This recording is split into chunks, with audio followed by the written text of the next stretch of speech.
A certain man, widely regarded as the useless eldest son of Count Perdium, bore a reputation that overshadowed him. He was uncontrollable, a reclusive sword master confined to his room, and often labeled as a madman. This man's name was Ghislain Perdium. Amidst the chaos, a knight clad in armor trembled in pain as he struggled to comprehend the reality of his defeat. He had fallen to Ghislain, whom he considered nothing more than human garbage. It seemed inconceivable to him that, as the finest knight in the north, he had been bested by someone so despised. Surrounding the knight lay the lifeless bodies of several others who had shared his fate. As the injured knight quivered, another figure approached. The new arrival, a man adorned in fine armor and wielding a massive axe, questioned whether the surroundings were to the knight's liking. The man spoke of the substantial expense he had incurred in creating the traps, his tone cold and detached. His icy gaze bored into the injured knight as he inquired whether the place suited him. Enraged, the knight struggled to accept that someone like Ghislain, whom he deemed a worthless bastard, could orchestrate such a scheme. Through clenched teeth, he demanded to know if Ghislain had foreseen his plan. Ghislain moved closer, his expression unyielding, and revealed that he had anticipated every detail. He spoke of knowing the enemy's numbers, the identities of their spies, and even the source of their reinforcements. With a chilling calm, he told the knight that every move had played into his hands. Overwhelmed by the revelation, the knight struggled to grasp the truth. Raising his voice, he declared himself always to have a hidden ace and demanded to know how someone as insignificant as Ghislain could have orchestrated such a victory.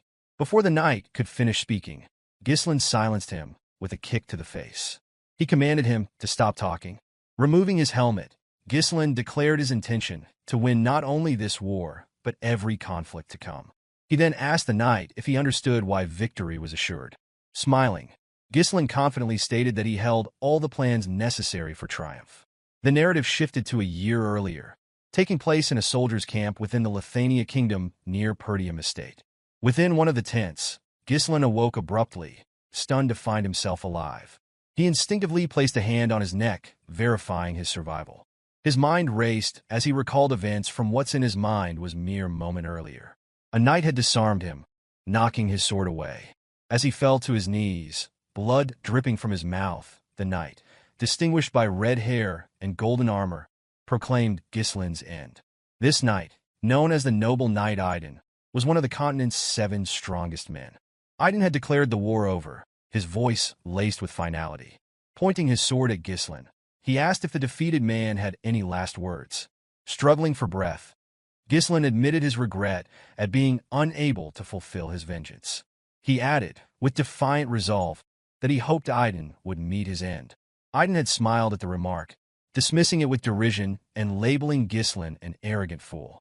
Idun informed Ghislain that he had not anticipated him being the eldest son of the fallen Perdium household. He reminded Ghislain of how he had abandoned his family after the death of his sister. The revelation caught Ghislain off guard, prompting him to question how Idun, a man from a different kingdom, could possess such knowledge. The noble knight dismissed Ghislain's surprise, explaining that he had worked tirelessly to track him down. With a malevolent smile, Idun revealed that he and his allies had conspired with the Delphine household to orchestrate the downfall of the Perdium family. Ghislain was stunned by this confession, shocked to learn that Duke Delphine's household had not acted alone. Moving his sword closer to Ghislain's neck, Idun declared that there was no need to divulge further details, as Ghislain was fated to die. He demanded that Ghislain accept his end, but Ghislain, filled with fury, vowed never to forgive him. Unmoved by Ghislain's defiance, Idun struck a decisive blow, severing his head with a single stroke. The scene shifted to the present, where Ghislain stumbled toward a barrel of water. He gazed into its reflective surface, confirming that his head was still intact. Confusion gripped him as he struggled to reconcile the events, wondering if he was hallucinating. Glancing around, Ghislain noticed that he appeared much younger than he remembered. Suspicion gnawed at him as he speculated whether he had been captured and used as an experiment by mages. Resolving to exact revenge if that were the case, he scanned the area and noticed a sword lying beside the barrel. While deep in thought, he heard a voice call out to him, addressing him as young master. The figure entered the tent and urged him to come outside, stating that he knew Ghislain was awake. The man, A soldier named Ricardo who served the Perdium household took another step closer. Before he could react, Ghislain moved behind him and pressed the sword to his neck. Startled, Ricardo froze as Ghislain, in a serious tone, warned him that his life would depend on how accurately he answered the questions. Ricardo, addressing Ghislain as young master, retorted that he was crossing a line. Ghislain, taken aback by Ricardo's casual demeanor despite the threat, demanded an explanation. With surprising nonchalance, Ricardo pushed Ghislain back and revealed that he had worn himself out earlier with a tantrum before falling asleep. Ricardo reminded him of his earlier tirade about wanting to command the army on a raid against the orcs. Ghislain, still unable to process the situation, accused Ricardo of spouting nonsense. Unfazed, Ricardo picked up a bag and instructed Ghislain to pack, explaining that others were waiting. With growing unease, Ghislain asked where they were headed. Ricardo, walking past him, informed him that their destination was the Perdium estate. Stunned by this revelation, Ghislain grabbed Ricardo and demanded clarification, asking if he truly meant the fallen Perdium estate. The scene shifted once more. Ghislain stood atop a cliff, gazing at the estate in the distance. The sight confirmed that it was indeed the Perdium estate. However, confusion clouded his thoughts as he tried to comprehend why it appeared untouched. He vividly remembered the estate being reduced to ashes the last time he saw it, yet now it stood in pristine condition. Ricardo stepped closer to Ghislain and questioned whether he had been having a nightmare. He expressed disbelief that Ghislain would refer to the Perdium household as a fallen one and warned that the Count would expel him for uttering such words. Despite Ricardo's statements, Ghislain remained unconvinced of the reality surrounding him. Believing he was trapped in a dream, he pinched his cheek to test the sensation.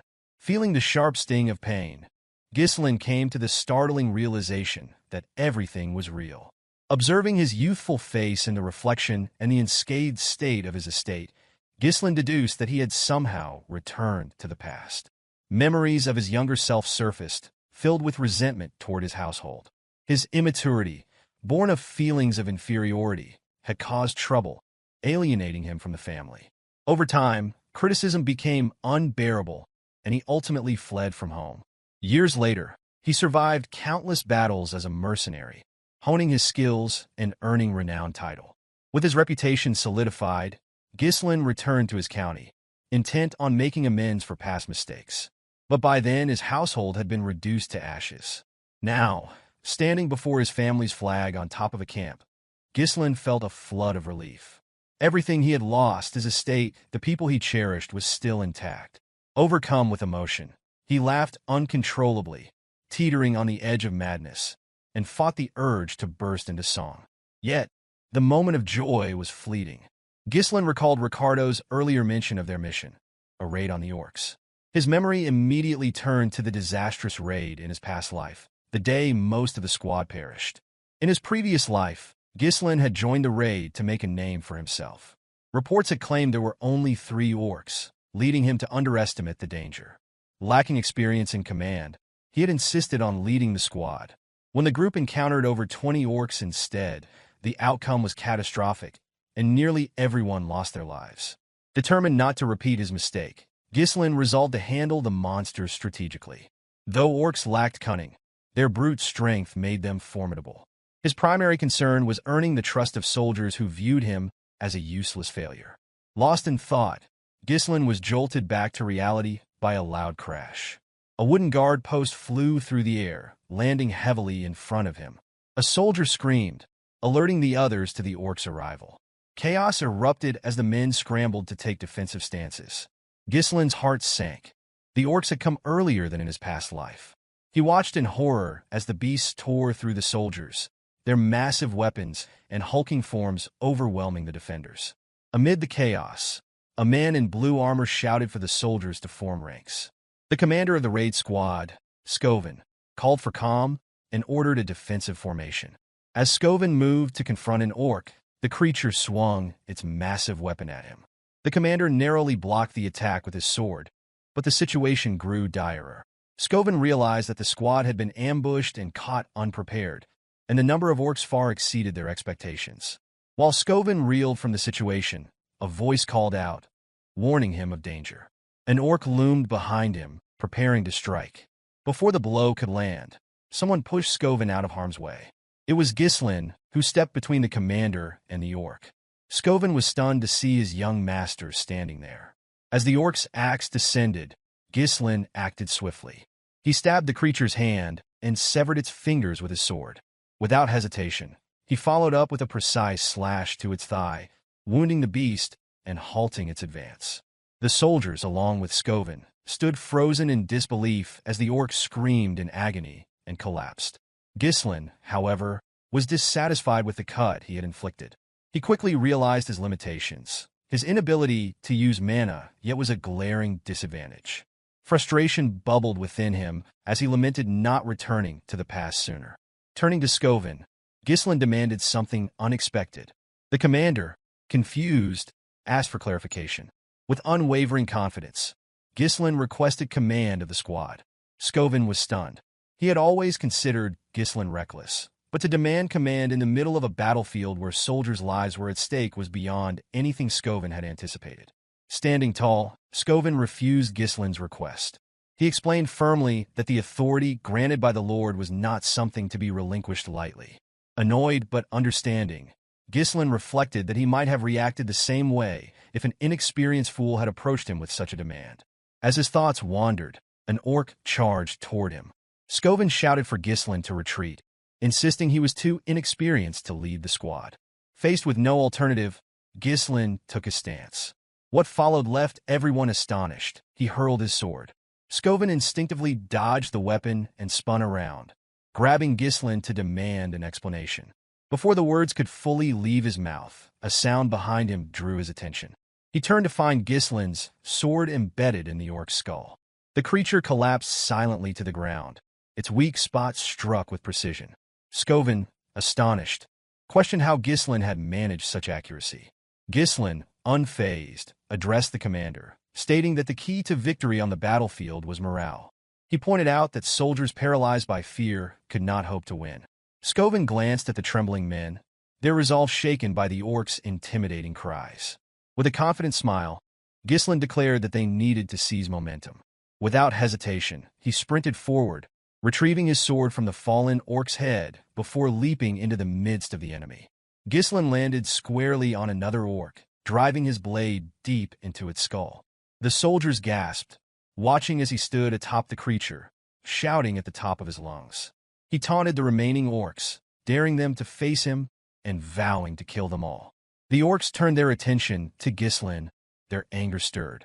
Undeterred, Ghislain cut into the stomachs of two approaching orcs and severed the arm of a third. Heads rolled and blood sprayed as Ghislain moved through the battlefield. From a distance, Skovin watched in disbelief. Despite being a skilled mana user, even he found it challenging to confront orcs with such efficiency. Yet, here was Ghislain, a seemingly frail young man, tearing through the monsters with unmatched precision. As the fight progressed, Skovin noted Ghislain's exhaustion. His movements grew smaller and more deliberate, conserving energy while evading attacks.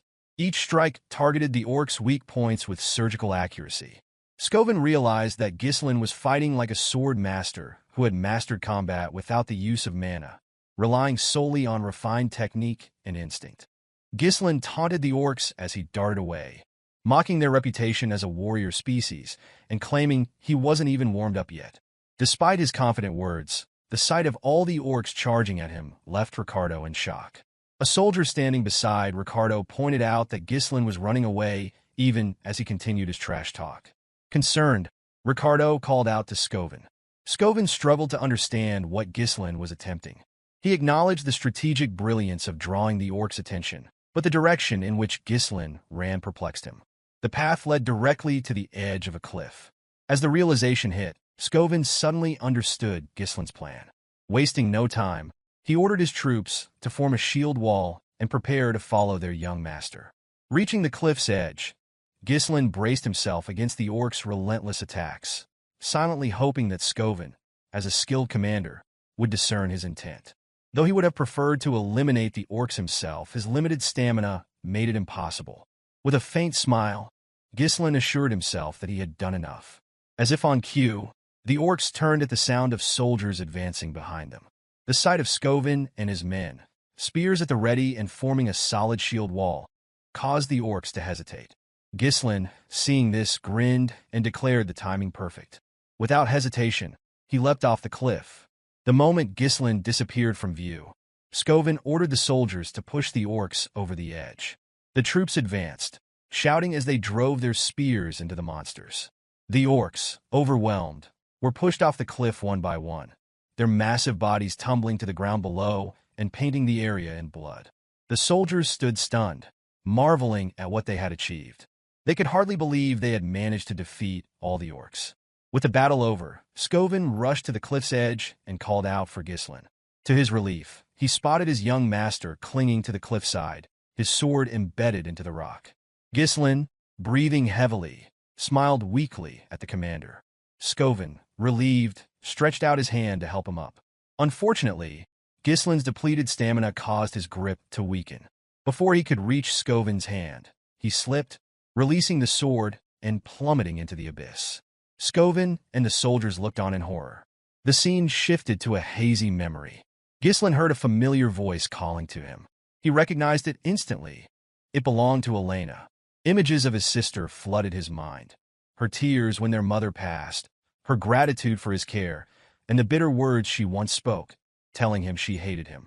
As these memories replayed, Ghislain felt a tug and saw Elena as a little girl, asking to go with him. Awakened by this vision, Ghislain opened his eyes. He was in a room with a cloth draped across his forehead.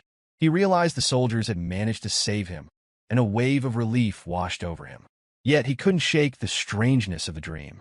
Attempting to sit up, he was overcome by pain, his body trembling from the toll of his exertion. As he lay there, the door opened, and a maid with white hair entered. Her name was Belinda, and she beamed with happiness upon seeing Ghislain awake. Setting a bucket on the table, she expressed her worry and reminded him that she had advised him to leave the battle to the soldiers. To her astonishment, Ghislain suddenly rushed forward and embraced her tightly.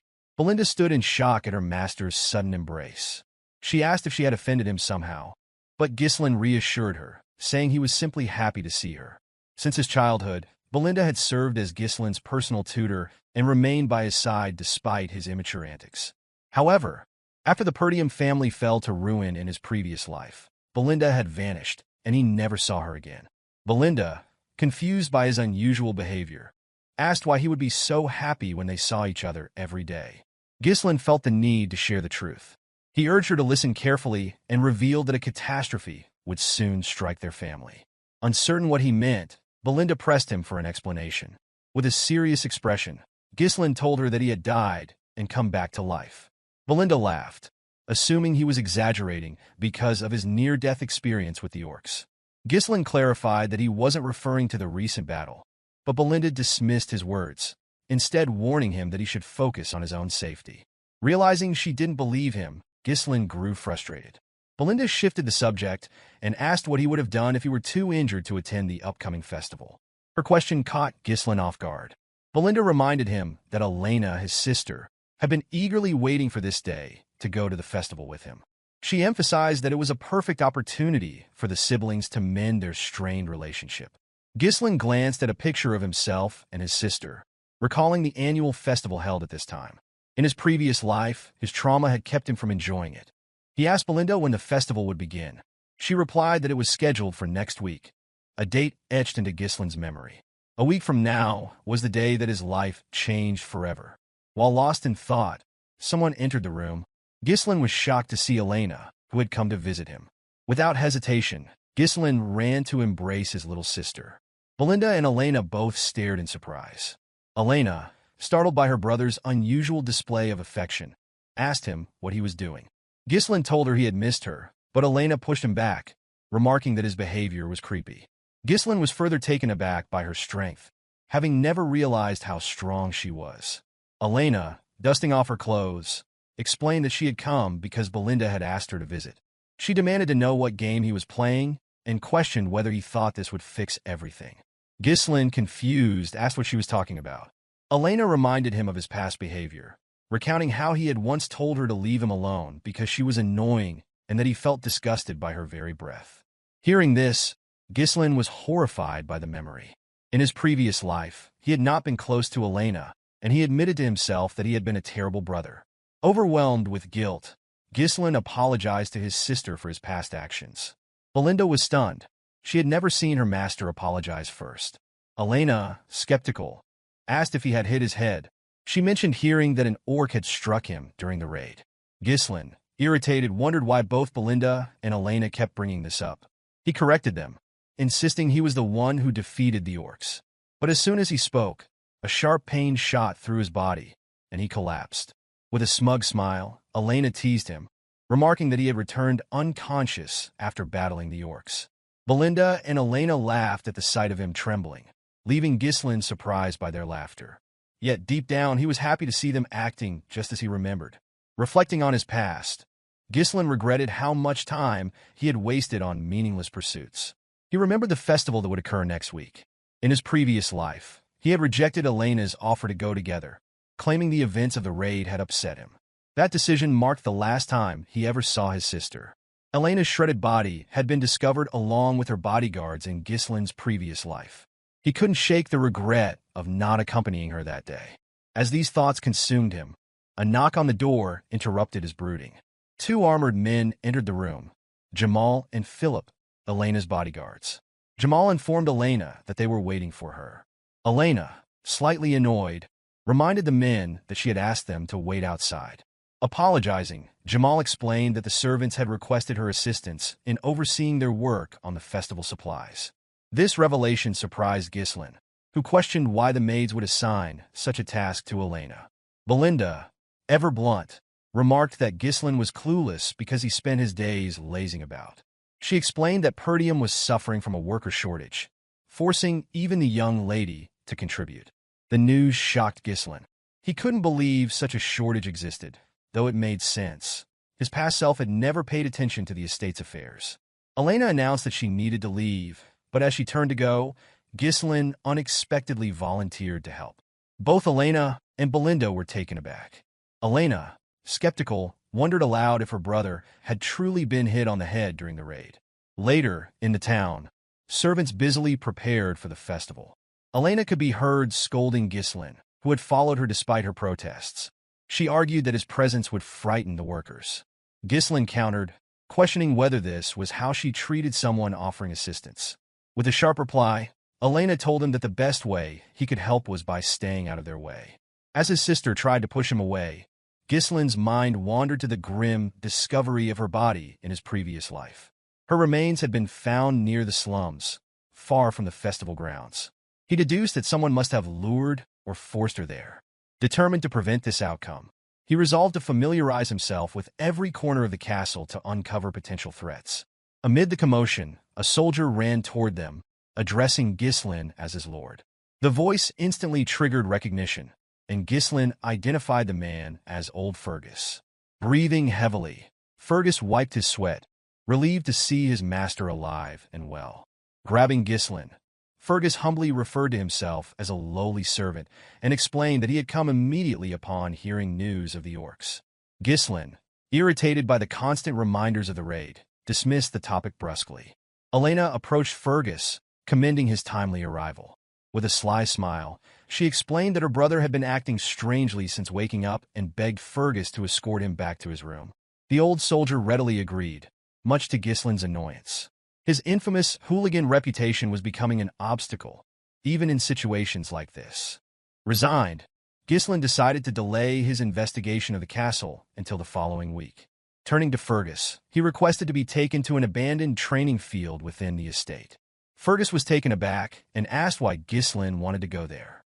With a resolute expression, Ghislain declared his intent to train. The old man was astonished, but complied with the request. Arriving at the training ground, Ghislain was surprised by its pristine condition. The area was well maintained, the weapons in excellent shape, and the grounds ready for use. It was far better than anything he had encountered as a mercenary. Fergus explained that the facility had been kept in readiness in case Ghislain ever wished to use it. The old soldier admitted that he had always believed Ghislain's recklessness was a phase he would outgrow. Ghislain, moved by the man's faith in him, tapped Fergus's armor and declared that he intended to live a long life. With a somber expression, He added that dying was a terrible experience, one he never wished to repeat. The old man was startled by Ghislain's words and asked why his young master spoke as though he had already experienced life and death. Ghislain, wearing a confident smile, commended Fergus for his sharpness. He explained that he had indeed died and been resurrected. Fergus dismissed the comment, insisting he had no time for jokes. Ghislain then instructed Fergus to leave, stating his intent to begin training. Bowing his head, Fergus complied and left the room. Left alone, Ghislain reflected on how he had treated everyone around him in his previous life, often regarding them as enemies. He realized his short-sightedness had alienated those who could have stood by his side.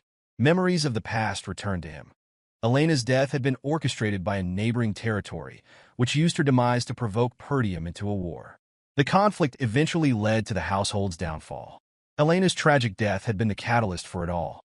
Determined to rewrite his family's fate, Ghislain resolved to set things right in this life. To achieve his goals, he needed to strengthen his physique and refine his abilities. Although time was limited, Ghislain was confident in his capacity to master mana control.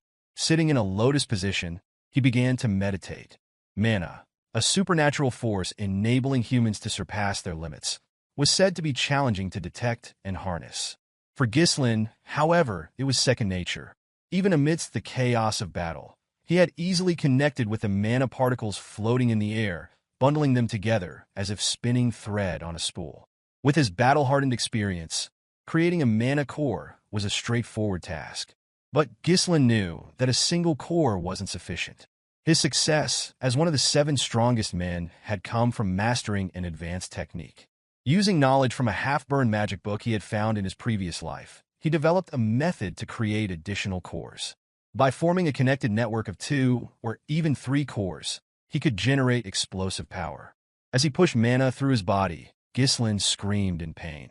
Blood poured from his nose and mouth, and he was disheartened to realize he could only create 3 cores. In his past life, he had managed 5. The technique, while powerful, demanded an immense amount of mana, and Ghislain knew its limitations well. It was this very method that had left him vulnerable during his fight with Idun. The noble knight had brought an entire knight order to the battle, overwhelming Ghislain when he had run out of mana. He was convinced that he would have won if the fight had been fair. Though unstable, Ghislain was undeterred. He had youth and time on his side now, and vowed to refine the technique further. Anger flared within him as he promised to take vengeance on Idun and the traitorous allies of House Delphine who had conspired to destroy Perdium. He swore that this time, he would be the one to deliver the final blow. The scene shifted to the day of the festival. Ghislain donned his gear and made his way to the festival grounds. Elena, spotting her brother, was visibly shocked. She approached him, asking if something was wrong and reminding him that he had never shown interest in such events before. Ghislain calmly replied that, as a member of the Perdium household, it was necessary for him to attend these gatherings occasionally. Elena looked at him suspiciously, remarking that he had been acting strangely lately. She went on to say that she had heard rumors about his week-long training regimen, a stark departure from his usual indolence. With a nervous expression, Ghislain explained to his sister that there was nothing unusual about the heir of a knightly family engaging in training. Elena reminded her brother that he had never cared about such matters before. She also recalled that he had once declared their father to be annoying and expressed eagerness to assume the role of lord. Ghislain was shocked to hear his own words repeated back to him. Smiling brightly, Elena remarked that she liked the changes she observed in him, adding that it felt as though he had returned to his former self. Ghislain reflected on the past week, realizing that his recent actions had begun to reshape both his reception by others and his future prospects. While Ghislain was deep in thought, he noticed Belinda giving instructions to Elena's bodyguards. She directed them to resolve any issues caused by Ghislain independently, emphasizing the importance of avoiding problems, especially with so many visitors around. The 2 men assured her that she could rely on them. Despite the overall consistency in events, Ghislain found it challenging to measure the impact of his actions on smaller occurrences. Utilizing the information available to him effectively became a priority for Ghislain, who knew he needed to respond appropriately to each situation. Ghislain accompanied his sister throughout the festival, carefully observing their surroundings for any suspicious behavior. After some time, Elena sat down and commented that she had enjoyed the festival a little, though she found it repetitive and wondered if there was anything new this year. Ghislain found it peculiar that nothing untoward had occurred, speculating that his presence might have deterred any incidents. While pondering this, a soldier approached Elena and suggested visiting other areas where new events were reportedly taking place. The soldier explained that his friend had mentioned these events, inviting Elena to join him. Surprised, Elena grasped the soldier's hand, expressing excitement about the possibility of fun activities. As Ghislain observed, he realized that the two soldiers accompanying them, Jamal and Philip, were traitors. He struggled to comprehend how these men, once the most trusted knights of their household and known for protecting Elena since her childhood, could betray them. It was common knowledge that they had sacrificed their lives to defend her in the past. With a smile, Jamal welcomed Elena to the supposed event. To her astonishment, the area was desolate and unkempt. She questioned Jamal about the likelihood of an event being held in such a place, to which he nervously replied that preparations were likely delayed, but that attendees would arrive soon. Elena assumed he was joking and teased him about performing in such a shabby location. While the conversation continued, Ghislain surveyed the surroundings. Despite its appearance as an abandoned street, he noticed that escape routes had been carefully blocked, indicating premeditated preparations. Elena, tugging at his arm, suggested leaving. Jamal, however, urged her to stay and watch the performance, but Elena refused, stating that she had no interest in remaining in such a place. Ghislain asked his sister if she worked out, playfully commenting on her strength. Before she could respond, Philip appeared with a menacing expression, asking Elena to wait. Alarmed, Elena accused the two men of acting strangely and questioned whether something was wrong. Jamal apologized for frightening her and, with an unsettling demeanor, mentioned a request that had been received. As Jamal spoke, three men entered the area. Two were dressed in black, while the leader wore a blue coat and matching hat. This man, named Frank, commended the traders on their efficiency. Jamal approached Frank, announcing that they had delivered their mistress as promised and stating that their deal was now concluded. Frank noticed Ghislain's presence and expressed dissatisfaction, noting that he had not asked for him to be brought along. With a nervous grip on her brother, Elena held on tightly as Jamal, smiling, declared that Ghislain had foolishly followed them, unaware that he was walking into his graveyard. Ghislain questioned Jamal, asking if he truly believed he could escape after betraying them. With a smug expression, Jamal dismissed the concern, suggesting that Ghislain should worry about himself. He explained that he and his ally could simply flee to a distant land. Jamal elaborated that they had grown tired of the impoverished county, plagued by barbarian raids, and noted that many others were leaving as well. As he spoke, Ghislain closed the distance and struck, slicing through Jamal's armor in a single blow. The sight stunned everyone present as Jamal's body fell apart. Ghislain coldly remarked that those who left before never tried to sell out their own people. Turning to Philip, Ghislain demanded to know if he was wrong. Philip quickly seized Elena, cursing Jamal and calling him an idiot. He expressed disbelief that a knight could fall to an amateur. Before Philip could draw his sword, Ghislain hurled his blade, striking Philip's forehead and killing him instantly. Elena rushed to her brother's side. One of the men in black, still processing the scene, asked Frank if the young man before them was truly Ghislain. Another commented that Ghislain had no prior combat experience or formal training. Frank confirmed their observations, though he admitted he found it difficult to believe. The sight of Ghislain eliminating two knights so swiftly, using mana-infused strikes, was unexpected. Trembling, Elena asked Ghislain to explain what was happening. Instead of responding, he struck her neck, rendering her unconscious. Gently placing her on the ground, he told her to rest for a while. Frank, watching this, thanked Ghislain for simplifying their task. He noted that Ghislain was far more formidable than expected and revealed that they had intended to deal with Jamal and Philip themselves. Lighting a pipe, Frank inquired whether Ghislain had been concealing his true abilities all along. Ghislain retrieved his sword from Philip's head and, with a measured tone, asked why Frank was so interested in his skills. As he examined the group, Ghislain dismissed the men in black as insignificant threats. Frank, however, was different. The sheer mana he exuded was on a completely different level. Recognizing the danger, Ghislain resolved to finish the battle quickly. Releasing his mana, he prepared a set of strings. Before engaging, he demanded to know who had issued the order. Frank mockingly replied that it was pointless for a dead man to know such details. Realizing they would not give up the information willingly, Ghislain readied himself, stating that the truth would soon come out regardless. One of Frank's subordinates asked if they should decapitate Ghislain. Frank ordered them instead to capture him alive and break all his bones, ensuring he would lose his sanity. With a sinister smile, Frank added that Ghislain's screams of agony would make for a perfect masterpiece. At Frank's command, the two men charged at Ghislain.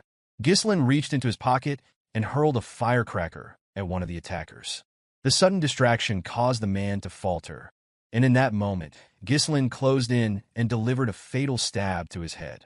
The remaining subordinate scoffed, calling it a cheap trick before launching his own attack. Ghislain swiftly maneuvered his sword behind him to block the strike.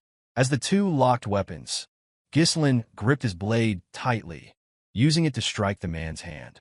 Before the man could recover, Ghislain executed a swift strike, severing his head.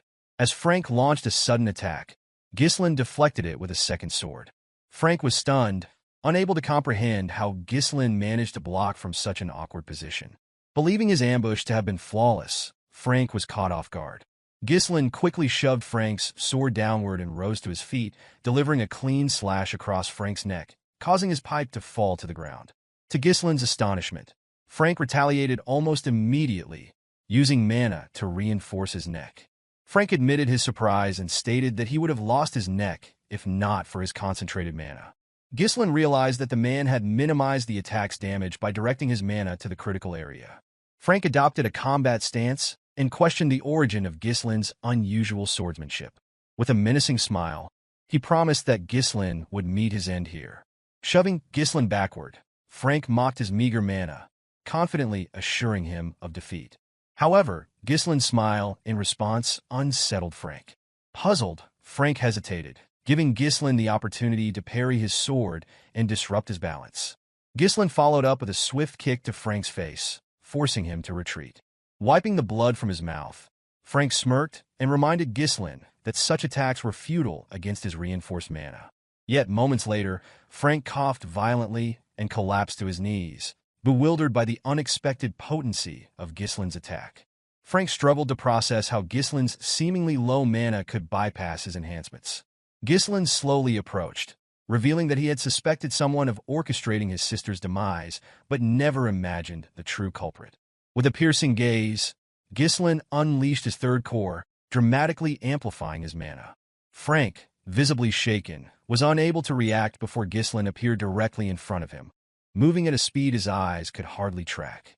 Ghislain's attacks came fiercely and relentlessly, each strike heavier than the last. Despite his best efforts, Frank's arms grew numb under the barrage, and his sword was nearing its breaking point. Frank tried to regain his footing, reminding himself that excessive mana bursts typically had limited effects. However, Ghislain's surge defied his understanding. It was as if the young man had transformed entirely. Ghislain, noticing Frank's faltering defense, shattered the assassin's weapon with a decisive strike. Without hesitation, he followed through with a heavy blow to Frank's body, driving his sword deep into the assassin's torso. Frank cried out in agony, but Ghislain silenced him by gripping his throat and pinning him against the wall. Keeping his blade embedded, Ghislain demanded answers, insisting that Frank reveal who had ordered the assassination. Refusing to cooperate, Frank produced a hidden blade and vowed to take Elena with him, unwilling to go down without inflicting further harm. Before he could act, strings wrapped tightly around his wrist, halting his movement. Ghislain, controlling the strings, warned Frank against making any rash decisions. With a cold, unwavering stare, Ghislain proposed a deal, promising to sheath his sword if Frank complied and refrained from further resistance. Frank was stunned to realize that the threads binding him were made with mana. He could not fathom when Ghislain had managed to create such a tool. With calculated precision, Ghislain drove his sword deeper into Frank's body, remarking that someone of Frank's caliber should be able to patch up the injury. His voice carried a chilling tone as he warned that no amount of skill would matter once Frank's mana core was destroyed. Panic flickered in Frank's eyes as he glanced down to see Ghislain's sword glowing ominously. The assassin screamed as he felt his mana core cracking uncontrollably, shouting at Ghislain and accusing him of madness. He warned that the backflow could cause a catastrophic explosion, obliterating the entire area, and questioned whether Ghislain intended to self-destruct. With an unflinching gaze, Ghislain coldly replied that only the unskilled made such mistakes and assured Frank he had complete control. Frank was unnerved by Ghislain's expression and realized he wasn't bluffing. Accepting his impending death, Frank screamed and revealed that Count Desmond had orchestrated the assassination. The Count, he explained, sought a pretext to ignite a war against the Perdium and Degard families. Ghislain was taken aback by this revelation. In his previous life, such schemes were typically carried out by families allied with Duke Delphine. It infuriated him to see the Duke pulling strings from behind the scenes while remaining uninvolved. Ghislain demanded to know if this was why Frank had targeted his sister. Frank confirmed it with a grim smile. Without hesitation, Ghislain drove his sword through the assassin's body. Coughing up blood, Frank reminded him of his earlier promise to put the sword away. Ghislain smirked and asked why Frank, who had taken so many lives, was now afraid of death. Frank began to laugh, catching Ghislain off guard. Moving closer, Frank declared that his death would change nothing. The Degard family's mission was already accomplished, and Perdium was destined to fall into ruin. He sneered, questioning whether anyone would listen to someone like Ghislain. As Frank taunted him, Ghislain grabbed the assassin's head and slammed it against the wall. With a sinister smile, Ghislain declared that his rebirth after death meant everything would be different this time. His sword began to glow brighter, and Frank's screams echoed through the air. A burst of energy erupted from Frank's mouth and exploded in the sky like fireworks. Moments later, the assassin's lifeless body crumpled to the ground.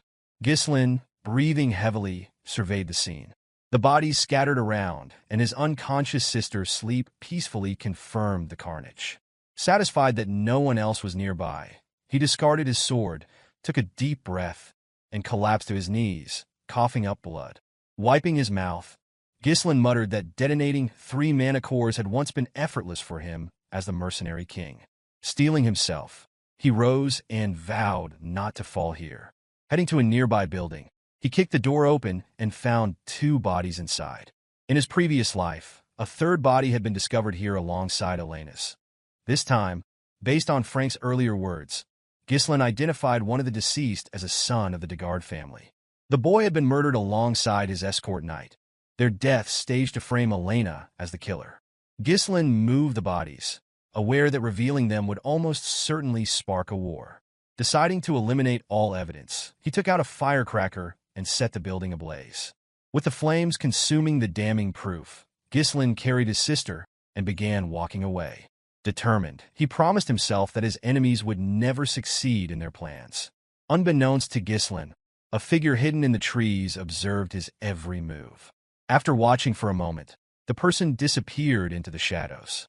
The scene shifted to a round table, where the observer reported the assassination's failure to a group of superiors. The members of the council were visibly shaken, unable to comprehend how Frank and the 2 knights had failed their mission. The council members questioned the spy, accusing him of underestimating the mission because he assumed it would be easy. Nervously, the spy admitted their failure was due to Ghislain. The revelation shocked the men at the table, as they found it hard to believe that the so-called useless bastard of the North could accomplish anything significant.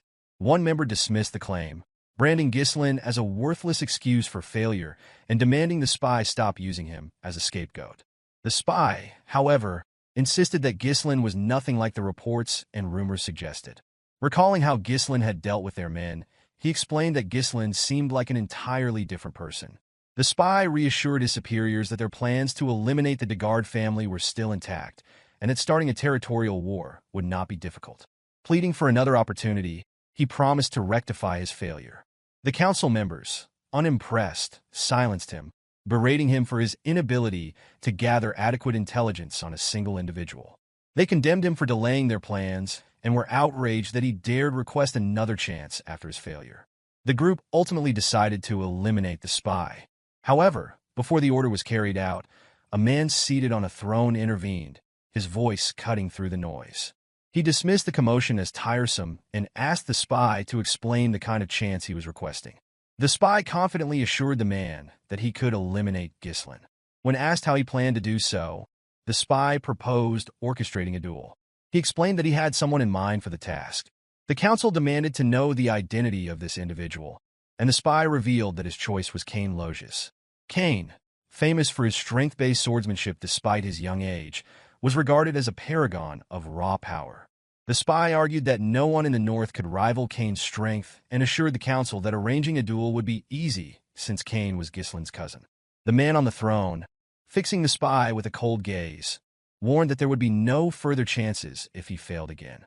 The spy vowed not to disappoint. The scene shifted to the training hall of the Perdium household. Fergus entered the room, announcing to his master that it was time for a meal. As soon as he spoke, something flew toward him. Ghislain, practicing with his mana thread, had wrapped the thread around the sword near the entrance and pulled it toward himself. Observing his own movements carefully, Ghislain tested the thread's handling, swinging the sword as he fine-tuned his control. Fergus approached, apologizing for interrupting the training session, and asked his master how he had managed to pull the sword. Ghislain showed him the mana thread, explaining that it was a technique for manipulating mana as a string. He recounted that in his past life, he had relied on this method extensively. However, in his current state, his limited mana reserves required him to implode his core to use the technique effectively. Ghislain noted that his lack of mana now restricted him to creating fewer threads. Fergus, visibly impressed, admitted that he had never seen such a technique before, despite believing himself to be well-trained in mana manipulation. He was puzzled by how Ghislain, whom he had considered unskilled and untrained, could master such an advanced method. Ghislain, noticing Fergus's lingering presence, asked if there was something he needed. Fergus replied that he had stopped by to deliver some news. Fergus bowed his head and expressed gratitude to Ghislain for protecting his younger sister. Ghislain, surprised by the old man's gesture, replied that he had simply done what was necessary and invited Fergus to join him for a meal. A day later, the festival was temporarily halted, as expected after the incident involving a knight's attempt to traffic the young lady. Inside the castle, Elena voiced her frustration to her brother, lamenting that no one believed her when she said he had saved her. She urged Ghislain to speak up and set the record straight. Ghislain assured her it wasn't necessary, adding that no one would believe him either. Belinda, overhearing the conversation, was visibly irritated. She expressed her disgust at Jamal and Philip, declaring that she always suspected the two knights were perverts and accusing them of trying to take Elena for their own gain. Ghislain, meanwhile, found relief in knowing that his sister had survived the ordeal. While he had managed to prevent a war from breaking out, he was acutely aware that their enemies would not give up so easily. Realizing he couldn't face these threats alone indefinitely, Ghislain concluded that he needed to establish his own military force. As he pondered his next steps, a maid entered the room, pushing a cart laden with food. She set a plate in front of him, and when Ghislain uncovered it, he found only a single slice of bread. Startled, Ghislain turned to Belinda and asked when they would be having dessert. The maid, astonished by his question, asked if he was truly unaware of their dire circumstances. Before Ghislain could respond, shouting from outside the castle caught his attention. He froze momentarily, startled by the commotion. At the castle gates, a portly, bearded man was demanding compensation from the Perdium household for the losses incurred by the abrupt cancellation of the festival. He was not alone. Other men had joined him, brandishing pitchforks and voicing similar demands. They called for Ghislain and Elena to come out, accusing them of wasting the county's money. The guards pleaded with the crowd to remain calm. Ghislain peered out the window to assess the situation, but struggled to understand the root of the unrest. Belinda, standing nearby, explained the context. She informed him that the county's economy heavily depended on merchants who thrived on the profits generated by the annual festival. While last year's festival had been profitable, this year's premature cancellation left many merchants struggling, and their anger was understandable. Ghislain was taken aback by the revelation, having not realized the county's financial state was so precarious. Recognizing the potential danger if the merchants' frustrations escalated, he resolved to intervene. He turned to Fergus and inquired about the soldiers' current actions, instructing him to deploy them to calm the crowd. Fergus, however, revealed that there were no soldiers available. Ghislain was stunned by this news, prompting Fergus to explain that most of their forces had been dispatched to the Forest of Monsters for reconstruction efforts following an orc raid. Frustration etched on his face, Ghislain absorbed the reality of their situation. Perdium was caught in an unending struggle, sandwiched between barbarian incursions from the north and the looming threat of monsters from the forest on the county's other side. The challenges of governing the region became increasingly apparent, and Ghislain realized the need for a swift and strategic response to address the growing unrest. Ghislain struggled to grasp the reality of their dire situation. No money and no soldiers. He pulled Belinda aside and reminded her that she was responsible for managing his finances. He asked her to use whatever funds he had left to calm the merchants. Belinda, visibly surprised, informed him that he had no money remaining. Stunned, Ghislain demanded an explanation. Belinda reminded him that the Count had cut off his allowance due to his past extravagance, spending money recklessly. Realizing he was broke, Ghislain pleaded with Belinda to lend him some funds, but she admitted she had no cash either. The scene shifted to Ghislain staring out the window at the town below, his thoughts racing. He couldn't believe his family was in such a precarious state. Without money, even his knowledge of the future seemed useless.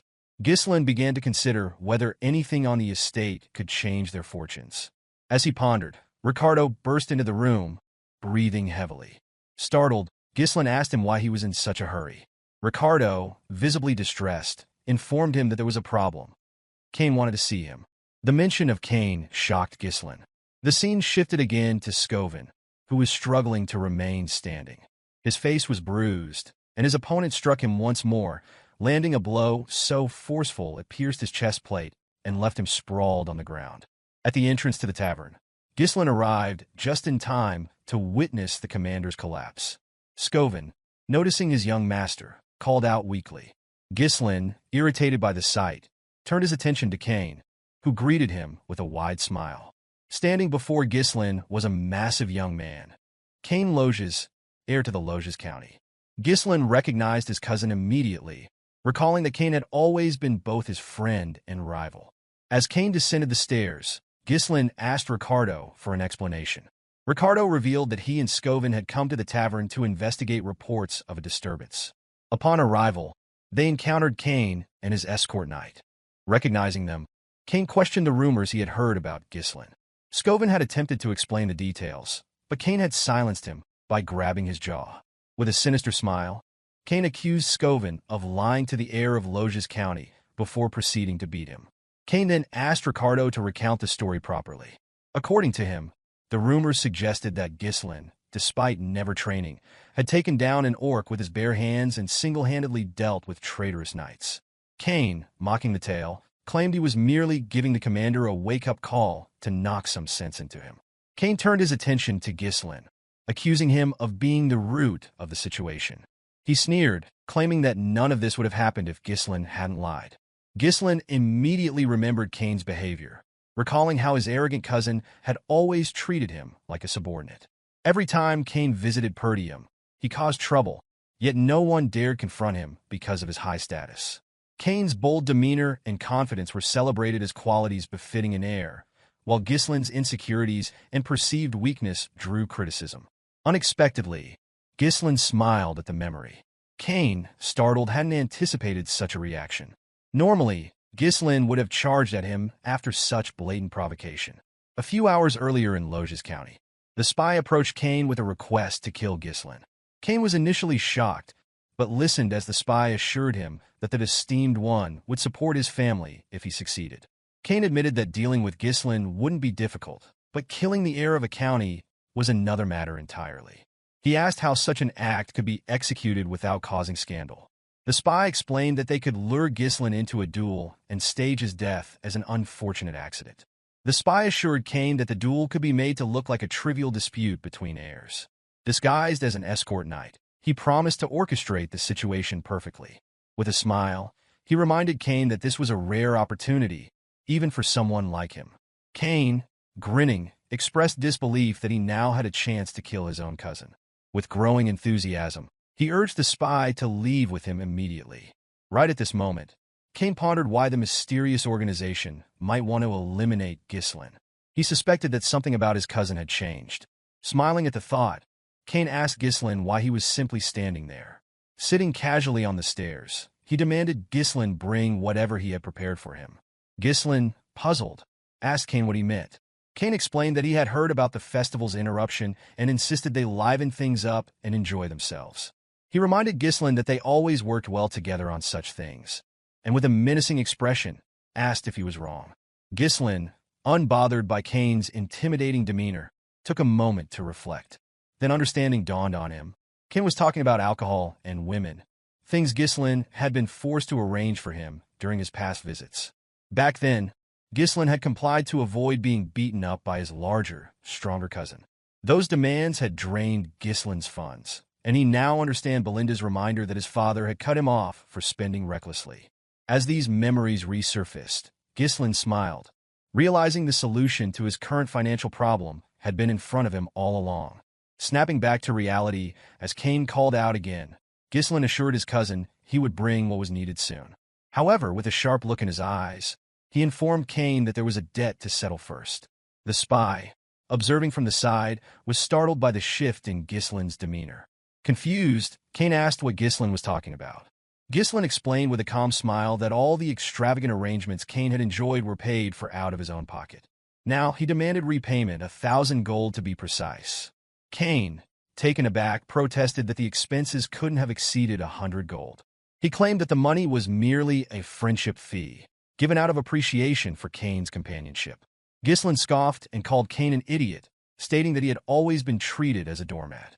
With a smirk, Ghislain warned Kane to repay him immediately or face a beating. The tavern fell silent as onlookers gawked at Ghislain's boldness. Kane sighed, stood, and accused Ghislain of acting out because he had been lenient with him. He dismissed the idea that Ghislain had grown stronger and accused him of spreading false rumors about defeating knights.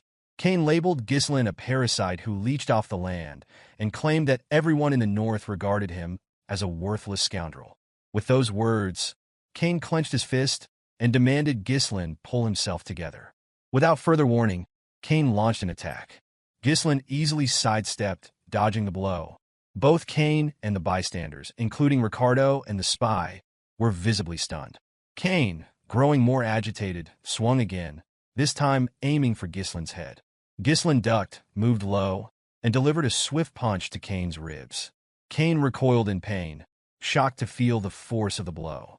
Ghislain swung a punch toward Kane's head, but Kane managed to block it with his hand. Though he smiled at successfully blocking the attack, Kane immediately fell to his knees, screaming in pain. The spy rushed to his side, asking if Kane was all right.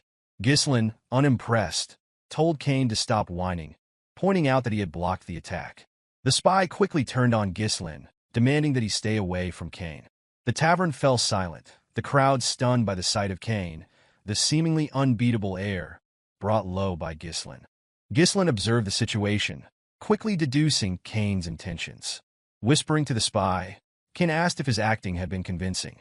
With a sly smile, the spy assured him it was perfect, explaining that the stage was now set to paint Ghislain as the aggressor. Kane, determined to leave a lasting impression, pulled a blue glove from his pocket. He raised it high and declared that Ghislain had disgraced the nobility with lies, accusing him of attacking without provocation. Before Kane could finish his speech, Ghislain hurled his glove at him, cutting off his words. Ghislain challenged his cousin to a duel, leaving Kane momentarily shocked. Ghislain pointed out that Kane had insulted him as an heir and assaulted his knight, accusing him of tarnishing the dignity of the nobility. With a calm smile, Ghislain asked if Kane intended to deny the allegations. Kane, regaining his composure, smirked. He had always believed Ghislain to be foolish, but he hadn't expected him to dig his own grave so thoroughly. Drawing his sword, Kane accepted the challenge, vowing that Ghislain would regret it, even if it cost him his life. Ghislain called out to Ricardo, who promptly responded. Ghislain instructed him to bring the merchants protesting outside the castle. Ricardo, taken aback, hesitated, but Ghislain, now smiling with a hint of madness, assured him it would help them make a great deal of money.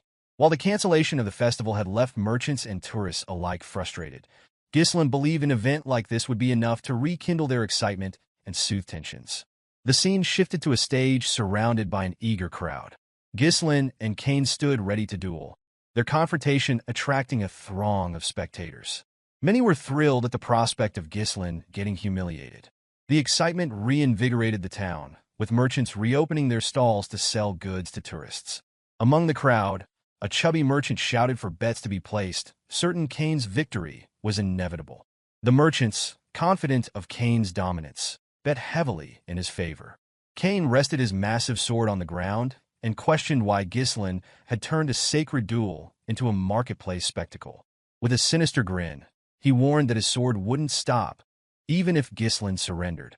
Ghislain, unfazed, replied that enough people had gathered, signaling the start of the duel. Just as the fight was about to commence, the spy interjected, claiming that a proper bet couldn't proceed. The chubby merchant revealed to the crowd that no one had bet on Ghislain, a fact that surprised no one. Many believed that betting on him would be foolish, given the apparent outcome. Kane mocked Ghislain, laughing that even his own people didn't trust him. The chubby merchant suggested altering the bet to predict how long Ghislain would last against Kane. At that moment, Scoven, supported by Ricardo, stepped forward and placed a bag of gold on the table. He declared his bet on Ghislain, shocking the crowd. Following him, Elena approached and dropped an even larger bag of gold. She announced her intention to bet on her brother, surprising even Ghislain. When asked if the amount was sufficient, the merchant confirmed it was. Belinda, standing nearby, reminded Elena that she had advised against such a move. Kane, irritated by the delay, demanded the duel begin. The referee signaled the start of the fight. Ghislain reminded Kane that, as his elder cousin, it would look strange for him to make the first move. This statement confused Kane, who responded that it was far too late for Ghislain to act like an older brother. As the referee gave the command, Kane leapt forward, using his momentum to swing his heavy sword at Ghislain. He managed to block the attack, but was surprised by the sheer weight of the blade. Kane, smiling arrogantly, taunted Ghislain, saying he had stooped too low to act like an elder sibling. Using the hilt of his sword, Kane shoved Ghislain back and immediately followed up by swinging the hilt toward Ghislain's head. Ghislain dodged Kane's attack by ducking low, but Kane immediately followed up with a powerful kick. Although Ghislain evaded the strike, the force of Kane's legs shattered the ground beneath them. The crowd gasped, awestruck by Kane's raw strength. It was clear that Kane wasn't giving Ghislain even a moment to counterattack. With a cocky grin, Kane reveled in his own power. Ghislain noted his cousin's pride, but the sight did not intimidate him. Belinda, however, began to panic after witnessing Kane's display.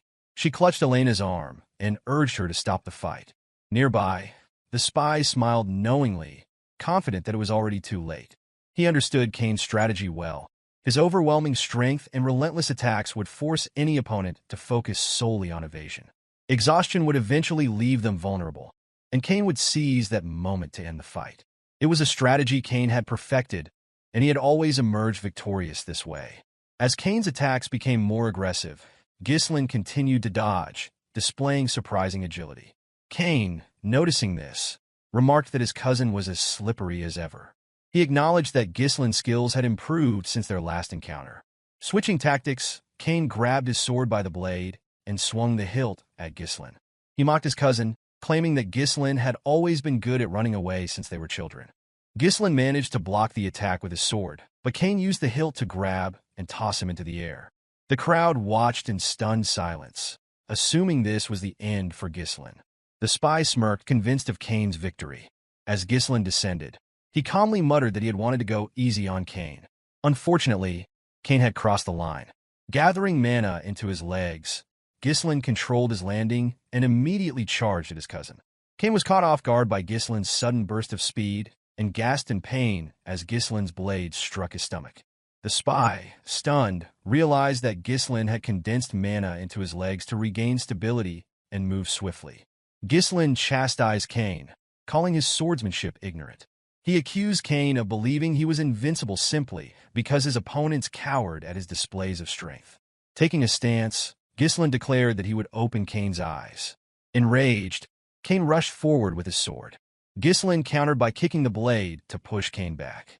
Before Kane could recover, Ghislain leaped to the side, avoiding the weapon, and delivered a precise strike down Kane's shoulder to his hand. As Kane thrust his sword forward in retaliation, Ghislain sidestepped and pressed the blade down with his foot. Capitalizing on the moment, Ghislain landed a near-fatal cut close to Kane's neck. Blood trickled from the shallow wounds Ghislain had inflicted earlier, shocking the audience into silence before cheers erupted. No one had expected Ghislain to display such skill. Many in the crowd began regretting their bets on Kane, while Elena gleefully pointed out the turn of events to Belinda.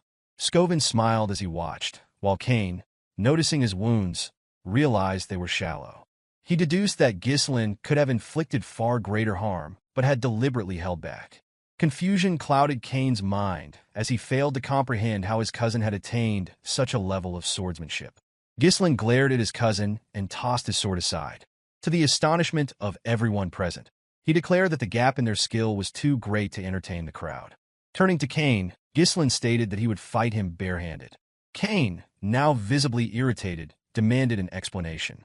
With a calm demeanor, Ghislain explained that he intended to use this duel as an opportunity to educate his cousin. Rolling up his sleeves, he declared that the lesson would be delivered with his bare knuckles. Kane was taken aback when his cousin announced that he intended to educate him. Ghislain clarified to Kane that his skills in swordsmanship were superior and suggested providing a handicap. He proposed that they engage in a barehanded fight, an area where Kane excelled. With a serious expression, Ghislain declared his intention to double the original bet by adding 1,000 gold, asserting that he was confident in his victory. The crowd reacted with shock at the unexpected escalation, unable to fathom Ghislain's boldness in increasing the stakes. Among them, the spy was the most astonished. He struggled to believe that Ghislain had the audacity to challenge Kane to a barehanded fight. Nonetheless, the man felt elated, convinced that Ghislain's recklessness had handed him an advantage. As preparations for the fight commenced, the chubby merchant invited spectators to place their additional bets, announcing the switch to a barehanded contest between Ghislain and Kane. Opinions were divided. Some considered Ghislain foolish for challenging Kane to a test of sheer strength, while others believed he had a strategy and chose to bet on him. Kane was incredulous at his cousin's decision to face him barehanded. After a moment of hesitation, he instructed Ghislain to proceed as he wished, discarding his coat and readying his weapon. Lifting his sword, Kane proclaimed his intention to use it, charging at Ghislain immediately after. Belinda, observing this, expressed her frustration and urged her master to retrieve his weapon and defeat Kane. As these words left her lips, Kane swung his sword at Ghislain with lethal intent. However, Ghislain evaded the attack, smiling as he determined that his cousin required a lesson. Dodging Kane's strike, Ghislain dropped to the ground, avoiding the blade. Kane attempted to redirect his sword, but Ghislain maneuvered to his side and delivered a punch to Kane's thigh. Before Kane could react, a heavy blow landed on his jaw, causing him to lose his balance and collapse. Kane was left bewildered, unable to comprehend how Ghislain, whom he had always regarded as inferior, could execute such precise movements. The crowd erupted in astonishment as they began to perceive the possibility of Ghislain emerging victorious. With a calm but stern demeanor, Ghislain demanded that Kane rise, declaring that he had barely begun. Infuriated by his cousin's words, Kane lunged again, wielding his sword with ferocity. He swung the blade wildly as he closed the distance between them, but Ghislain skillfully evaded each strike. Seizing an opening, Ghislain grabbed Kane's arm, twisted it, and locked him down. Before Kane could retaliate, Ghislain delivered a knee strike to his rib, causing him to spit blood. Disoriented and unable to reconcile the situation, Kane struggled to process how someone he had always regarded as subservient could dominate him so thoroughly. Memories of Ghislain bowing in submission replayed in his mind, heightening his disbelief. Despite his injuries, Kane clung to the belief that defeating Ghislain should have been a simple matter, one that would secure his family's future. However, Ghislain offered no respite. He pressed his advantage relentlessly, raining blows on Kane without pause, leaving no room for recovery. By the time Ghislain ceased his relentless assault, Kane's face and entire body were swollen. The boy trembled before Ghislain, who grabbed him by the hair and expressed pity for his father. Ghislain explained that Count Loges had once supported Perdium tirelessly, even to the brink of ruin, simply out of loyalty and friendship with Ghislain's father. However, Kane, unlike his father, had chosen a different path. As these words sank in, Kane recalled a moment from a few years prior. In that memory, Kane had argued with his father, frustrated by the Count's decision to continue aiding Perdium. Kane could not comprehend why his father wanted to send more support when their own county was struggling. He had likened the effort to pouring water into a cracked bucket and reminded his father that it had been less than a week since he had returned. only to prepare to leave for Perdium once again. Pleading, Kane asked him to stay, pointing out that everyone needed him. Count Loges, however, turned and firmly explained that his actions were driven by his friendship with Count Perdium. As Kane recalled this conversation, his focus returned to the present just in time to see Ghislain's fist approaching his face. Kane closed his eyes, bracing for the blow. Instead, Ghislain stopped and told his cousin that enough had been done. When Kane opened his eyes, he saw Ghislain extending a hand toward him, inviting him to rise. Kane, overwhelmed, lowered his head and admitted his defeat. The crowd erupted in disbelief, chanting Ghislain's name, marveling at his unexpected victory. Those who had bet on Kane regretted their decision, while others celebrated their winnings from wagering on Ghislain. Among the spectators, Elena beamed with pride at her brother's success. Meanwhile, Belinda and the two soldiers accompanying her stood in stunned silence, shocked by the outcome. The spy climbed onto the stage, visibly enraged. Approaching Kane, he shouted, demanding to know why he had surrendered so easily after encountering only a slight disadvantage. The spy reminded Kane of the trust placed in him, but Kane merely responded that he was finished and insisted it was time to leave. Infuriated by Kane's perceived weakness, the spy stewed in frustration. While the spy brooded, Ghislain called out to him with a confident smile. Addressing the crowd, Ghislain announced that the spy had volunteered to cover the cost of meat and drinks for everyone present. Cheers erupted as the crowd celebrated their young master's generosity, declaring him the best. The spy, however, was stunned and protested, insisting that he had made no such offer. Ghislain placed a firm hand on the man's shoulder and calmly explained that this was the price of losing the duel. He reassured the spy that the expenses would not be deducted from the betting pot, but rather an additional contribution expected from him. As Ghislain tightened his grip on the spy's shoulder, he reminded the man of the terms of the bet, which now included an additional 1,000 gold on top of the initial 1,000. With a chilling look, Ghislain warned the spy of the consequences of attempting to flee. Recognizing the severity of the situation, the spy dropped to his knees in defeat, agreeing to Ghislain's demands. He understood that disobedience would only lead to his demise. The following day, the scene shifts to Ghislain's room. He placed a large box on the table, opening it to reveal an impressive quantity of gold coins, profits from his recent bet. Ghislain was astonished at the amount, realizing it was enough to hire a small mercenary corps.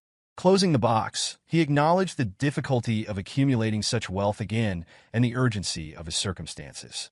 He understood that his enemies would not wait for him to prepare and knew he needed to act quickly to launch the plan he had in mind. While contemplating, Ghislain noticed Elena and Belinda standing nearby. With a nervous expression, he asked if something was wrong. Elena, smiling brightly, inquired how her brother intended to spend his newfound wealth. Ghislain jokingly asked if she wanted some of it, but Elena clarified that she was merely curious. Belinda interjected, confidently stating that she already knew Ghislain's intentions. She reminded him that Lady Amelia's birthday was approaching and teased that he had orchestrated the entire display to purchase an extravagant gift for Amelia. Belinda remarked that her master's actions were easy to interpret. Elena, surprised, questioned whether her brother was truly working so hard to impress his fiancée. Ghislain, startled, seemed unaware of having a fiancée. He asked his sister and maid for clarification.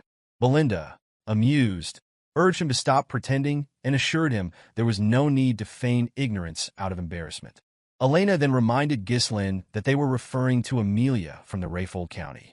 Hearing the county's name, Ghislain's expression darkened.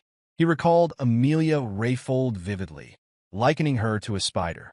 Amelia Rayfold, a noble admired for her kindness and selfless actions, had won the unwavering support of her territory's people. However, in time, she would incite a rebellion and gain notoriety as the Witch of the North, aligning with the Delphine Duchy to deal a decisive blow to Perdium's downfall. Ghislain viewed her as a traitor. A faint smile crossed his face as he asked Belinda when their father was expected to return. Belinda informed him that the Lord would arrive in a week. Ghislain determined that this time frame was sufficient. Rising from his seat, he announced his intention to visit Rayfold County. Belinda, surprised, pointed out that it was not yet Amelia's birthday and asked about the reason for his visit. Ghislain revealed that he intended to secure funds from the county. The narrative transitions to a beautiful noblewoman placing her shoes on the ground. The woman, adorned with a spider near her mouth and striking red eyes, was revealed to be Amelia. She handed her shoes to a ragged girl nearby. The child, overwhelmed, struggled to believe that Amelia was gifting her the shoes. Amelia remarked that she alone deserved to walk barefoot on the land. Turning to her soldiers, she instructed them to provide food and shelter to the surrounding people. Her men immediately set about distributing provisions, leaving the crowd astonished. As Amelia departed, the people expressed their gratitude for her kindness. The scene shifts again, now to Amelia's garden at the Rayfold Manor. A man knelt, cleaning Amelia's feet. This man, Bernarf, served as Amelia's escort knight. While stroking a cat on the table, Amelia recounted her father's insistence on absolute obedience from the people of their territory. She observed that the common folk would follow anyone who kept them warm and fed. Bernarf complimented Amelia's strategy, assuring her that winning the hearts of the people would benefit her in the competition to determine her father's successor. In response, Amelia struck Bernarf's face lightly with her foot. She then demanded an update on the duel involving the finest swordsman of the North. Bernarf apologized and explained that he had avoided participating to prevent drawing undue attention, reasoning that such attention could disrupt their plans. Bernarf reminded Amelia that the time had not yet come for her to reveal her claws. He kissed her feet, pledging his blade to her service. Amelia, with a calm yet commanding demeanor, reminded her knight that he was naturally her blade, as she had invested a great deal into his development. Lifting his head, she leaned closer, her expression darkening. With an intimidating tone, she warned Bernarf that weakness was unacceptable. Letting go of him, she shifted the conversation and inquired about the status of the merchants. Bernarf reassured Amelia that there was no need to worry about the Arctium merchants. He explained that their guild was purchasing all the materials needed for the reconstruction of the Forest of Beasts outpost, recently destroyed in an orc attack on Perdium. Furthermore, he detailed how they were recovering the annual support fund sent by Count Rayfold to Perdium. Bernarf also revealed their ongoing recruitment of soldiers and knights leaving Perdium. These men, well trained from battles against the barbarian tribes, were considered excellent additions to their forces. Amelia commended Bernarf's efforts, cautioning him to ensure that the guild maintained the appearance of an ordinary merchant operation. She emphasized the importance of keeping their true intentions concealed until their strength was fully amassed. While they spoke, a steward entered the garden, prompting Bernarf to rise and confront him. In a stern voice, he demanded to know who had allowed the interruption. The steward, unfazed, explained that news had arrived from the gate. Ghislain had come to visit. Amelia, surprised by this revelation, questioned the steward about the purpose of Ghislain's visit. The man relayed that Ghislain claimed to have matters to discuss concerning their merchant guild. Both Amelia and Bernarf were startled by this unexpected development. The scene transitioned to the visitor's room, where Amelia entered and took a seat. Across from her sat Ghislain, dressed in a rough coat and holding a small flower. Ghislain greeted her cordially, but Amelia expressed her disapproval of his unannounced visit. She chided him for his lack of etiquette and manners. Smiling, Ghislain explained that he had come to present her with an early birthday gift. He placed the flower on the table, describing its pleasant fragrance and mentioning that he had acquired it from the nearby merchant guild. Ghislain added that he intended to purchase flowers from this guild moving forward, revealing its name as the Arctium Merchant Guild. Amelia listened, but appeared perplexed by Ghislain's remarks. Rising from her seat, she claimed not to understand his point and dismissed herself, stating that she would leave now that she had received his gift. However, as she turned to depart, Ghislain, his gaze cold and unyielding, asked her to sit back down.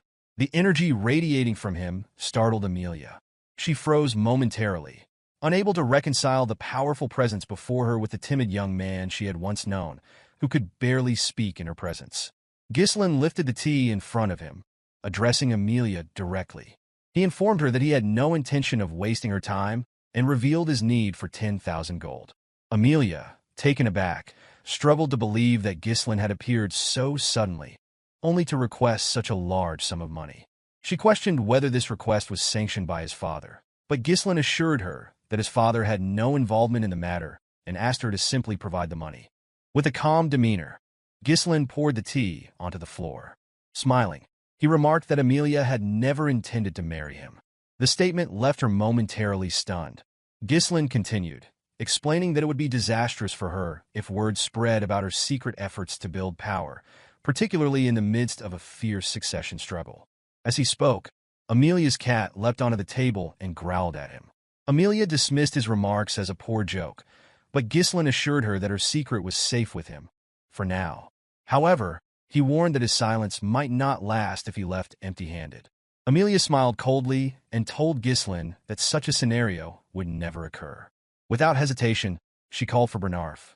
The knight entered the room promptly, placing a hand over his chest as he greeted Ghislain.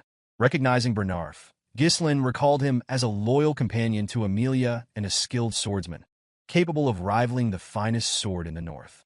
Ghislain addressed Amelia directly, warning her that his death would spark a war. He asked if she could truly handle the consequences. Unfazed, Amelia responded that if a ruffian barged in, caused chaos, and was subsequently killed by her escort knight, that would be the story the world would hear. Smiling, she ordered Bernarf to kill Ghislain. The knight drew his sword without hesitation, and Ghislain realized he had no choice but to take the situation seriously. Placing a hand on his sword hilt, Ghislain prepared to defend himself. Before he could act, Bernarf smiled, catching Ghislain off guard. A sudden noise broke the tension as an assassin emerged from a knight's armor positioned behind Ghislain. The assassin aimed to strike at Ghislain's chair, but Ghislain quickly jumped to avoid the attack. As the assassin struggled to free his weapon, Ghislain delivered a powerful kick to his chest, sending him crashing through the window. Both Amelia and Bernarf were visibly stunned by the display. Turning back to his hosts, Ghislain expressed disbelief at Amelia's feigned politeness while orchestrating a surprise attack. Picking up his sword, he remarked sarcastically on the poor hospitality. Without delay, he charged at Bernarf, swinging his weapon. The knight managed to block the attack. With a cold glare, Ghislain questioned whether Rayfold County had forgotten the principles of chivalry.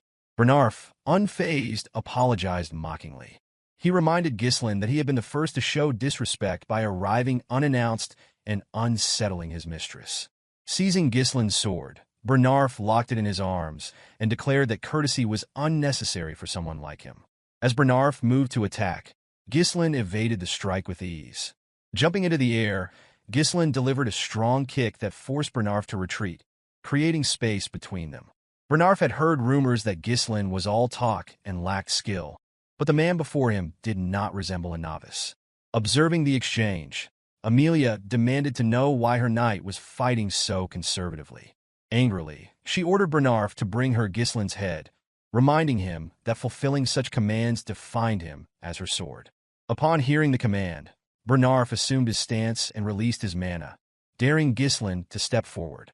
Ghislain smirked, finding it absurd that a mere escort knight would presume to order him around.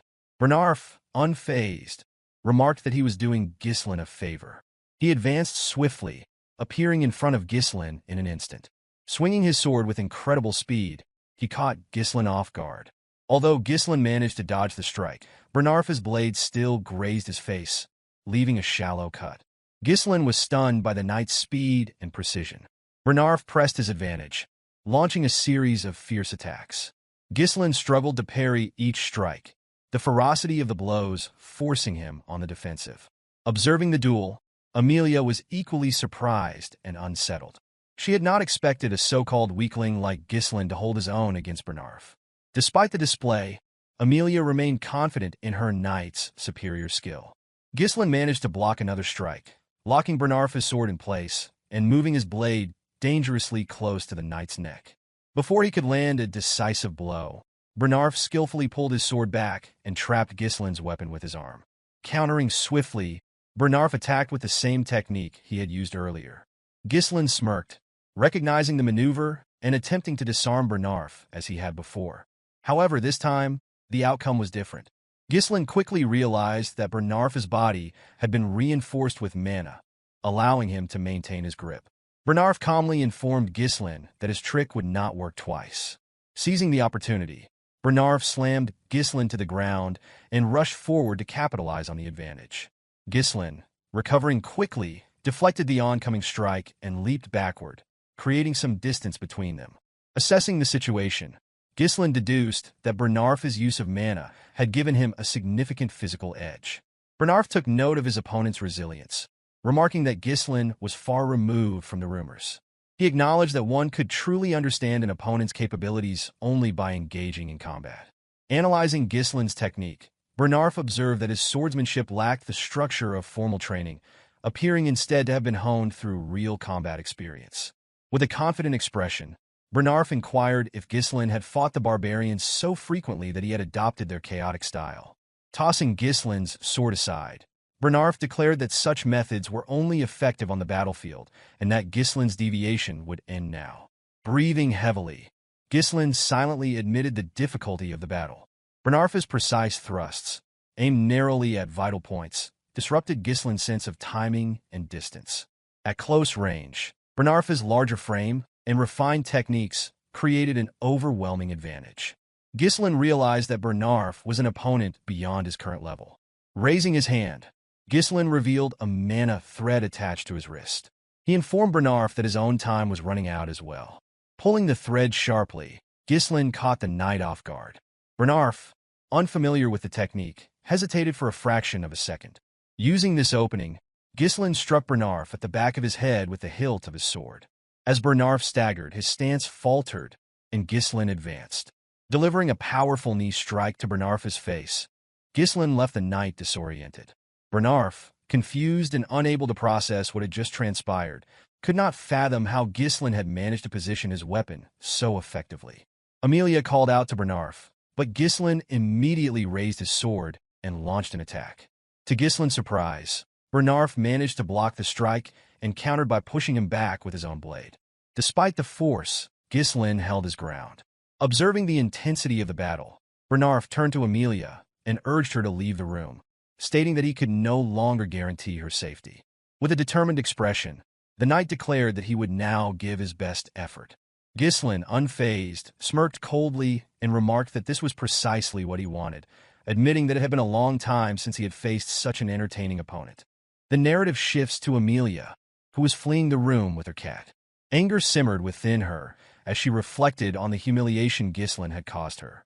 She questioned how he had learned about the Merchant Guild, suspecting someone had leaked the information. It seemed impossible for him to know such details without inside help.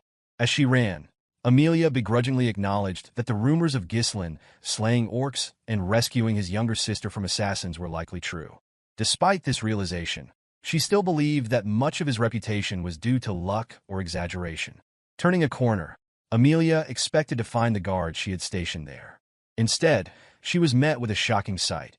Her guards lay unconscious on the ground, and a hooded woman stood amidst them.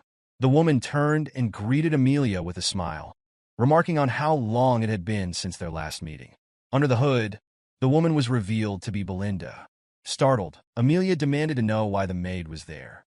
Before she could react further, Belinda moved with incredible speed, appearing beside her with a blade pressed to her neck, ordering her to remain silent. Amelia froze in disbelief at the blade against her throat. Belinda's gaze settled on the spider, still clinging to Amelia's lip switch. With practiced ease, Belinda removed the spider. Smiling, she revealed that she had overheard Count Perdium and Count Rayfold during the engagement ceremony. She recounted how Amelia's siblings had mocked her for her fascination with spiders, and how Amelia had raised the creatures as a means of exacting revenge. Belinda then questioned why Amelia continued to wear a spider, suggesting it could either symbolize overcoming her trauma or a display of defiance. Without waiting for an answer, she tossed the spider to the ground and crushed it underfoot. With a satisfying crunch, she declared that it did not suit her. With an unsettling calm, Belinda urged Amelia to cooperate. The scene shifted back to the room where Ghislain and Bernarf continued their fight. Ghislain noticed a change in the air, sensing the overwhelming mana Bernarf was now releasing. Bernarf addressed Ghislain, recalling his earlier remark about being an entertaining opponent. With disdain, he declared that only a lowly mercenary would speak in such terms. He dismissed Ghislain as unworthy of calling himself a noble like his mistress. Ghislain, taken aback, countered with a sharp reminder that Bernarf was merely an escort knight. He firmly warned Bernarf not to question his nobility. Bernarf rushed forward, launching a series of rapid attacks against Ghislain. Despite the knight's incredible speed, Ghislain managed to block the strikes, though it became increasingly difficult. With a stern expression, Bernarf admonished Ghislain to uphold the dignity of nobility. As he spoke, his attacks intensified, reaching a level far beyond what Ghislain had encountered earlier. Each blow pushed Ghislain further back, testing the limits of his endurance. Frustrated, Ghislain growled that enough was enough. Using his sword, he deflected Bernarf's blade and attempted to pierce his opponent's head. However, Bernarf intercepted the attack skillfully, bending Ghislain's sword away and forcing him to retreat. With a swift counter, Bernarf thrust his blade forward, landing a strike on Ghislain's shoulder. To the knight's astonishment, Ghislain had intentionally taken the hit, using the impact to push the blade aside and create an opening. Capitalizing on the moment, Ghislain launched a counterattack, but Bernarf managed to block it in time. Realizing the danger of underestimating his opponent, Bernarf maintained his guard, locking down Ghislain's sword and kicking him away. He remarked that this was the difference between a true warrior and one who wields a sword for mere entertainment. Ghislain, breathing heavily, couldn't help but find the battle exhilarating despite the mounting pressure. Bernarf's overwhelming speed, reach, and relentless attacks kept him in control of the fight. Any attempt by Ghislain to counter through close-quarter grappling was immediately neutralized. In a binding clash, Bernarf deceptively locked their swords together, giving the impression that neither could break free. With Ghislain's current mana reserves, it was nearly impossible to overcome the knight's superior strength. The situation was dire, and Bernarf appeared to have the upper hand. As Ghislain analyzed his predicament, Bernarf charged again, forcing him to act decisively. Ghislain, preparing himself, acknowledged that the fight had to end soon. While Bernarf had accounted for nearly every variable, he had overlooked one critical factor: Ghislain's unique mana cultivation technique. Drawing upon his third mana core, Ghislain unleashed an explosive surge of power and met Bernarf head-on. When their swords clashed, Ghislain channeled his newfound strength, forcing Bernarf's blade downward and disarming him with sheer force. The knight froze in disbelief, unable to comprehend how Ghislain had summoned such overwhelming mana mid-battle. Before Bernarf could recover, Ghislain raised his sword to strike a fatal blow. At that moment, a voice interrupted, commanding Ghislain to stop. Turning, he saw Amelia standing nearby, fury etched across her face. She demanded that Ghislain take the 10,000 gold and leave immediately. Irritated, Ghislain lowered his sword and stepped back, remarking that it would have been far simpler if she had handed over the money when he had asked politely.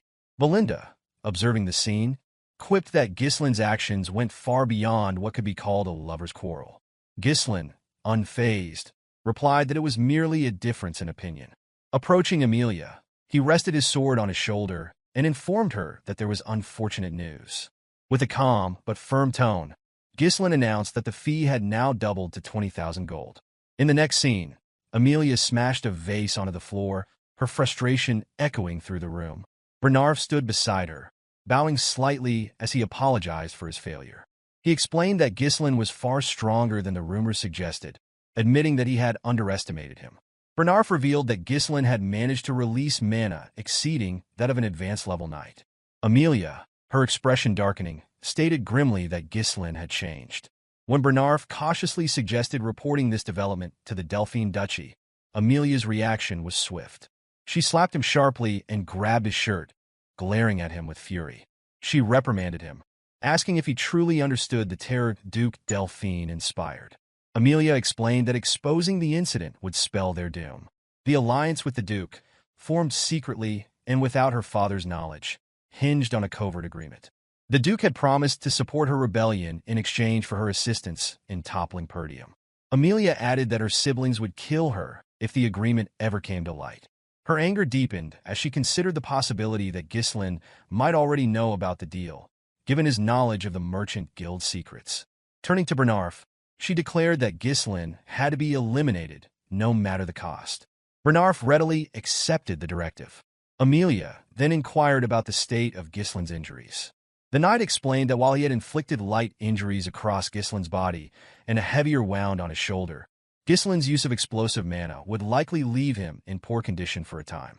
Bernarf cautioned that they could not use knights from their own territory, as doing so would leave a trail. Amelia nodded, acknowledging the constraint and reminding him of the reason she had trained a specific group of operatives. Immediately understanding her intent, Bernarf asked if she intended to deploy the Wildcats. Amelia confirmed this, explaining that the Wildcats were composed of war orphans, outcasts, and those without status. Only the most naturally talented individuals proficient in mana were selected for this elite group. Amelia placed a flag on the map before her, marking a location, and instructed Bernarf to send a dozen of the Wildcats there.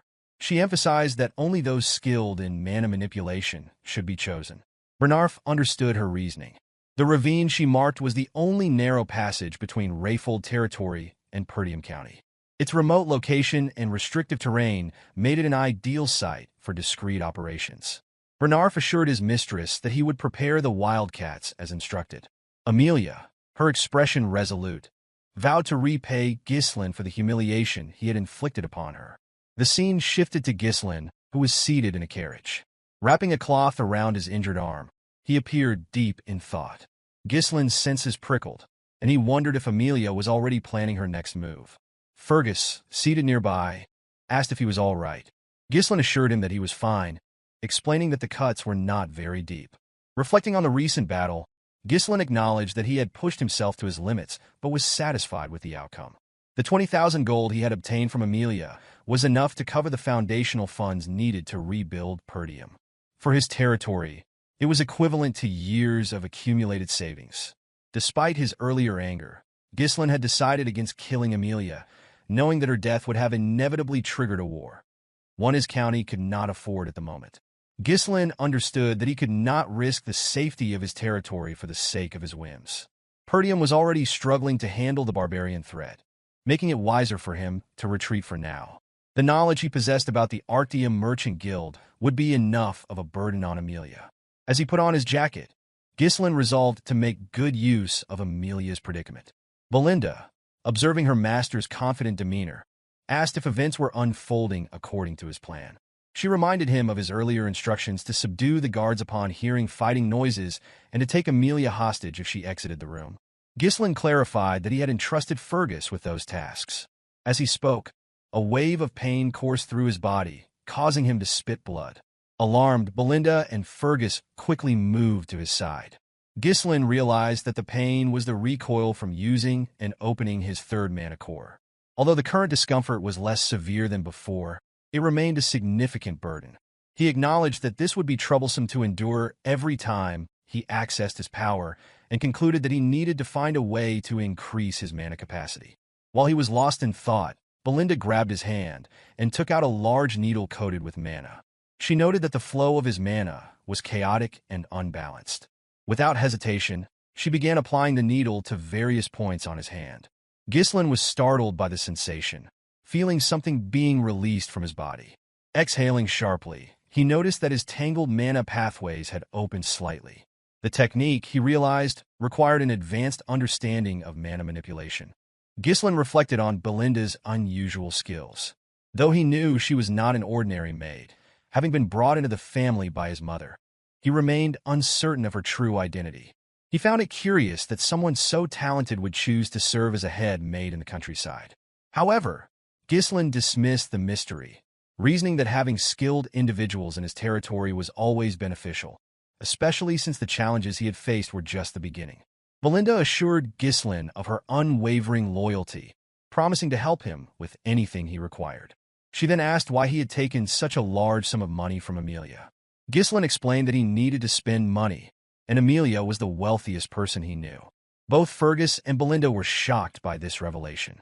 Belinda expressed disbelief that he had ended his engagement for such a reason, warning that Count Rayfold would retaliate if he found out. Ghislain, unconcerned, assured her that Amelia would never report the incident to her father. Smiling, he reminded Belinda of her earlier declaration of trust. Annoyed, Belinda demanded to know his intentions for the money, asserting that she had taken risks alongside him. Ghislain revealed that he intended to use the funds to conquer the Forest of Beasts. Belinda was taken aback, while Fergus expressed skepticism, pointing out that efforts to conquer the forest had failed since the time of Ghislain's great-grandfather. Ghislain then reminded Fergus of a request he had made before entering the castle. Fergus hesitated before revealing that the individual Ghislain had asked him to find was at the designated location. Nervously, he cautioned that the man was unstable and not in his right mind. Ghislain dismissed these concerns, stating that as long as the man was alive, he was useful, and insisted they depart immediately. Belinda objected, urging her master to return home due to his physical condition. She reminded him that he could not afford to wander in his current state. Ghislain countered by pointing out that Amelia was unlikely to let them leave without attempting to silence them. Acknowledging this, Belinda tapped her muscle confidently, reminding him that she was skilled in combat. She also noted that Fergus, as a knight, would be an asset in dealing with any threats. Ghislain reassured Belinda of her reliability, but clarified that the role he required was beyond her expertise. Smiling, he revealed that they were on their way to meet the vanguard he had in mind.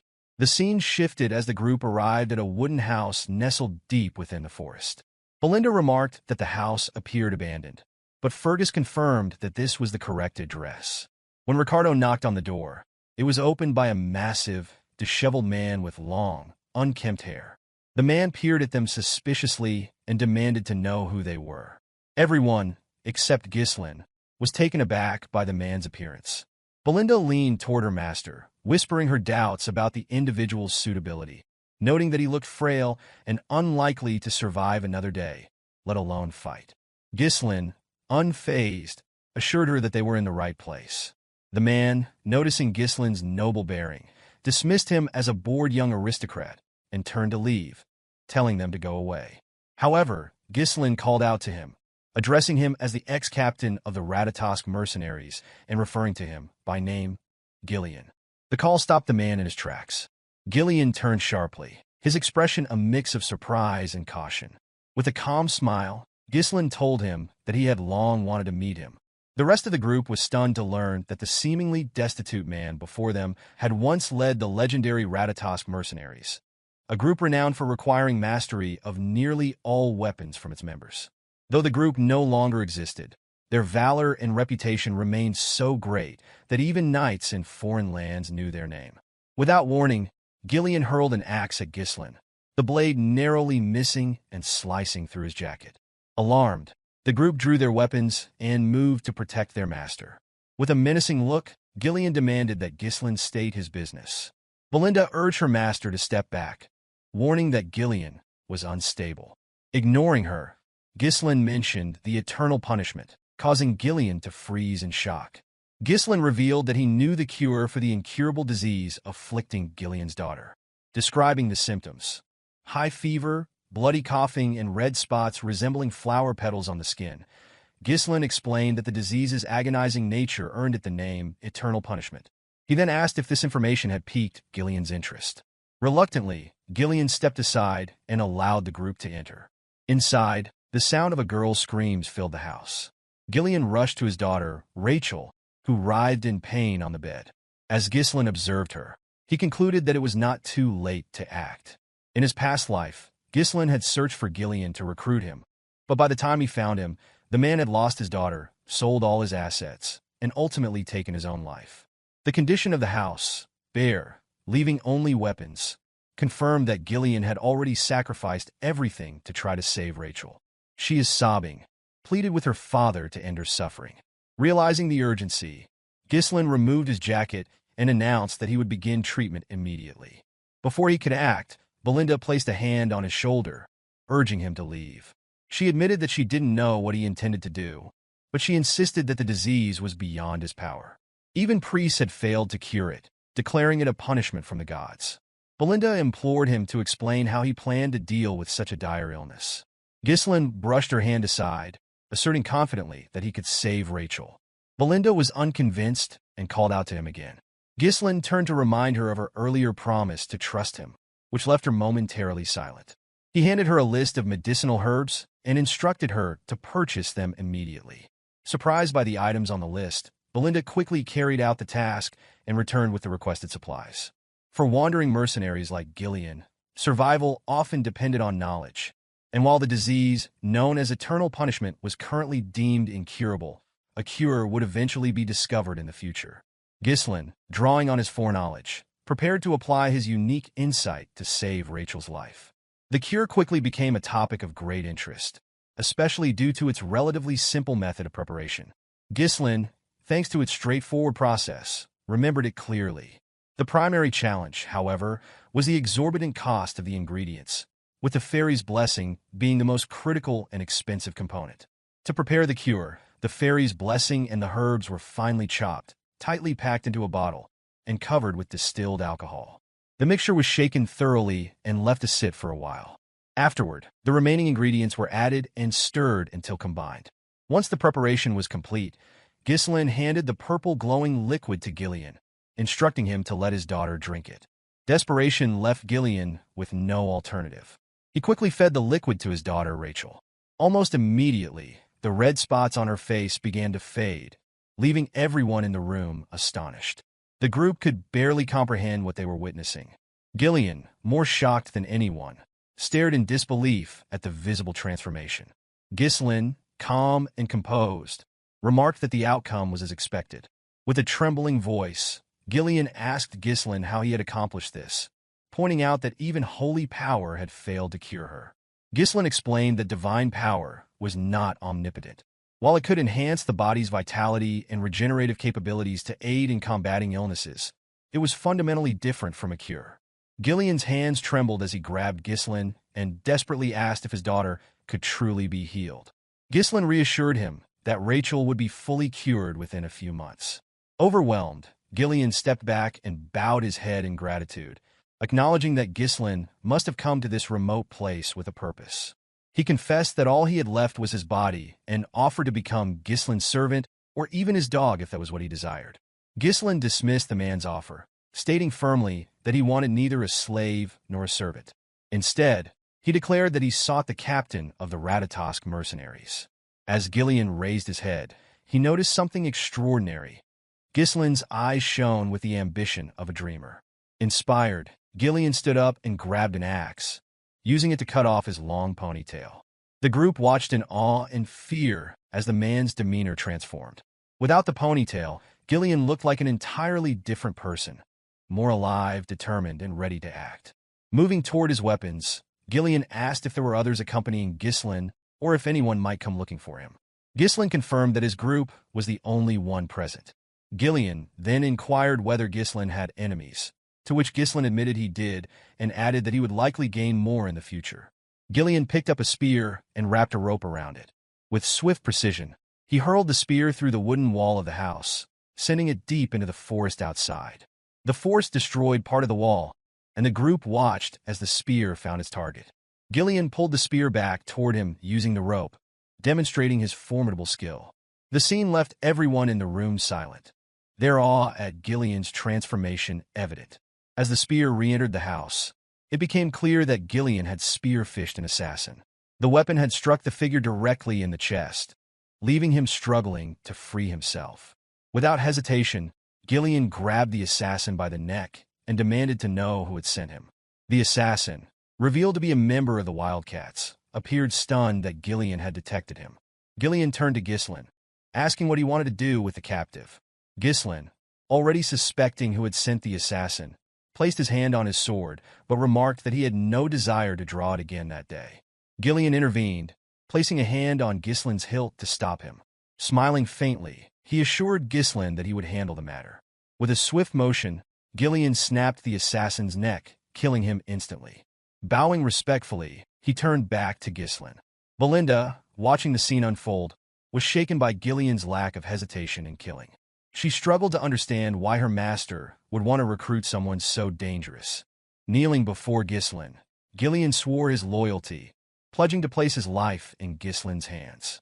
Ghislain, recognizing the value of having such a powerful ally for his reconstruction plans, accepted the pledge with a smile, expressing his eagerness to work with Gillion. The narrative shifted to a cabin deep in the woods, where a group of wildcats was gathered. A trafficker reported to the group that one of their members had been killed. The news caused shock and unrest among the group, prompting their leader, Vigo, to demand silence. Apologizing for the commotion, the traffickers explained that Bernarf had assured them that Ghislain would neither locate their reconnaissance unit nor be capable of killing them. Vigo questioned whether the reconnaissance team had made mistakes or been given bad intelligence. One of his subordinates, trembling, revealed that Gillion had joined Ghislain's group. Startled, Vigo grabbed the subordinate by the neck and demanded confirmation. The man nervously insisted he was certain, recounting that he had seen it with his own eyes. Hearing this, Vigo smiled, expressing satisfaction that his former captain was finally taking action. The scene transitioned back to Gillion, who was traveling through the woods with Ghislain and the others in a carriage. Belinda, feeling cramped, complained about the sheer volume of weapons Gillion had brought along. She asked Ghislain whether it was truly necessary to transport so many, remarking that a sword or two should have sufficed. She expressed disbelief that they had been forced to purchase another carriage to accommodate Gillion's arsenal. Ghislain calmly reminded her that they already needed an extra carriage to ensure Rachel traveled comfortably. He assured her it was not a problem and asked her to endure it for now, emphasizing that their primary concern was escaping the ravine. Belinda then inquired whether the captured assassin had been sent by Amelia. Ghislain confirmed her suspicion. Hearing this, Belinda explained that the mask worn by the assassin was a symbol associated with the Wildcats traffickers, a powerful and notorious guild in Rayfold. Ghislain, surprised, asked her to elaborate. According to Belinda, the Wildcats traffickers specialized in smuggling, assassination, drugs, human trafficking, and other illicit activities. Comprised of skilled former mercenaries, the guild wielded significant combat power and was regarded as a shadowy and dangerous organization. Ghislain, curious, asked how Belinda had come to know this information despite spending most of her time in the castle. The maid revealed that she had learned about such matters before entering her role as head maid. She urged her master to exercise caution, emphasizing the Wildcats' persistence and ruthlessness. Ghislain, smiling confidently, assured her that he would be fine, reminding her that they had Gillion on their side. Immediately after the statement, something emerged from the ground after the carriage passed by. The figures began chasing the carriage, and Gillion sensed their presence. As the figures closed in, they leapt out of the ground, revealing themselves to be Wildcats. The Wildcats launched an attack on Gillion, catching him off guard with their ambush. He responded swiftly, drawing both an axe and a sword to block their assaults. With precise movements, he severed one's hand using the axe and then drove it into the chest of another. Before the injured Wildcat could retaliate, Gillion ripped his head apart, and both bodies fell lifeless to the ground. As the men fell, their remaining allies released ropes that triggered massive trees to drop onto the carriage. Gillion, surprised by the trap, heard Belinda warn that the trees could crush them. Reacting quickly, he seized the ropes and slowed the horses, narrowly avoiding disaster. However, the path was now obstructed. Ghislain remarked that he had anticipated the ambush. Nearby, Wildcat traffickers began to close in, and one of them, Vigo, addressed Gillion directly. He referred to Gillion as the former captain of the Ratatosk mercenaries, a title that visibly startled him. Vigo accused him of cowardice, claiming he had disbanded the entire group for the sake of his daughter. Stepping down from the carriage, Gillion denied any knowledge of the accusations. Vigo, visibly irritated, countered by blaming Gillion for the life he had been forced to endure. He questioned whether Gillion had grown so senile that he couldn't recall his past comrades. Gillion offered no response, which further convinced Vigo that he was feigning ignorance.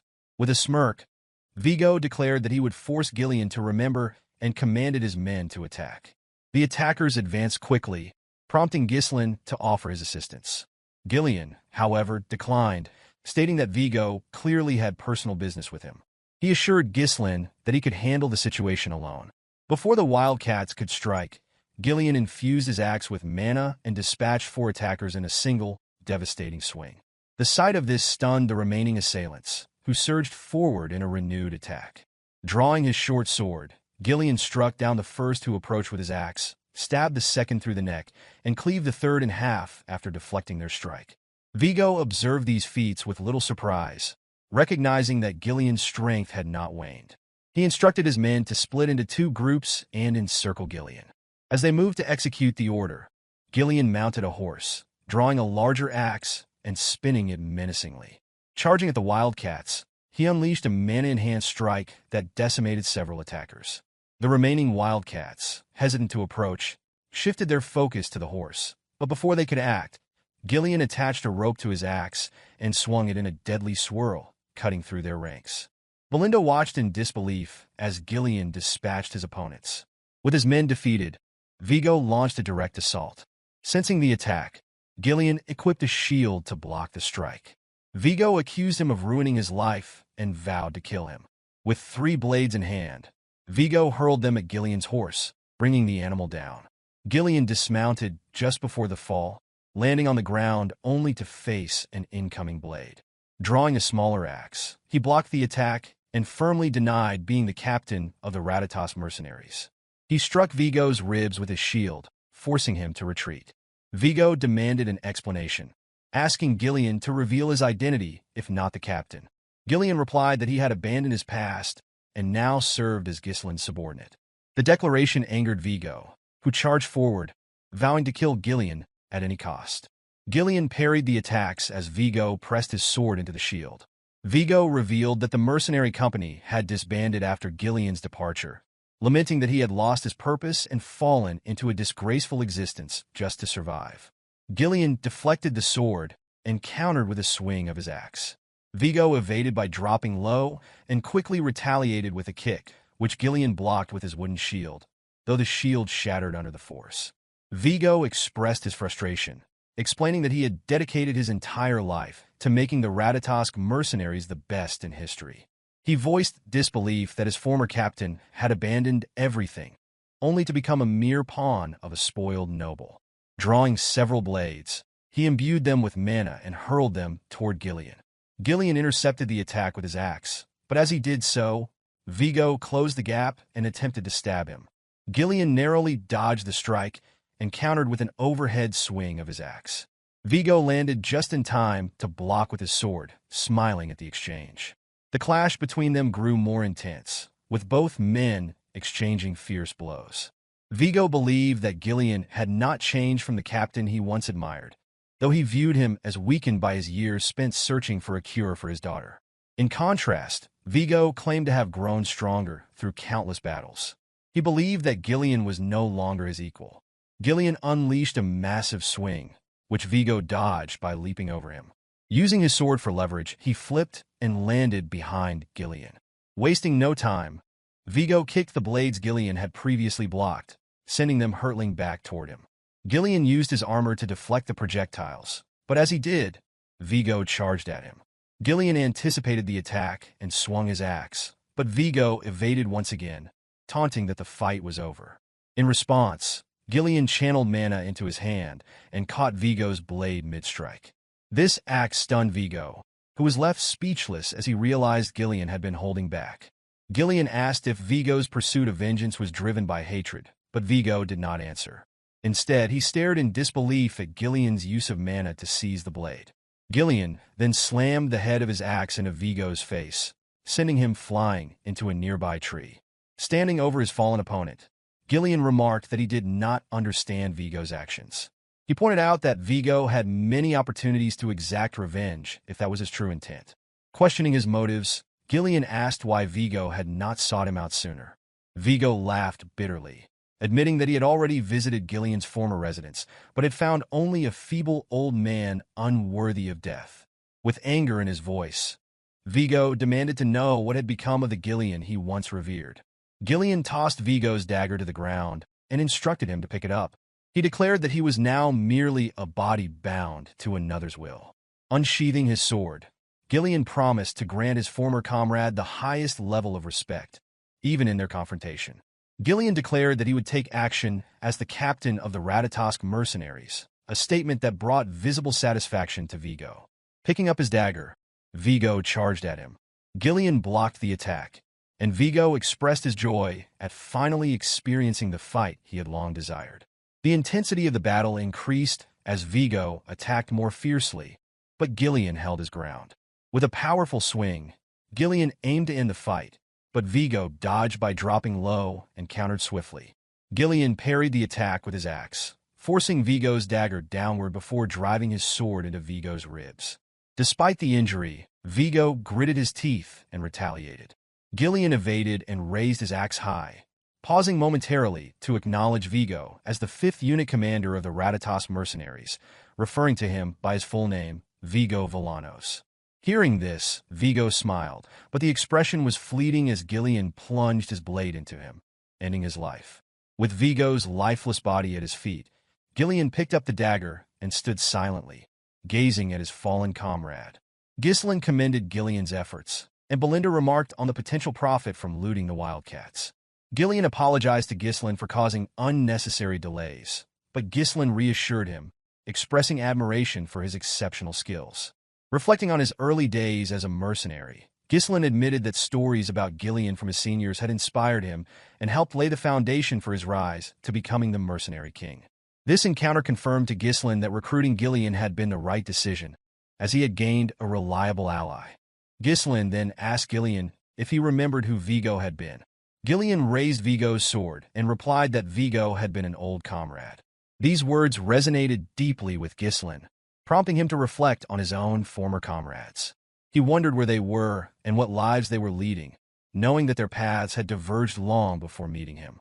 Resolving to reconnect with them one day, Ghislain instructed the group to follow Belinda's suggestion and gather anything valuable from the wildcats.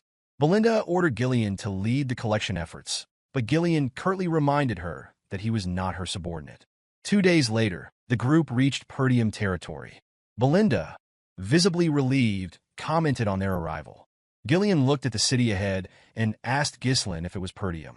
Ghislain confirmed it, feeling a sense of contentment at returning home. He reflected on how, when he had first run away, he believed he could return any time. As Gillion studied the county, Ghislain asked for his opinion. Startled, Gillion nervously responded that it seemed great. Ghislain, however, disagreed. He pointed out that the houses were outdated and renovations were impossible. He revealed that the fields lay uncultivated because the farmers had been conscripted into the military, leaving the land barren. Gillion remarked that he had heard of Perdium's perpetual conflict with the northern barbarians, but admitted the situation was worse than expected. Ghislain affirmed the dire circumstances, but expressed determination to fix the issues. Turning to Gillion, he declared that he needed his strength to make it happen. Both Belinda and Gillion were surprised by this sudden appeal. Ghislain understood that the upcoming battle would be a long and arduous one, a fight to eradicate everything tied to Duke Delphine and to safeguard what had been taken for granted. Resolute, he vowed to restore the land, no matter the cost. As the group entered the county, Belinda noticed something unusual and urged her master to look ahead. When Ghislain lifted his gaze, he saw a figure he hadn't expected. The silhouette was unmistakable, a man in armor with a coat draped over his shoulder. It was his father. At Perdium Castle, several men were gathered, engaged in discussion with the Count. The Count proposed reducing their forces, a suggestion that shocked the assembly. One man protested, warning that maintaining the front lines would become increasingly difficult with fewer troops. Another suggested requesting additional support from the Rayfold family. In response, the General Administrator disclosed that the Rayfolds had cut the support funds. He added that they were amassing soldiers and stockpiling food instead, a revelation that left the knight in the room visibly surprised.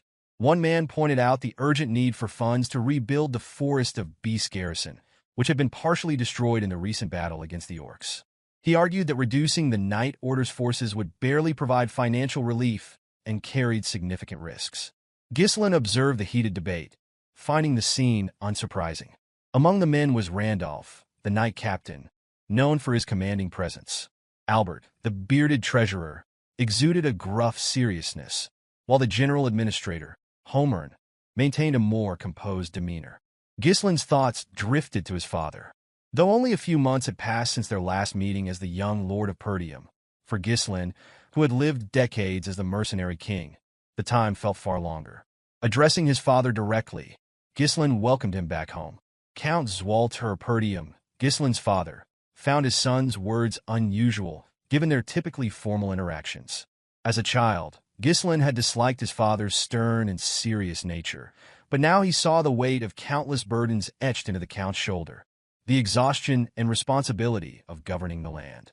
Sipping his tea, Swalter remarked that he had heard of Ghislain's absence from the castle for a week. Ghislain explained that he had visited the Rayfolds.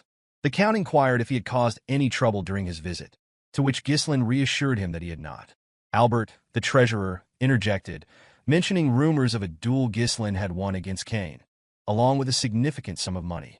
Albert, skeptical, questioned if the young lord had gone to Rayfold to gamble. Ghislain, irritated by the suggestion, clarified that his trip had been an investment-related visit and that he had conducted business with Amelia. Homern, the general administrator, advised Ghislain to be mindful of his actions, reminding him of his future responsibilities as the next ruler of Perdium. Ghislain, maintaining a calm demeanor, acknowledged the reminder, but assured Homern that there was no need for concern. Homern grew increasingly frustrated as it became evident that Ghislain was disregarding his advice. His concern only deepened as a result. Swalter set his tea down and intervened, instructing his subordinates to stop. Turning to his son, he remarked that he had heard about some good trouble Ghislain had caused during his absence. Ghislain, puzzled, waited for clarification. Swalter then asked if it was true that Ghislain had executed Jamal and Philip for attempting to sell Elena. The mention of those disloyal knights surprised Ghislain. Randolph, the knight captain, interjected with skepticism, insisting that it was impossible for Ghislain to have defeated the two knights alone. He speculated that they must have turned on each other and that Ghislain merely delivered the final blow. Ghislain understood the captain's disapproval. Despite their treachery, the fact that knights had died at Ghislain's hand troubled Randolph. To avoid conflict, Ghislain chose to go along with Randolph's version of events. Randolph, with a smug expression, declared that his assumption had been correct. Swalter, however, praised his son for his actions, much to Ghislain's astonishment. The Count dismissed the details of how the knights had been dealt with, stating that the only thing that mattered was Elena's safety. For the first time, Ghislain received a genuine compliment from his father. Encouraged, he informed Swalter that he had a request. Swalter, surprised by the declaration, listened as Homern cut in, warning Ghislain to stop if he intended to ask for money. Randolph agreed, citing all the trouble Ghislain had caused in the past. With visible irritation, the captain listed incidents such as selling military provisions for gambling funds, setting the front gate on fire to grill an army horse, and melting down armor to forge a useless, legendary sword. Ghislain couldn't refute the accusations. Though he didn't recall these events clearly, he knew he was likely responsible. Ghislain clarified that he wasn't asking for money, but simply needed his father's permission. Swalter asked what the request entailed, and Ghislain revealed that he wished to pioneer the Forest of Beasts. The announcement shocked everyone present. Ghislain, unfazed by their reactions, smiled confidently. Later, in his bedroom, Ghislain recounted the encounter with amusement, sharing that his father had denied his request. According to him, Swalter had reacted with alarm and began yelling at him. Belinda, unsurprised, commented that the response had been predictable. She explained that the forest was teeming with dangerous monsters and that there was nothing to gain from such a venture. Ghislain then asked Gillion if he had heard the plan from Belinda. Gillion confirmed that he had, recounting Ghislain's intention to fund the endeavor using the money received from Amelia. He further explained that the Forest of Beasts was infamous as a forest of death, where no one had ever returned alive. Its deadly reputation extended even to other regions, and people universally avoided it. With a calm smile, Ghislain assured his guard that he was well aware of the forest's dangers. Ghislain explained that there was nothing to gain by delaying their departure any further. Rising from his seat, he walked toward the door and informed Gillion that it was time to get started. Belinda reminded him that he had not received permission from the Count and asked if he intended to proceed regardless. Turning to her, Ghislain clarified that he had only asked for permission out of courtesy, emphasizing that he didn't actually require his father's approval. He stated firmly that this was something he had to do. Belinda, confused by her master's determination, questioned what he hoped to find in the forest that made him so resolute. Ghislain deflected, promising to explain later. He knew revealing the truth now could be disastrous if word spread. The forest held the key to massive wealth, a vein of runestone buried near its entrance. When infused with mana, or from this vein would produce runestones, a rare mineral highly coveted by mages. These stones were essential for crafting magical tools, including barriers, magic circles, scrolls, alchemy devices, and for conducting magical research. Their value was immense.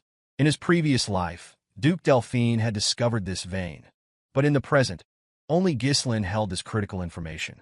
Belinda, unable to discern her master's motives, ultimately chose to trust him, conceding that he must have a plan. Gillion assured Ghislain that he would follow his orders. Ghislain instructed Belinda to visit the nearest guild and hire 200 mercenaries for the mission. Belinda, taken aback by the number, remarked on his willingness to spend the hard-earned money he had risked his life to obtain. Gillion voiced concerns, pointing out that mercenaries were often unruly and difficult to control, especially in large numbers. He warned that they might even betray their employer if the opportunity arose. Acknowledging the risks, Ghislain agreed, but explained that he and Gillion would personally select the most reliable individuals. Gillion asked for clarification, and Ghislain revealed that they were headed to the most skilled small-scale mercenary group in the north. Gillion, visibly uneasy, inquired if his master was referring to the Mad Dogs, also known as the Cerberus mercenaries. He explained that while the Mad Dogs were indeed skilled, they were infamous for turning on their employers if situations deteriorated. Ghislain confidently responded that they were going to put a leash on the Mad Dogs. The scene shifted as Gillion led his master's horse up a hill toward the outskirts of the Zimbar territory, where the Cerberus mercenaries were based. One of the mercenaries spotted the pair approaching from a distance and alerted his colleague.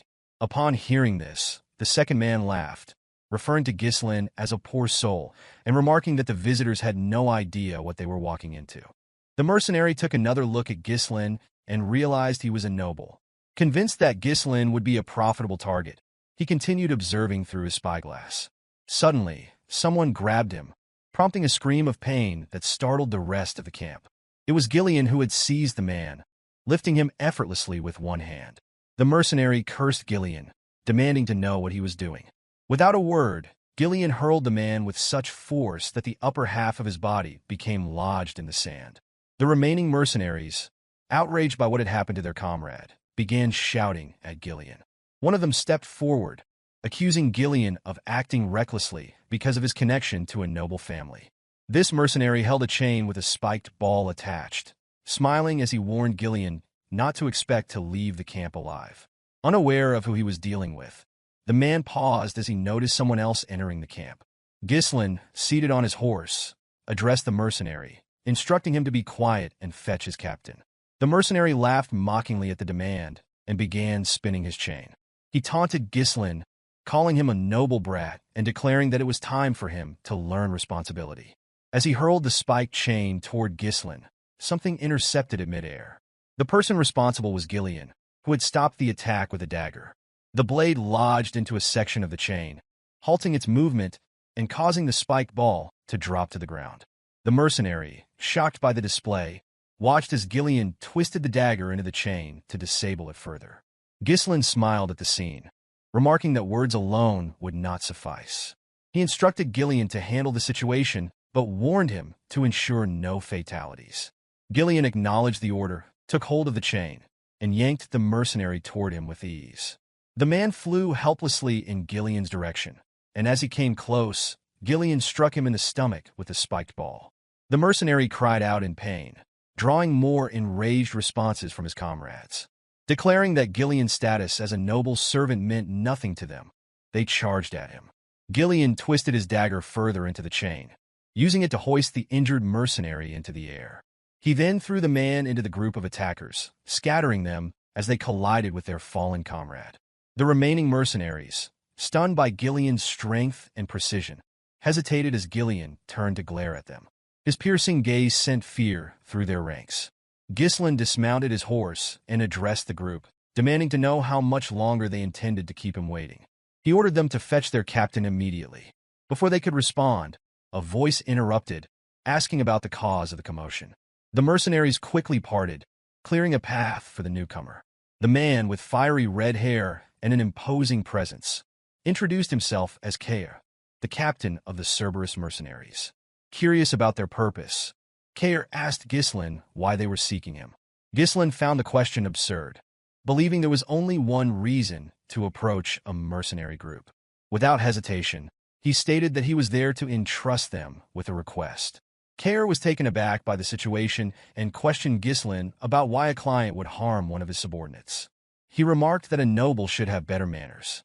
Ghislain, smiling, responded that this was his unique way of greeting. He added that it was the most effective method to tame someone. Kaor, amused by the remark, chuckled and wondered aloud what might have happened if Ghislain had greeted them twice.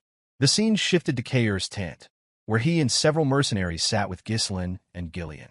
Kaor asked Ghislain to explain the nature of his request.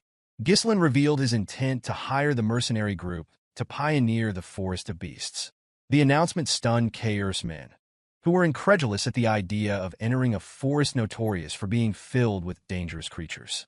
Knowing the forest bordered Perdium territory, the mercenaries exchanged uneasy glances. Kaor, maintaining his composure, asked Ghislain what kind of person he must be to consider disturbing such a perilous place. Ghislain introduced himself as the young Lord of Perdium. Kaor and his men, surprised by the revelation, erupted into laughter. They could hardly believe they were speaking to the infamous young lord described in local rumors. Their laughter grew louder as they became convinced that Ghislain had lost his mind. Kaor, dismissive, told Ghislain that he likely had no idea what the Forest of Beasts was truly like, having grown up sheltered in a greenhouse. He asserted that the forest was no place for rookies like him.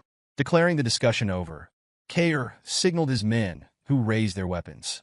Gillion, seeing this, lifted his axe in preparation for a fight. Ghislain, unfazed, asked Kaor if he was afraid.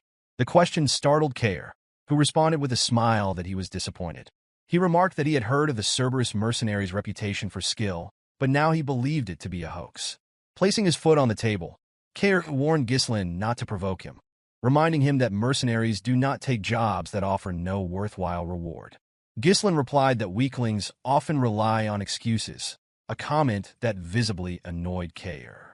Kaor declared that Ghislain was ruining the mood with his pathetic provocations, dismissing him as a clueless brat unworthy of his time. He assured Ghislain that he would allow him to leave unharmed, but demanded compensation for the trouble caused. Ghislain, his demeanor now serious, refused. He then made a bold request, a Moriana's recognition with Kaor, the captain of the Cerberus mercenaries. Both Gillion and the other mercenaries were shocked by the challenge. Kaor, narrowing his eyes, asked Ghislain if he even understood what he was asking for. Ghislain, wearing a confident smile, confirmed that he did. He explained that Moriana's recognition was a traditional mercenary duel, bound by specific rules. Each participant used only a single dagger, with one arm tied to their opponent's. The use of manhwa was strictly forbidden, and stepping outside the designated small circle counted as a loss. The match thrust both participants into a brutal, life-or-death struggle, confined within a small space that limited their movements. Often, the duel resulted not only in the death of the loser, but sometimes even the victor. Ghislain explained to Kaor that the terms of the match required the loser to admit defeat without reservation and submit completely to the winner, effectively becoming the winner's subordinate or dog. He then asked Kaor how he felt about the bet.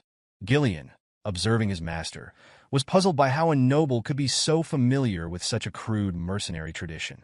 Among mercenaries, rejecting a Moriana's recognition was seen as an admission of weakness, making refusal virtually impossible. Kaor began laughing maniacally, his expression turning unsettling. Addressing his subordinates, he mockingly announced that they had a bold young noble who wanted to prove himself by mercenary standards.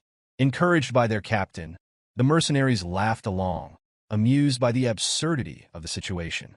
The scene shifted outside, where Ghislain and Kaor stood ready for the duel.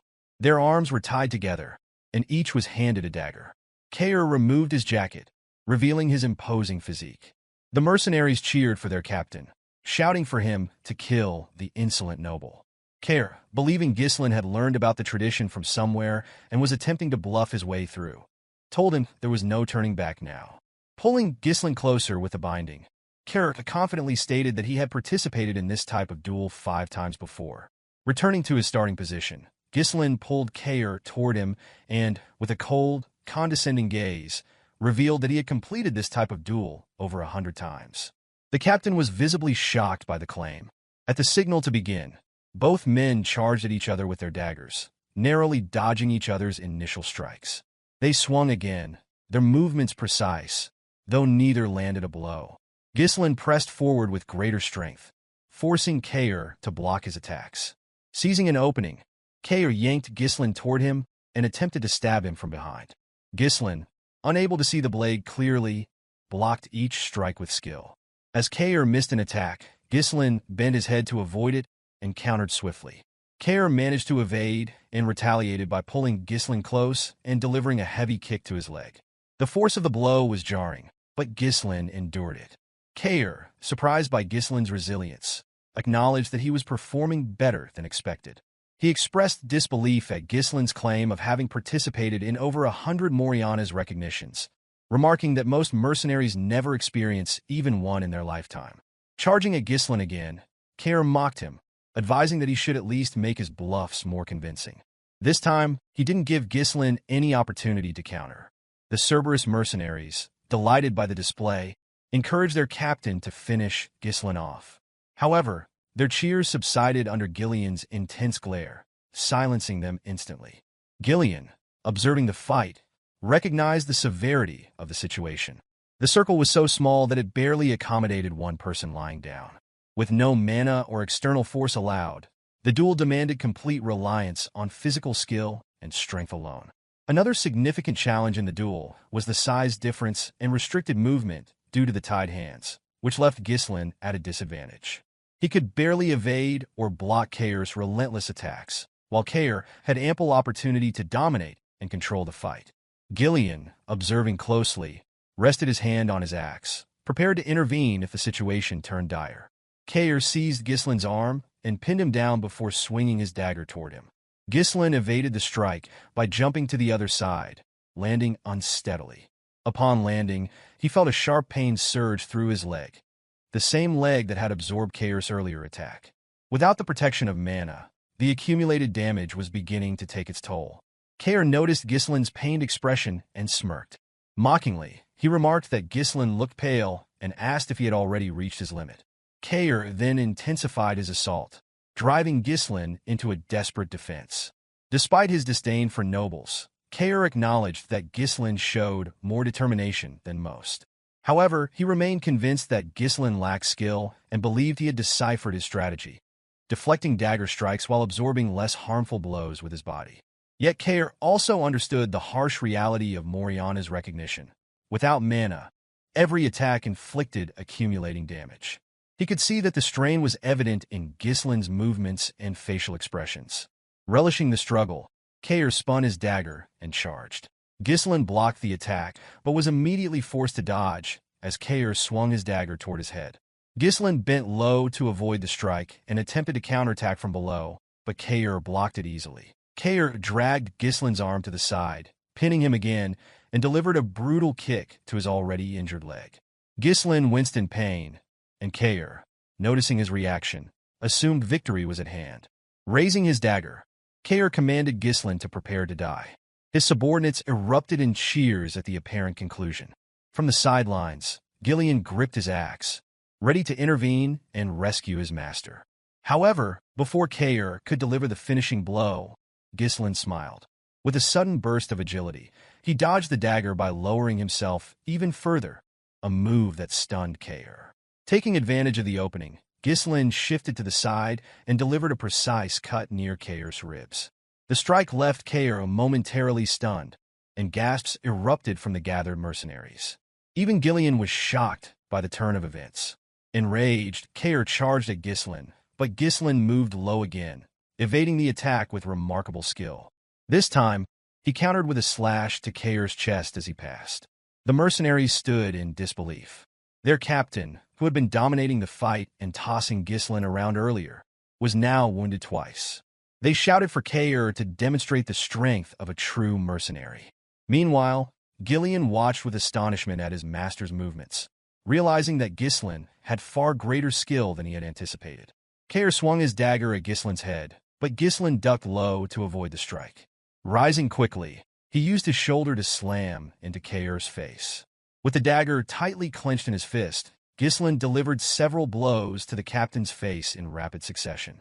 Before Kaor could recover, Ghislain rotated his dagger and stabbed it into Kaor's hand. Despite the injury, Kaor did not cry out. Instead, he charged at Ghislain with renewed ferocity. Ghislain, however, easily dodged each attack. Kaor began to falter, confused by the sudden change. Just moments earlier, Ghislain had seemed barely capable of withstanding his strength.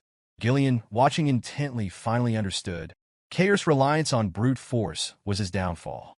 His powerful swings had stiffened his muscles and restricted his movements, making his body rigid and slow. By contrast, Ghislain had avoided resisting directly. Instead, he relaxed his own body, using the captain's momentum to redirect the fight into his favor. Gillion, impressed by this unexpected display of strategy, quietly placed his axe back in its sheath. As Kaor gasped for breath, his men taunted him, urging him to stop playing around and finish the fight. Ghislain commended Kaor for his resolve, noting that many others in his position would have resorted to breaking the rules by using mana when cornered. Kaor, smirking despite his exhaustion, replied that Ghislain spoke like someone who truly had fought in 100 Moriana's recognitions. He revealed that he had earned his position as captain through this very method, adding that mercenaries who broke the rules never survived long in their profession. Ghislain smiled at Kaor's words, stating that he admired his spirit. Kaor admitted that he was at a disadvantage in a direct confrontation, but pointed out that victory in Moriana's recognition was not limited to overpowering an opponent. He reminded Ghislain that stepping outside the circle was an automatic loss. With that, Kaor grabbed Ghislain's arm, hoisted him into the air, and attempted to throw him out of the circle. Confident in his plan, Kaor was certain that this would secure his victory. However, before Ghislain's foot could touch the ground, he tightened his grip on Kaor's hand and pushed his legs upward, bracing against Kaor's knees to stop his descent. Using Kaor's body for support, Ghislain reversed the momentum, pulling Kaor toward him. Taking advantage of the surprise, Ghislain climbed up Kaor's leg, maneuvered behind him, and locked his arm around the captain's neck. In one fluid motion, he slammed Kaor's head to the ground, pushing it outside the circle. The gathered mercenaries stared in stunned silence, unable to believe what had just happened. Kaor, realizing his loss, glared at Ghislain in frustration. Ghislain smiled gently, declaring his victory. Still in disbelief, Kaor turned to Ghislain and demanded to know his true identity, unable to reconcile the skill he had witnessed with the idea of Ghislain being a noble. Fixing Kaor with a cold, piercing gaze, Ghislain stated that he disliked the captain's attitude and reminded him that he was now speaking to his new master. Pulling Kaor to his feet, Ghislain asked what he planned to do next. Kaor assumed the fight was over, but Ghislain calmly corrected him, pointing out that he himself had not yet stepped outside the circle. Kaor, taken aback, watched as Ghislain clenched his fist. Ghislain announced that it was time to discipline his subordinate, signaling that the ordeal was far from over. Ghislain delivered a solid punch to Kaor's face, knocking him to the ground. Kaor quickly raised a hand, asking Ghislain to wait. He reminded him that the fight was over the moment a combatant stepped out of the circle. In response, Ghislain struck him again and questioned if Kaor intended to abide by rules on the battlefield. Kaor, furious, called him a bastard and reminded him that nobles weren't supposed to act this way. Ghislain, his expression serious, ordered him not to speak back to his master. When Kaor insulted him again, calling him a lunatic, Ghislain hit him once more. The punches continued, one after another, until Ghislain's hand was smeared with Kaor's blood. The mercenaries, watching from the sidelines, grew uneasy. They had expected Ghislain to let their captain go after winning the duel, but instead, the beating continued. Kaor, his face swollen and bloodied, begged Ghislain to stop. Ghislain pulled him to his feet and, with a cold gaze, reminded him that he had not yet stepped out of the circle. Kaor, horrified, turned to his men and shouted for them to intervene and kill Ghislain. The mercenaries grabbed their swords, but before they could approach, Gillion unsheathed his axe. His commanding tone froze them in place as he warned that anyone interfering with his master's discipline would be killed. The mercenaries, seeing the deadly intent in Gillion's eyes, dared not move. Kaor, trembling like a beaten dog, turned back to the young noble. Ghislain asked if he was finished, and Kaor's only reply was laughter born of fear. He knew he had miscalculated. Another punch landed, pushing Kaor back. For the first time, Kaor's overconfidence had failed him. He had always seen nobles as pompous losers, arrogant, selfish, and easily manipulated with the right scare tactics. It was this attitude that had earned him the nickname Mad Dog, a title he relished. Yet now, the so-called Mad Dog was being thoroughly beaten by a noble he had underestimated. The mercenaries, visibly worried by their captain's condition, glanced at one another, unsure of what to do. Kaor's face was swollen, his body bruised, and his strength depleted. Ghislain paused to assess Kaor's injuries and then turned to the mercenaries. Breaking the silence, he ordered them to fetch water, bandages, and a towel. The men were taken aback by the command, but Ghislain calmly warned that their captain would die if they didn't act quickly. Shocked into action, they complied with his orders. Gillion observed the scene closely. He noticed how the previously unruly mercenaries were now following Ghislain's commands without question. In a world where strength often carried more weight than laws, Ghislain had established his authority in the most direct and irrefutable way. He had demonstrated who was in charge. In the next scene, Kaor sat slumped in a chair, his body wrapped in bandages. Ghislain placed a sheet of paper on the table in front of him and instructed him to sign it. Kaor, staring at Ghislain with a mixture of defeat and resignation, realized that he had no choice but to comply. Kaor hesitantly took out a pen and signed the document. As he handed it to Ghislain, he nervously asked him to take it. Ghislain, fixing him with a cold stare, demanded he repeat what he had just said. Kaor, now visibly shaken, stammered that he looked forward to working with him. Ghislain grabbed Kaor's hand, causing him to flinch. With a calm but firm tone, Ghislain told him they were now family and that he too looked forward to their collaboration. A few days later, at the outskirts of Perdium territory, a group of mercenaries had gathered in the early morning. One of them, yawning, asked if anyone knew why they had been summoned so early. A bald man carrying a shield chimed in, mentioning a rumor that their employer was the young Lord of Perdium. The mercenaries were shocked to hear this. One of them scoffed, calling Ghislain just a brat and doubting his ability to manage mercenaries effectively. He speculated that the job would be easy. A shirtless, heavily built man clapped his hands to grab the attention of the group. Known as Gordon the Muscle, he smiled and addressed his fellow mercenaries, suggesting that they needed a representative to handle their brat employer. His imposing presence caught everyone's attention, and they nodded in agreement. Gordon commended their admirable posture in devising ways to gain rewards without effort, but he warned them that their plan would fail without unified voices. The mercenaries agreed with Gordon, recalling past incidents where poor coordination had led to failure. The bald man asked Gordon about his plan, and he explained that knowing one's boundaries was crucial.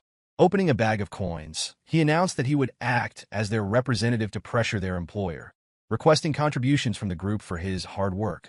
The mercenaries, impressed by Gordon's confidence and size, believed him to be the perfect choice for the task. Praising his reliability and wit, they added coins to the bag. Their plotting was interrupted when one of them noticed someone approaching. Looking up, they saw Ghislain riding toward them alone on his horse. The sight surprised them, and one remarked that Ghislain might flee once he saw Gordon's intimidating build. Gordon instructed the group to approach him together, creating an imposing presence. Smiling confidently, he declared it was time to teach the young lord a lesson about the real world. However, before Gordon could confront Ghislain, he noticed a group trailing behind him. As they drew closer, the mercenaries identified the group as the Cerberus mercenaries, recognizable by their distinct dog-snout-shaped helmets. Shocked, Gordon questioned how Ghislain had managed to recruit the infamous Mad Dogs. When Ghislain finally reached the group, the mercenaries instinctively stepped back. Turning to Gordon, Ghislain asked if he was the representative. Gordon, now visibly nervous, admitted that he was. Ghislain inquired about his name, and Gordon introduced himself as Gordon the Muscle. Ghislain smiled, commenting on the uniqueness of the name before tapping Gordon's chest and complimenting it as pretty cool. Introducing himself as the young Lord of Perdium, Ghislain commanded Gordon to gather the mercenaries. Once assembled, Ghislain addressed them with a serious demeanor. He announced that the time had come to begin the pioneering of the Forest of Beasts. In the next scene, Belinda was assisting Ghislain in donning his armor. All preparations for pioneering the forest had been completed. The expedition's temporary base had been constructed, resources had been procured, and the most critical asset, the troops, had been secured. Ghislain requested Belinda to perform a final head count, and the maid obliged. She informed him that 148 mercenaries had been contracted through the office, along with 41 Cerberus mercenaries he had brought himself. The total number of personnel reached 192. Ghislain acknowledged her effort, commending her for the work, and inquired whether Scoven had been properly informed. Belinda assured him that Scoven had been notified and, contrary to her expectations of resistance. The knight had stepped in to ensure their passage through the forest of beasts remained undetected. As the commander of the forest post, Scovin's involvement gave Belinda confidence that no immediate issues would arise. She urged Ghislain not to worry, and her reassurance brought a smile to his face. Ghislain then called for the mercenaries to assemble.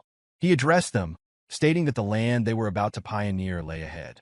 Acknowledging the rumors surrounding the forest, he explained that it was a place rife with unknown dangers, inhabited by monsters and unseen threats beyond imagination. Yet, he expressed his determination to conquer the forest despite its perils. The mercenaries, visibly unsettled by the mention of the forest of beasts, murmured among themselves, claiming they had not been informed of such dangers and feared for their lives.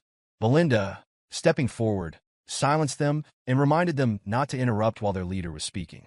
Ghislain gave the mercenaries an opportunity to withdraw if they wished, promising to pay them 3 times their current wages should the mission succeed. The unexpected offer shocked the group, as it was an exceedingly tempting reward. Belinda moved closer to her master and whispered her concerns, pointing out that all their funds had already been spent on preparations. Ghislain calmly explained that such promises were necessary to boost morale. Confident in the mission's success, he assured her that there would be sufficient funds to fulfill the promise afterward. When he asked Belinda if she trusted him, she admitted she had no choice but to place her trust in him. Kaor commented to Gillion that their master must be out of his mind to offer such an extravagant reward and questioned how Ghislain intended to honor his words. Gillion, however, remarked that their master always had a plan. Ghislain officially named the group the Forest of Beasts Expedition Team and declared that it was time to move out. As the group progressed, they began cutting down the trees obstructing their path. Everyone, including Ghislain, actively participated in clearing the way.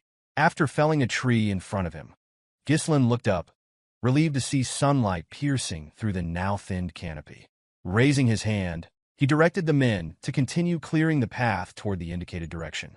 He instructed them to chop the felled trees into logs, load them onto carriages, and dig around the stumps to facilitate their removal.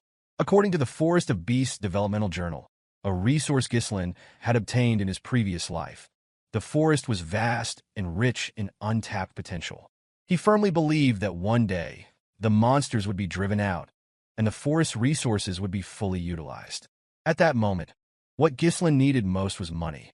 He chose to disregard all other concerns, focusing solely on securing the quickest route to the Runestone Vein. The wealth from this expedition would play a pivotal role in halting the conspiracy surrounding Perdium. Kaor found it peculiar that their employer was taking such an active role, while one of the mercenaries suggested that Ghislain was simply trying to uphold the dignity of a noble. Another mercenary, wearing a helmet, scoffed, claiming that Ghislain was merely pretending and would soon give up.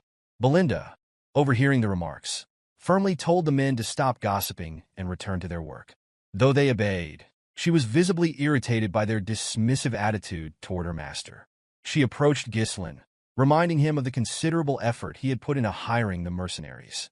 She questioned why he was personally involved in the labor, pointing out that his actions made the men take him lightly. Ghislain reassured her that it was fine, explaining that having more hands on the job would allow them to finish faster. He emphasized that lingering in the area for too long would bring no benefit. Accepting his reasoning, Belinda remarked that he spoke as though he already knew what lay ahead. Kaor observed their exchange with a bemused smile. He found it hard to believe that his employer had someone worrying about him, while he himself had become the dog of his master, willingly heading into danger. Gillion, overhearing this, struck Kaor with a log, prompting Kaor to accuse him of trying to pick a fight. Despite their banter, the operation proceeded smoothly. The Duchy of Delphine, which had conquered the kingdom and established a new dynasty, had launched a large-scale development initiative in the Forest of Beasts. Ghislain had been unable to uncover the Duke's specific motivations for focusing on the forest. However, he had managed to obtain a developmental journal that detailed major resource locations and the ecosystem of monsters. Armed with this knowledge, Ghislain had come better prepared. One of the mercenaries, noticing the abundance of oil lamps among their supplies, wondered aloud why they had been brought instead of cheaper torches. The lack of incidents along the way unsettled Ghislain. He had only read about the dangers of the forest and had no first-hand experience. Sensing the deepening of the forest, he cautioned the men to remain vigilant. While some mercenaries continued cutting trees, one remarked on the increasing darkness, asking if night had already fallen.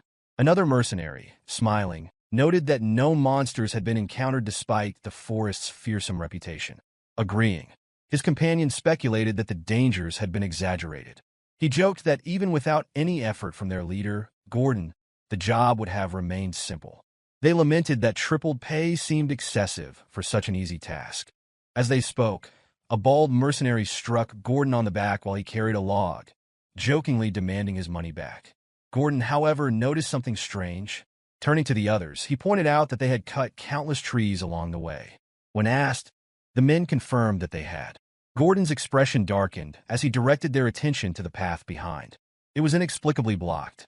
The mercenaries froze in shock at the sight. Ghislain's voice rang out, commanding everyone's attention. Sensing the shift in the forest's atmosphere, the troops instinctively reached for their swords. The mercenaries who had earlier dismissed the rumors now began to panic, as an oppressive tension descended upon the group. Something was amiss. Ghislain called out to Gordon, warning him that staying there would result in his death. He instructed him to walk toward the group slowly. Gordon obeyed but stumbled into a tree and fell to the ground. The group immediately assumed defensive positions, calling Gordon an idiot. Turning back to face the others, Gordon was surprised that nothing happened. The mercenaries, equally perplexed, exchanged confused glances. A bald man among them chuckled, mocking their employer for being overly cautious. He claimed that the path only appeared blocked because the scenery was so similar, dismissing Gordon's concerns as a mistake. He further belittled the forest of beasts, calling it nothing more than a slightly dense forest with an exaggerated name. Ghislain, maintaining a serious demeanor, ordered the man to step closer if he wished to stay alive. Irritated, the mercenary accused him of trying to create unnecessary fear. As he finished speaking, vines suddenly wrapped around his waist. Before he could react, the vines lifted him into the air and toward the top of a tree, where a monstrous mouth filled with sharp teeth awaited. The massive tree-like creature devoured him in an instant. The creature, which had no detectable presence, was impossible to anticipate. It was a predator that thrived on catching its victims unaware. The monster's eye opened, revealing its identity as a Dirus Ent. Ghislain quickly noticed that numerous Dirus Ents were encircling the group. Panic spread among the mercenaries as they attempted to flee, convinced they were about to be eaten. The Dirus Ents extended their vines, capturing several mercenaries and dragging them into their gaping mouths. Gordon, clinging desperately to a nearby tree, screamed for help. One of the men approached him with an axe, urging him to hold on. Swinging the axe at the vine, the man was stunned to see it remain unharmed while his weapon began to crack. As he stared in disbelief, the monster pulled Gordon further upward. Before Gordon could be consumed, Ghislain leapt into action. Infusing his sword with mana, he sliced through the vine and simultaneously landed a blow on the creature's eye as he descended. Blood gushed from the monster's wounded eye, and the mercenaries, astonished by their employer's feat, began to assume that the Dirus Ent's eyes were their weak points. Ghislain took a deep breath and shouted for the men to regroup. His commanding voice cut through their panic as he warned them that spreading out would only make them easier targets. He ordered them to form a tight shield formation and focus solely on defense until further instructions were given. The mercenaries, galvanized by his leadership, complied quickly, one of them vowing not to die in such a place. Ghislain rushed to the carriage and asked Kaor about the oil lamps. Kaor affirmed their presence, and Ghislain instructed him to light them and hurl them at the monsters to burn them down. Realization dawned on Kaor. This was why so many lamps had been brought. Just as he began the task, a teammate warned that the monsters were watching them. Ghislain ordered the lamps to be thrown immediately. Kaor and his team began tossing the lamps, but the Dirus Ents swatted them away with their vines before they could connect. Shocked by their inability to harm the monsters, Kaor's subordinate noted that their strategy wasn't working. A Dirus Ent fired its vines at the group, but Gillion intercepted them, cleaving the vines with his axe. Belinda, armed with knives, aimed for the creature's eyes, successfully hitting her targets. Ghislain instructed Gillion and Belinda to prepare for a coordinated assault while protecting the Cerberus mercenaries. Raising his sword, he declared that he would draw the monster's attention. Almost immediately, a Dirus Ent launched its vines at him. Belinda called out, urging him to be careful. Ghislain swung his sword, cutting through the vines, only to be targeted by additional attacks. Displaying remarkable agility, he dodged their strikes. One of the Dirus Ents raised a massive leg, preparing to crush him. The mercenaries were stunned to see that the monsters, despite resembling trees, had legs. Many believed that their employer was about to be crushed. Ghislain, undeterred, infused his sword with mana and struck at the leg of a Dirus Ent, severing it. Using the momentum of his leap, he drove his sword directly into the creature's eye. The remaining Dirus Ents immediately shifted their attention to him, their movements drawing gasps of shock from the onlookers. Belinda, maintaining her composure, ordered the Cerberus mercenaries to throw the oil lamps. Certain that this tactic would succeed, the mercenaries acted swiftly. The lamps shattered against the Dirus Ents, setting them ablaze and eliciting ear-piercing shrieks of pain. The Cerberus mercenaries cheered at the sight of their effectiveness, but Ghislain quickly urged them to continue throwing the lamps until every Dirus Ent was consumed by fire. Flames began to engulf the monstrous creatures, spreading rapidly across their bodies. The mercenaries, still processing the scene, expressed both relief and disbelief that they were holding their own against such formidable foes. One remarked nervously that the entire forest might catch fire at this rate. Gordon, trying to mask his unease, dismissed the Dirus Ents as being naturally weak to fire due to their tree-like nature. However, Ghislain's sharp command brought their focus back. He warned them not to let their guard down, emphasizing that the fight was far from over. The mercenaries were startled by his tone, realizing there was more to the battle. Ghislain gravely informed the group that the Dirus Ents were about to reveal their true forms. As if on cue, the creatures released a dense cloud of steam, enveloping the battlefield. The mercenaries exchanged confused glances, speculating whether the fire had already been extinguished. Belinda and Gillion rushed to Ghislain, seeking an explanation. He calmly clarified that while the monsters' outer shells were vulnerable to fire, their inner structures were drastically different. The fire burning their shells had reached their moist, fleshy cores, causing the steam to form. When the steam dissipated, the mercenaries were horrified to witness the Dirus Ent's true forms. The creatures emitted guttural screams, their grotesque appearances more fearsome than before. Disbelief rippled through the group as they struggled to accept that the monsters were still alive. Raising his sword high, Ghislain called for the troops' attention. He ordered them to ready their weapons, declaring that the fight would now transition to close-quarters combat.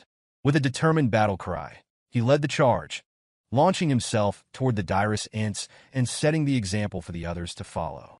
Ghislain moved forward alone with commanding confidence, though the group of the mercenaries hesitated to follow.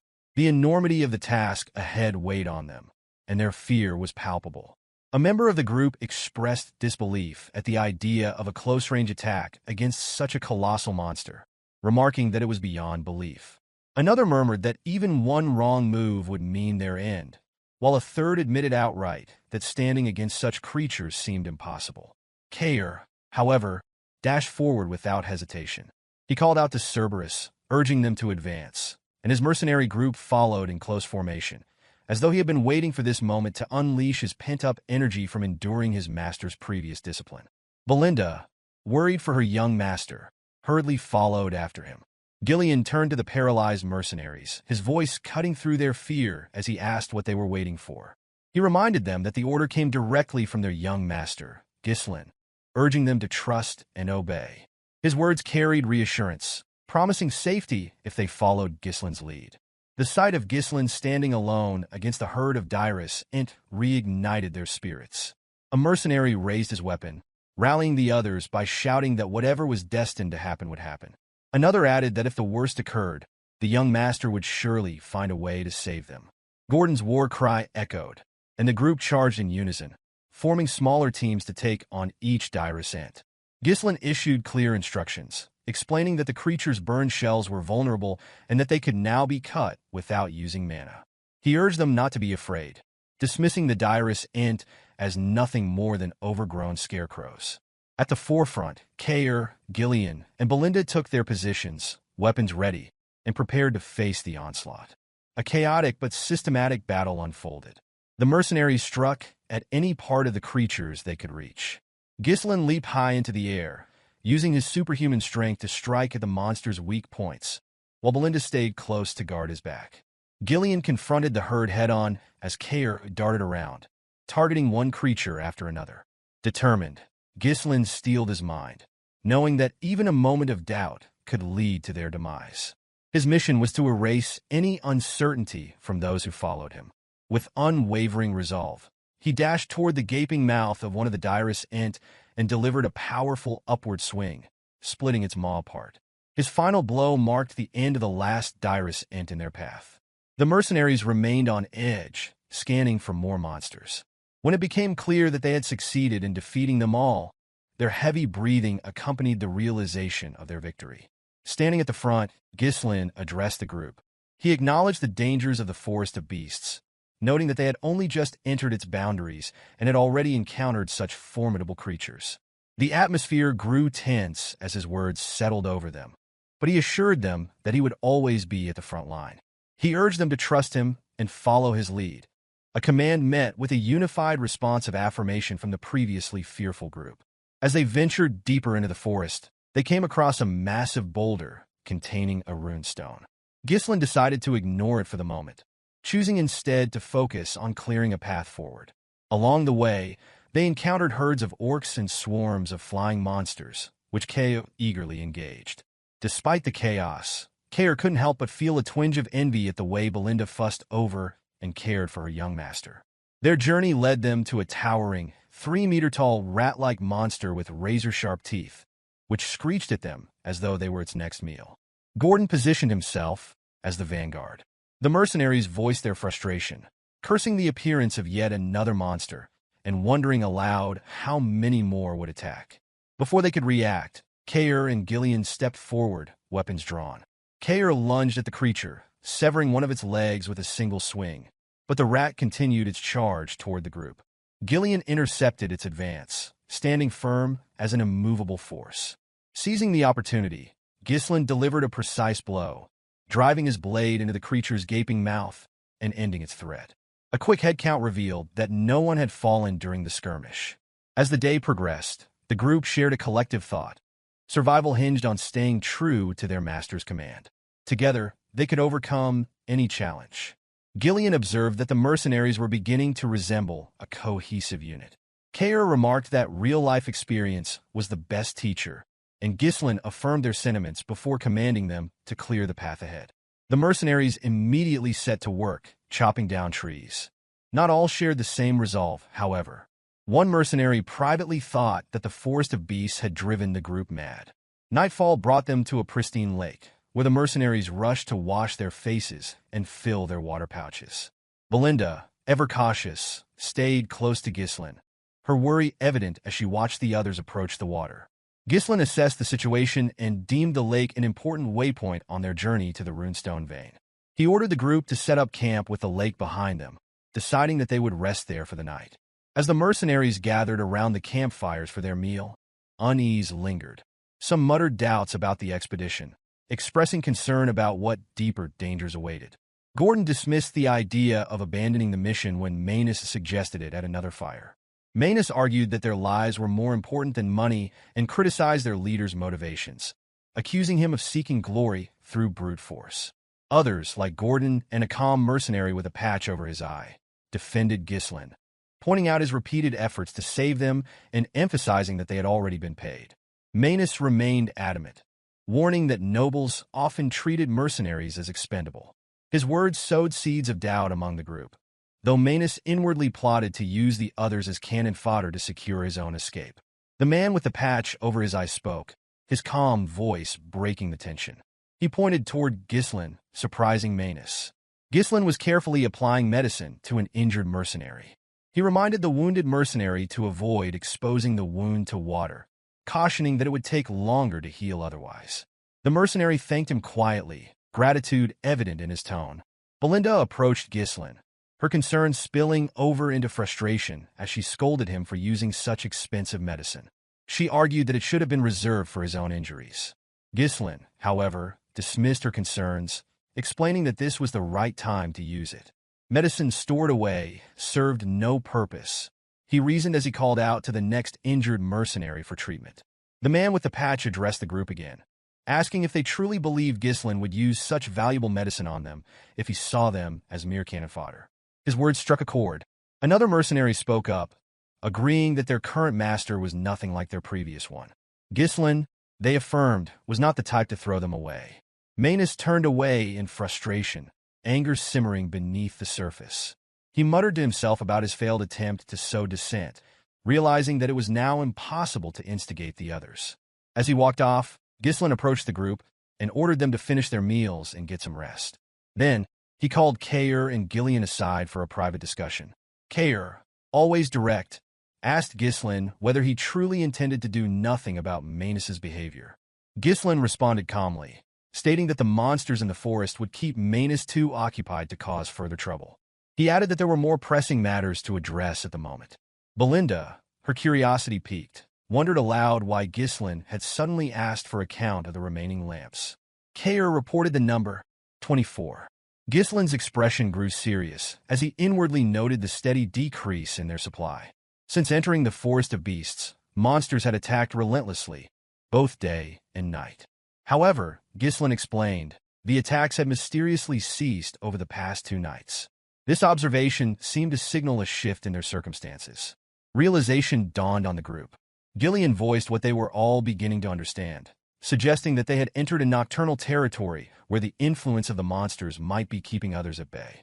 Ghislain confirmed the theory, his tone steady but grim. He warned them that the path ahead would be more perilous than anything they had faced so far. Ghislain placed several lanterns around the camp as bait. The mercenaries, unaware of his plan, slept peacefully through the night. Even Gordon, bare-chested, leaned against a tree trunk and slumbered undisturbed until a sudden noise roused him. His eyes widened in shock when he noticed a lantern floating seemingly on its own, as though an unseen force had seized it. The object vanished into the darkness as soon as Gordon let out a startled cry. Moments later, Gordon caught sight of something monstrous.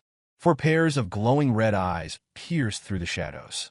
His scream of alarm grew louder as he flailed his weapon wildly, attempting to strike the creatures he had glimpsed. He shouted, urging whatever was nearby to retreat, his voice filled with terror. The commotion woke the other mercenaries, who quickly gathered around him. One of them asked what was happening. Gordon, still shaken, declared that a monster had been right next to him. His words were met with confusion, as none of the others had seen anything. They exchanged puzzled glances, assuming that Gordon might have been dreaming. Realizing the monsters were no longer visible, Gordon's confusion deepened. He looked around, insisting he had not imagined the encounter. One mercenary cursed at the disruption, complaining about the noise, while another suggested cutting Gordon some slack, considering the numerous recent encounters with monsters. Gordon continued to plead, trying to convince them of the reality of what he had seen, but most dismissed him. A third mercenary, however, hesitated. This one admitted to feeling something strange and waking up to see a lantern disappear before their eyes. Others began to chime in, sharing similar experiences. One mentioned hearing an eerie laugh. The group's uncertainty grew, and tension rippled through the camp. One mercenary voiced confusion, wondering aloud if everyone was losing their minds. Then, a one-eyed mercenary broke through the rising panic, stating that the presence of something unperceivable was undeniable. His calm yet resolute tone steadied the group. Ghislain entered the gathering, his voice commanding attention. The mercenaries immediately parted to clearly see him, their respect evident. At his side stood Gillion and Kaor. Ghislain ordered everyone to regroup, preparing them to address the unseen threat.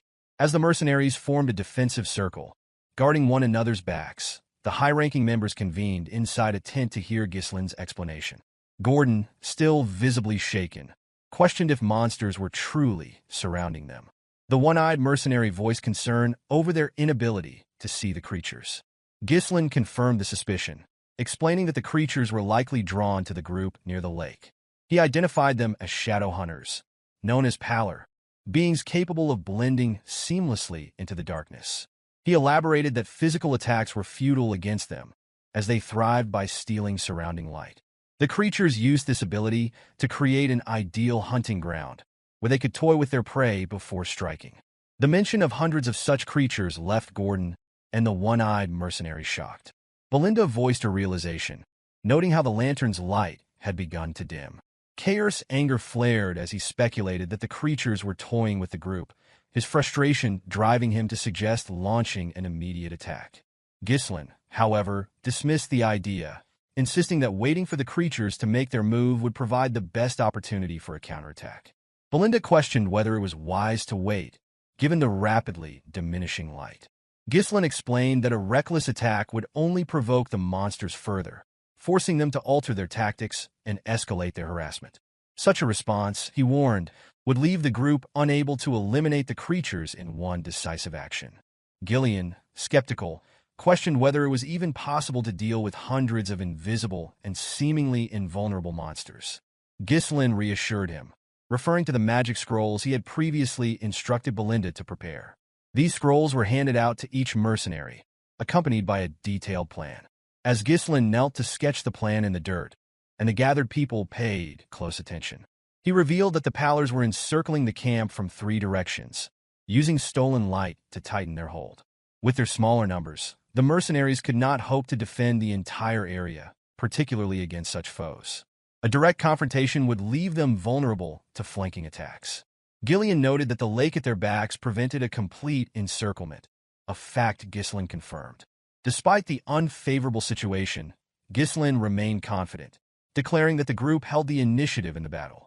His confident tone instilled a glimmer of hope among the gathered mercenaries.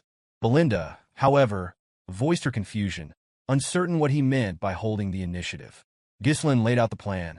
The group would divide into 3 units: a shield unit to withstand attacks, a crossbow unit to hold off the enemy, and an elite assault unit, which he himself would lead. The shield and crossbow units would form a tight formation in the center, their primary role to block incoming attacks. Meanwhile, the assault unit would focus all their firepower to quickly break through the enemy's left flank. Once they regrouped with the central forces and encircled the Pallors, victory would be within reach. Gillion quietly acknowledged the plan, expressing his understanding. Gordon, however, questioned whether it would truly work, his uncertainty evident. Kaor, ever confident, assured them that if the center held, the strategy was achievable. Belinda, raising her voice to interject, pointed out a critical concern. She reminded the group that the Pallors could not be attacked directly, as they merged seamlessly with the darkness. Her question, directed at Ghislain, left the others momentarily silent. All eyes turned toward their leader. Kaor, the brawny yet occasionally insightful mercenary captain, suggested the use of mana. His suggestion, though rare, appeared reasonable for once. Ghislain, undeterred by the group's hesitation, reassured them, reminding Belinda of the magic scrolls that had been distributed. As night fell further, the mercenaries raised their voices in war cries, rallying their spirits for the impending battle. The formation was set, shields raised high, and the crossbowmen prepared to strike. One mercenary shouted instructions to maintain formation, emphasizing the importance of their cohesion. Another voice rang out, reporting the loss of the last lantern. The Pallors were closing in. Ghislain, speaking to himself, recalled an entry from the pioneering journal of the Delphini ducal house, which described the Pallors' extreme aversion to light. He moved with purpose, retrieving a magic scroll and preparing to use it. With a clear command, he tore the scroll, releasing the stored magic.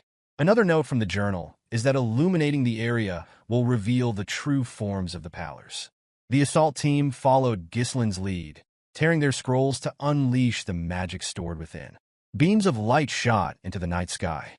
In an instant, the sky lit up as though it were day, banishing the oppressive darkness, exposing the Pallors' eel-like forms as they surrounded the camp. One mercenary, stunned by the transformation, murmured about the darkness lifting. Another, more alarmed, exclaimed at the revelation of the creature's forms. Gordon, now able to see the monsters clearly, shouted his observation, his voice filled with both fear and determination. The creatures, recognizing the threat, began their charge. Chaos erupted as another mercenary called for preparation against the attack. The crossbow unit fired in unison, their bolts aimed to halt the Pallors' advance. Amidst the chaos, Gordon rallied the shield unit, urging them to hold the line as he stood at the forefront, becoming the vanguard for the central formation. Ghislain, raising his sword high, called for the assault unit's attention. The true forms of the Pallors had been revealed, and the time to act was now. With a decisive swing of his sword, he signaled the charge. Gillion, driven by his loyalty, moved without hesitation to follow his leader's command. Kaor, energized by the prospect of combat, grinned at the chaos to come. Belinda, ever watchful, stayed close behind Ghislain, ready to watch his back. With unwavering confidence, Ghislain raised his sword once more, leading the assault unit into the fray, determined to slay the Pallors in one fell swoop. Kaor's passion for battle ignited with every strike he delivered. Gillion's tactical mastery with various weapons became evident as he engaged on the flank. Ghislain thrust his sword forward, skewering several monsters in a single motion. He then swung his sword horizontally, slicing through more foes in the broad path of his blade. The Pallors, monsters capable of blending into the darkness, but with weak physical durability, filled the battlefield. Ghislain assessed that with this team, they could break through the enemy's ranks in an instant. With a wave of his hand, he commanded his forces to reduce the monsters' numbers as much as possible. Gillion blocked the incoming attacks, drawing the monsters' attention with both an axe and a sword.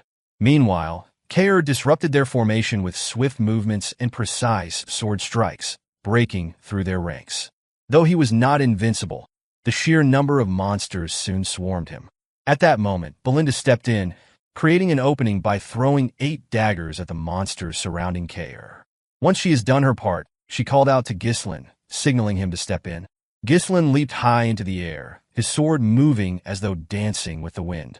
He came down hard, striking with the full power of his blade, cutting down monsters in his path. This was the strength of Perdium's elite force in action. As magical light illuminated the battlefield, the fight continued around the shield and crossbow units. Fortunately, the monsters had yet to break through the mercenaries' ranks. From behind their shields, mercenaries shot their arrows without hesitation. One mercenary cursed the overwhelming number of monsters.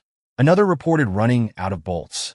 The pressure was mounting, and many wondered when the assault unit would arrive. The Pallors, growing closer with their gaping mouths, caused the shield unit to cry out in fear. But just as things seemed dire, the assault squad swept in from the flank, their weapons never pausing as they slaughtered the hundreds of Pallors in front of them.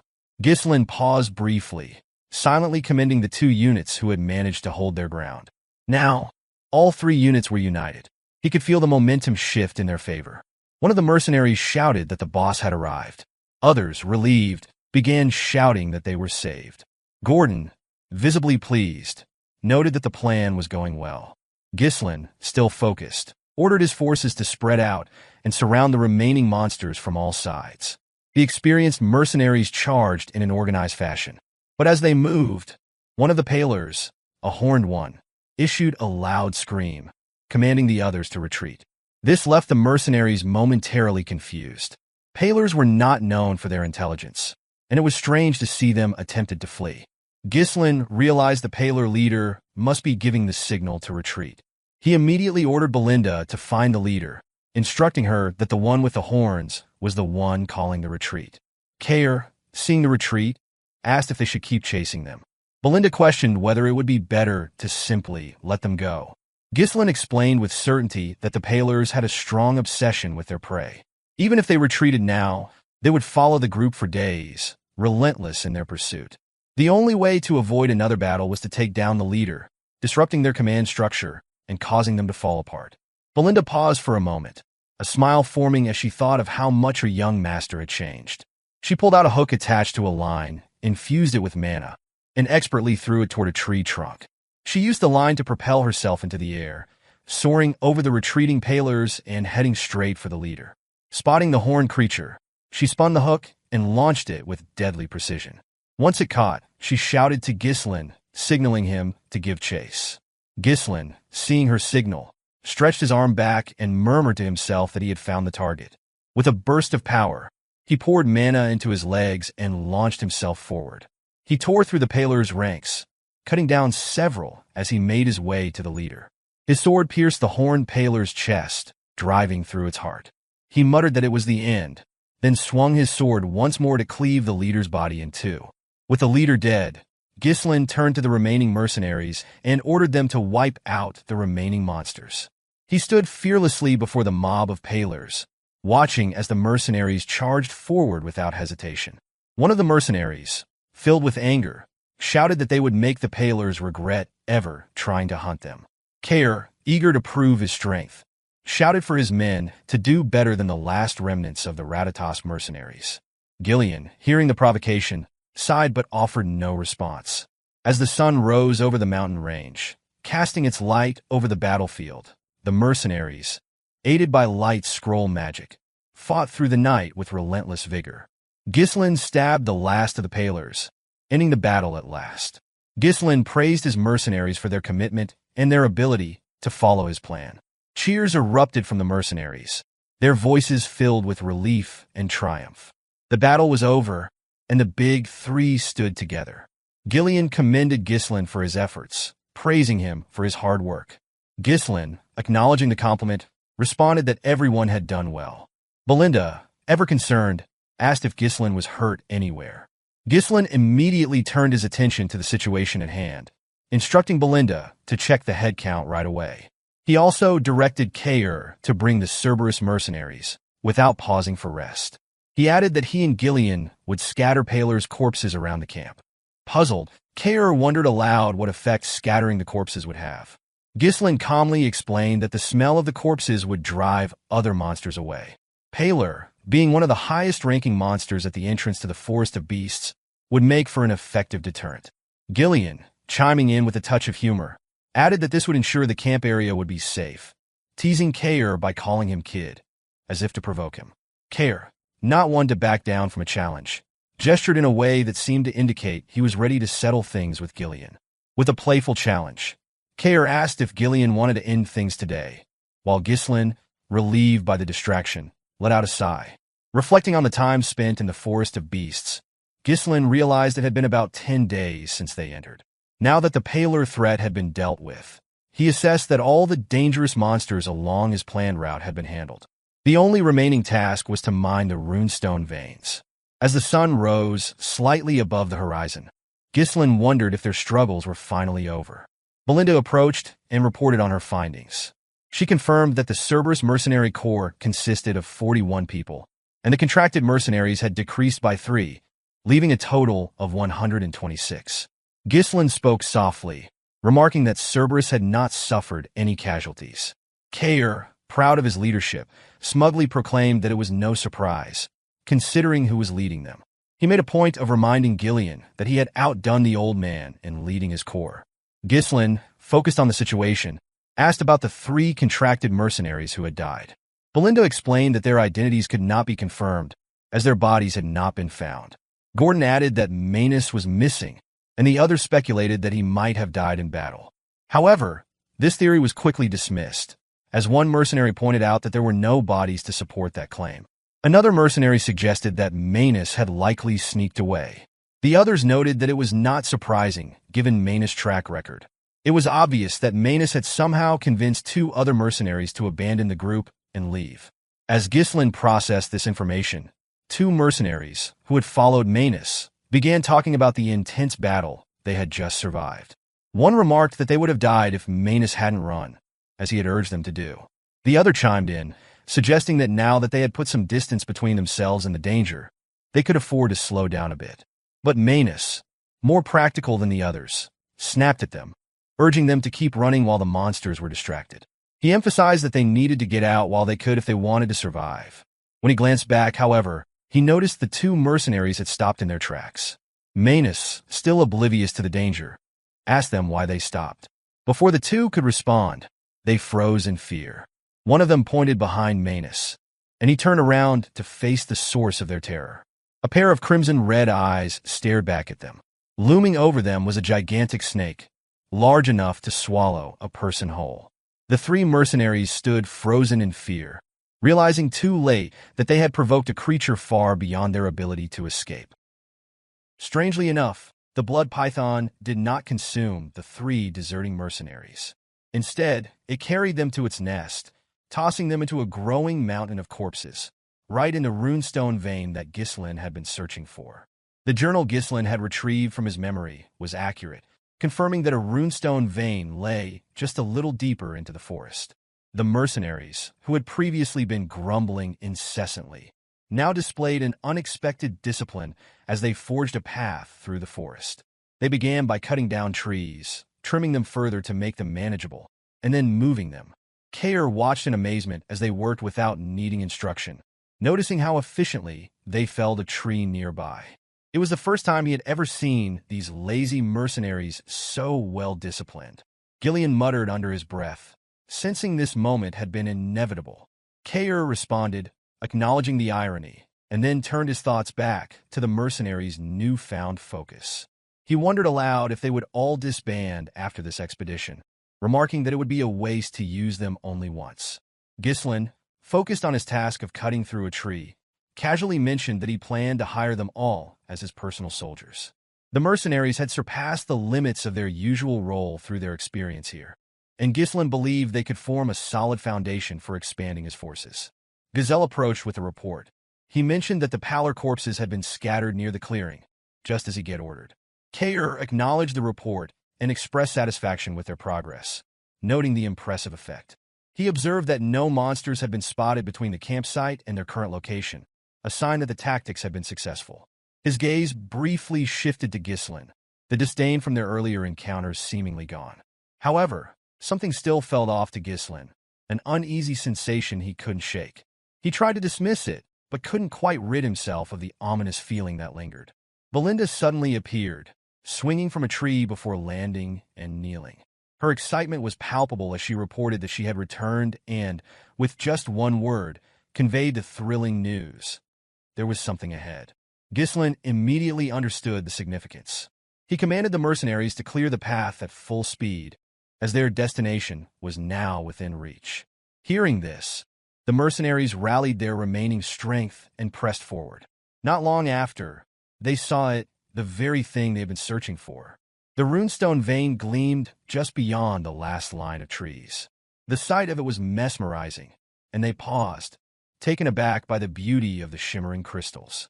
One mercenary muttered in disbelief that this couldn't be real, while another voiced similar shock. Ghislain calmly explained that this was exactly why they had embarked on the expedition. It was a top-grade runestone vein. The crystals protruded from the earth like a mountain of diamonds, and Kaor marveled at the sight, realizing that there truly was something valuable hidden in the forest. Gillion, standing nearby, couldn't resist a smug comment, praising Ghislain's foresight. Belinda, in her usual exuberance, jumped to Ghislain's side, embracing him tightly as though it were the most natural thing in the world. She asked, with excitement in her voice, how he had known about the vein. One of the mercenaries wondered aloud if all the scattered crystals were truly runestone, while another enthusiastically shouted about how they had just stumbled upon something most would only dream of encountering once in a lifetime. Others eagerly discussed the possibility of mining the crystals and becoming rich. However, a sudden, hoarse voice echoed through the mist, abruptly cutting through their excitement. It warned that none of them would be going anywhere. They immediately recognized the voice and noticed Manus standing up, as though possessed by some unseen force.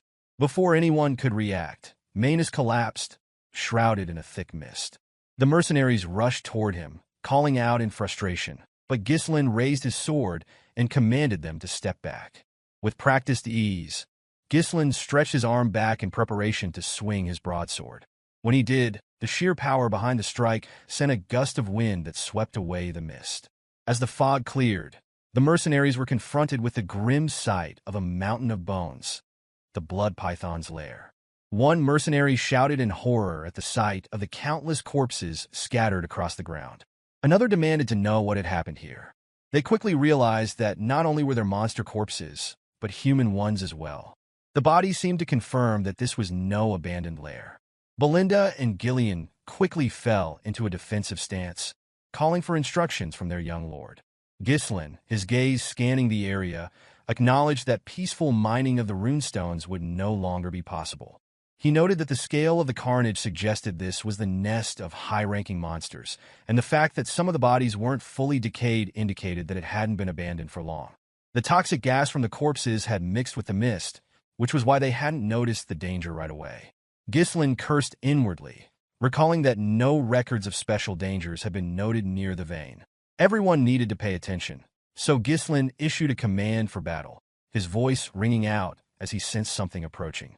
True to his instincts, the massive blood python appeared right before him, as if materialized from thin air, moving with an uncanny stealth. The moment it did, its gaping mouth opened wide, preparing to swallow Ghislain whole. Ghislain ordered everyone to scatter, and Belinda, Kaor, and Gillion immediately moved into position while Ghislain stepped forward as the vanguard. With no trace of fear, he leaped into the air, sword raised, ready to confront the python. As the python lunged, Ghislain dodged the initial strike and swung his sword downward in a circular motion. The momentum from his leap carried him toward the body of the serpent, moving safely away from its head. With his sword infused with mana, he leaped, thrusting it toward the serpent's skull.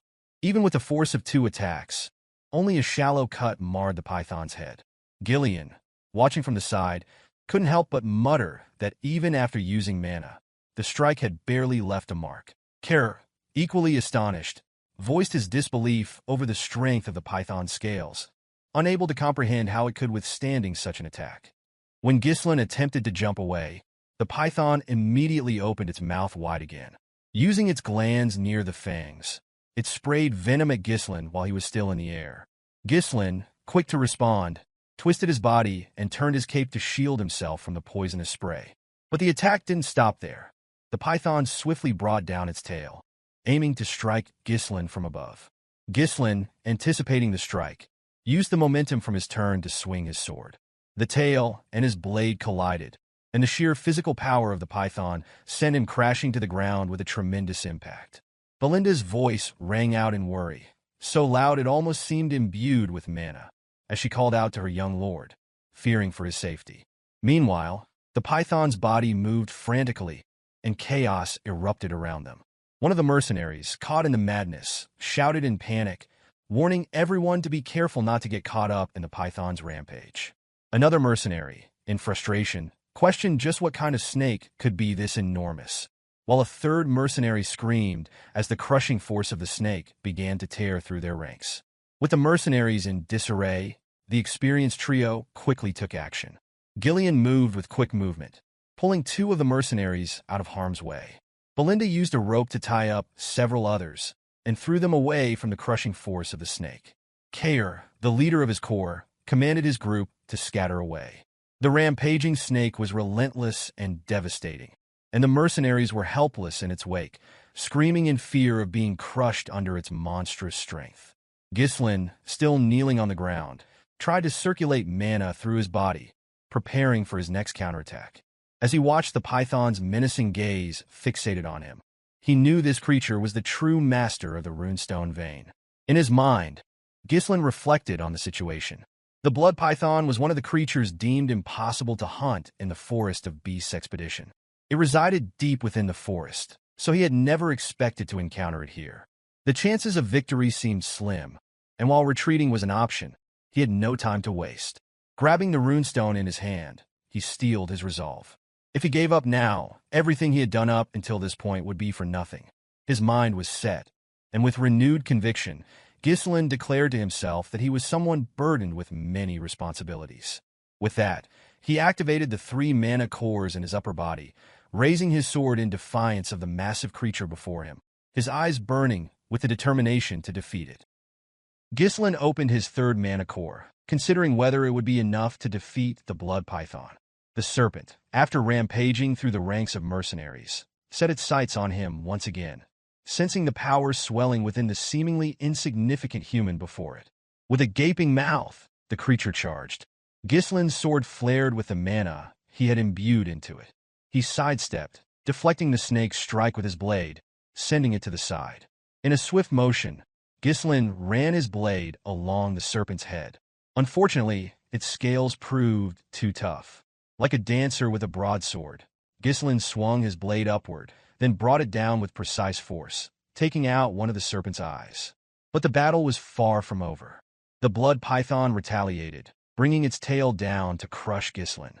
The young master stood his ground, blocking the devastating blow with his blade as if he were a tank. Mana coursed through his veins, pushing the limits of his abilities.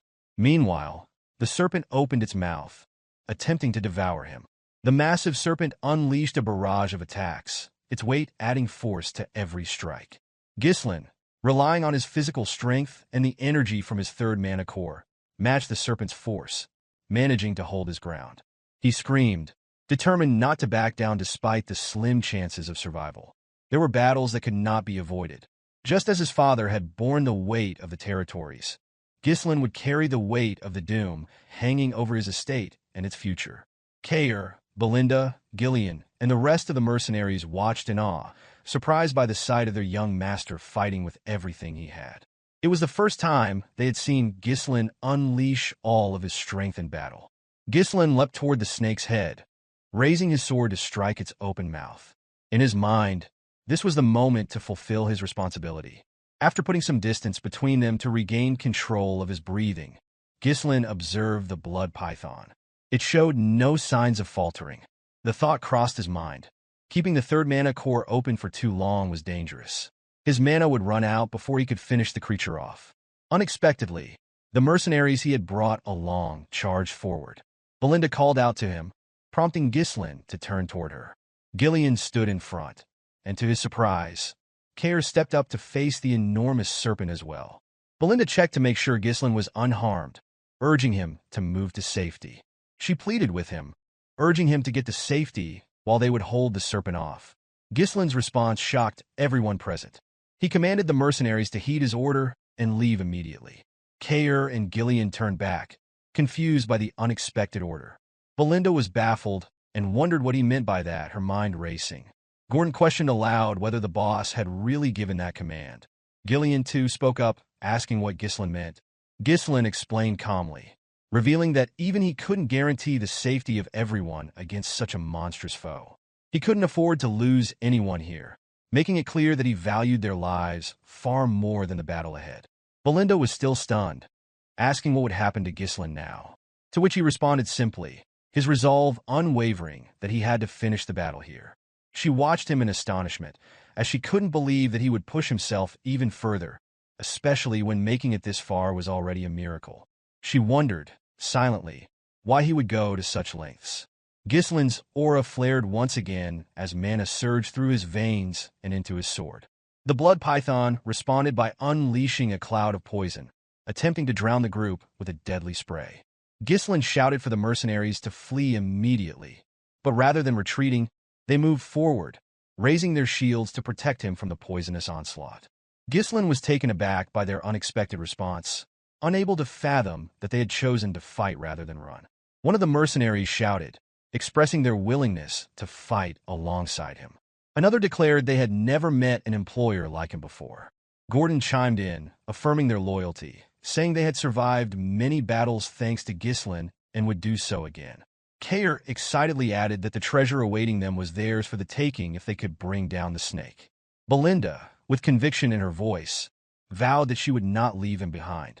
Gillion, the first to swear his loyalty, offered to create an opening by distracting the serpent. He told Ghislain that just as they believed in him, he should now believe in them. Ghislain steeled himself, understanding the risks involved. He knew he might lose one of his men, but turning back was not an option. He warned them that the blood python's size was beyond normal. Its poison was deadly, and its blood-red scales were tough enough to deflect even with mana-coated blades. If it landed a single blow, one of them would surely die. Belinda was still stunned, trying to grasp why Ghislain was so determined to take down the serpent. But then, his gaze shifted to the blood python's crushed right eye and the open wound. The opportunity was clear. He could strike there. Raising his blade so everyone could see, Ghislain called for action, commanding the mercenaries to heed his orders and return together. In unison, the mercenaries raised their voices in affirmation. They were undeterred by the blood python's enormous size who stood tall before them. The serpent's mouth opened wide, and the mercenaries raised their shields in preparation. Without hesitation, the big four sprang into action. Belinda, with her dagger in hand, positioned herself behind Kaor, who wielded his strangely shaped blade, both preparing to strike at the serpent's right eye. Gillion, raising his axe, aimed for the wound in the creature's mouth, while Ghislain searched for an opening, moving carefully with his blade. The mercenaries did all they could to restrict the snake's movements, using every ounce of strength they had. Kaor thrust his blade into the serpent's right eye, drawing the creature's attention. In response, the serpent swiftly swung its head, opening its mouth in a lethal snap aimed at him. Fortunately, Belinda was there to react, pulling Kaor out of harm's way using a line, saving him from the deadly jaws. Gillion leaped in, his axe crashing down with force. While the weapon couldn't pierce the blood python's scales, Gillion's strength, enhanced by his mana, forced the serpent's head to slam into the ground. Seeing the opening, Ghislain moved from the side toward the serpent's remaining eye. The snake noticed him, but it was too slow to stop him. With precision, Ghislain pierced the serpent's eye, causing it to scream in agony. Ghislain's thoughts raced. Even though he knew what would happen in the future, he understood that not everything would go exactly as planned. But he could not afford to stand by and watch as others perished. He had to kill it. The mercenaries pounced on the snake, with Gillion still pinning it down. The creature, in its final moments of strength, suddenly jerked its head upward. It sensed the strongest mana above it and prepared to charge. Ghislain leapt high into the air, blade raised, prepared to deliver the final blow. He had no choice but to end it now. After all, he was the only one who knew the future of the estate, and he could not fail.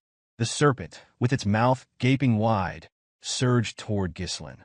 As if Ghislain failed to react, the serpent swallowed him whole. The others watched in shock, convinced that the young master had been swallowed whole. Belinda screamed for her young master, helpless. But to their astonishment, Ghislain's blade pierced the serpent's head from inside. He ran his blade outward, splitting the serpent's upper head in two. Ghislain emerged from the wreckage, drenched in poison, but victorious. The blood python was dead. Kaor and Gillion smiled, relieved to see their young master safe. Belinda, overwhelmed with joy, was just as glad to see Ghislain alive and well. As the future of Perdium, Ghislain knew that he couldn't allow the expedition to fail. And as the Mercenary King, he couldn't let those who followed him die without purpose. With the defeat of the blood python, the expedition toward the Runestone Vein came to a successful conclusion.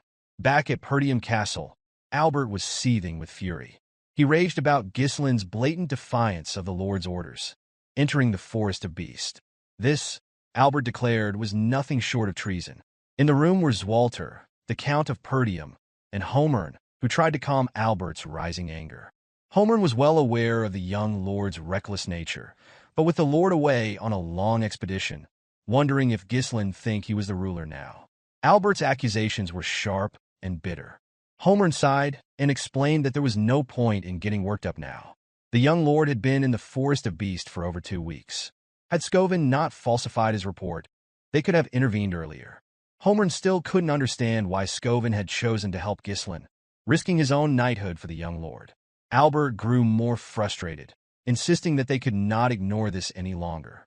His lordship must act before Ghislain caused even greater chaos. Homern agreed, adding that as soon as Ghislain returned, he must be imprisoned and severely punished. The Count remained silent, his mind racing with questions. He could not understand why his son had stirred up such trouble. Suddenly, the door swung open, and Randolph, the captain of the Perdium Knights, rushed in urgently. The atmosphere shifted instantly, and all present could sense the gravity in his tone. He informed them that it was urgent, and the Lord needed to come out immediately. Swalter raised an eyebrow, his curiosity piqued, and asked what the matter was. With an expression that clearly carried weight, Randolph revealed the startling news that the young lord, Ghislain, had returned. Outside, Ghislain strode confidently toward Perdium Castle. He knew that meeting his father would bring great consequences, but he was certain that once his father saw the results of his actions, everything would be all right. Once Ghislain arrived, he immediately took a seat before his father, the 2 officials, and the knight captain. Albert, though seething with fury, remained silent, waiting for the Archduke to speak. Even Randolph and Homern could not guess what this young man had in mind. Meanwhile, though Swalter was relieved that his son had returned alive from the Forest of Beasts, he couldn't bring himself to express his relief, for Ghislain had defied his orders. Ghislain calmly addressed his father, his voice carrying a childish tone. His words were simple, that he had returned. Swalter reminded him that he had explicitly told him not to venture into the Forest of Beasts. Ghislain apologized, stating that it was something that had to be done. This response only prompted confusion from Homern, who questioned what Ghislain meant by that had to be done. Randolph followed, asking whether Ghislain truly believed it was worth disobeying orders for. Entering the Forest of Beasts was a serious offense, Randolph added, emphasizing the danger not only to Ghislain's life but to the estate itself, emphasizing the risk if monsters had poured out of the forest and attacked the estate. Ghislain, undeterred by their scolding, calmly responded that he was still alive and no monsters had invaded the estate. His response only seemed to fuel Homern's anger, while Randolph shouted at him, demanding to know how he could dare speak back. Albert, who had been silent until now, finally spoke up, asking whether Ghislain found the situation amusing. Given that there had been no incidents in the Forest of Beasts this time, Albert suggested that they could let it pass, though his tone was tinged with frustration as he rummaged through his pocket. However, Albert then placed a letter on the table, making it clear that for this matter, there could be no excuses. Ghislain immediately recognized the letter from Count Rayfold, asking if it was indeed from him. Albert confirmed it, explaining that he had suspected something would go wrong when Ghislain visited Rayfold without warning. Worse, Ghislain had extorted 20,000 gold from Lady Amelia, who had been regularly sending support funds to Perdium. This had enraged Count Rayfold, who was now severing his ties with the estate and calling off the engagement. Albert stressed that this was a serious issue that could shake the entire estate. Ghislain took a moment to think. He was unbothered by the details of the report. He knew that manipulating a money-hungry count was not difficult, but it was clear that Amelia had resorted to working with an enemy to bring him down. Ghislain realized that the leverage he had over her was now useless, and he understood that revealing her secret deals or merchant connections would be seen as attempts to cover up the situation. If he had been even a little late in entering the Forest of Beasts, he would have been trapped in the estate. Time, he thought, was not on his side. He placed the letter back on the table. Albert, urging Ghislain to speak, questioned whether he had anything to say in response. Homern, interrupting, suggested that the 20,000 gold should be returned immediately. Randolph sighed, remarking that the amount would have covered the Night Order's expenses for some time. Ghislain responded simply, stating that he had spent it all. The four men were taken aback, but Ghislain explained that he had used the money to develop the Forest of Beasts. To the others, this sounded like one of Ghislain's usual reckless schemes. He was seen as having no concern for the future of Perdium's estate. Albert, still shocked, demanded to know if Ghislain had truly burned through all that money on a forest full of monsters. Ghislain, without offering excuses for his actions with Rayfold, simply apologized for the situation.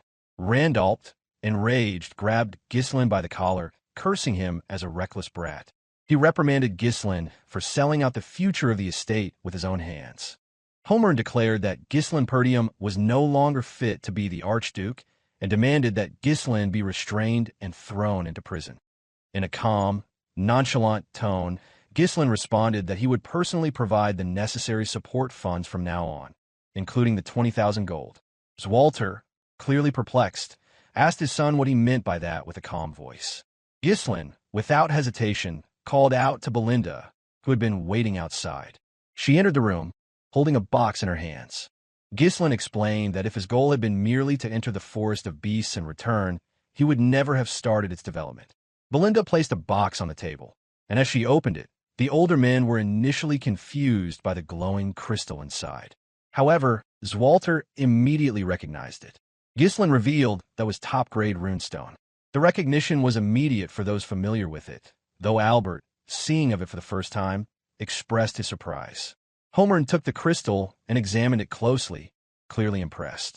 He asked where Ghislain had acquired such a valuable item. Randolph, still processing the discovery, accused Ghislain of trading it for the 20,000 gold, though his face betrayed his shock. Ghislain, however, responded nonchalantly, explaining that he had mined it from the Forest of Beasts. Belinda, standing nearby, shot an annoyed glance at the older men for doubting Ghislain's words. Albert, still taken aback, noted that while the runestone was indeed valuable, it wouldn't nearly be enough to sustain the estate on its own. Ghislain nodded in agreement, but assured them that this wasn't all of it. He then led the group to the outskirts of the estate, where the results of his expedition were displayed in full. Piles of high-grade runestone filled the area, with more being transported in by carriage. In addition, the corpses of various monsters, valuable for their remains, were being sorted by the mercenaries Ghislain had hastily gathered for the mission. Homern, amazed at the scale of it all, asked Ghislain how much of this had been collected in just 15 days. Randalt, even more astonished, questioned whether he was seeing things. Swalter, equally surprised, turned to Belinda and asked if everything had truly been obtained during the expedition. Belinda responded with certainty, affirming that Ghislain had personally led the effort and secured all of it. Ghislain, with pride, explained that the haul included the remains of various creatures like the Dirus Ent and the blood python, but that the runestones here were just a small fraction of what had been mined from the vein. He reiterated that the purpose of the development was to benefit the estate, and as such, everything should be used for its benefit. Albert, reviewing the situation, estimated that with this much material, they would no longer struggle with support funds. The realization struck Randalt and Homern, leaving them shocked and impressed. Their demeanor shifted as they approached Ghislain, offering praise for his remarkable success. Randalt, acknowledging Ghislain's exhaustion from the expedition, spoke first, expressing his admiration. Homern followed, offering his own compliments, and the two even massaging Ghislain's shoulders in gratitude. Ghislain, however, had a few conditions before he would offer his support. He listed them one by one. The first condition was the immediate release of Scovin and Ricardo, as they had only followed his orders. His second condition was that public access to the Forest of Beasts remain restricted, warning that unnecessary rumors could harm the estate. After considering these requests, Homern found them reasonable, but Ghislain's third condition was far more contentious. He insisted that he would personally recruit and manage the mercenaries and security forces, as interference with the movement of troops within the estate would only waste time. Homern, alarmed by this suggestion, voiced his strong objection, demanding to know if Ghislain was proposing to form a private army. Equally concerned, Randalt voiced his objection, questioning what Ghislain might do with such an army. Albert, maintaining a more composed tone, stepped in to clarify the situation. He told Ghislain that he was mistaken if he thought he could simply do as he pleased without interference. He reminded Ghislain that his current position was one where he should be seeking forgiveness, not making demands. Ghislain, however, calmly explained that he was only setting the necessary conditions to replace Rayfold's financial support. He added that delays in operations like these would have a negative impact on Perdium's finances. He then turned to Albert, challenging him to consider if he was truly fine with the consequences of such delays. Albert, momentarily speechless, had no immediate response. Seeing the tension escalate, Albert turned to Swalter, urging him to intervene. He pleaded with his brother, asking him to take control of the situation before Ghislain's demands jeopardized the future of the estate. However, Swalter remained silent, watching the events unfold. Suddenly, a voice from behind called out to Ghislain, drawing the attention of everyone gathered. It was Gillion, who greeted Ghislain warmly.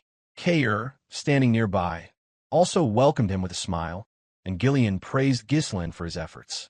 Ghislain responded affirmatively, acknowledging the praise, while the mercenaries who had joined them in the expedition stood in line behind Gillion, sharing in the sentiment of respect and admiration. Gillion reported the loading of the runestone was nearly complete and waiting for further instruction. With just a command, they would be ready to move at any time.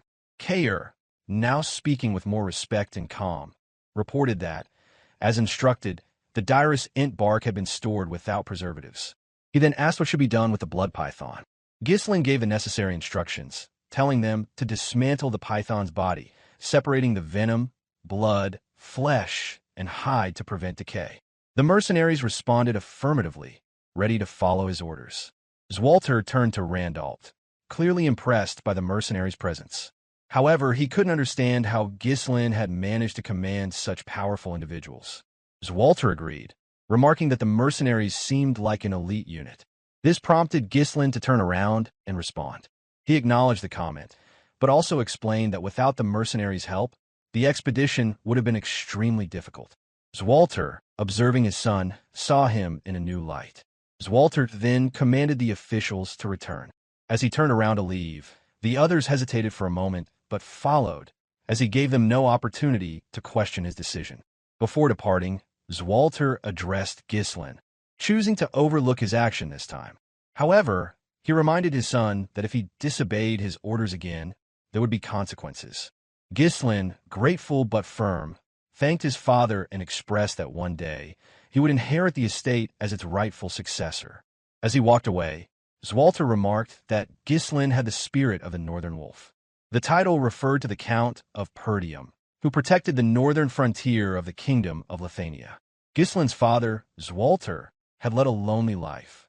With weak military power and an estate suffering from poverty, he had been forced to defend the northernmost frontier for years. He had devoted his entire life to protecting the estate, without the company of his wife, Elena, or even his son. In the end, his reward had been a lonely and forgotten death. With the immediate tension subsiding, Kaor expressed relief, remarking that they could finally relax a little. Belinda, still concerned for Ghislain, asked if he was heading straight back to the castle. Ghislain replied that he wouldn't rest just yet, instructing Belinda to prepare everything so they could depart at any moment. Surprised, she asked if he wasn't going to rest. Gillion, noticing Ghislain's weariness, also suggested that he take some time to recover, pointing out that it was already a miracle he had survived being inside the blood python. Belinda sternly reminded him of the effort it had taken to detoxify the poison from his body and pleaded with him to rest before moving forward. Ghislain, though fatigued, tapped Belinda's shoulder and assured her that he was counting on her. Despite his exhaustion, he knew he couldn't afford to delay the mining process. Word of Perdium securing the runestone vein would spread quickly, and it would soon reach the ears of those who sought to claim the estate for themselves. Deciding to leave the rest to the trio, Ghislain turned to head back, though with each step his breathing grew heavier. He knew they had to strengthen their forces as quickly as possible to a level where no one would dare challenge them. But before he could take another step, his body gave out. He collapsed to the ground, unconscious. Belinda immediately shouted his name, but even without an immediate response, a pang of pain struck the hearts of all who had witnessed the fall of the Archduke. In the dimly lit, foreboding hall, a messenger pigeon arrived, a letter securely fastened around its neck, heading toward the mysterious figure who coveted the Perdium estate. The figure, Count Desmond, Herald Desmond, loomed in the shadows, a figure who commanded everything from behind the scenes. As if performing an action long ingrained, he accepted the pigeon, his grip unwavering. With measured motion, he opened the letter. Inside, a report confirmed the partial reclamation of the Forest of Beast, suggesting a territorial war with the Dygald family and the eventual destruction of Perdium. After that, the ducal house would intervene. With sharp eyes, Count Desmond read the report. The destruction of Perdium. His voice carried a weight that left no room for doubt. Before him, those gathered under his command sat around a circular table, representatives from across the kingdom awaiting his directive. One of them, pondering aloud, wondered if they should reduce Perdium to a lordless land. Another expressed that the time had come. A third suggested that the ducal house likely intended to appoint a new ruler for Perdium. Count Desmond then asked how many of his people were still in Perdium. One of his subordinates answered that 2 retainers and 1 knight remained. He immediately ordered the 2 retainers to be sent to Dygald's territory. The fact that the missing Dygald heir had been found dead in the Perdium estate would be enough justification for war. Furthermore, Count Desmond added that Victor would take full command of the operation. This command caught the attention of the gathering. One person expressed disbelief, stating that it was surprising they were deploying Desmond's strongest card so soon. Another remarked that if Frank had done his job properly, Perdium would have fallen on its own. A third person, questioning the need for Victor's involvement, wondered if the ducal house, usually so discreet, had shifted its approach. Count Desmond explained that the Forest of Beasts had changed everything, though the others were left to wonder whether it held some unknown riches. Standing up, Count Desmond asserted that every decision followed Duke Belfine's will, instructing his subordinates not to question any orders. He then asked if anyone else knew about the situation in Perdium. The scene shifted to Rayfold Estate, where Amelia screamed in distress, her cries filling the room. Leaning her head against Bernarfa's chest, she shouted Ghislain's name. Bernarf stood still, allowing her to cry, her body trembling as he did so. Amelia muttered about how Ghislain had secured a runestone mine using the 20,000 gold he had taken from her. Even after sending the wildcats, they had failed to kill him. She had even humbled herself before her father to cut off Perdium's funding. The realization burned, and it had all made her look like a fool. With a calm voice, Bernarf suggested that Amelia was not acting like herself. Taking a long breath, Amelia acknowledged it, admitting she had let her emotions take over. She quickly gathered herself and turned to her table, stating that what was done. It was clear she was already plotting her next move and started cooking, focusing on both Ghislain and Perdium. Bernarf, sensing her renewed determination, smiled and offered to follow any order she gave. Amelia explained that now that they had discovered the runestone mine, Perdium's financial troubles would soon end. Bernarf mused that a celebration might be underway there. However, Amelia pointed out that the important thing was that they hadn't sold the runestones yet. According to their latest intelligence, the runestones had only been secured 2 days ago, which wasn't enough time to establish a reliable supply chain.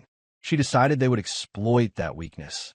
Amelia concluded that the only place in the north where they could sell the runestones was the Crimson Magic Tower, ruled by the 7th Circle Archmage Delmud, known as the Tower of Advancement.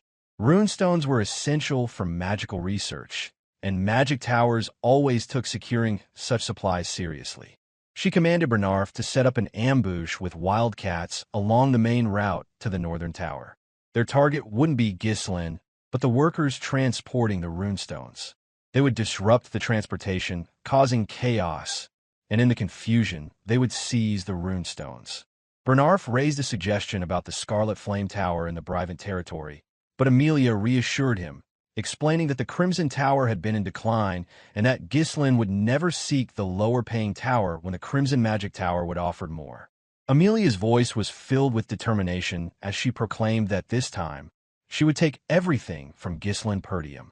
Meanwhile, at the Perdium estate, Ghislain rested, having been worn out from the battle with the beast. Though valiant in his fight, his body had finally given in, requiring time to recover fully.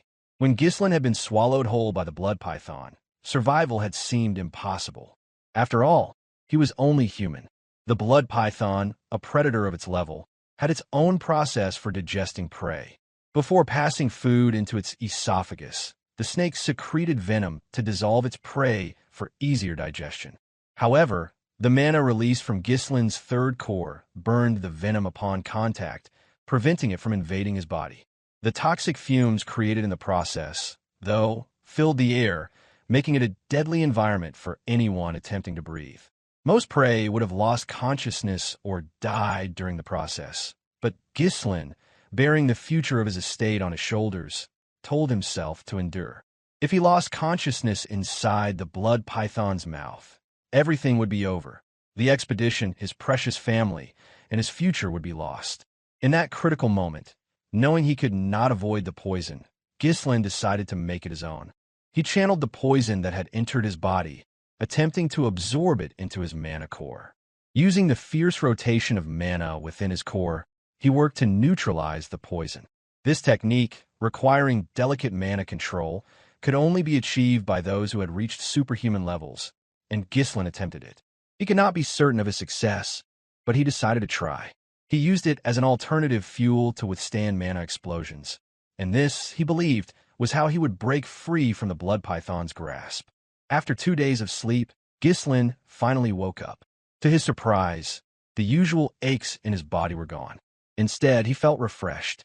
As his memories slowly returned, he sat up, feeling a haze in his mind. He wondered where he was. He remembered receiving forgiveness from his father, but everything after that was unclear. As he gathered his thoughts, he noticed Elena sitting by his bed, as though she had been tending to him the whole time he had been unconscious, waiting for her brother to wake up. Without warning, Elena rushed toward him and hugged him tightly, relieved to see him awake. She explained that he had woken up after 2 days, and after leaving without a word, he had suddenly collapsed upon his return. A flood of emotions overtook her, but once the initial worry faded, her voice softened, greeting him with a familiar warmth. Still trying to make sense of everything, Ghislain nervously muttered her name. But before he could process it further, Elena abruptly pushed him back onto the bed and ran out of the room, calling out to Belinda that her brother was awake. Ghislain's thoughts remained focused on the situation at hand. 2 days after emerging from the blood python's body, he had received only minimal first aid from Belinda before continuing to work. He had tried to endure until the runestones were sold, but his young body had not been able to handle it, causing him to collapse. His thoughts deepened as he reflected on his recklessness. Considering how reckless he had been, Ghislain realized his body was in surprisingly good condition. Sleeping for just 2 days shouldn't have been enough to recover from such damage. He assessed his body and noted something strange. His recovery rate had drastically improved, and his mana capacity had increased. When he tried to gather his mana, he noticed that its nature had changed. Ghislain wondered if his mana had fused with the blood python's energy during the process of neutralizing the poison in his core. He murmured to himself that he never knew in his past life that he could grow stronger in such a way. The risk he had taken had certainly paid off. He would need to run some tests after dealing with more pressing matters. One thing was certain, which if this method worked, he could become dozens of times stronger in no time. A content smile crossed his face, but his focus quickly shifted to the matter at hand. Selling the runestones was now the priority. 2 days had passed, and by now, everyone who needed to know about the runestone mine was already aware. Ghislain quickly got dressed, intending to gather the mercenaries immediately. Just then, someone knocked on his door. He assumed it was Belinda and called out to her, telling her there was no need to knock.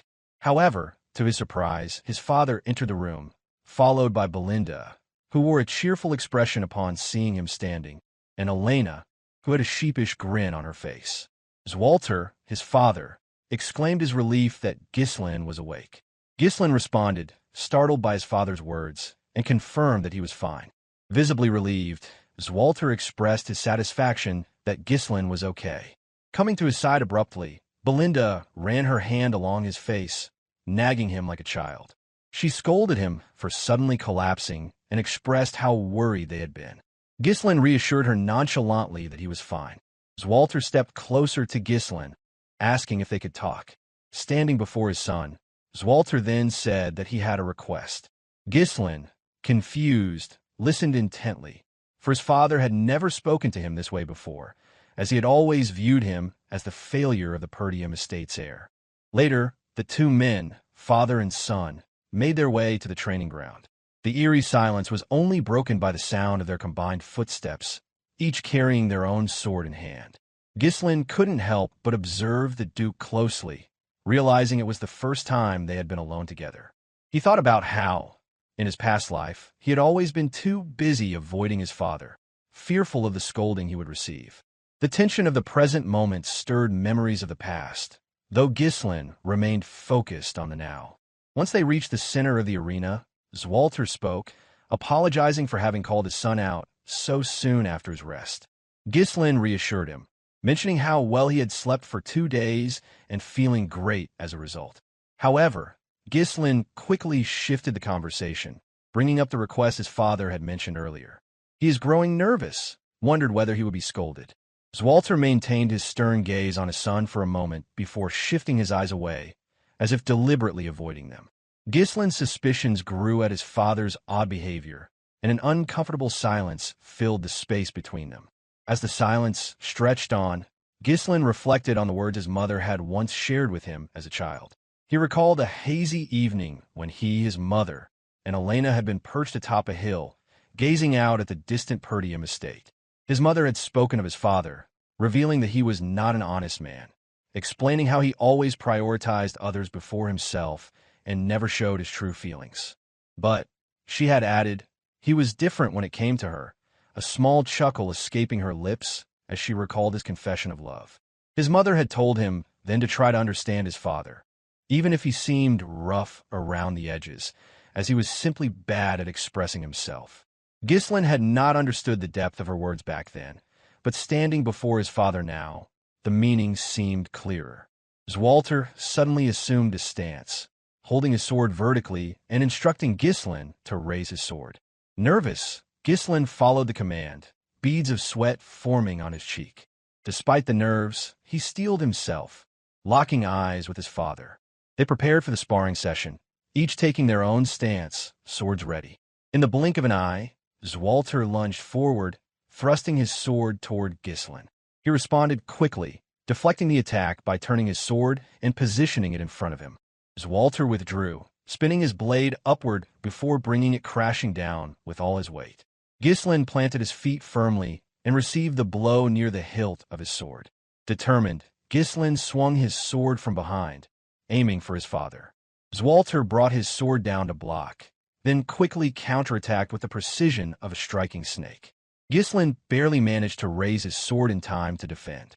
The battle continued, each maneuver coming faster and sharper than the last. Swalter's movements were fluid, but Ghislain kept pace, thrusting his sword with deadly precision. Swalter dodged and retaliated, pushing his weight behind every strike. With each exchange, Ghislain began to understand what kind of sword his father wielded. The heavy blade that could easily overpower the northern barbarians was also capable of gentleness, capable of protecting those most precious. As the sparring continued, Ghislain felt the weight of the blade in a way he never had before. He now understood the balance his father struck between strength and tenderness. After several more exchanges, Swalter lunged again, bringing his sword down with great force. Ghislain blocked with the hilt of his sword, redirecting the strike before swiftly swinging from his side in an attempt to land a blow. Just as quick, Swalter raised his sword behind him to defend. In the next instant, both father and son recognized an opening in each other's defense. Then they struck. They locked swords, each pointing their blades to the other's neck. The match ended in a draw, both men eyeing each other intently. Ghislain, with his sharp gaze, studied his father, while Swalter, though proud of his son's skills, was left with a sense of nervousness over what he had just witnessed. Swalter broke the silence, praising Ghislain for his growth, and with a nervous smile, Ghislain muttered a brief thanks. But his surprise deepened when Swalter offered him some advice. He suggested that Ghislain ease up on the pressure during their encounters. While Ghislain certainly had the strength and reflexes capable of taking down monsters in the forest, Swalter noted that his intentions might be too easy to read by an opponent. Ghislain pondered his father's words, offering a low hum in acknowledgement. He was used to gauging his opponent's movements when fighting, but perhaps there was more to consider in the heat of battle. Lost in thought, he considered how to incorporate this new insight into his technique. As Ghislain pondered, a realization struck him. He had never truly been formally taught by anyone before. His swordsmanship, built entirely on real combat and instinct, lacked proper instruction. Having never learned through formal teaching, there were undoubtedly things he had missed along the way. But now, with his father's guidance, those gaps were being addressed. Ghislain came to a quiet epiphany. He had always believed that he could only rely on himself, and had carried the burden of solitude, never seeking guidance. But now, receiving it from his father, he saw that it wasn't such a bad thing after all. It was something he could learn from, something he could embrace. Grateful, Ghislain turned to his father and thanked him for the lessons. However, Swalter remained silent, his expression unreadable as he fixed his gaze on his son. After a moment, he spoke, admitting that he had actually intended to scold Ghislain. The young man was taken aback. His father explained that, despite any merit Ghislain had earned, breaking the rules was still breaking the rules. If everyone ignored the rules just because of their contributions, it would lead to chaos. Ghislain listened intently, no longer the foolish child he had been during his adolescence. He was growing, evolving. His father noticed it too, expressing that Ghislain had changed. Swalter recognized that unlike others who sought trouble to gain merit, Ghislain seemed to be looking beyond that, seeing something larger. Swalter advised him to continue on his current path, to think about Perdium and those around him, and to fulfill his responsibilities as the estate's successor. The word responsibility echoed in Ghislain's mind. While he couldn't express it, his resolve to protect the estate had solidified the moment he opened his eyes in the barack. Before his father left, Ghislain remembered something. He asked Swalter about the request he had mentioned earlier. Swalter, hesitant and struggling to express himself, finally turned and asked Ghislain if he had any money. It was for the repairs of the northern fortress. Later, Ghislain donned his cape and made his way toward the Forest of Beasts encampment. There, his mercenary army awaited, his strongest subordinates at the forefront, ready to greet him. As Ghislain approached, the mercenaries stood in line, greeting him in unison. Ghislain smiled at the sight of them. He asked how everyone had been doing, and the mercenaries responded enthusiastically, showing their respect and admiration for him. Kaor commented on how healthy Ghislain looked, while Gillion asked about his well-being. Ghislain reassured them, apologizing for keeping them waiting. He then inquired about Rachel, Gillion's daughter, and was pleased to hear that she had recovered beyond expectations. Gillion bowed his head in gratitude, thanking Ghislain for his role in Rachel's recovery. With pleasantries out of the way, Ghislain's tone shifted. He informed his trusted subordinates that the estate was in danger. His serious words carried weight, and they all understood that something significant was brewing. They had seen his actions in the forest of beasts, and they could tell that a greater threat loomed. The four of them gathered in a tent, where Ghislain revealed the details of the situation. He shared everything, from the attack on Elena to the forces attempting to trigger a war by killing her, the discovery of the Daigal prince's corpse, and the growing threats targeting Perdium. Ghislain's mind raced as he speculated that spies had been operating within the estate for some time. Understanding the gravity of the situation, Belinda remarked that she now understood why Ghislain had been in such a hurry. She had thought that the discovery of the runestones would have brought some respite, but now it was clear there was no time to relax. Always eager for a fight, Kaor remarked that after the Forest of Beasts, war seemed to be the next step for Perdium, a place that never seemed to have a dull moment. Gillion understood the danger as well, realizing that Perdium's recent discovery of the runestones made it a prime target for enemies seeking to take advantage. Ghislain confirmed their thoughts, emphasizing that their enemies wouldn't simply let Perdium be. He then paused as Belinda urged them to inform the retainers and a lord. But Ghislain shook his head. He cautioned against acting too quickly, pointing out that even Elena's knights had betrayed her, and there could be spies among the retainers as well. They couldn't afford to trust anyone until they knew who their true allies were. He explained that, while they had bought some time by saving Elena, the discovery of the runestones had likely accelerated the plans of their enemies. A fierce battle awaited them. The words "thought battle" hung heavily in the air, as Ghislain prepared himself and his forces for what was to come. Silence filled the room as the gravity of the situation settled in. Ghislain felt a deep trust for the three subordinates before him, certain that their loyalty was unwavering. Kaor spoke first. He told Ghislain that he was ready to follow any order. His fierce personality seemed disappeared before the young lord. Equally devoted, Gillion expressed his commitment, stating that he had already dedicated his life to Ghislain and would follow him to the very end.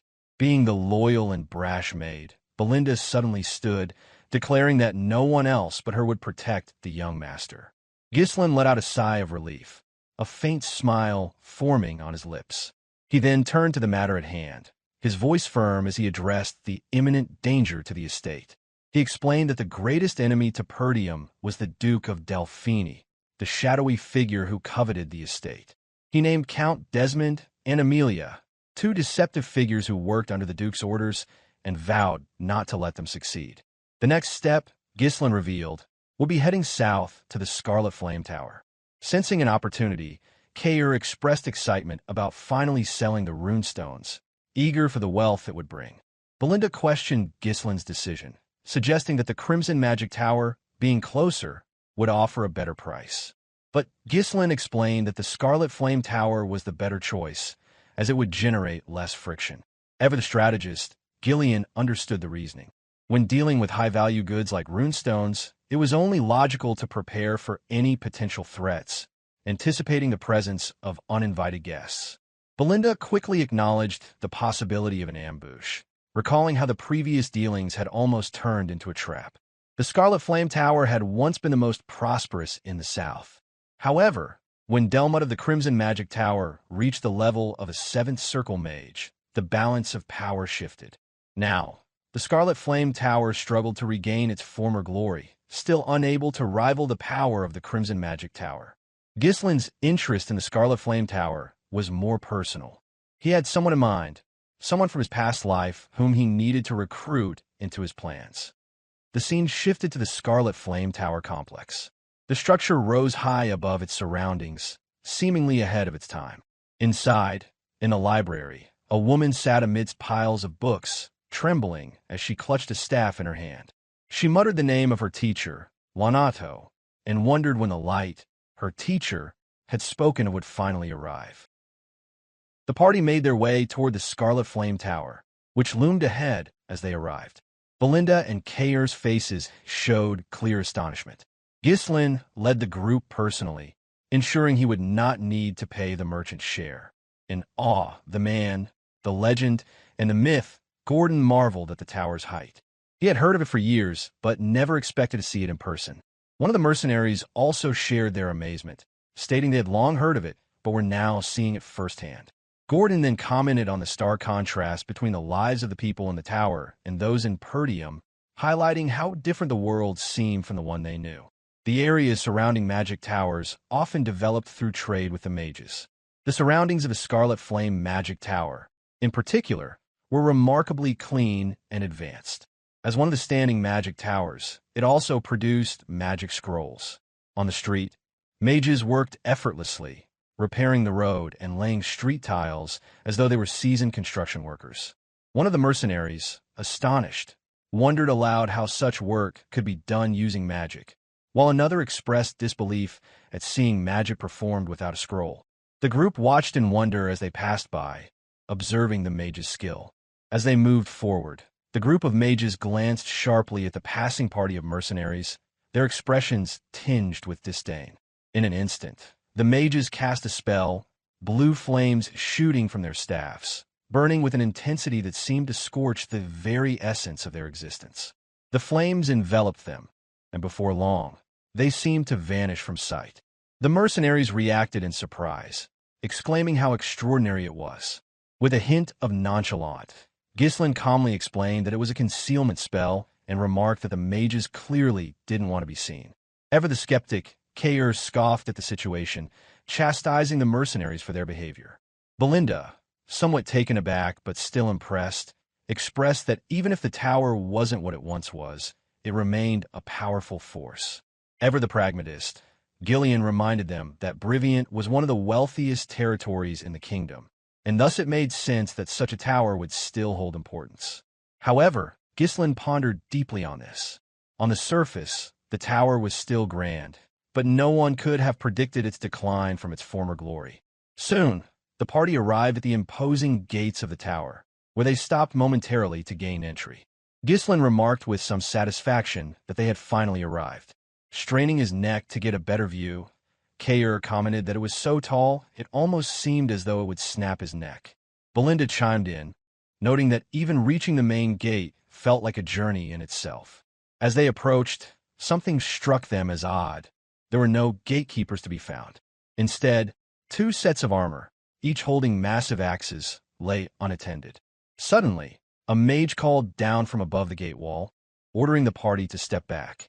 Right after, lines of manhwa formed in the air, reaching down toward the discarded equipment. The mages, standing on the gate wall, magically animated the armor to stand as guards. The towering figures of the armored guardians, now animated by magic, raised their axes in a defensive posture, blocking the entrance. One of the guards bellowed, demanding to know the party's identity and purpose. Tinged with incredulous in her voice, Belinda commented that the armor seemed almost like puppets, while Kaor sneered, remarking that these were typical gatekeepers of a magic tower, unwilling to even come down to speak face-to-face. Stayed composed, Gillion announced Ghislain's identity as the Archduke of Perdium and asked to speak with the person in charge of transactions. However, the mages immediately rejected their request. One mage scoffed, dismissing anything from Perdium as low-quality materials or cheap potions, calling it a waste of time to deal with people from such a place. He ordered them to leave. Angered, Belinda screamed at the mages, demanding they come down and face them. The mage simply told them to get lost, as they moved the two puppets into an offensive stance. Still calm, Gillion turned to Ghislain and asked how they should proceed. Taking a moment to consider, Ghislain then spoke, asking if the mages were truly comfortable with their decision. The mages halted their taunting and looked at him curiously. Without hesitation, Ghislain pulled out a piece of runestone and held it up for the mages to see. Initially, the mages seemed puzzled, their gaze distant as they tried to understand. But soon, one mage's eyes widened as he realized what the group had brought, an entire carriage full of runestones. The mages began to register what was happening. Could it be that everything they brought was runestones? With a smug grin, Ghislain asked if they were truly going to pass up such an opportunity. At this, the gate was opened, and the party was granted entry. Ghislain and Belinda were escorted to meet the person in charge of transactions.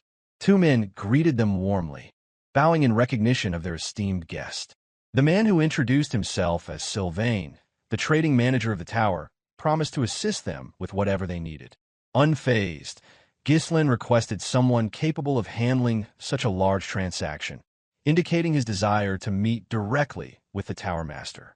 Sylvain was taken aback by this request, but quickly assured them he would notify the tower master and have someone escort them to the reception room.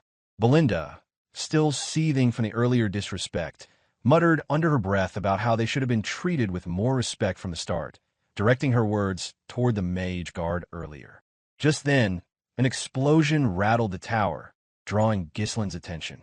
He wondered aloud if something was wrong, but the mage quickly dismissed his concern, explaining it was a common occurrence during magic research. Still, Ghislain's thoughts drifted elsewhere, and a certain figure lingered in his mind. At the research lab, the door opened, and three seemingly high-ranking disciples stepped into the room. One was already lying on the floor, the air thick with dissipating mana. A blonde-haired mage spoke sternly, telling the girl that she had been warned about entering the research lab. Alfoy, blonde-haired man who sneered at the black-haired girl, his tone dripping with mockery as he spoke. He couldn't believe that someone without the ability to use magic would dare occupy a spot in the research lab. He taunted the girl, asking if she was ignoring the words of Alfoy, the heir to the magic tower and a third circle master. Another mage, a black-haired man, joined in, also mocking the girl and her teacher for accepting such a disciple. A third mage, a blonde-haired man, chimed in, arrogantly stating that the black-haired girl should be grateful for even being allowed a spot in the prestigious Scarlet Flame Magic Tower. The black-haired girl, lying weak and disheveled on the floor, gasped for air but still found the strength to respond. She weakly asserted that as a mage, she had the right to use the research lab just as much as anyone else. With a cruel smirk, Alfoy responded dismissively, calling her a mage before casting a spell. With a swift motion, Alfoy summoned crimson flames to his staff, preparing to challenge the girl with a fiery attack. Alfoy's tone was smug as he told the girl to try blocking the fire with her own magic.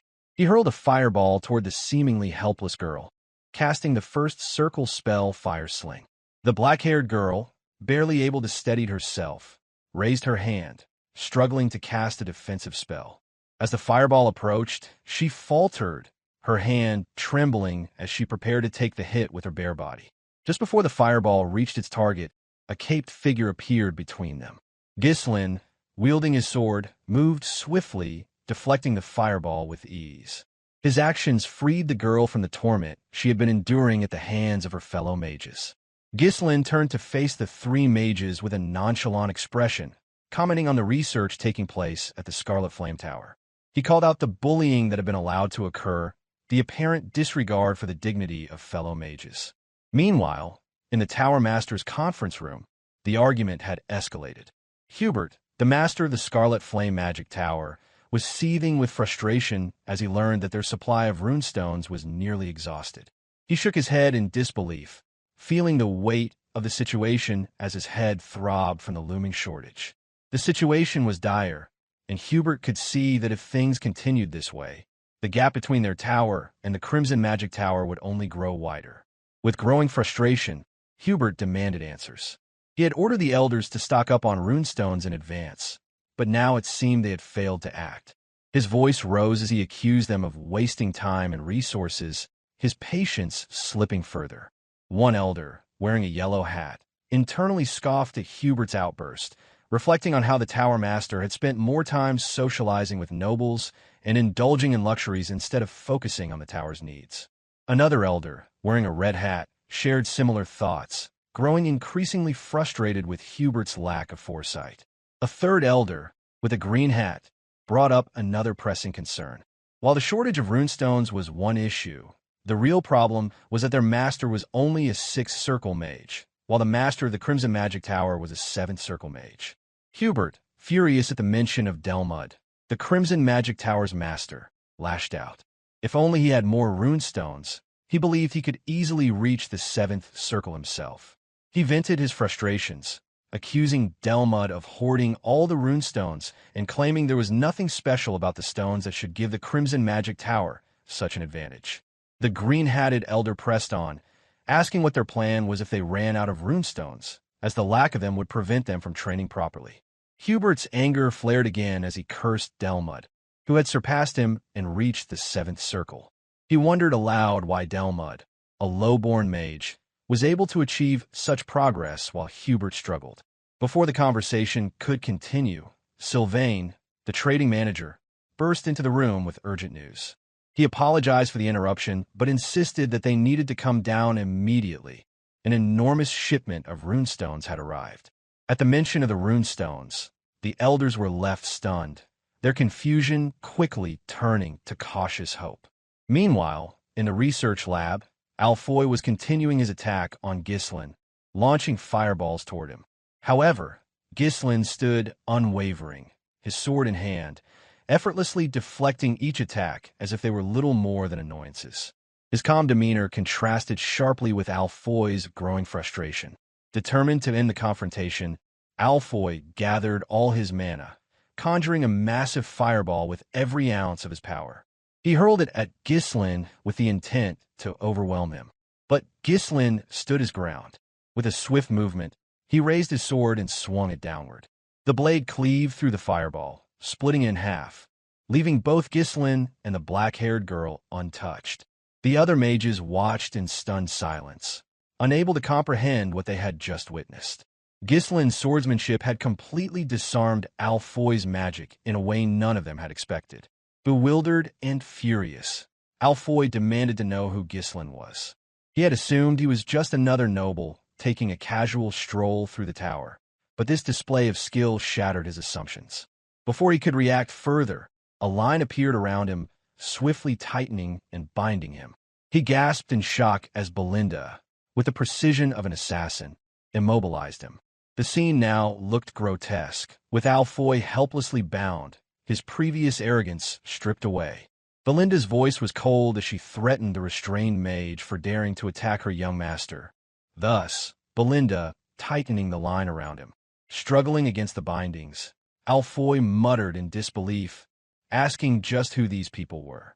Before she could respond further, a voice rang out, demanding that the commotion cease. Hubert's voice echoed through the lab, his frustration reaching its peak as he screamed at the chaos unfolding before him. He was accompanied by the 4 elders, who had arrived to witness the turmoil. Alfoy, still bound, Ghislain with his sword drawn, and the tension in the room was palpable. The tower master had arrived, and Vanessa gasped in surprise as she tried to gather her thoughts. Standing beside her, Ghislain remained unfazed, showing no reaction to the appearance of the highest-ranking mage in the tower. At his command, Belinda untied the rope she had used to bind Alfoy, causing him to fall to the floor in distress. Alfoy quickly scrambled to his feet, calling for his master in panic. Watching the scene unfold, Hubert couldn't hide his shock, wondering what had happened. Alfoy rushed to his master, clinging to him while explaining that intruders had appeared. He claimed that he had been trying to stop Vanessa from entering the lab when a young man suddenly attacked him. His voice trembled as he insisted that he had only been trying to prevent the helpless Vanessa from getting hurt. Belinda sneered at the scene, mocking Alfoy for acting like a little girl, which caused him to quickly turn around and protest, asserting that he was a man, not a girl. Still seated on the floor, Vanessa weakly explained that she had only wanted to use the lab, but her words seemed to trigger a memory in Ghislain's mind. He recalled a figure from his past life, someone he had heard about during a turbulent period through one of his subordinates who loved to spread rumors and news.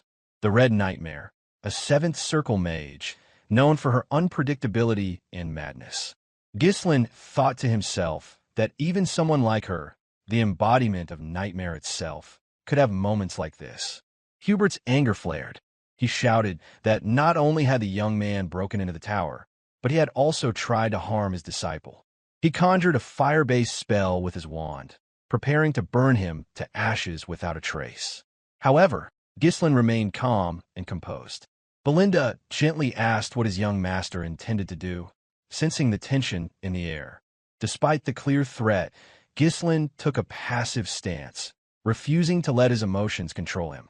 He stepped forward, introducing himself without hesitation. He informed Hubert that he was the Archduke of the Perdium territory, Ghislain Perdium, and that he had come to trade runestones. For a brief moment, Hubert was taken aback, struggling to process the unexpected turn of events. He stood there, stunned by the young man's calm demeanor and unexpected purpose. Still recovering from his shock, Alfoy couldn't believe what he was hearing. He asked in disbelief if Ghislain truly meant to trade runestones. With a warm smile, Ghislain offered to show Hubert the workers waiting outside the castle with the cargo.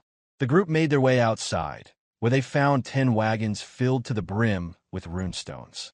Even Vanessa, whom the elders had deemed worthless, was part of this extraordinary revelation. The sight before the elders left them speechless, unable to comprehend the sudden turn of events.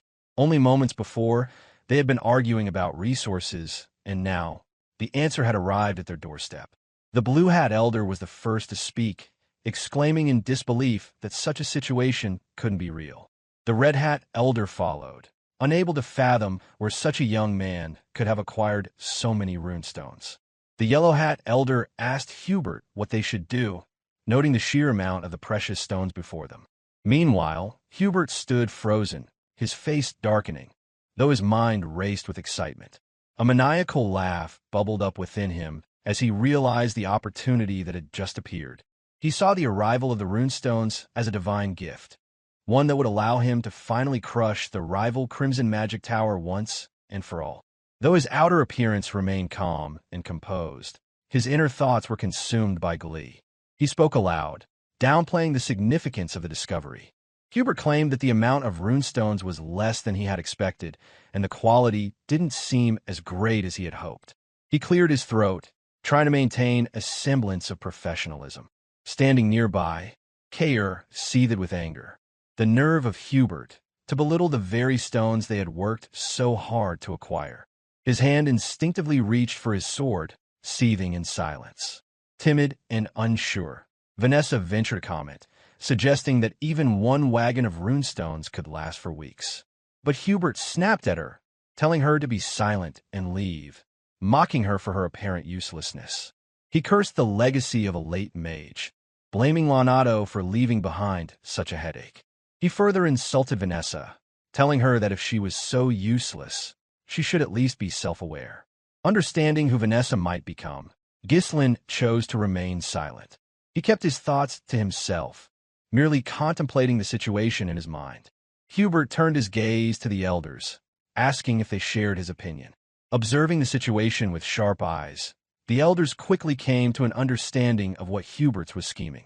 The Blue Hat Elder picked up a piece from the wagons and inspected it closely, agreeing that it didn't seem as impressive as it should have been. The Yellow Hat Elder added that considering the source of these stones, there was a chance they could be counterfeit. Belinda's voice was laced with anger as she retorted, demanding an explanation. The idea that their young lord had worked so hard to acquire the runestones only to have them called fake seemed incomprehensible to her. Standing by her side, Ghislain remained completely unfazed by their schemes, his demeanor unshaken. The Yellow Hat Elder, attempting to downplay the situation, remarked that no matter how difficult it was to obtain the runestones, it was not their concern.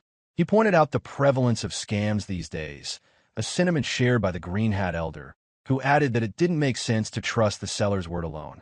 After listening to their responses, Ghislain finally spoke, his words calm but pointed.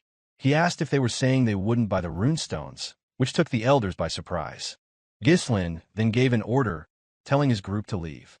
He commanded that they should move on, making it clear that the Scarlet Magic Tower was not interested in the trade. Belinda, sneering at the elders, followed his lead, her expression mocking them. However, Hubert, sensing the panic rising within him, quickly instructed them to hold on.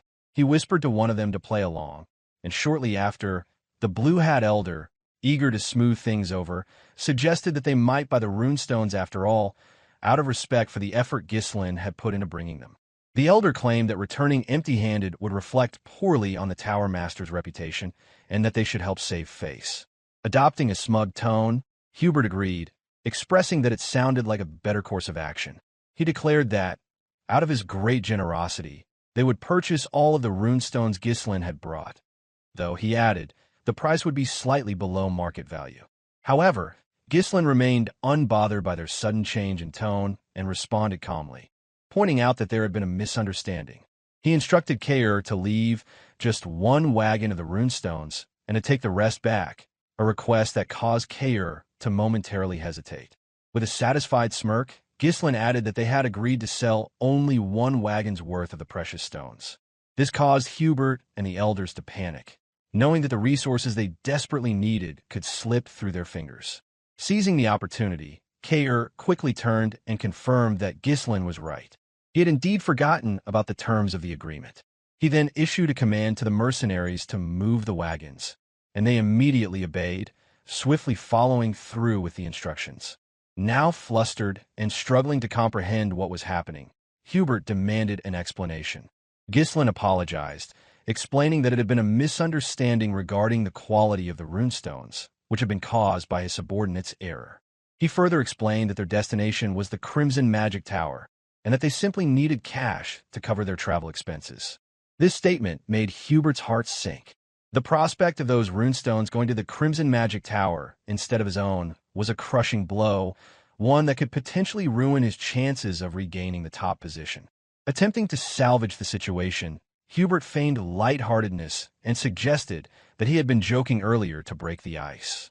He invited Ghislain to come up and talk for a bit, his tone suddenly shifting to one of friendliness. Ghislain smiled, content with how things were progressing. He knew that the minds of these old mages were well within his grasp, and with that, he accepted Hubert's offer. The group moved to the master's office where Hubert, the four elders, and Ghislain sat down. The big three remained nearby, standing watch over their young leader. Eager to assert his authority, Hubert introduced the elders of the Scarlet Magic Tower. He explained that these mages had all reached the fifth circle, making them the most powerful figures in the tower aside from the master. Brimming with confidence, Ghislain responded that such a level of power was impressive. He remarked that the Scarlet Magic Tower was indeed powerful, calling it the second strongest magic tower in the north, though the mention of the Crimson Magic Tower as the second strongest carried a mocking tone. Clearly nervous, Hubert attempted to defend his tower by insisting that the rumors about the Crimson Magic Tower were false. He maintained that the Scarlet Magic Tower still held the top position in the north. With a casual shrug, Ghislain agreed, but added that it didn't really matter. Whispering to Gillion, Belinda expressed her concern about Ghislain's provocation, but Gillion remained calm, confident that Ghislain knew exactly what he was doing. On the other hand, Kaor was practically brimming with excitement. He watched the elders, sensing how they were being played by Ghislain. Eager to move things along, Hubert waved his hand dismissively, asking how much Ghislain intended to sell the runestones for. He assured him that if they took the goods elsewhere, they wouldn't even get their money's worth. Ghislain raised his hand, silencing the conversation, and announced that the price would be double the market value. This statement left Hubert stunned, momentarily speechless. Double? Hubert exclaimed in disbelief, his face contorting with frustration. He couldn't comprehend how anyone could conduct business in such a manner. He rebuked Ghislain, claiming that he had no understanding of how the world worked, and that this was not how negotiations were done.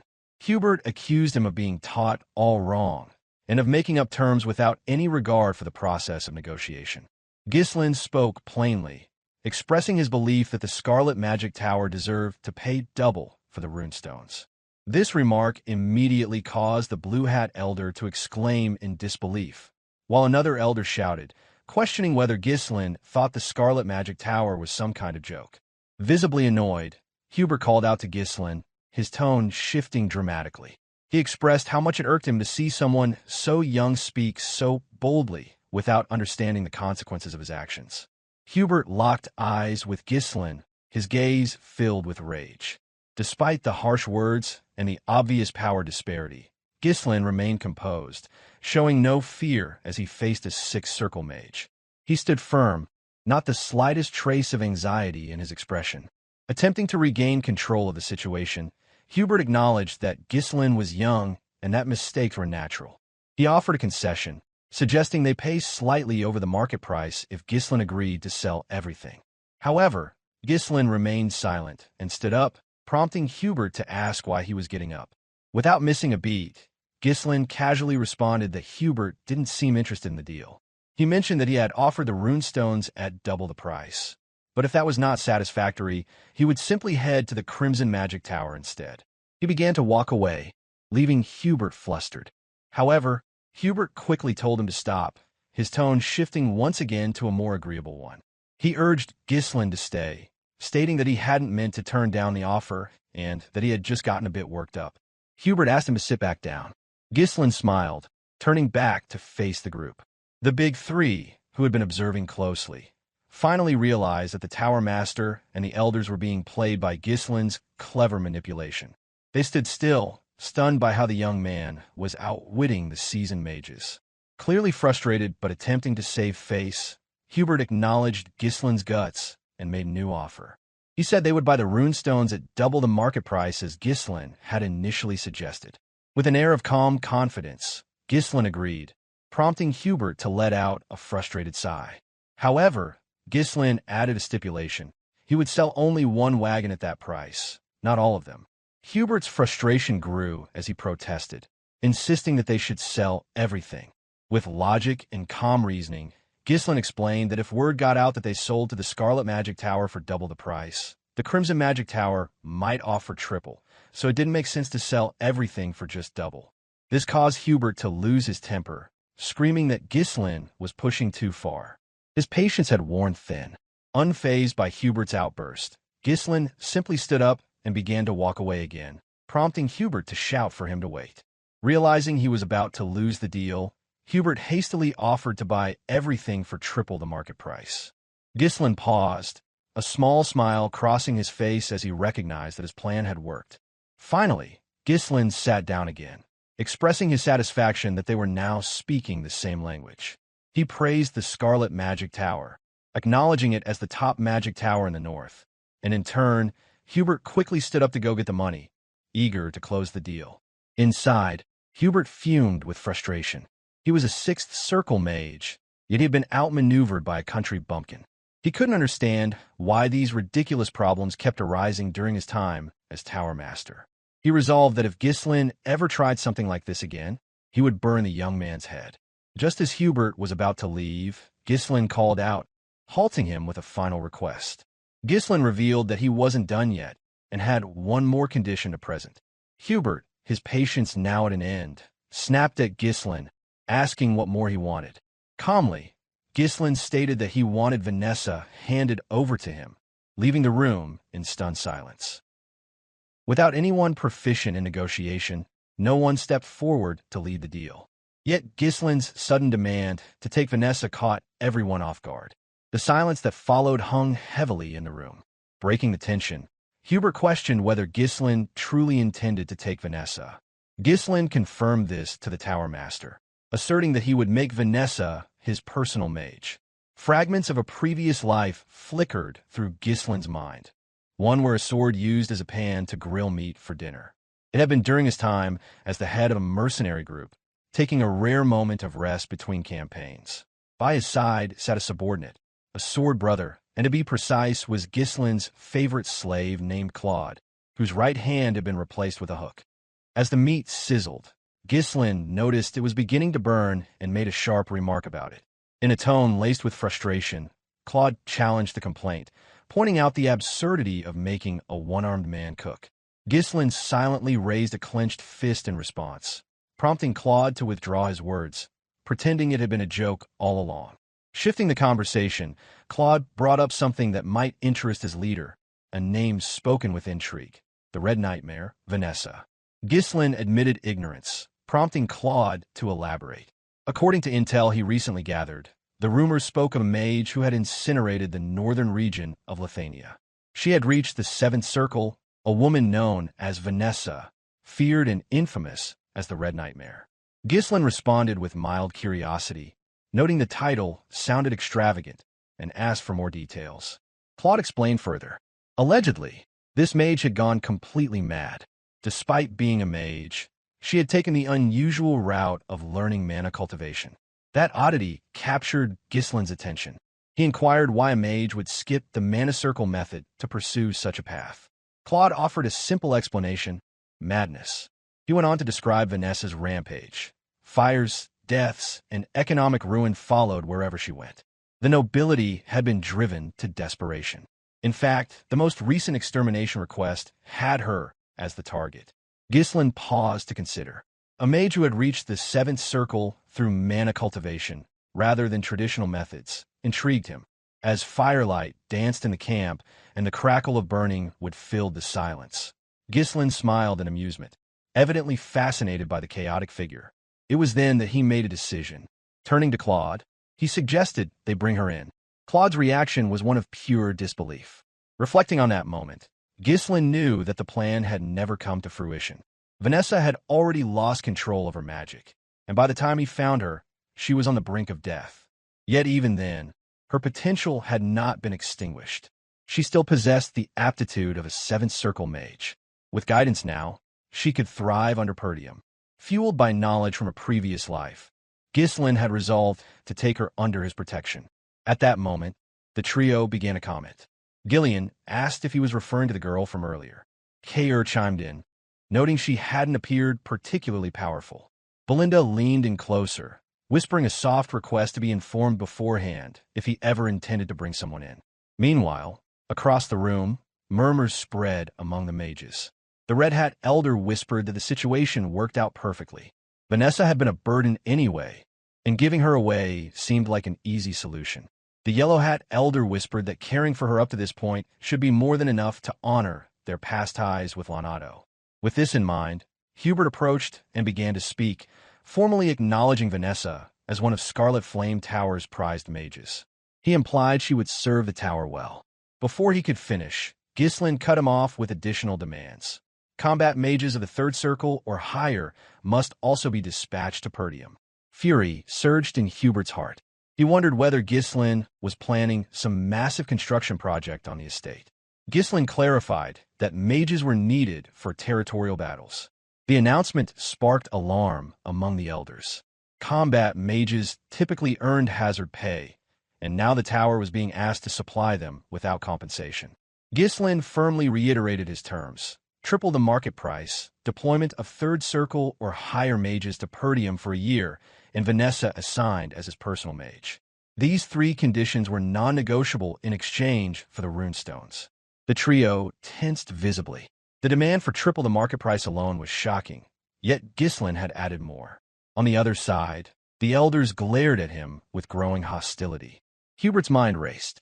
Purchasing the runestones at a high price might be justified given their urgent situation, but this felt like an overstep. Summoning his mana in a surge of rage, Hubert caused the room to tremble beneath the weight of his power. The elders joined in, unleashing their own magical presence to bear down on the young man. Yet Ghislain remained seated, unfazed, unaffected by the sheer force pressing in from all sides. Hubert locked eyes with him, voice brimming with indignation. The accusation rang clear. Ghislain Perdium must have believed him a fool. He invoked a long-standing law, declaring that mages affiliated with a magic tower were forbidden from participating in territorial warfare. To propose sending core mages of the 3rd circle or higher into battle, while displaying ignorance of the kingdom's basic laws, was nothing short of an insult to the Scarlet Flame Tower. In Hubert's eyes, it warranted death, and he threatened to reduce Ghislain to ash. The reasoning, on paper, seemed sound. Ghislain had indeed made the first aggressive suggestion. The air grew tense as Belinda, Gillion, and Kaor prepared for confrontation. Their opponents were 5th and 6th circle mages, formidable foes. Even united, the odds remained unfavorable for them. Gillion braced himself to leap into action, prepared to shield his lord with his own body should the situation escalate. Yet, Ghislain remained composed. Calmly, he posed a question, one that gave Hubert pause. Was he truly certain he wouldn't regret this? Hubert hesitated, compelled to hear more. Ghislain then revealed a critical piece of information. A massive vein of runestones had been discovered within Perdium's territory, far exceeding the modest supply brought that day. In fact, by several dozen times. The revelation stunned Hubert and the elders. Their mana ebbed away as they listened. Ghislain continued, stating that news of the discovery was already spreading throughout the northern region. He posed a rhetorical question. What might that imply? Hubert understood instantly. Many would soon come seeking the runestone's vein. Ghislain commended the Tower Master's quick thinking. Rising to his feet, he clarified his intentions. Perdium had no desire to wage war. The territory simply needed the tower's support while building strength. If the Scarlet Flame Tower extended its help through this crisis, Ghislain promised an exclusive access to the runestones. Hubert echoed the offer. Exclusive rights? To seal the agreement, Ghislain extended a hand. With such a deal in place, it would only be a matter of time before the Scarlet Flame Tower surpassed the Crimson Magic Tower and reclaimed its position at the pinnacle. The proposal was tempting, enough to make pride take a back seat.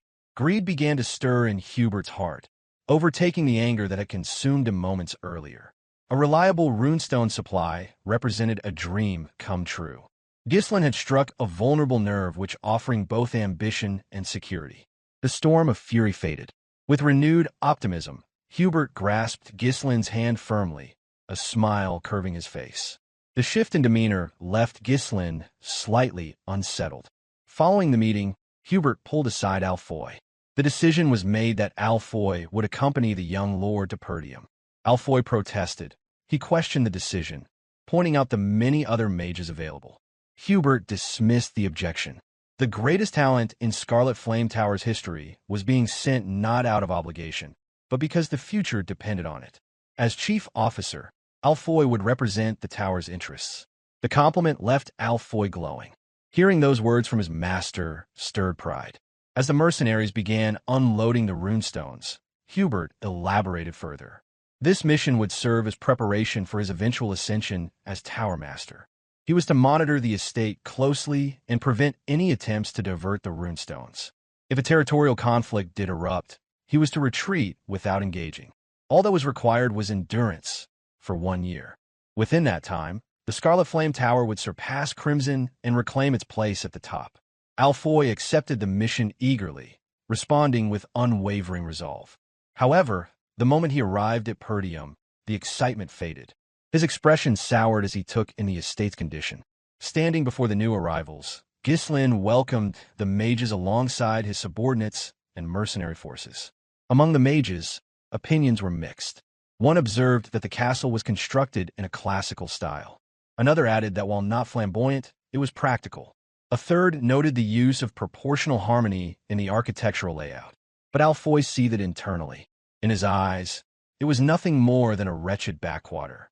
Only his master's command had brought him here. To think, the heir to the tower, reduced to working in such filth. When it came time to announce his position, Alfoy did so with formality. He identified himself as a third circle mage and heir to the Scarlet Flame Tower, assigned to lead the dispatched mages. However, Ghislain interrupted without hesitation. There was work to be done, and Alfoy was instructed not to let down his guard. The comment left Alfoy speechless. Rage churned inside him at being treated like a servant. Resentment brewed. Inwardly, he vowed that once he became Tower Master, he would deal with Ghislain accordingly. Ghislain called him back from his thoughts with a question. He wanted to know where Vanessa was. Alfoy turned casually, replying that she was likely at the back, handling the luggage. Soon after, Vanessa arrived, breath heavy as she carried the baggage in her arms. Gasping for breath, she finally made it to the gathering crowd. Through her fatigue, she opened her eyes and realized that the young lord himself stood there, welcoming them. Immediately, she bowed and offered her greeting. Alfoy muttered beneath his breath, urging her to hurry and remarking that he had doubted her arrival altogether. Ghislain briefly considered how to deal with the fool. Maiming the heir of the Magic Tower would certainly provoke backlash. It would be too risky. Instead, he approached the girl, raising a hand to beckon her forward. He instructed Vanessa to set everything down and come to him. Surprised, she responded hesitantly, reminding him that she had yet to finish moving everyone's luggage. Before she could continue, Ghislain grabbed one of the bags himself, even as Alfoy interjected dismissively. According to him, she had always done menial tasks of the tower, and, being incapable of using magic, might as well continue with chores. Before Alfoy could utter another word, Ghislain hurled the bag squarely at his face. Injuring the air would have gone too far, but humiliation was just the right dose of punishment. Alfoy cried out in frustration, shouting in disbelief. Ghislain remained calm, asserting that Vanessa no longer belonged to the tower. From that moment on, she was under his protection, and mistreatment would not be tolerated. He then issued a warning that this incident would be overlooked, but if it ever happened again, the consequences would be severe. Watching the scene unfold, Vanessa slowly regained her breath. A faint blush bloomed across her cheeks as she witnessed someone stand up for her for the first time after a long while. But Alfoy refused to back down. His face twisted in rage as he shouted about the absurdity of being treated in such a way. He was the heir to the Scarlet Flame Tower, a third circle mage, and this backwater noble had dared to demean him. Rallying the others, he barked out a command. Even if their host bore a noble title, the insult had gone too far. The estate could be reduced to flames in an instant if they chose to act. He urged them to rise and defend their pride as mages. With a sigh, Ghislain snapped his fingers. At once, the mercenary army, hardened by the brutal conflict within the Forest of Beasts, moved to surround the mages with mechanical precision, responding immediately to their commander's gesture. Alfoy panicked. He shouted in disbelief, outraged that these savages would dare raise weapons against mages. This wasn't how mages were meant to be treated. Ghislain silenced him with a single command, cutting off the tirade. As the mages turned their attention to the young lord, he laid out the reality. No matter how they were treated, the terms of the contract were clear. He now held the legal right to command the mages for 1 year, granted directly by the master of the tower. In exchange, exclusive access to the runestones had been secured. If any of this fell apart due to their defiance, it would be the tower master, not them, who suffered the loss. Alfoy stood speechless, fully aware that losing access to the runestones would devastate the Scarlet Flame Tower. Ghislain pressed the point. Their only role in Perdium was to serve as backup mana sources. If they wanted better treatment, they should commit to that role without complaint. Alfoy's face burned with anger. The thought of being reduced to little more than a battery for others was beyond humiliating. Still, he could neither argue nor act. Turning away, Ghislain issued a command to Kaor and Gillion that they were to ensure the mages learned their place. Lit up with unsettling glee, Kaor commented that life at the tower must have been comfortable for the scholars. Gillion agreed, promising that the newcomers would adapt quickly to life in Perdium. Alfoy trembled with rage. He could barely contain his fury, but he remained powerless before the two. Meanwhile, Vanessa stood still, slightly flustered as she watched her former peers being disciplined before her eyes. She jumped slightly as Ghislain approached and addressed her. Ghislain asked that from that moment forward, she was to obey only him. He reiterated that she had become his personal mage. Her eyes widened in shock, and a soft blush colored her cheeks. Since the passing of her previous master, no one had ever treated her with such dignity. Yet doubt crept in. She looked away and expressed her concern. As Alfoy had pointed out, she couldn't even use magic. Being entrusted as a personal mage seemed far too much. Ghislain extended his hand in invitation. Being well aware of the potential hidden within her, Ghislain declared that he would make her capable of wielding magic, an offer to help her achieve her potential. Vanessa had originally resisted the idea of leaving the tower, remaining within its walls, even if it meant enduring the degrading treatment of a servant, would have allowed her to continue her magical studies. Following Perdium's young lord meant severing that connection. Yet, circumstances had left her no choice. Forced to accompany Ghislain, she had accepted his offer to assist with her magic, though her thoughts remained clouded by doubt. Curiosity stirred within her. Could a swordsman like him truly understand anything about the magic? Ghislain's sudden call pulled her from her musings. She responded without delay. He inquired, probing gently, about the extent of her magical education. With quiet hesitation, she confessed that she had reached the 5th circle, though her understanding remained limited to theoretical formulas.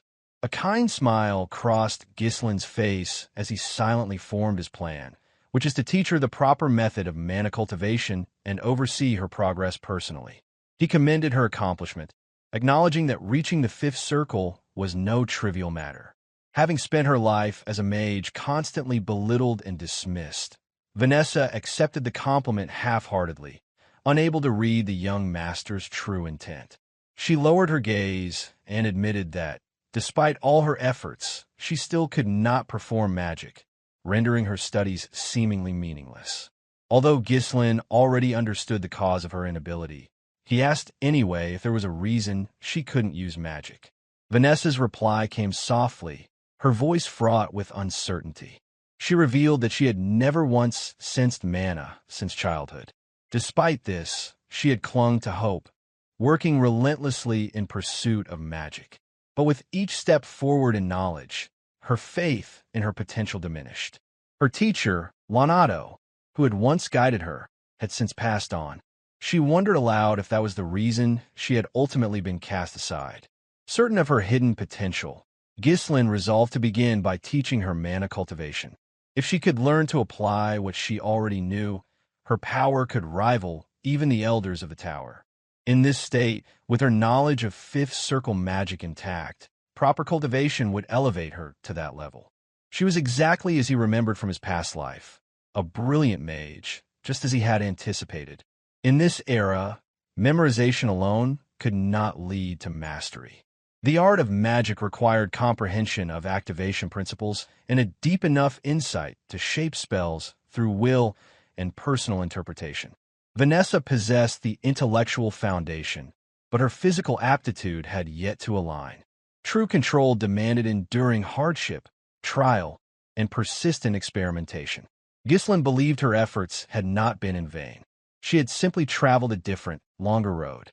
The voice of Claude echoed in memory, referencing a powerful mage from his former life, the woman who had raised northern Lithuania. She had reached the seventh circle, but her instability stemmed from blending magic and cultivation without proper technique. Despite her brilliance, her recklessness had made her infamous. That mistake, Ghislain intended to avoid. With full conviction, Ghislain announced that he would now teach Vanessa mana cultivation. Tension immediately overtook her. The idea of a mage learning such a technique made her uneasy. Her former master had introduced her to it once, but the attempt had failed. Her doubts surfaced immediately as she questioned why a mage should pursue such a path. Ghislain clarified that both magic circles and cultivation were grounded in the same force, which is mana. He then asked if she had ever practiced it properly. Her expression shifted to one of disbelief. Though she had studied the technique before, it had been under rigid instruction. The thought of being taught by a nobleman with no formal magical title seemed ludicrous. She shook her head firmly, rejecting the notion outright. To her, it was madness. Using mana cultivation to access magic seemed far too risky. The consequences of failure, internal damage, or permanent disability were too severe to ignore. In that moment, Ghislain offered a reassuring smile. Extending his hand to her, he called her name and invited her to begin. Ghislain understood that the madness in Vanessa's past life had likely been the result of flawed technique colliding with long-standing resentment. He had seen similar signs before. Even knights occasionally succumbed to inner demons during intense training. But in this life, he believed things would unfold differently. Vanessa observed the sincerity in Ghislain's expression, silently beckoning her toward a path where she might finally become a true mage. She could not fully comprehend what he was offering. In a magic tower, she had been dismissed as a failure and a burden. Her gaze fell to the ground, attempting to mask the tremble in her eyes. She weighed the decision. Refusal might not even be an option. Ghislain could easily compel her, for what lay ahead otherwise was a descent into madness and eventual death. In the end, she gathered her courage and resolved to accept, if only for a chance to wield magic like a real mage. Anxious and uncertain, she positioned herself in front of Ghislain, seated with her back to him. With no hesitation, she loosened her collar and revealed her back, allowing him to begin the mana transfer. In his previous life, Ghislain had seen that same expression in her eyes, an endless hunger for magic mixed with regret, rage, and despair. She had sought power in desperation, turned to an unknown mana cultivation technique, and ultimately became a creature of destruction, ruled by instinct and pain. But now he stood before her in a different lifetime, meeting her before that spiral could begin. He made a silent vow to reach out before she fell into the abyss again. With that, he summoned his mana and placed a steady hand against her back. The process would be agonizing for her. If miscalculated, it could result in death. Nonetheless, he proceeded without hesitation. Mana surged from his hand and into her body, accompanied by a low hum. As the energy coursed through her, pain ripped through her nerves. A moan escaped her lips as the searing heat traveled through her mana pathways, eventually gathering just below her navel where Ghislain was guiding it. He sharply instructed her to remain silent, warning that the pathways were becoming tangled. He explained that the mana within her now belonged to him. She was told to focus on that foreign presence and not to lose track of it. She needed to feel it and follow its flow as best she could. Understanding the gravity of this moment, Vanessa closed her eyes and gave herself over to concentration. Every ounce of her attention was funneled into aligning herself with the mana inside her. Traditionally, she would be guided through the sensation first and only later create a mana core of her own. But that route carried no guarantee of success. Ghislain chose instead to prioritize sensation, helping her feel the full extent of mana flowing through her being. Her task now was to circulate the mana through her body's internal channels and condense it into a mana core. As Ghislain initiated the formation of a small, temporary core within her, Vanessa's eyes brightened. For the first time in her life, she truly felt mana, an experience she had once thought forever beyond her reach. Now, whether she could continue cultivation would depend entirely on her. The core, formed from Ghislain's mana, would eventually dissolve unless she built her own. Enraptured by the sensation, her mind drifted into the past. She remembered her origins as an orphan. Lonato, drawn by her intellect, had taken her in and lobbied for her future. Lonato had appealed to Hubert, claiming Vanessa's understanding of theory could uncover the fundamental regularity of mana particles and convert that knowledge into true spellcraft. Unconvinced, Hubert responded with a scoff. In his eyes, no amount of intelligence mattered if she could not cast even the simplest spell. He posed the question coldly.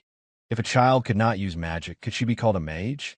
From behind a cracked door, the young Vanessa had listened in silence as her teacher pleaded on her behalf.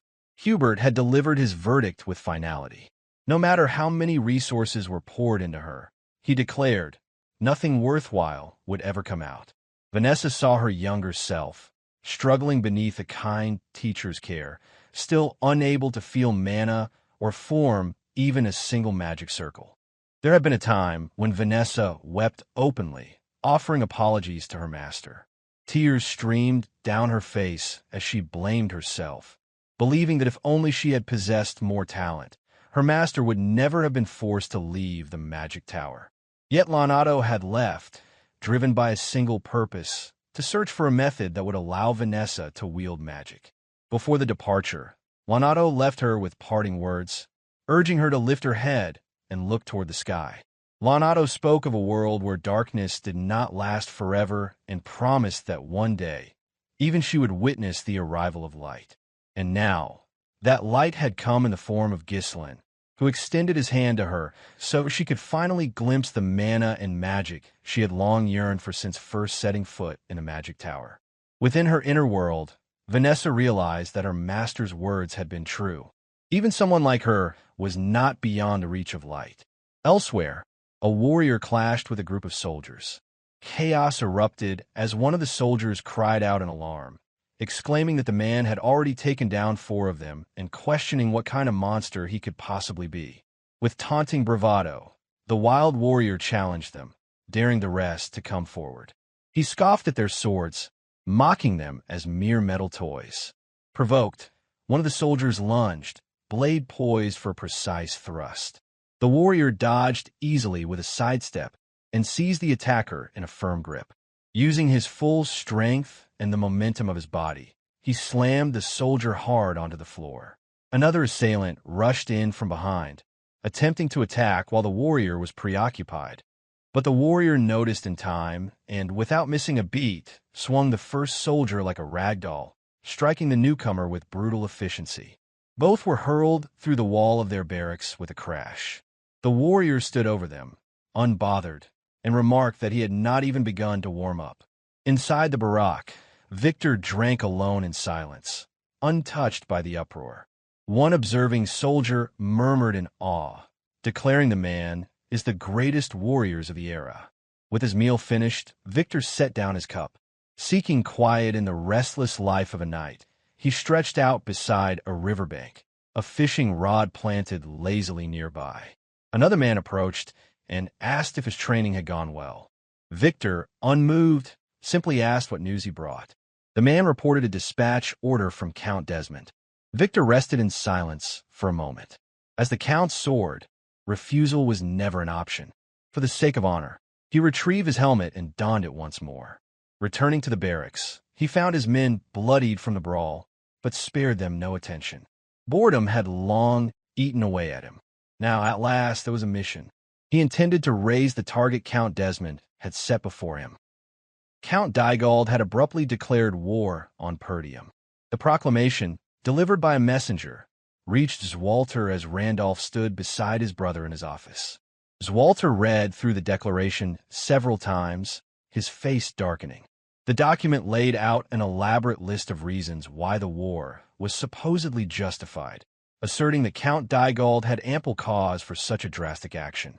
At its core, however, it simply stated that Dygald's heir, Gilmore Dygald, had been killed by Ghislain Perdium, and now vengeance was sought in the declaration.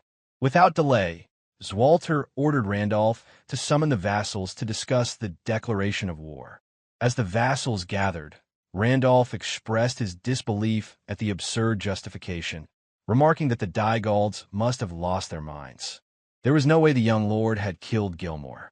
The vassals quickly voiced their own outrage. Furious, one of them stated that starting a war based on false pretenses was intolerable, and they needed to be put in their place. Another lamented the long-standing alliance within the northern regions, questioning how anyone could have expected Dygald to turn its back on them. A third raised the question of what Dygald hoped to achieve by fighting them, while the vassals continued to seethe with anger. Denouncing Count Dygald at every turn, Swalter stood deep in thought. Known throughout the kingdom as a benevolent lord who had never enslaved his people, Swalter had always faithfully carried out his duties, serving as the northernmost defender against the barbarian raids that constantly threatened the northern villages. Suddenly, Swalter's attention snapped back to the room when Ghislain spoke to his father, mentioning the runestones. Ghislain reminded them that 2 of their retainers had been sent to Dygald as envoys while Ghislain had been at the magic tower. He suspected that these envoys might have leaked critical information about their territory. Once more, chaos erupted as one vassal questioned Ghislain's accusations, demanding to know what evidence he had to make such a dangerous claim. However, Ghislain remained unfazed, while Swalter fell silent, reflecting deeply on his son's words. The runestones, he realized, might have been the catalyst. Sometimes, actions intended to benefit a territory ended up becoming its undoing. Swalter looked at his son, now seeing the calm demeanor of someone who seemed to have known the war was coming. Despite his youth, Ghislain, who had once been known as the Mercenary King in his past life, remained composed. On the other hand, Randolph grew more impatient, stating that there was no need to overthink the situation. Their forces outnumbered Dygald's, and they had far more battle experience. They should make them pay for picking a fight. At that moment, a knight burst into the room. It was Scoven, bearing bad news from the gate. Breathing heavily, Scoven reported that Dygald's forces had arrived. Before the vassals could even process the news, the devastating blow to their morale was already clear. A high-level knight, on the cusp of becoming a superhuman-level master, was leading the charge. Dressed in shining silver armor, Victor, the Count Desmond's sword, had been trained from a young age and now carried the flag of Dygald to raise Perdium to the ground. Though Dygald was not a prosperous territory, much like all the estates in the harsh northern region, the exception was Desmond and Raymond's territories. Count Desmond, while feigning neutrality, had already aligned himself with the duchy's factions, and Amelia was stirring rebellion in Raymond with the support of the duchy. Now, the duchy's power was bearing down on the impoverished territory of Perdium under the pretext of a senseless justification. As all of this unfolded, Randolph seethed in fury, asking aloud how it was possible that they had declared war and arrived so quickly. Albert added, wondering when they had even prepared all of this. Meanwhile, as a seasoned commander, Swalter remained deep in thought. Moments later, Soldier reported that a confirmed force of about 6,000 armed soldiers, with a follow-up supply division of approximately 1,000. Numerous siege weapons had also been spotted, and deployment had already begun on Dygald's forces. The revelation left Homern in a panic. He turned to Randolph, his voice filled with alarm, as he questioned what was happening. The power gap seemed insurmountable. Equally stunned, Albert voiced his confusion. He pointed out that Dygald was just as poor as Perdium. So how could they have raised such a massive army? Still grappling with the situation, Randolph responded with frustration, reiterating that this was exactly why he had warned them before not to reduce their forces. Fed up with the constant bickering, Swalter screamed at the vassals to get a grip. He told them that arguing would only delay their response, and ordered that all soldiers be gathered at the walls. He commanded that every citizen be brought into the castle, and every gate should be shut tight. The soldiers were to hold their positions. With his gaze hardened by years of harsh northern battles, Swalter stated firmly that the war had begun. At the forefront of the Dygald army, Thamos Dygald hummed to himself as he gazed at the towering Perdium fortress. Confident that Count Desmond's support would ensure victory, he was certain the fortress would soon fall into his hands. Thamos grinned as he thought of Gilmore, his son. While Gilmore had been a lazy and useless heir, his death had given Thamos a valid reason to strike Perdium. Gilmore's death didn't trouble him much, because he could always have another son. But the chance to seize Perdium with overwhelming support was something that could only come once. Turning to Victor, Thamos asked that he accompany him, as he had something to discuss with Count Perdium.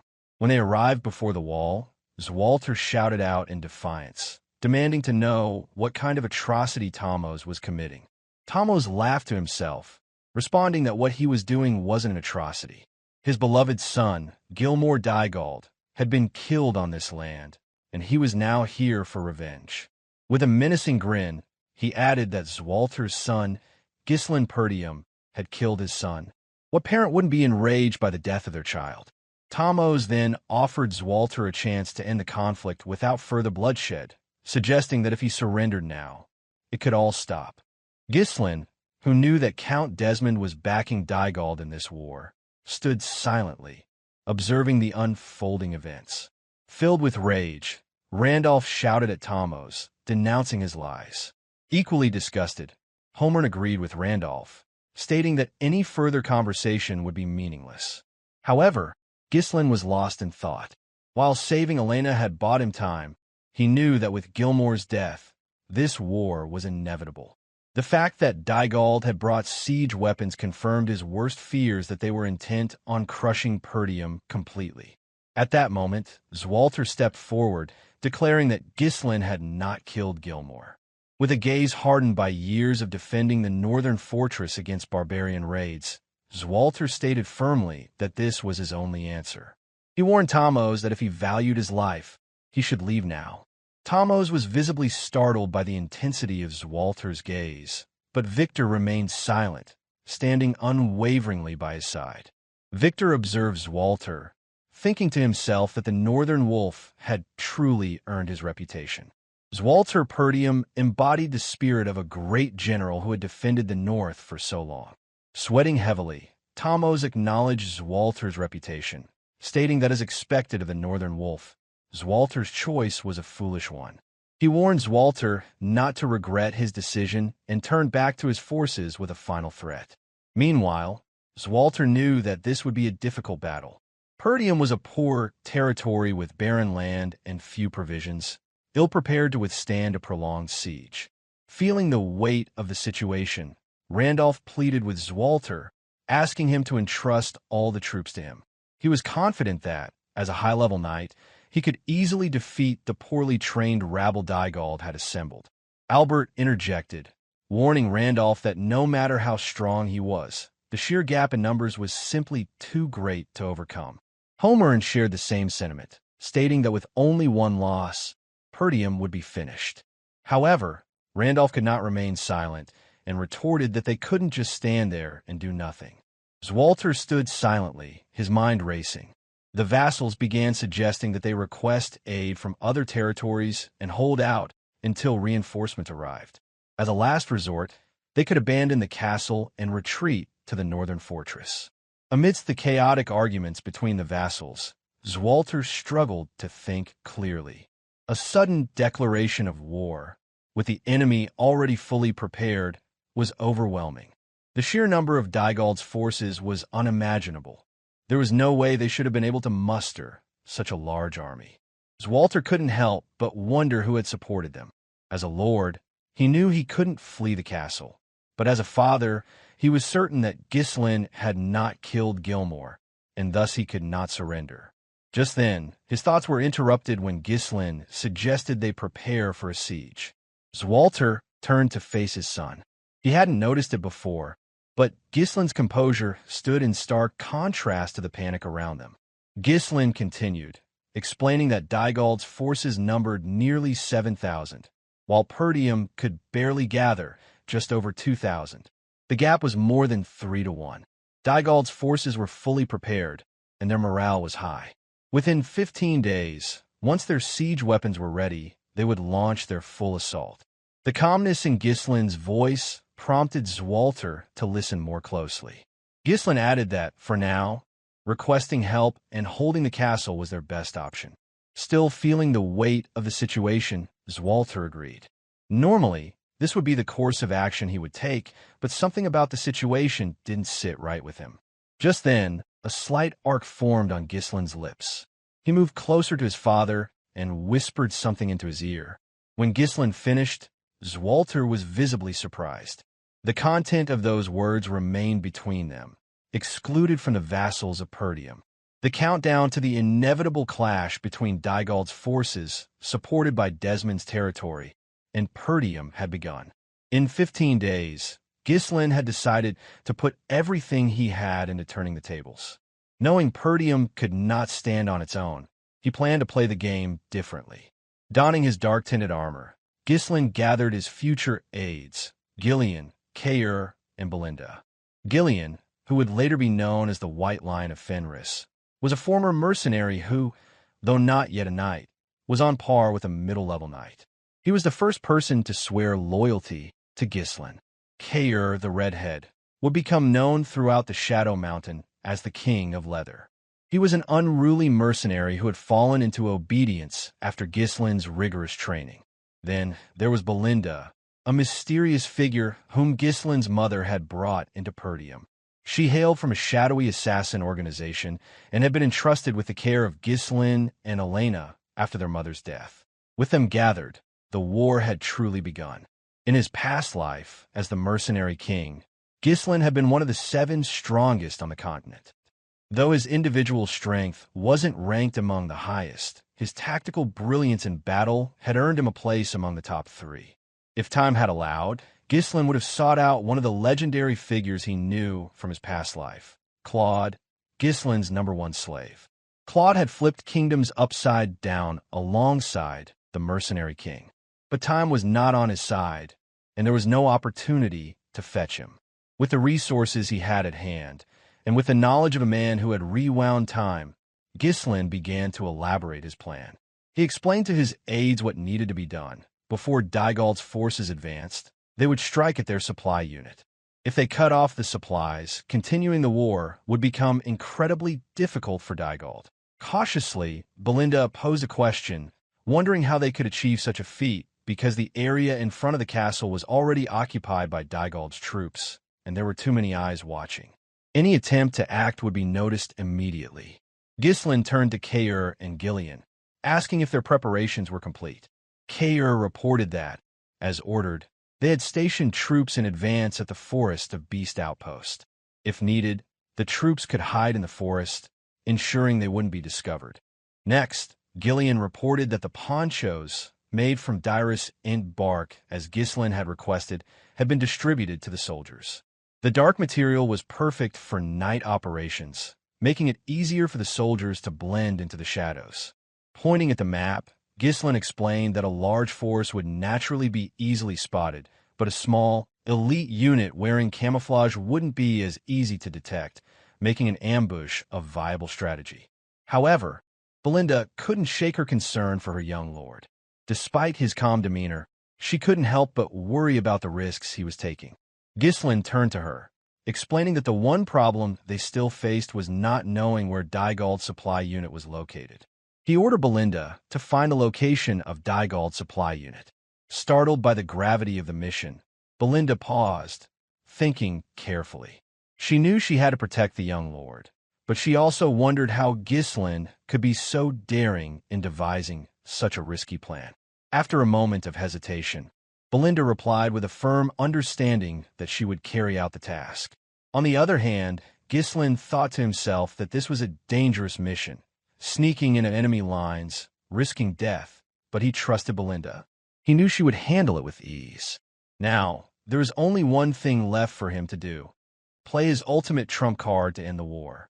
In his past life, Ghislain had known Vanessa as the Red Nightmare, a figure who had gained legendary status after raising the Lithania kingdom following her breakthrough to 7th Circle mage status. Her talent and unconventional mana cultivation technique had turned her into a force to be reckoned with.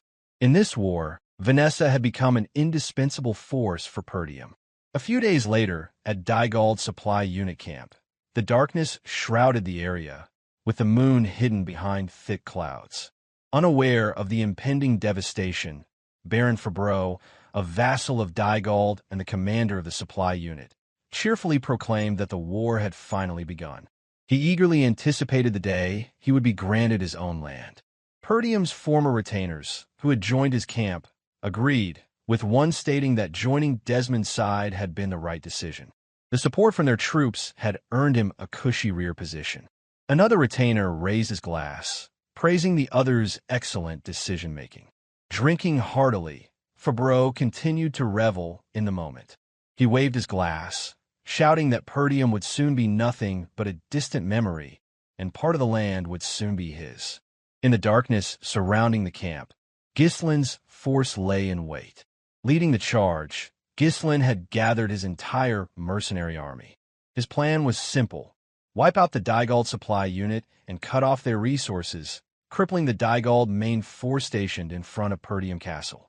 Despite the gravity of the war to come, Ghislain's future aides jested among themselves. Belinda sighed, commenting that the weather was particularly gloomy. Noticing the same, Kaor remarked that it was hard to see anything in the pitch-black darkness.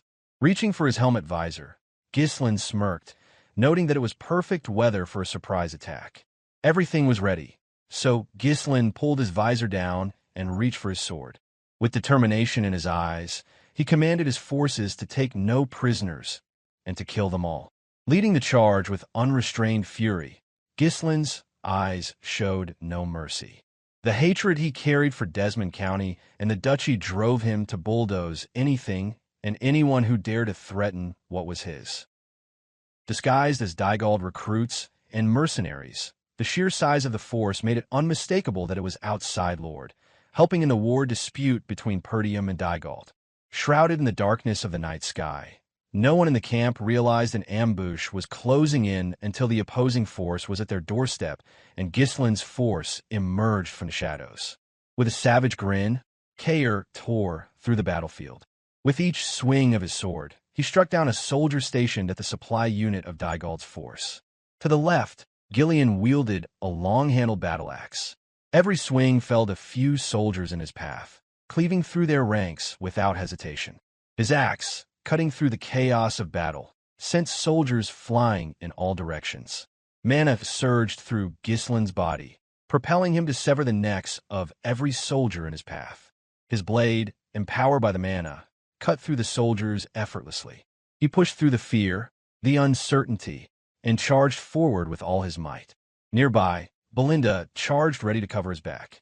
Though worried about her young lord's first battle against human opponents, she did not voice her concerns, staying vigilant as she prepared to protect him from any potential threats. The Dygald soldiers were in disarray. Unprepared for an ambush, they had underestimated the tactical capabilities of Perdium's forces. They thought that dividing their troops would be impossible, never considering such a well-coordinated attack.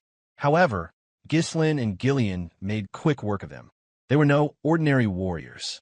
Ghislain, drawing from the experience of his past life, led his mercenaries with the precision of a high-level knight, and Gillion's battle-hardened skills only added to the might of the force.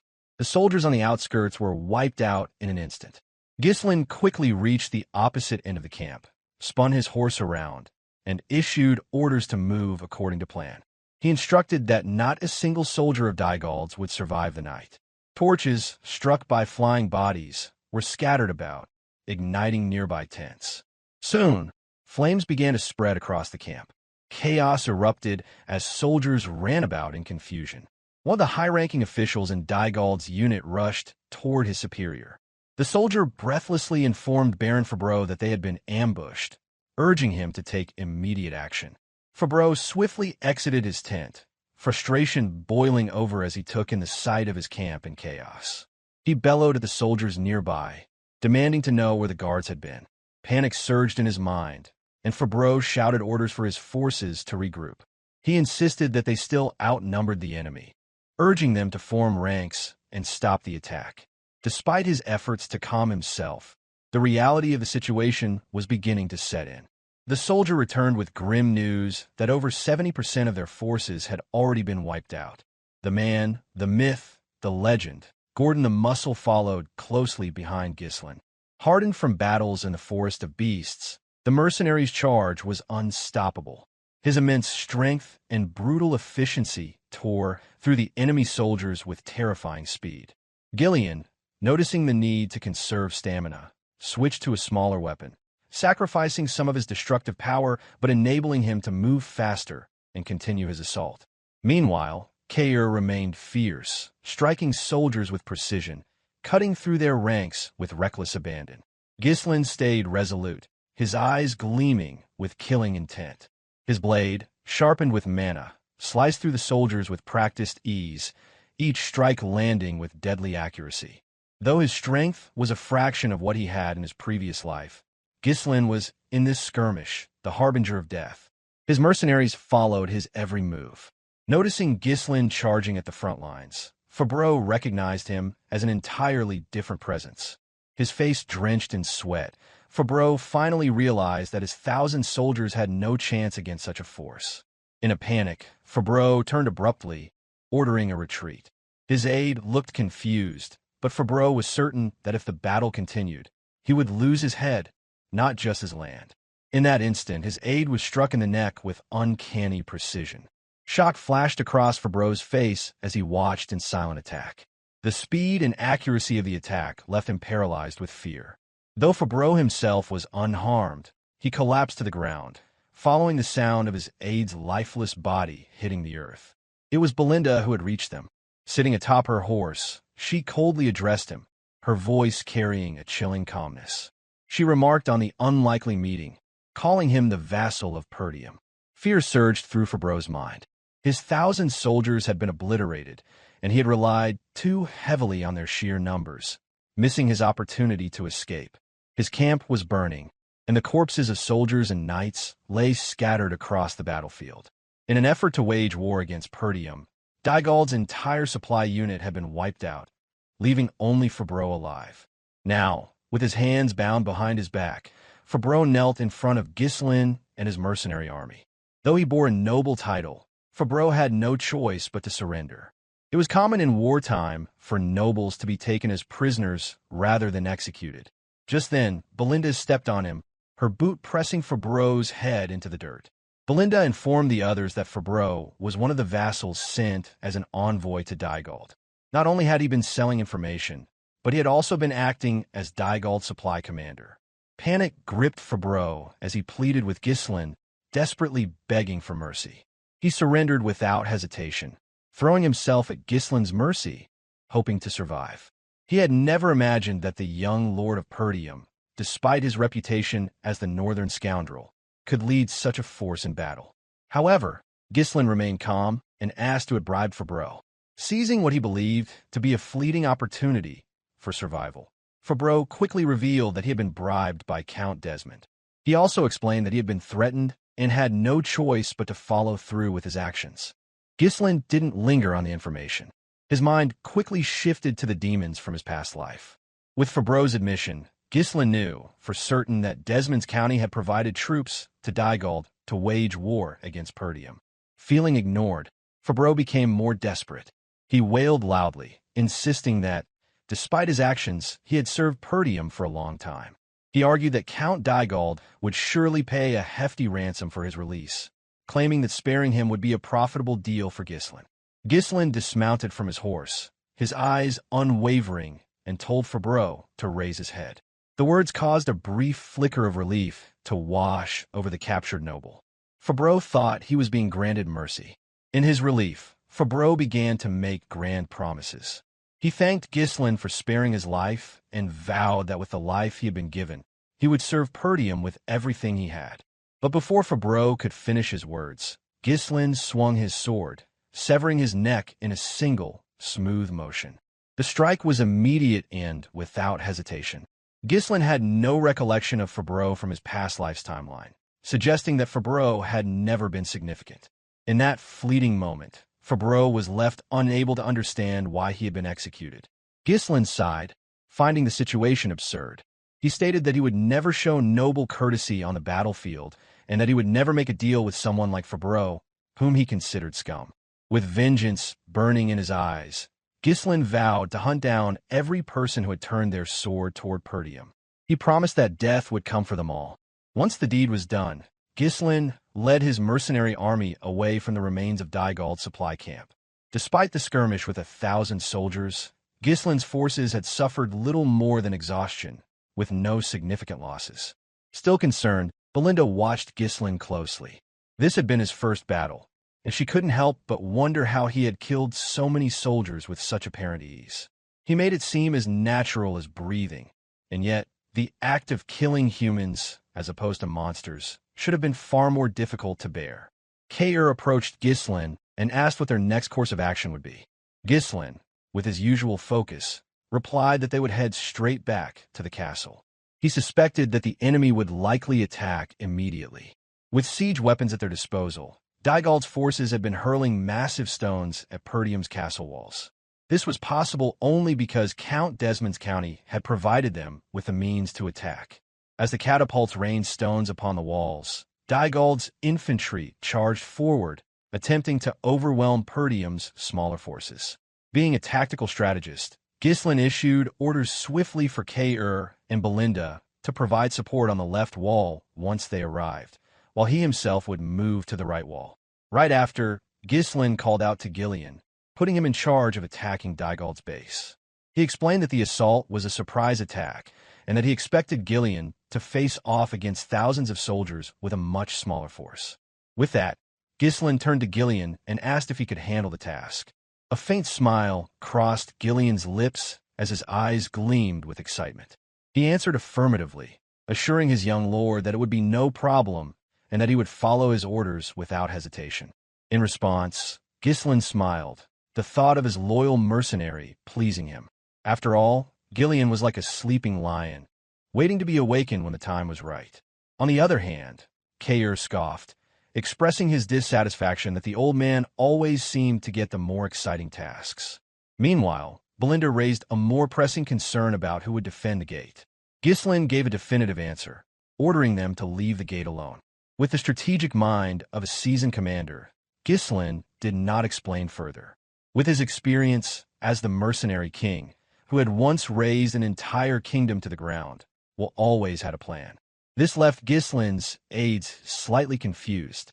After all, to them, Ghislain was still a young lord who had gained fame as the northern scoundrel and was commanding an army for the first time. They had expected him to be uncertain, but his calm demeanor and strategic orders led them to wonder what he had in mind. Ghislain did not provide further explanation. Instead, he simply stated that this war would mark the beginning of a new chapter in Perdium's history. Meanwhile, Swalter, a valiant high-level knight, stood firm against the overwhelming number of enemies. His voice rang out clearly, ordering his soldiers to prepare for the incoming assault. On the opposite side of the wall, Randolph, also a high-level knight, commanded the archers to fire at the advancing enemy. Though their numbers had been reduced by the rain of arrows, Dygald's soldiers were still too numerous to be easily stopped. With ladders in hand, they began scaling the walls, their numbers overwhelming Perdium's defenses. As the Dygald forces swarmed the wall, Swalter immediately ordered his soldiers to engage in close-quarter combat. His brother Randolph closely followed behind. With the two of them leading the charge, they hoped to hold off the advancing enemy. Seeing the wall begin to crumble and his forces overwhelm it, the commander of Dygald's forces laughed manically. His joy was palpable as he thought victory was finally within his reach. He clapped his hands in delight, exclaiming how exhilarating it was. Even without dispatching their strongest knight, he was sure the battle was won. However, Victor remained focused, keeping his eyes on the battlefield. As Dygald continued issuing orders for the catapults to prepare for a second volley, Victor thought inwardly that it was finally time for the Northern Wolf to meet his end. He had hoped to face Swalter, but now, seeing the way things were unfolding, he believed he wouldn't even need to lift a finger. Inside the walls, Swalter, the Northern Wolf, faced a relentless swarm of mercenaries disguised as Dygald soldiers. With practiced ease, he blocked an incoming attack, sidestepping and swinging his sword to strike at the side of one of the mercenaries. But the enemy continued to pour in, and despite his strength and skill, Swalter, alongside Randolph, found themselves surrounded. Maintaining his composure, Randolph expressed his frustration. The walls were one thing, but at this rate, the gate would fall soon. Thus, he asked what the Lord's orders were.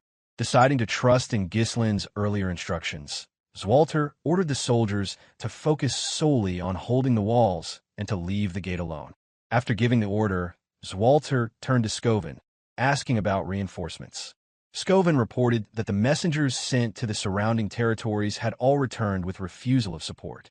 The Zimbar and Rayfold territories both claimed internal issues and could not provide assistance. Furthermore, every messenger sent to Count Loges had lost contact, and no word had come back. For various reasons, not a single estate had offered any support. Frustrated, Randolph could only curse under his breath, wondering aloud how none of the territories had sent help. He could barely contain his anger at their unwillingness to support Perdium, calling them ungrateful bastards. Within the ranks of Dygald's forces, bad news also reached the command post, delivered by a soldier. Both Dygald and Victor were visibly surprised when a soldier reported the possibility that their supply unit had been ambushed. The soldier explained that the soldiers they had sent to request supplies still hadn't returned, which suggested something had gone wrong with the supply unit. However, Dygald refused to accept such a possibility. He could not fathom that their supply unit, consisting of 1,000 soldiers, could have been wiped out while Perdium's entire force was holed up in their castle. On the other hand, Victor considered the report carefully. He suspected the possibility might be true. Though the supply unit's location was supposed to be covert, Victor could already see smoke billowing up from the area. Inwardly, Victor thought to himself that there was still someone in Perdium bold enough to think strategically. It was common knowledge that the smaller an army's strength, the harder it was to risk such a bold strategy. His eyes gleamed with excitement as he realized how interesting the war was becoming. At this point, Dygald turned to Victor and asked what they should do. Without supplies, their siege would be cut short, especially considering that Perdium's entire army was holding up within their castle. Victor raised his hand, silencing Dygald's concerns. If they couldn't thin out Perdium's supplies, they would simply break through Perdium's walls with their sheer numbers. He was confident they did not need supplies, stating with certainty that they would take Perdium's castle by the end of the day. Dygald stammered in disbelief. If they charged relentlessly, they would undoubtedly overwhelm Perdium's forces, but the losses they would suffer would be catastrophic. At that moment, Victor considered killing Dygald right there and then. After all, Dygald was merely Desmond's pawn, while Victor, the real commander, striving to be known as the Northern finest sword. But for now, Victor chose to spare him, deciding to deal with him later when Perdium had fallen. Victor continued his assessment of the battle. The assault on the left and right walls had begun long ago, yet they hadn't broken through. He thought of how Perdium's elite forces, including the Northern Wolf, were likely holding the line. But as he surveyed the situation, he noticed that the front gate was left undefended. It seemed clear to him that the gate lacked any defenders. With that realization, he raised his sword and ordered the rest of his army to charge forward. His voice was filled with conviction as he proclaimed that, by the end of the day, they would smash through the gate. Behind him, Desmond's forces, disguised as Dygald soldiers, advanced with their siege towers. Their sheer number dwarfed anything that Perdium could muster. Victor observed the ranks of his forces charging toward Perdium's castle, the overwhelming numbers striking with brutal force. Though striving as the finest sword of the northern region, Victor still longed to achieve greater things as a commander of an army. He hoped that through these accomplishments, he could elevate his status and perhaps even earn a noble title, something to solidify his place among the greats. With this ambition in mind, he called upon one of his subordinates, Idun, before riding into battle himself. A loud thud resounded as Idun, riding his horse, drew nearer. Idun was the kind of man who took pleasure in fighting for sport, beating people for amusement to stave off boredom. But when it came to war, he was completely obedient and followed orders without hesitation. He wielded a massive, long-handled sword, a weapon so heavy that it was a clear indication of his immense physical strength. He approached Victor with military discipline, his usual chaotic demeanor vanishing entirely before his commanding officer. Victor outlined his plan to Idun. He would charge toward the castle gate himself, ordering Idun to stay at the rear and hold the formation. Though he knew that one man was enough for the task, Victor chose to err on the side of caution, knowing the Perdium army was barricaded within their castle. With Idun at the rear, Victor led the charge, his cavalry and siege weapons following closely behind, though the sheer number of the siege weapons might have seemed excessive for this siege war. Meanwhile, Dygald's infantry scaled the castle walls with ladders. Despite their overwhelming numbers, they faced great difficulty in overtaking the defenders and opening the gate. Yet their morale remained unshaken, and they pressed on, climbing despite the certain death that awaited them at the top. Swalter and Randolph held the line at the wall, standing firm against the onslaught. As knights nearing the upper levels of their order, they were a force to be reckoned with. With each swing of their swords, an enemy soldier fell. Though they could hold the line against the swarm of enemies with their strength, it was evident that Dygald's forces would eventually overwhelm the castle.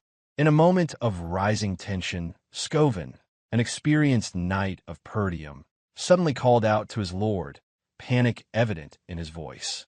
Swalter quickly turned his head to see what had unsettled the knight.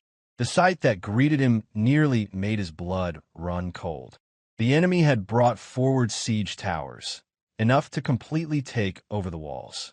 The towering structures, coupled with ladders, suggested that they had been carefully prepared long before Count Dygald's son had met his death. Swalter cursed under his breath, his thoughts racing. He wondered aloud how the enemy had managed to calculate the height of the walls with such precision. Struggling to maintain control, Randolph pointed out that they were already overwhelmed by the sheer number of infantry climbing the walls. With the arrival of the siege towers, he had little confidence that the castle would hold on. Swalter turned back to his soldiers, his expression grim, and asked if the catapults were ready. A soldier quickly reported that one catapult had just been set up. Though constructed hastily, there was hope that the catapults could at least reduce the number of enemies charging to the walls. Within moments, The crew adjusted the catapult's aim and fired a stone toward one of the enemy's siege towers. One soldier from Dygald cursed at the sight, calling Perdium dogs, and wondered aloud when the enemy had found time to build catapults to counter their towers. The trajectory of the stone was unmistakable. It would hit the tower and destroy it. However, Victor, now nearing the front line, was not about to let that happen. He grabbed a spear, infused it with his mana, and hurled it at the incoming stone. The collision was deafening, and the stone shattered into dust, pulverized by the magical energy of the spear. The sight sent shockwaves through Dygald's forces, bolstering their morale. On the side of Perdium, however, disbelief set in. The idea that a projectile had been intercepted midair made it clear that a high-level knight was among Dygald's ranks, something they had not expected.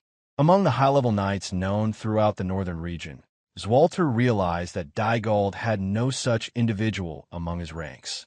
It was only now that he fully understood the scale of the war. This was a conflict orchestrated by one of the great lords of the north.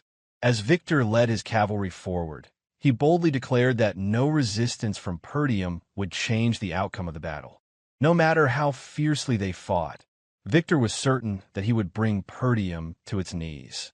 Without hesitation, he commanded the battle ram to charge toward the castle gate. The battle ram surged forward, unstoppable in its momentum. Dygald's forces were overwhelmingly superior, their siege weapons carefully crafted for this very assault. The presence of a high-level knight within their ranks only further amplified the disparity in strength between the two sides.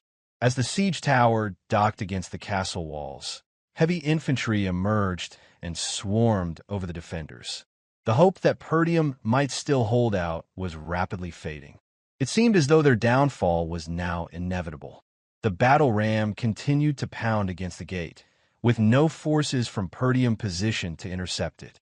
If left unchecked, the once impenetrable northern wall, Perdium would soon crumble. Lost in thought, Swalter wondered about his son, questioning whether his plan had succeeded. Given the current state of the war, he feared that Perdium would fall. He also doubted that the mercenary forces led by Ghislain could make a significant difference at this point. Outside the gate, only a few soldiers remained stationed, while the rest of Perdium's remaining forces were spread thin, holding the castle walls in a desperate defense. Meanwhile, deep within the castle grounds, the mages dispatched from the Scarlet Flame Magic Tower were bound and encircling a magic circle drawn on the floor. Alfoy was furious, seething with rage as he demanded to be released, directing curses toward the knights guarding the mages. Alfoy's anger boiled over, and he shouted insults with each breath, declaring that they were mages, not soldiers, and they should never have been caught up in such a trivial estate war. Ferguson stood firm, attempting to calm him, urging him to stay composed since it was the young lord's order that they remain in their current position. Alfoy snapped back, incredulous that Ferguson could not see his frustration. He continued to rant, refusing to stay calm under the dire circumstances. Though visibly nervous, Vanessa stood her ground, faithfully following Ghislain's orders. The battle ram continued its relentless assault on the castle gate. In a voice full of despair, Alfoy pointed out that allowing the ram to reach this close to the gate meant Perdium's defeat was inevitable. He was convinced that the castle's fall was imminent. Despite her belief in Ghislain's plan, Vanessa struggled to calm Alfoy's spiraling anger. The reason they had been tied up was precisely because they would have bolted out of the castle the moment they got the chance. Irritated beyond measure, Alfoy glared at Vanessa, still seething. But as he observed her, he couldn't ignore the fact that she, once merely a maid at the tower, had now grown into a fifth circle mage. Though her face was pale with nervous sweat, her voice held an unwavering optimism, as she assured Alfoy that the young lord's plan would succeed and everything would be set right. Alfoy scoffed, brushing off her words. He told her not to make him laugh, his voice thick with scorn. He cursed Ghislain, screaming for Vanessa not to mention his name again. It was because of Ghislain that Alfoy had been dragged through hell and now found himself on the brink of death in the midst of a war. However, Vanessa was steadfast in her belief. She tried to plead with him, insisting that her trust in the young lord was unshakable. Furious, Alfoy commanded her to be silent. He questioned if she was truly willing to follow the orders of man he considered a lunatic. Vanessa's face hardened with resolve. In the most serious tone, she retorted that Ghislain, the young lord of Perdium, was no lunatic. To her, Ghislain was brilliant in mana control. He had been the one to help her achieve her dream of becoming a mage. A few days earlier, after a harrowing experience where her mana path had been unlocked with Ghislain's help, Vanessa had been on the brink of death. She had pushed through the excruciating pain, overcoming the obstacle, and had finally succeeded in becoming a full-fledged mage.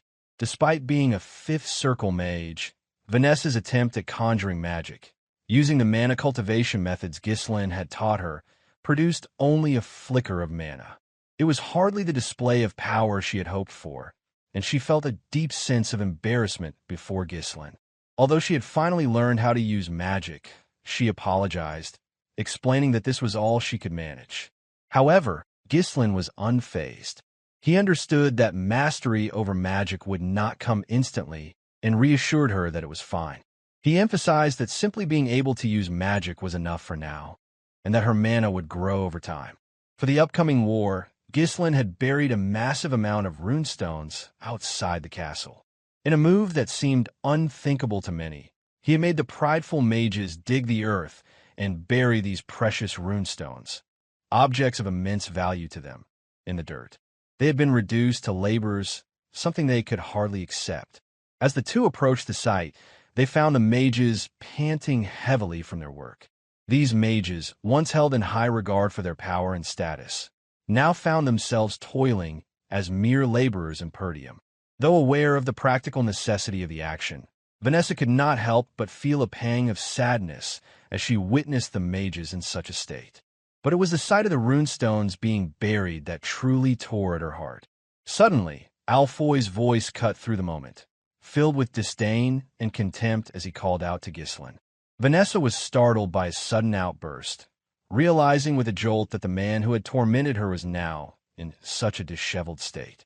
Alfoy's face was flushed with anger as he demanded to know why Ghislain had ordered the mages to dig. Why not use soldiers for such a task, he asked. If the runestones needed to be hidden, why not move them outside the territory entirely? Before Ghislain could respond, the man, the myth, the legend, Gordon approached and reprimanded Alfoy for speaking out of turn, prompting him to spit curses in frustration. Vanessa found the situation both absurd and unsettling. Turning to Ghislain, Vanessa nervously asked about the purpose of it all. Unfazed by the question, Ghislain explained that it was all preparation for war. He had foreseen the war, which was why he had not sold the runestones to the Scarlet Flame Magic Tower entirely, but instead had stored them for this very purpose. He went on to explain that in warfare, the simplest and most effective tactic was to overwhelm the enemy with sheer numbers. He knew that no matter how hard the defenders of Perdium fought, the enemy would eventually break through the gates. However, that did not mean they were without hope. Turning to Vanessa, Ghislain told her that her role as a fifth circle mage would be crucial in their defense. With the runestones as a catalyst, and the mana of the other mages, she could unleash a devastating force that would wipe out large portions of the enemy's ranks. Vanessa understood what Ghislain was implying. She realized that this would mean taking many lives. She had always been grateful for Ghislain's help in realizing her dream of becoming a mage, but she had not yet developed the resolve to kill for the sake of the people of Perdium, people she barely knew. The weight of the realization hit her hard. She knew that if she refused to go through with it, there was a strong possibility that Ghislain would die in the war. The burden of his plan now rested on her shoulders, and she began to doubt whether she could really do it. When the time came, Vanessa activated the magic circle drawn on the ground, her resolve firming as she steeled herself for what was to come. With the estate on the brink of destruction, Vanessa, who had once unable to cast even a basic spell, was now performing the delicate and dangerous process of mana precision to absorb the mage's mana. The change in her was extraordinary. Alfoy's face contorted in disbelief as he realized what was happening. Vanessa had begun a mana transfer, a dangerous and complex spell that channeled the mana of multiple mages into one person. This spell had the potential to greatly amplify one's power, but it came at a tremendous risk. If the focal mage lost control, not only would all the participating mages lose their mana, but they could also lose their very life force.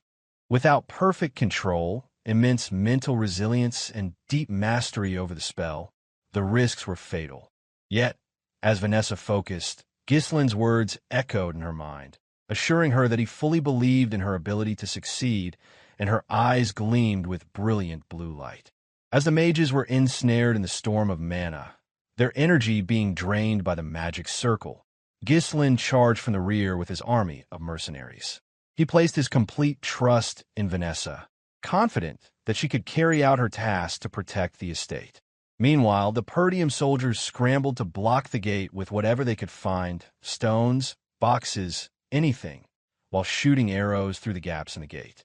The situation seemed dire, but just then, Randolph called out to his brother, drawing his attention to the rear of the enemy lines. Swalter immediately turned his head, momentarily abandoning the fight with the enemy infantry. A thick cloud of dust rose from behind the lines as a black cavalry unit charged straight toward the enemy ranks. Though the unit's numbers were only in the 300s, their momentum was unstoppable. Swalter's eyes quickly identified the leader of the incoming unit. He had secretly hoped that Ghislain would take Elena and flee the estate. If Perdium were to fall, at least they could find shelter among the allied forces. But Ghislain was not one to abandon his estate, not after the despair he had experienced in his previous timeline. That was enough for a lifetime, and he would not turn his back on Perdium.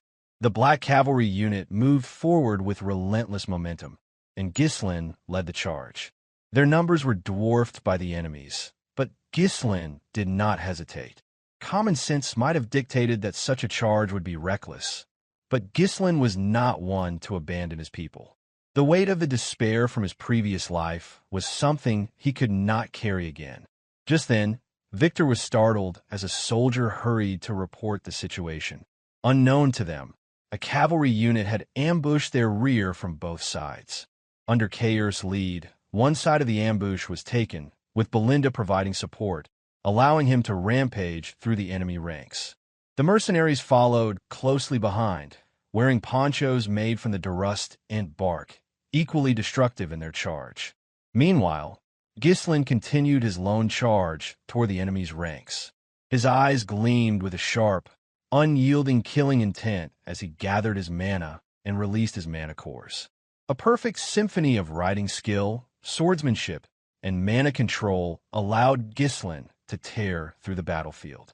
Each swing of his sword sent an enemy crashing to the ground. At first glance, he appeared to be fighting recklessly, but his movements were executed with such tactical precision that none of the enemies who charged at him could even graze his horse.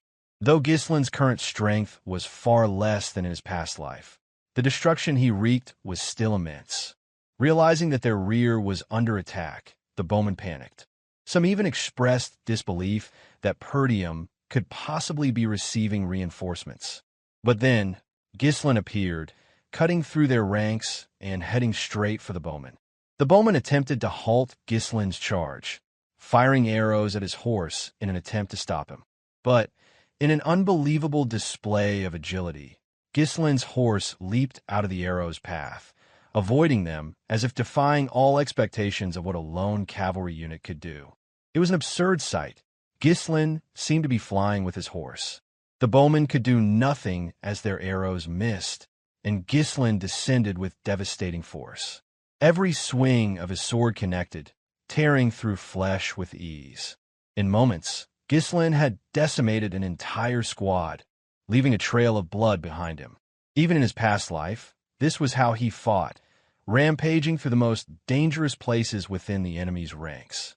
The infantry around him stopped in their tracks, stunned by the sight of a single cavalryman destroying so many soldiers so quickly. The fear in their eyes grew, and they began to believe that Ghislain was a monster. Taking a moment to catch his breath, Ghislain raised his sword high for his mercenaries to see. With their experience from the expedition in the Forest of Beasts, the mercenaries charged without hesitation, rallying behind their leader against the overwhelming enemy forces. Ghislain's voice rang out across the battlefield, carrying a message of defiance to both his mercenaries and Perdium soldiers. Despite their inferior numbers, he declared that from this moment on, they would begin their counterattack. Even though their numbers were greatly inferior, the Black Cavalry under Ghislain's leadership showed neither fear nor hesitation as they thundered toward one flank of the enemy's formation. Dygald's siege tower had already been festered on the Perdium's walls, leaving no space for the defenders to breathe or regroup. Yet, despite the unrelenting advance of the invading infantry, not a single soul on the walls wavered. While Victor focused his efforts on seizing control of the main gate, Ghislain led a third of the mercenary forces in a flanking maneuver against the right side of the enemy formation. Simultaneously, Kaor directed another detachment from a different direction, with Belinda providing key support. Meanwhile, Gillion led the final group of mercenaries on a daring ambush mission, targeting the heart of Dygald's rear encampment. Gillion's massive axe tore through enemy ranks with savage force. Each swing cleaved through multiple soldiers, leaving a trail of devastation. A handful of elite mercenaries followed close behind him, their movements sharp and disciplined, reinforcing his every step with lethal precision. As he pushed deeper into enemy lines, Gillion barked orders to Gordon and Torrent.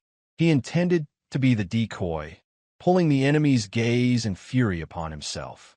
He told the others to disperse widely and disable vital facilities to sow chaos. Without hesitation, the two acknowledged the command and moved to execute it. Even in the thick of combat, the mercenaries exchanged breathless words. Torrent noted how unnerved the enemy appeared, shocked by how few stood against them. Gordon echoed the sentiment, jesting that by the time they returned to the castle, all that would remain of the enemy camp would be scorched rubble. The situation rapidly unraveled for Thamos, the incompetent commander of Dygald's forces. Stunned by the surprise assault, he struggled to comprehend how such a counteroffensive had emerged from a cornered opponent. His mind blank, he failed to rally his soldiers, even as his aides urged him to abandon the camp and escape. That window of opportunity never arrived.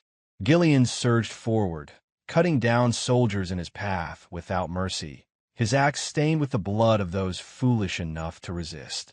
He charged directly at the command center, declaring loudly his intent to capture Count Dygald alive as a prisoner of war. His axe pulsed with mana, glinting menacingly beneath the sunlight. Thamos knew in his gut that Gillion could not be stopped. The man charging toward him was an unstoppable force, driven by pure will and fury. Yet at the last possible moment, a glimmer of salvation flashed before him. A sword strike, fast and precise, arced toward Gillion. Instinctively, Gillion turned, catching the blow with a powerful swing of his own. The clash of weapons echoed through the battlefield as Gillion's mana-charged axe met the massive sword head-on. Sparks scattered with the force of the impact, the sound rising above the din of war. The two warriors pulled back slightly, locking eyes as they assessed one another. A knight of such caliber had not been seen in Dygald's camp until now. Morale had already been fragile with the presence of an elite warriors that can contend against Swalter and Randolph at Dygald's front line. The sudden appearance of another high-level knight at their rear only deepened the despair. This knight clearly hadn't been drawn from Dygald's own ranks.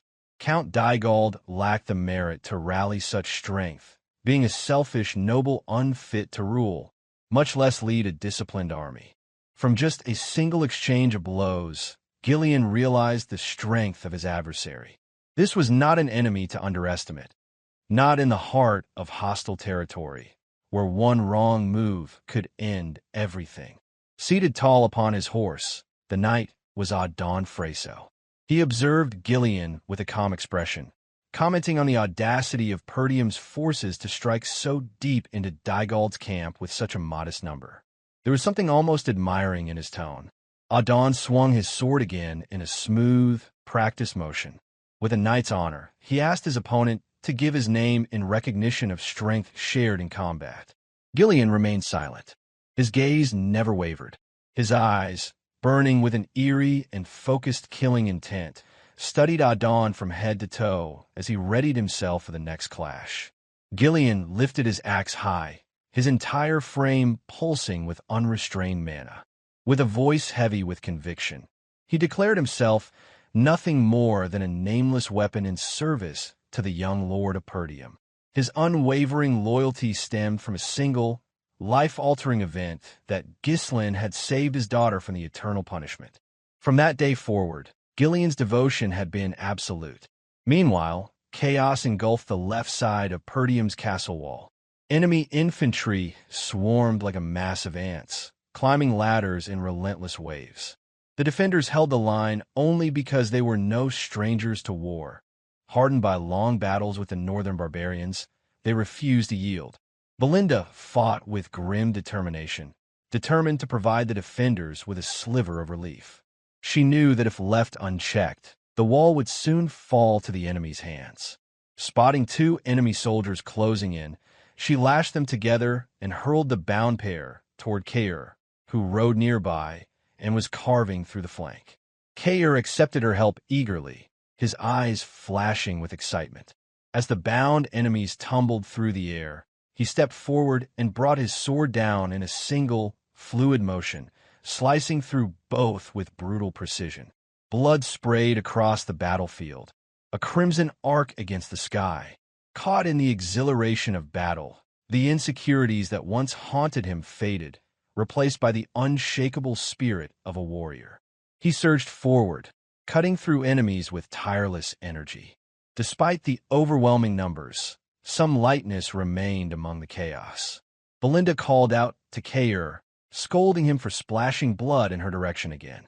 Kaor laughed it off, referring to her dismissively as a mere lady and advising her to dodge if she had time to complain.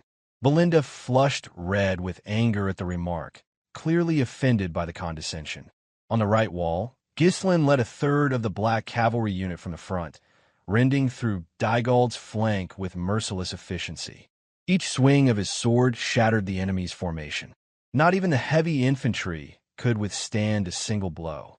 In the heart of battle, he revealed the essence of a warlord. The Mercenary King fought in the most perilous position, mastering the release of his second mana core with each breath to conserve stamina. The sight of Ghislain charging alone with monstrous force shattered the enemy's morale. Even with superior numbers, no one dared to meet him head-on. Once the mercenary army closed the gap and the opposition faltered in confusion, Ghislain issued a rallying cry. It was time to press forward and annihilate them. As the mercenaries broke through the enemy formation, Ghislain shifted his focus to the siege tower docked against the wall. He paused briefly, drawing a slow breath, and his eyes took on a glacial sharpness, a signal of the carnage to come. The mercenaries wasted no time. Their experience pioneering the forest of beasts had taught them that survival meant obeying their leaders' every command. Not one hesitated, not one fled. They charged together, reckless yet unyielding. A captain from Dygald's army could do nothing but curse beneath his breath. Watching his men abandon formation in fear, he saw discipline dissolve in the face of Perdium's terrifying black cavalry unit. Ghislain galloped toward the wall once more, a line of the spearmen held up. Even with the sight of blood, followed Ghislain's path in his solitary charge. Despite being human, Ghislain fought atop his steed with a fluidity and unity that matched any elven rider. As the enemy blockade came into view, he gave his horse a simple order, to dodge the blockade alone, and the beast obeyed with a sharp exhale. The spearmen launched their attack, spears thrusting in perfect unison. For the first time in the battle, they managed to reach Ghislain, only because he had chosen to barrel through them, unwavering in his charge toward the siege tower. Then, without warning, Ghislain vanished from the saddle. He had leapt. The horse slipped through the formation with comical ease, untouched by the flurry of spear tips. While the spearmen were still turning their heads in confusion, try and make sense of the vanished rider. Ghislain had already taken to the air. His sword was drawn high, poised to strike while the enemy below remained frozen in disarray. He came crashing down atop one of the spearmen, locking the man between his legs as he descended with punishing force. Using the spearman as leverage, Ghislain twisted his body and swung his sword in a wide arc, cleaving through the ranks of those who dared to bar his path. His movements were fluid and unhesitating. There was no room for doubt, for he understood with ruthless clarity, and hesitation would bring swift encirclement from all sides. Once the opposing spearman had been dispatched, Ghislain released the body he had used as a pivot, allowing the inertia of his spin to carry him into one final motion. With decisive precision, he brought his blade across the man's neck. Blood sprayed forth, sealing the act with finality. His sword now dripped with the blood of countless foes. None had been spared in his wake. The ground behind him lay desecrated, littered with limbs, broken bodies, and the carnage wrought by unrelenting force. No formation or resistance had managed to endure the overwhelming might unleashed by his fully activated second mana core. His eyes locked ahead. The siege tower loomed, tall and ominous, a grotesque structure feeding Dygald's heavy infantry onto the crumbling battlements. Below, a dense cluster of enemy soldiers formed a blockade between him and the towering structure. Yet, not a shred of hesitation clouded Ghislain's mind. A glint of sheer, razor-edged intent reflected in his eyes. No one standing there deserved mercy. Not a single soul among the enemy ranks would be spared. His verdict had already been rendered. Annihilation alone was acceptable. In one glance, he took in the situation. The wall's defense was in worse condition than he had anticipated. The collapse was imminent, likely to fail even before the gate could be breached. His black cavalry had pushed valiantly, breaking through where they could, but the disparity in numbers was severe. If they faltered even slightly, they would be enveloped. But surrendering momentum was not an option. Ghislain inhaled deeply, resolving himself once more. His eyes gleamed with renewed determination. He would keep pressing forward, no matter the cost. A corps captain from Dygald's forces issued an urgent command, rallying his soldiers to strike. The siege tower had reached its target. With the wall would soon fall, all that remained was to stop the black-armored knight who stood in their way. The soldiers surged toward him. Ghislain raised his sword over his shoulder, steadying his breathing. For a brief instant, he tapped into the volatile energy of his third mana core, enhanced by the strange power obtained after absorbing the venom of the blood python. Though not yet equal to the legendary state of transcendence, the refinement of his mana gave his blade the sharpness needed to cut through iron as if it were cloth. His sword flashed. The first soldier to challenge him stood no chance. The weapon passed through his iron helmet with no resistance, the man collapsing without a sound, a mere offering to Ghislain's relentless advance. Another stepped forward to take his place. Armed with a crude sword and a wooden shield, the man roared a curse and lunged. But before his attack could even form, his neck had already been severed by a clean, efficient stroke. Still more poured in. A heavily armored soldier jabbed forward with precision. Ghislain tilted his body and dodged with finesse, then countered with a savage slice into the man's side. Another enemy appeared immediately, blade raised and aimed for his head. Ghislain parried the strike, halting its momentum. Without slowing, he pushed forward. The explosive nature of his mana surged through his limbs, powering the motion as he spun and drove his blade across the attacker's back. Drawing closer to the siege tower, he came under a new threat. Arrows began raining down. The archers had taken position. Recognizing Ghislain's true target, the captain shouted furiously for every archer to focus their fire. The archer's captain ordered that the man was not to be allowed near the tower. But Ghislain was already past their sights. His body blurred into motion, streaking through the hail of arrows. None found their mark. Only the faint, gleaming trace of his killing intent remained in the space he left behind. Ghislain's next target stood above the fray. A corps captain mounted atop a trembling horse. The captain met Ghislain's gaze, his eyes wide with dread and throat tightening with fear. Whatever resolve had brought him to war now withered before the monstrous presence of the black-armored warrior. Without pause, Ghislain launched forward. His sword pierced cleanly into the captain's body before the man could lift his weapon. The captain offered no resistance. His fear had paralyzed him, and the terrifying aura of his attacker proved too overwhelming to confront. As though hoisting a carcass on a spit, Ghislain lifted the man's body into the air, twirled it with brutal elegance, and hurled both sword and corpse together toward the siege tower's thick central beam. The line of resistance that had dared block Ghislain's advance was now obliterated. The tower's archers, still fumbling to reload, bore witness to a horrific spectacle. One of their commanding officers slain and strung through the air like a display of vengeance. The sword embedded itself deep in the siege tower's wood. Blood spattered across the surrounding platform, painting the battlefield in fresh crimson. A stunned silence followed. Without delay, Ghislain tugged on a thread of manhwa, an ethereal link he had tied to the hilt of his sword. In one seamless motion, he leapt, drawn upward through the air by the arcane tether. The motion defied logic. None among the enemy could comprehend what was unfolding. All they saw was that the black-armored warrior had taken flight, soaring unrestrained toward the siege tower's highest platform. As Ghislain reached the top, his hand caught the hilt of the embedded sword. The blade, still soaked with blood, landed firmly in his grip. In that same instant, he swung. Terror surged through the defenders above, their minds filled with unspeakable dread, paralyzed as they recalled the massacres he had already wrought. Every line of defense that had previously tried to stop him now lay in ruin, replaced only by blood and severed limbs. Activating his third mana core once more, Ghislain allowed raw fury to flood his senses. His eyes flashed with cold judgment as he brought the sword down in an explosive arc. The entire top section of the tower split under the weight of the blow. No one could challenge him. Not here, not now. This siege tower, a key element of Victor's siege strategy and aligned perfectly with textbook military doctrine, was left almost undefended.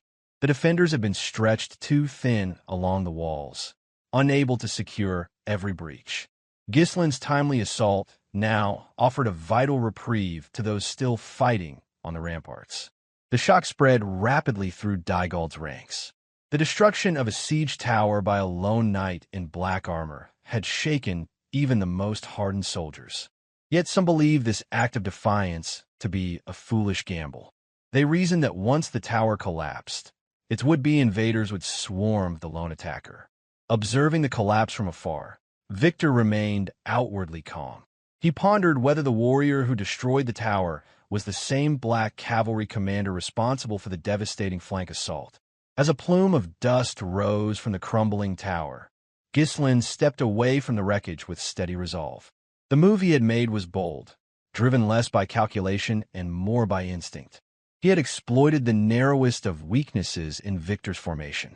In the chaos of war, he had discerned the enemy's intent, gauged the battlefield's rhythm, and seized the fleeting moment. Victor turned to one of his soldiers and asked if the gate had finally been breached. The soldier faltered, stammering an explanation.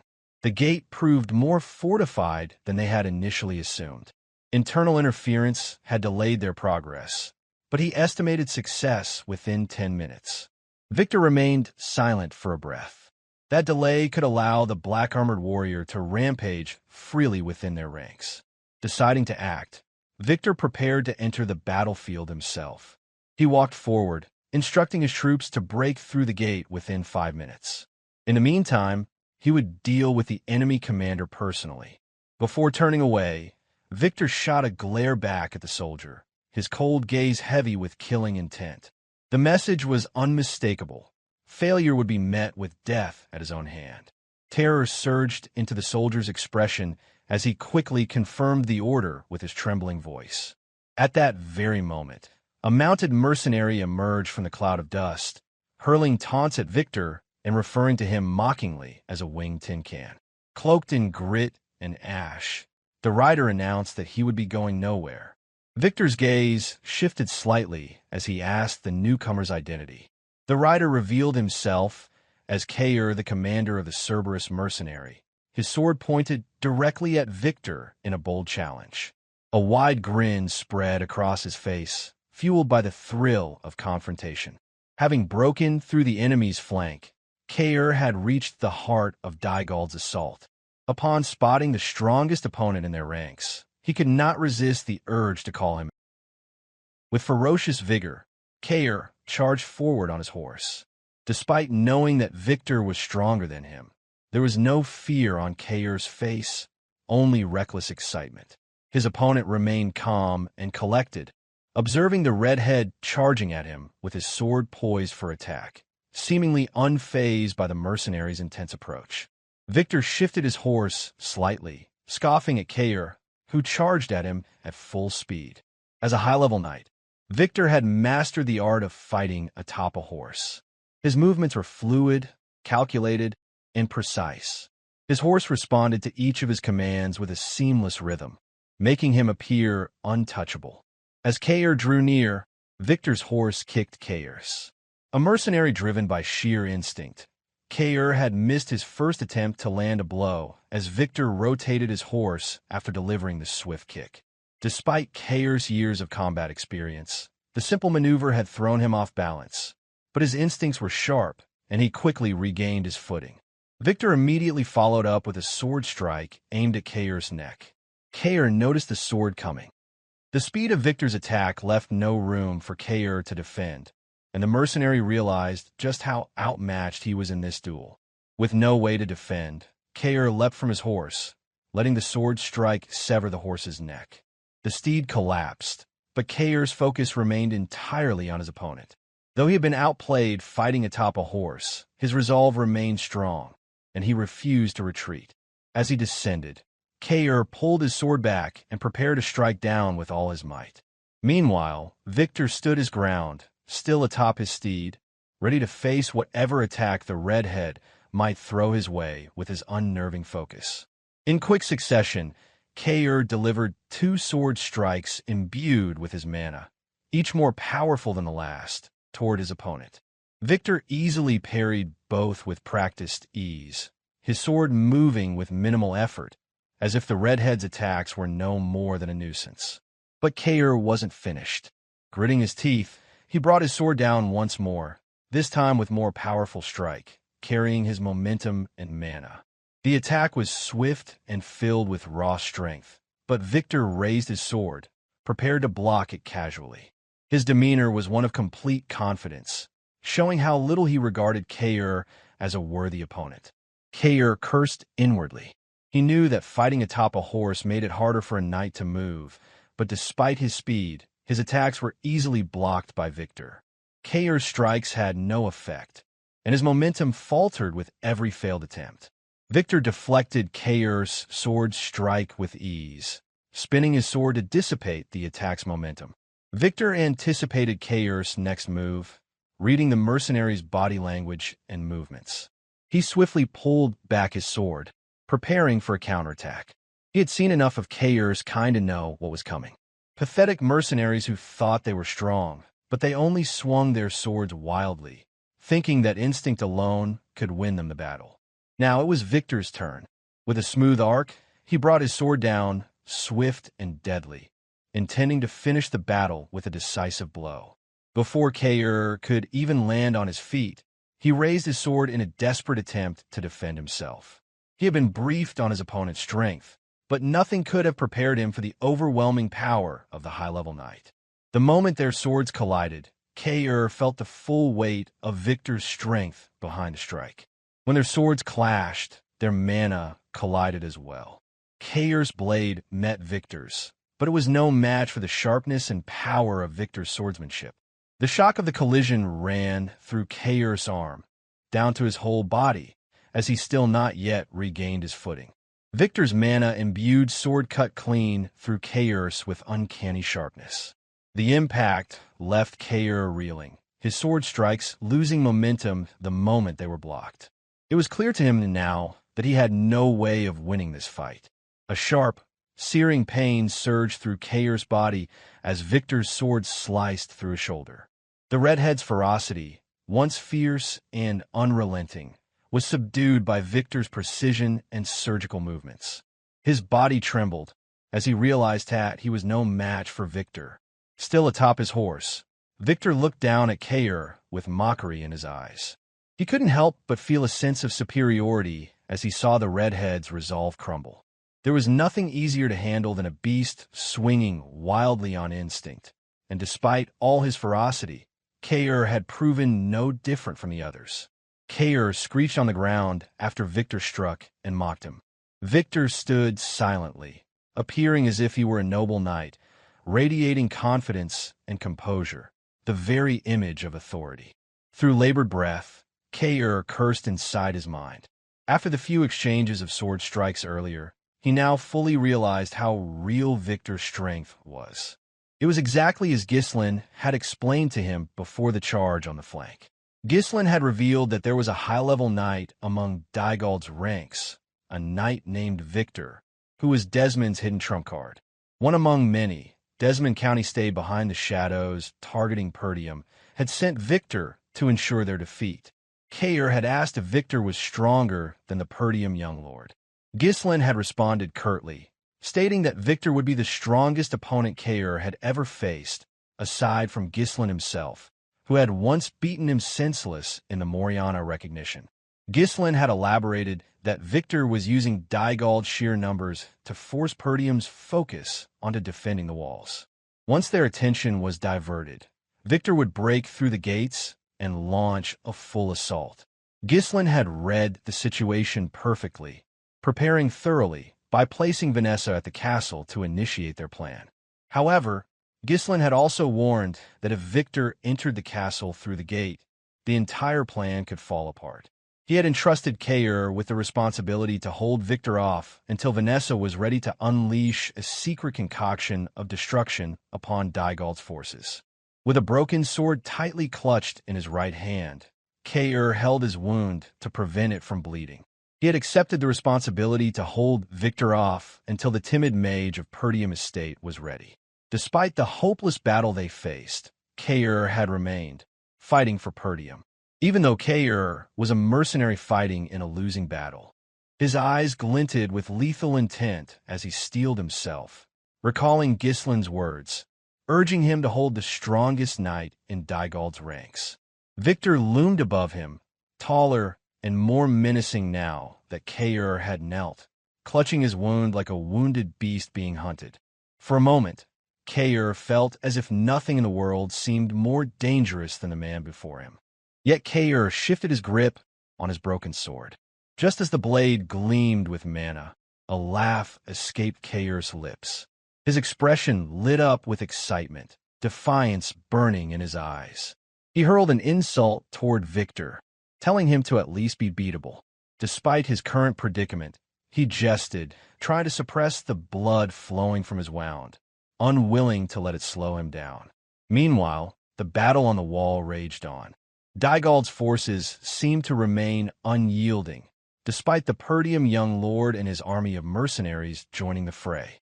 At the rear of Dygald's camp, Gillion was locked in battle with the mysterious second in command.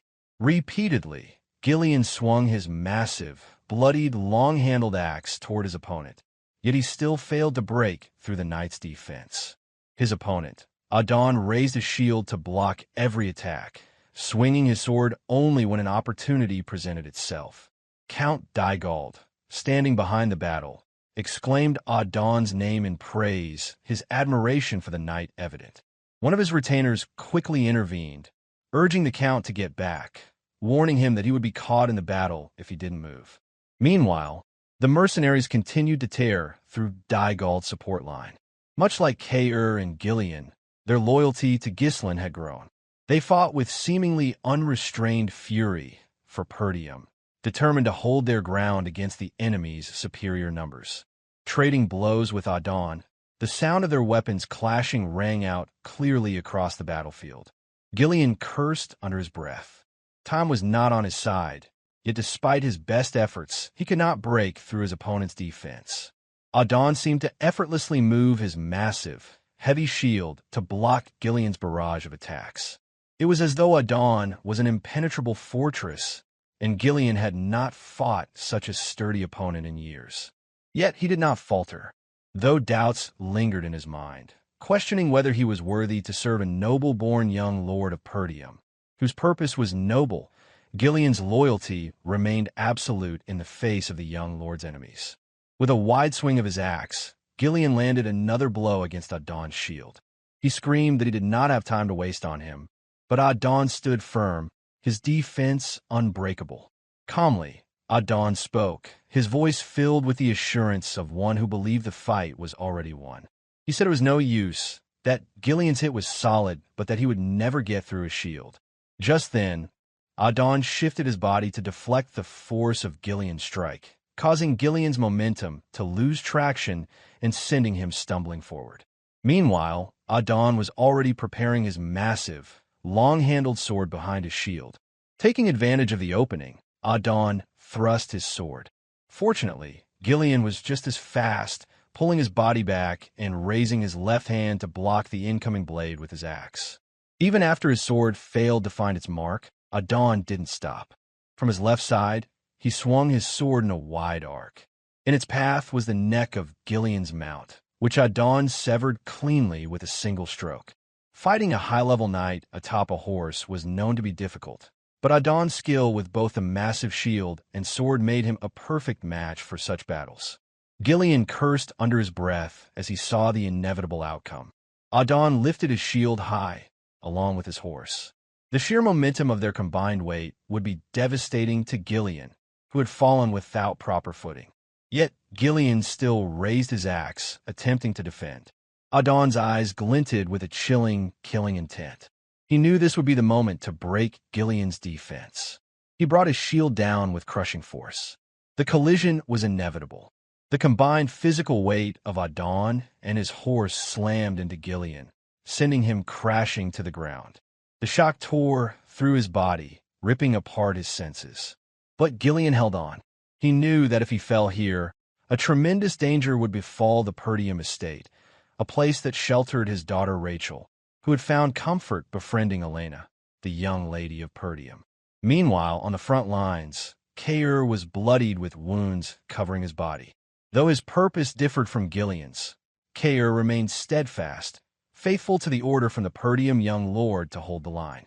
With minimal defense, the gate began to give way under the relentless force of the battering ram. With a final hit, the gate flew off its hinges, leaving it wide open for Dygald's soldiers to charge. Compared to the incoming forces that would soon swarm the castle, the Perdium defense seemed pathetic. A wave of terror washed over those inside. Swalter, Randolph, and Scoven were already at their limit, defending the walls. No one had the strength to hold against the new line of attack that was sure to come. Victor turned his gaze and saw that the time had come for him to finish the war. Ghislain stood silently, having done everything he could. Kaor was on the front lines holding off Victor, while Gillion rampaged through Dygald's rear, spreading chaos. Lastly, Vanessa, the newly realized 5th Circle mage with a meager mana reserve comparable to that of a 1st Circle novice mage, was tasked with using her talent to destroy Dygald's forces with a massive explosion of power. Despite the seemingly impossible tasks at hand, Ghislain had placed his complete trust in these individuals. Inside the castle, Vanessa had absorbed the mana from the other mages who acted as mana reserves for her, concentrating her entire being on controlling the raging mana that wasn't her own. When the gate was breached, Alpoi, barely holding on to any energy, screamed toward Vanessa, urging her to act. He shouted, telling her that the gate had been breached and that she was draining their mana. She needed to do something already. A shimmering light glimmered in Vanessa's eyes as she responded, telling him that she only needed just a little more. There was no trace of doubt in her voice as she reassured him that she could do what was asked of her. Outside the gate, Victor raised his sword high, barking orders for all units to begin the full assault now that the gate had been opened. With a new breach in Perdium's defense, Dygald's heavy infantry were the first to surge forward, rushing toward the gate like a swarm of ants. Before departing, Victor called to one of his aides, instructing him to bring Count Dygald to the front line. He explained that he would deal with Perdium's commander.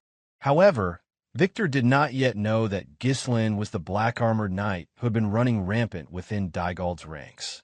He still believed that the knight was Swalter. Meanwhile, breathing heavily from their previous clash, Kaor stood defiant. His body was covered in blood, both fresh and still pouring from his wounds. He raised his broken sword, channeling every bit of mana he could muster into it. Frustration began to cloud his movements, making them more sloppy, but his gaze remained sharp like that of a beast. Victor asked if he was Kaor, confirming his identity. He then continued, saying that at Kaor's level, he should know where it was worth dying and where it wasn't. He questioned why Kaor kept charging toward an opponent he couldn't defeat. Meanwhile, Idun, who was dealing with Gillion in the rear, shared the same sentiment. He remarked that Perdium's gate had already been breached and that the side Gillion had chosen had already lost. Victor spoke to Kaor about the bold surprise attack Kaor had launched. He acknowledged that while it had been unexpected, the outcome would remain the same because of the sheer difference in numbers. Speaking to Gillion, Idun expressed that filling his elite strike team with worthless mercenaries was the mistake that doomed Perdium estate. He emphasized that their discipline couldn't compare to Dygald's. Victor added that a mercenary should know when to retreat if the odds turn against them. Idun echoed the sentiment, stating that no matter how skilled someone was, they could never defeat a well-trained soldier or knight. The two warriors shared similar words, each telling Kaor and Gillion that they had nothing worth dying for in this war. Standing firm, Kaor chuckled, asking what it mattered if that were true. He declared that his life was his own, and none of them would have a say in it. Kaor and Gillion had different purposes in this war. Kaor hated losing more than anyone else, while Gillion was determined to lay down his life for his young lord. Their eyes gleamed with the lethal ferocity of beasts, both knowing that on the battlefield, there was only victory or defeat. Mercenary or knight, it didn't matter. Despite the great distance between them, Kaor and Gillion charged toward their respective opponents. Each of their steps felt heavy, yet neither yielded to the pain that tore at their minds. Victor and Idun steadied themselves atop their horses, ready for anything that might come their way. Idun pulled back his sword, preparing to swing it wide.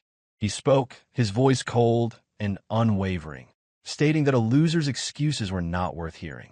Idun's sword and Gillion's massive long-handled axe collided once more. This time, however, Gillion adjusted his angle ever so slightly, so that only their handles would meet, ducking low to avoid the sword's blade. With the remaining momentum from his axe's rotation, Gillion used the force to pull Idun's sword toward the ground, making Idun lose his balance. Idun realized too late that Gillion had used the inside of his axe to deflect the sword's momentum toward the ground. In that brief lapse, Gillion quickly brought his axe upward, the sound of their weapons' handles screeching in the air. The massive axe swung in a wide arc, unrelenting in its force. Unfortunately, Idun had already abandoned his sword and raised a shield to defend himself. Still, Gillion's strike severed the neck of Idun's horse. With a loud thud, Idun fell from his horse, his towering figure crashing to the ground. He cursed loudly, calling Gillion a lowly mercenary, his voice filled with fury and disbelief. Idun had always been the one delivering violence, but never had he found himself on the receiving end. Now, Gillion's figure loomed before him, the axe poised for a vertical swing. Gillion's eyes gleamed with unrelenting fury. He was ready to break anything that dared to harm his young lord. Gillion's axe collided with Idun's shield. Despite Idun's embarrassing state, his defense remained as solid as ever, testament to his status as a high-level knight. But Gillion knew better. He spoke calmly, asserting that no matter how solid the defense was, there was always a gap. He pulled a sword from the sheath at his back and proclaimed that he had given his life as a weapon for Perdium's young lord.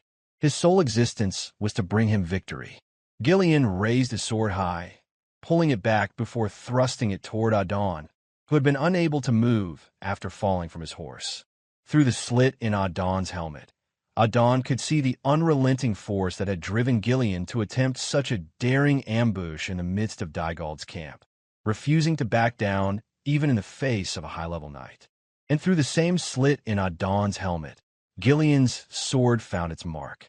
Blood sprayed as if Idun's head were a ripe tomato being burst with a sharp bite.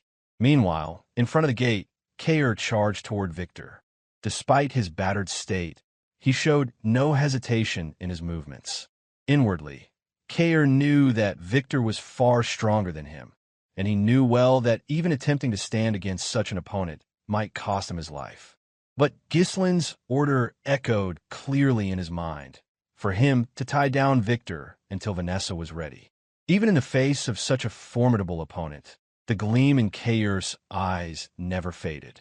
The reckless abandon in his bearing seemed never to cease. His mind focused on only one thing: to land a single strike on Victor.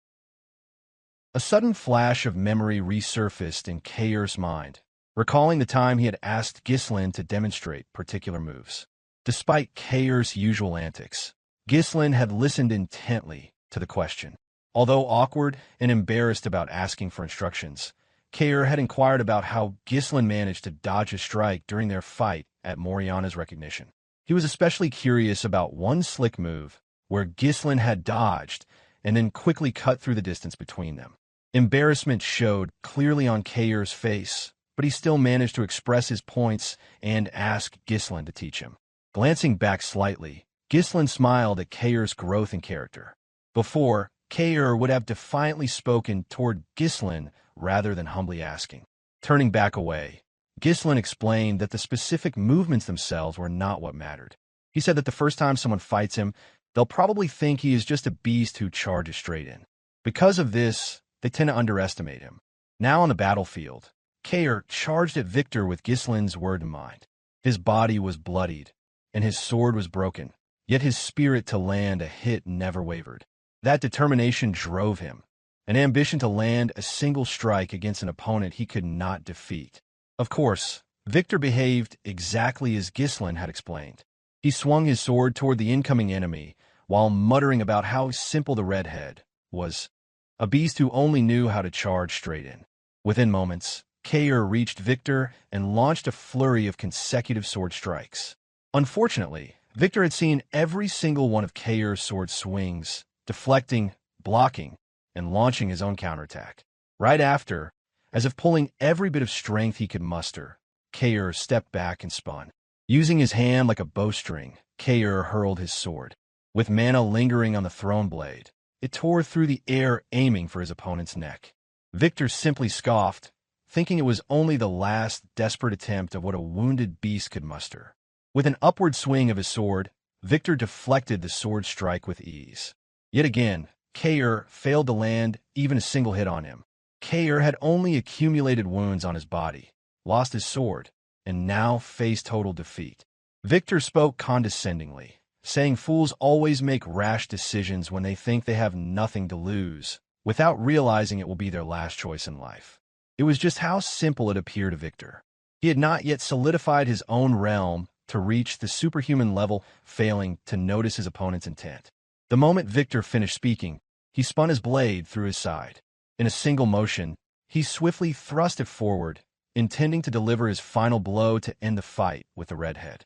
Ghislain's voice rang out in Kaor's mind, reminding him that if he could hide his true intent within his ferocity, and with it he could open a path for opportunity. The blade came straight for his head, but Kaor showed not a shred of fear on his face. His eyes remained focused, facing what his opponent thought was the last blow. At the last possible moment, Kaor shifted his head just enough, causing the sword strike to completely miss its mark by mere inches. Within that split second, Kaor grabbed hold of Victor's hand to control his own movements. Only after the sword had passed did blood spray from Kaor's temple, grazed lightly by the blade. Using Victor's own sword stance against him, Kaor moved unnaturally fast to seize his broken sword still flying through the air. Being held off by Kaor's sudden grip, Victor lost all momentum to pull back his sword, leaving no obstacle to Kaor's swift, precise movements. At that instant, Kaor brought his broken sword crashing down toward Victor. There was no time for Victor to maneuver his horse to dodge, and he knew it. That was the moment Victor realized Kaor could definitely land at least one solid hit. The broken blade tore down toward Victor's chest. Without a chance to imbue mana into it, Kaor's broken sword only grazed Victor's silver, pristine armor. Though Kaor seemed to have no intention to strike Victor directly, he was aiming for something else, which was Victor's steed. The broken sword landed perfectly on the horse's spine, blood spraying vividly from strike. Victor had no chance to block the attack since he trusted his sword completely. He could only watch in disbelief as the erratic movements of the redhead had claimed his horse. Quite literally, Kaor had knocked Victor off his high horse as it fell lifelessly to the ground, leaving Victor no choice but to leap off. Meanwhile, Kaor tumbled face first onto the earth in a comical, almost pitiful way. His breathing became labored and heavy. His body refused to move any further.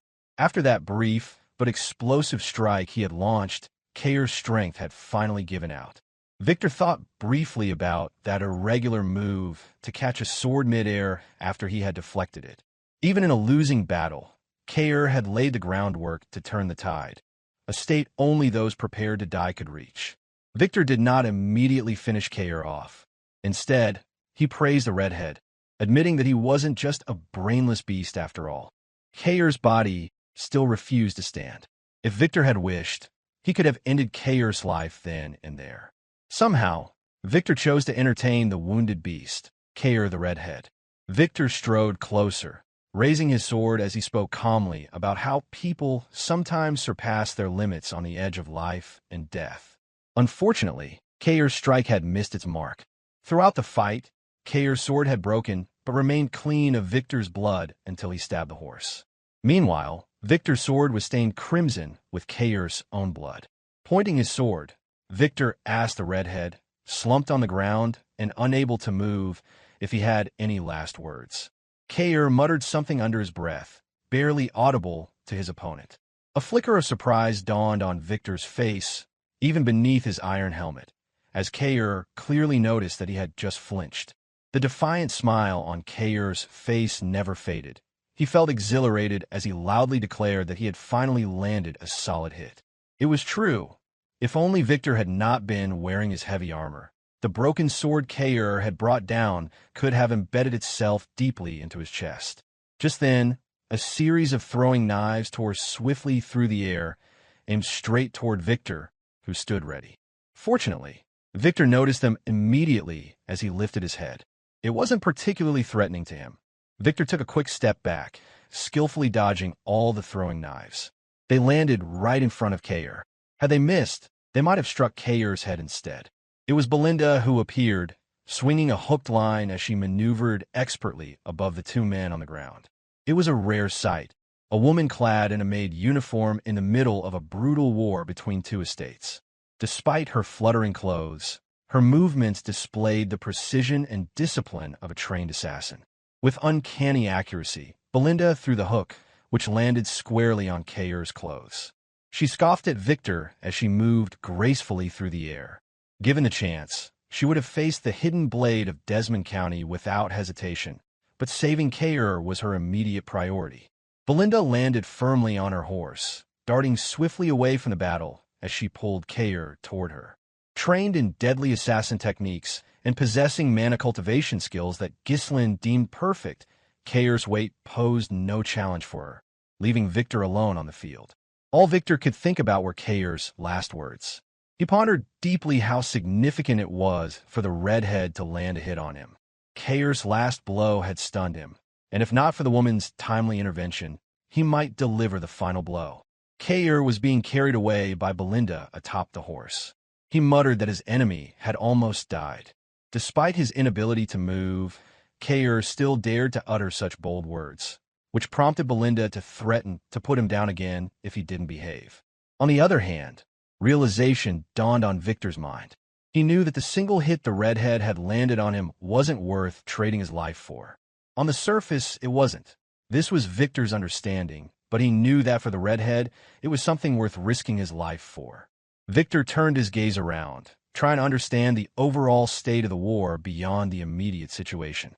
Around him, the castle walls burned fiercely.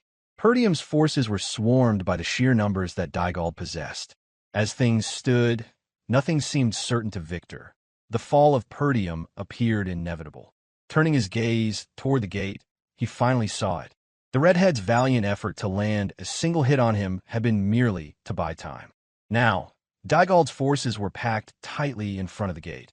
Only a squadron of heavy infantry could pass through at a time. Far beyond the line, centered perfectly from Victor's vantage point, a mana concentration gathered in the middle of the opening. He focused intently to discern what it was. A few tied-up, passed-out mages circled a woman wearing an unassuming white robe. An old staff was held firmly in both of her hands. It was Vanessa. Her timid demeanor had vanished, replaced by a fierce and determined expression. She had yet to develop any longing for Perdium. The idea of killing thousands was far from her life's purpose. This was her own inner fight, one she was resolved to see through for the sake of her young lord. Victor's spine shuddered as the realization struck him like a crashing wave. A wild redhead had appeared solely to hold him off, buying precious time for whoever was inside the broken gate to prepare a devastating spell. Everything leading up to this moment had been a carefully laid trap for Dygald's forces. A gleam of brilliant light flickered in Vanessa's eyes as the voice of her young lord, Ghislain, echoed in her mind. He had told her that when the gate was breached and the enemy stood at the doorstep, she could turn the tide in an instant with her magic. She recalled the time when they had both overseen the burial of a massive number of runestones in front of the gate. She had asked Ghislain if she could truly bear such responsibility. Ghislain had turned toward her with unwavering confidence and assured her she could definitely accomplish it with her abilities. His trust in her was absolute, a pivotal wedge in the plan that, if it failed, would spell ruin for the entire estate. The same crushing weight of responsibility that Kaor bore to hold Victor off. Vanessa's lips moved softly, as if whispering a delicate incantation. With it came a tremendous explosion of mana, precise and exquisitely controlled by a single, once timid mage. She summoned a power far beyond human limits, defying the boundaries of the mage's circle. The immense mana swirled into glowing symbols orbiting Vanessa. In that suspended moment, every person present, ally and enemy alike, froze in place. In their eyes, the same vision unfolded. It began right at Vanessa's feet, the very place where the runestones had been buried. Between the lone mage and the advancing swarm of Dygald's forces, a crimson barrier rose, rippling like water reflecting the dying sun. Then, an overwhelming explosion of flame strike erupted. The unassuming, timid mage had unleashed the devastating spell Ghislain had concocted that only her talent could trigger. The sheer intensity of the flames engulfed every Dygald soldier daring to step within the gate's bounds. The earth trembled beneath the roaring inferno, the eruption of flame relentless and ever-growing. No one in Perdium's forces was harmed, as everything was perfectly aligned and timed for the spell to succeed. The shockwave pulsed outward first, crashing through the gate and spreading into Dygald's troops beyond. The blaze continued unabated. The runestones didn't trigger an instant combustion, but radiated power steadily after activation. The towering pillar of fire consumed siege towers and ladder carts alike, swelling larger with each passing second. Swalter stood silent. Randolph's jaw dropped in awe. Belinda steadied her steed, while Kaor summoned every ounce of strength to witness the towering flames. Gillion strode confidently toward the gate, drawing closer to observe the destruction firsthand. Ghislain gazed ahead with quiet contentment, as if awaiting this very day. Vanessa had surpassed all her limits, wielding a massive destructive spell possible only for an 8th circle mage, the cusp of human existence, a true transcendence. Dygald's forces fell into utter chaos. Those at the front could neither retreat nor advance to finish the war, despite the gate having been smashed open. Those further back fled frantically, unable to withstand the agony of being burned alive. The black cavalry unit commanded by Ghislain charged fiercely from the flank, striking straight at the broken formation of Dygald's forces. No one dared to stand and fight. The soldiers scattered, running frantically to retreat. Ghislain swung his sword relentlessly through the chaos, and the remaining Dygald forces offered no resistance. Those who survived the raging flames were swiftly cut down by Ghislain's black cavalry unit. Without pause, Ghislain barked out sharp commands to his mercenaries to encircle Dygald's forces. They were already in full retreat. The tide of the war had decisively shifted. Yet Ghislain showed no mercy, as if no one deserved any. From this moment onward, the only things daring enough to challenge Ghislain and come out unscathed were a cat and its owner. Dygald soldiers emerging from the engulfing flames had no moment to catch their breath before being met by the long, relentless line of black cavalry unit charging toward their necks. Every one of them had entered hoping to earn recognition for their service, only to now run desperately for their lives. Victor's breath came in ragged gasps. The oppressive heat was nearly unbearable. Fortunately for him, his bearing as a high-level knight allowed him to shield himself somewhat from the flames. Within moments, he understood that if they fell back immediately, his forces might manage to retreat through the battlefield's edges. Just then, a soldier approached him. With labored breaths and unsteady steps, the man drew near to deliver urgent news. The soldier grimly reported that the situation was dire. Most of the troops had been burned alive. As soon as he finished, the soldier implored Victor to issue the order for a full retreat. Victor muttered under his breath in irritation. It was understandable. Nothing about this war seemed to go in his favor. His 6,000-strong army was being consumed by fire, leaving barely 1,000 able to retreat. On the other hand, though Perdium's forces were exhausted, they remained intact. From Desmond's perspective, this war had been meticulously planned over years of silent preparation. Victor had blocked every path to ensure Perdium's downfall. Yet one after another, unseen variables emerged to thwart his plans. There was Perdium's black cavalry unit, the formidable leader of the Cerberus mercenary mad dog. There was even a high-tier mage who had burned thousands with a single devastating spell. Victor let out a defeated sigh, realizing that these factors were perfectly aligned, not mere coincidence, to block his victory. It was as if he had walked blindly into a carefully laid trap. Supporting himself on his sword, Victor resolved on his next course of action. He strode off purposefully, ordering all soldiers to fall back and retreat for the time being. He explained that this area was not near the forest. Once they escaped the flames, they could regroup safely at the base. Victor expressed his deep frustration with the situation. He knew the conquest of Perdium would take far longer than he had planned, but given the current circumstances, it was unavoidable. With that, he ordered his soldiers to contact Idun immediately. Then he finally noticed someone approaching. Turning to see who it was, his eyes widened in disbelief, visible through the narrow slit of his helmet. Someone had come from Dygald's camp at the very rear of the formation, carrying Idun's severed head in hand. The gruesome sight of Idun's helmet, drenched in blood, added a further layer of devastation to Dygald's forces. It was Gillion. He strode steadily toward Victor, his long-handled massive axe slumped over his shoulder, just as bloodied as the helmet that bore the fallen Valiant knight's severed head. With steady resolve, Gillion stood firmly before the high-level knight and calmly asked whether he was the commander of Dygald's army. Victor's breath caught in his throat, his gaze fixed unblinkingly on Idun's severed head. The fact that someone capable of slaying a knight as strong and loyal as Idun had appeared weighed heavily on him. Perdium's hidden forces, previously unreported and unknown, were deeply bewildering. Without hesitation, Gillion released Idun's head, letting it drop to the ground with a final thud. Then he raised his massive axe and pointed it directly at Victor, issuing a cold challenge. His army and main camp were utterly destroyed, and he should surrender immediately. Whether this was another trap was unclear to Victor.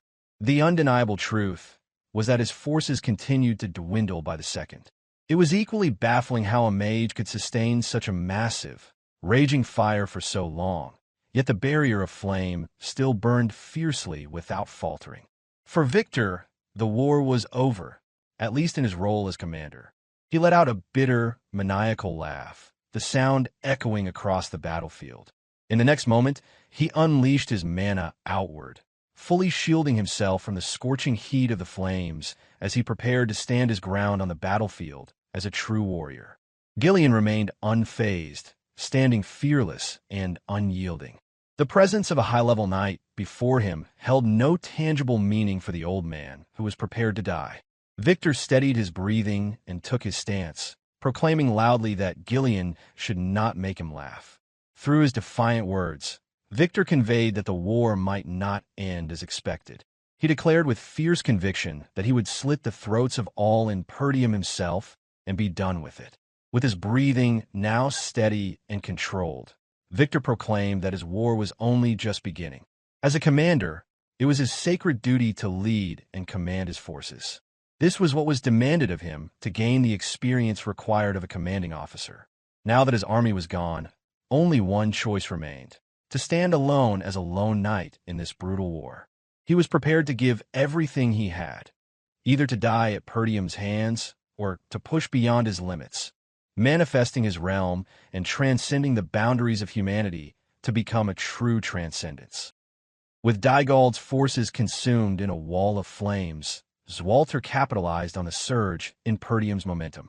Amid the chaos, his voice cut through the air, commanding all units to fire their bolts at the fleeing enemy with no mercy.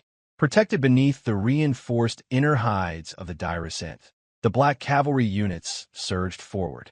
They rampaged with brutal precision, cutting down any soldier who dared to raise a blade against Perdium. Their advance was unstoppable, fueled by righteous fury and armored resilience. From deep within the battlefield, Ghislain issued the same ruthless command.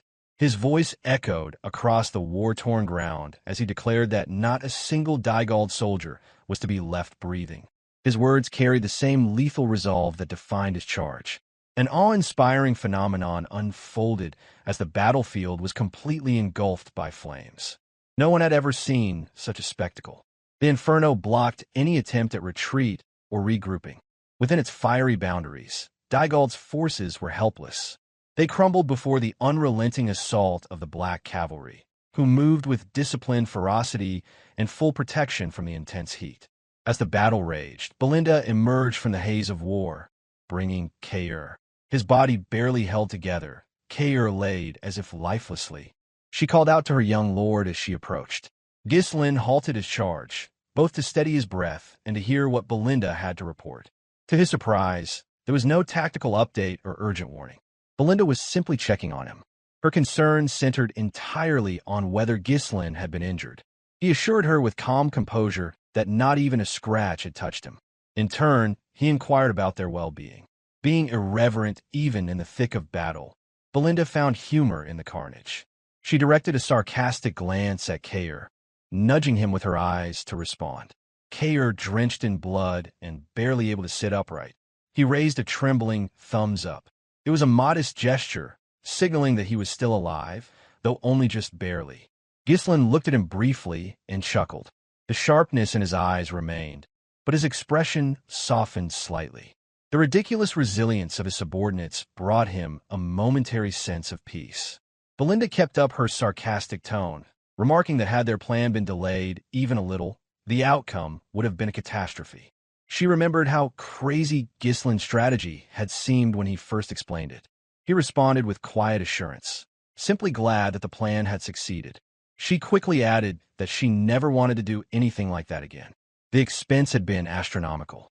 The cost of burning through such a vast stockpile of runestones still weighed heavily on her conscience. Nevertheless, she conceded that the strategy had turned the tide of battle. With a half-hearted grin, she suggested Ghislain give some credit to Vanessa for devising the plan. Ghislain didn't dwell on it any longer, as he already planning to do so. Instead, his thoughts shifted. He asked about Gillion, curious why he had not returned. Gillion had been tasked with raising Dygald's main camp, and there had been no indication that he had failed. Logically, Ghislain assumed Gillion had found another target to engage after fulfilling his initial orders. Belinda looked alarmed. She had no answer, but ultimately reached the same conclusion. Ghislain didn't wait for confirmation. Trusting his instincts, he turned his steed sharply, lowered his helmet visor, and rode off toward the gate. Since Kaor was with Belinda and no one had eyes on Victor, it was clear who might still be out there. He left Kaor in her care without hesitation. Meanwhile, at the gate, Victor charged like a man possessed. His eyes gleamed with lethal intent, unshakable in his resolve. He had vowed to cut down every last foe himself, and in Gillion, he had found a worthy adversary. As he closed in, Victor spun his sword in a broad arc. Still standing tall despite having slain Idun in the rear lines, Gillion braced himself. He raised his axe's long handle just in time to intercept the powerful swing. But Victor was not finished. His footwork turned into a graceful but deadly rotation. He spun again, momentum surging through his entire frame, and brought the sword crashing down once more. The follow-up was flawless, each movement flowing with practice speed. Gillion had no time to retaliate. He could only raise his axe again, absorbing the devastating force that rattled through his limbs. Shock registered in Gillion's eyes. Victor's strength was far greater than he initially expected. Every blow carried the weight of accumulated force, each one striking with increasing pressure. It wasn't merely strength, it was a lethal rhythm. Victor didn't pause. He unleashed a storm of attacks, forcing Gillion into a retreat. Though both were seasoned warriors, Victor's precision was surgical. He moved like a weapon designed for facing swordmasters, forged through countless battles. By contrast, Gillion stood his ground like a weathered lion. His strength came from years of surviving the harsh life of a mercenary. While his steps were slower, each stance radiated determination. His body endured, bruised and beaten, but his spirit remained unbroken, for now. Despite Victor's tactical prowess, the old lion refused to fall easily. In the midst of the clash, Gillion managed a brief moment to rally. With renewed resolve, he unleashed a powerful counterattack, swinging his massive axe from behind as Victor charged into its range. The strike was aimed directly at the neck of the oncoming enemy. However, Victor reacted with inhuman reflexes. Launching himself into the air, he evaded the deadly swing completely. As he soared, his body spun in tandem with his sword, building momentum in perfect harmony between man and blade. Even before touching the ground, Victor had already positioned his blade for a decisive upward slash. His eyes burned with lethal intent, betraying no hesitation or fear. Upon landing, the swing came with deadly force. Battered but vigilant, Gillion managed to twist his body just enough. The blade grazed his shoulder, sending blood splattering and knocking off the iron guard strapped to his arm. A pained hum escaped Gillion's throat, a guttural sound of both agony and grit. Deep within, he assessed Victor's capabilities. His opponent, the Desmon County Hidden Sword, possessed absurd strength and speed, leaving no opportunities to exploit. Victor gave him no respite. Another charge followed immediately, forcing Gillion into a defensive stance. At their level of mastery, a single misstep could result in instant death. The margin for error was non-existent. With unrelenting fury, Victor unleashed a barrage of strikes. His reputation as a field commander may have crumbled, but on the battlefield as a high-level knight, he proved unmatched. Each step forward from Victor pushed Gillion 2 steps back, forcing the mercenary to brace and defend. Inwardly, Victor recognized the resistance. For a while, he had toyed with Gillion, but the old lion's resilience began to irritate him. Furious that Gillion had dared to push back so valiantly, Victor let loose a mental barrage of contempt, branding his foe a filthy mercenary rat. But Gillion cared little for insults. He had already swung his axe with practiced determination. Their weapons met again, Victor's sword rising to deflect the crashing force of Gillion's axe. He utilized the notch in the weapon to channel the energy and twist its path. With skilled precision, Victor hooked the axe with his blade, manipulating the leverage to his advantage. Gillion instantly knew something was wrong. His grip weakened. The axe spun in the air, torn from his hands with stunning mastery. A loud crash echoed as the weapon landed far from reach. Behind them, the wall of fire still raged, casting violent shadows over their duel. Victor saw an opening and seized it. Now that Gillion stood disarmed, He raised his blade once more for the final strike. Derision filled his thoughts as he prepared to kill a man he viewed as lowly and unworthy of facing him. Yet Gillion's eyes remained sharp. He scanned every movement, calculating Victor's intent, searching for a thread of survival. Then came the thrust. Victor drove his sword straight into Gillion's abdomen. Blood sprayed as the blade exited through his back. But Gillion had not frozen. His vast combat experience had warned him just in time. Though unable to dodge completely, he twisted slightly, guiding the sword away from vital organs. The pain was intense, and a mouthful of blood erupted from his lips, but he lived. Victor noticed it as well. Gillion's movement had blunted what should have been a fatal strike. Now, the mercenary clung to the embedded blade, gripping it with everything he had. For the first time, Victor reevaluated. He understood then that Gillion's defeat of Idun had not been mere luck. Idun had been formidable, yet this man endured both that battle and the current one. It was reckless, perhaps even foolish, but it earned Victor's respect. In his final assessment, Victor acknowledged that Idun, of all people, would not have regretted falling to someone like Gillion. With the decision made, Victor chose not to retract the blade, but to drive it deeper. He poured mana into the sword, intending to end the fight definitively. The command in his mind was absolute. He would make the old lion die here and now. But before the act could be completed, his instincts screamed in warning.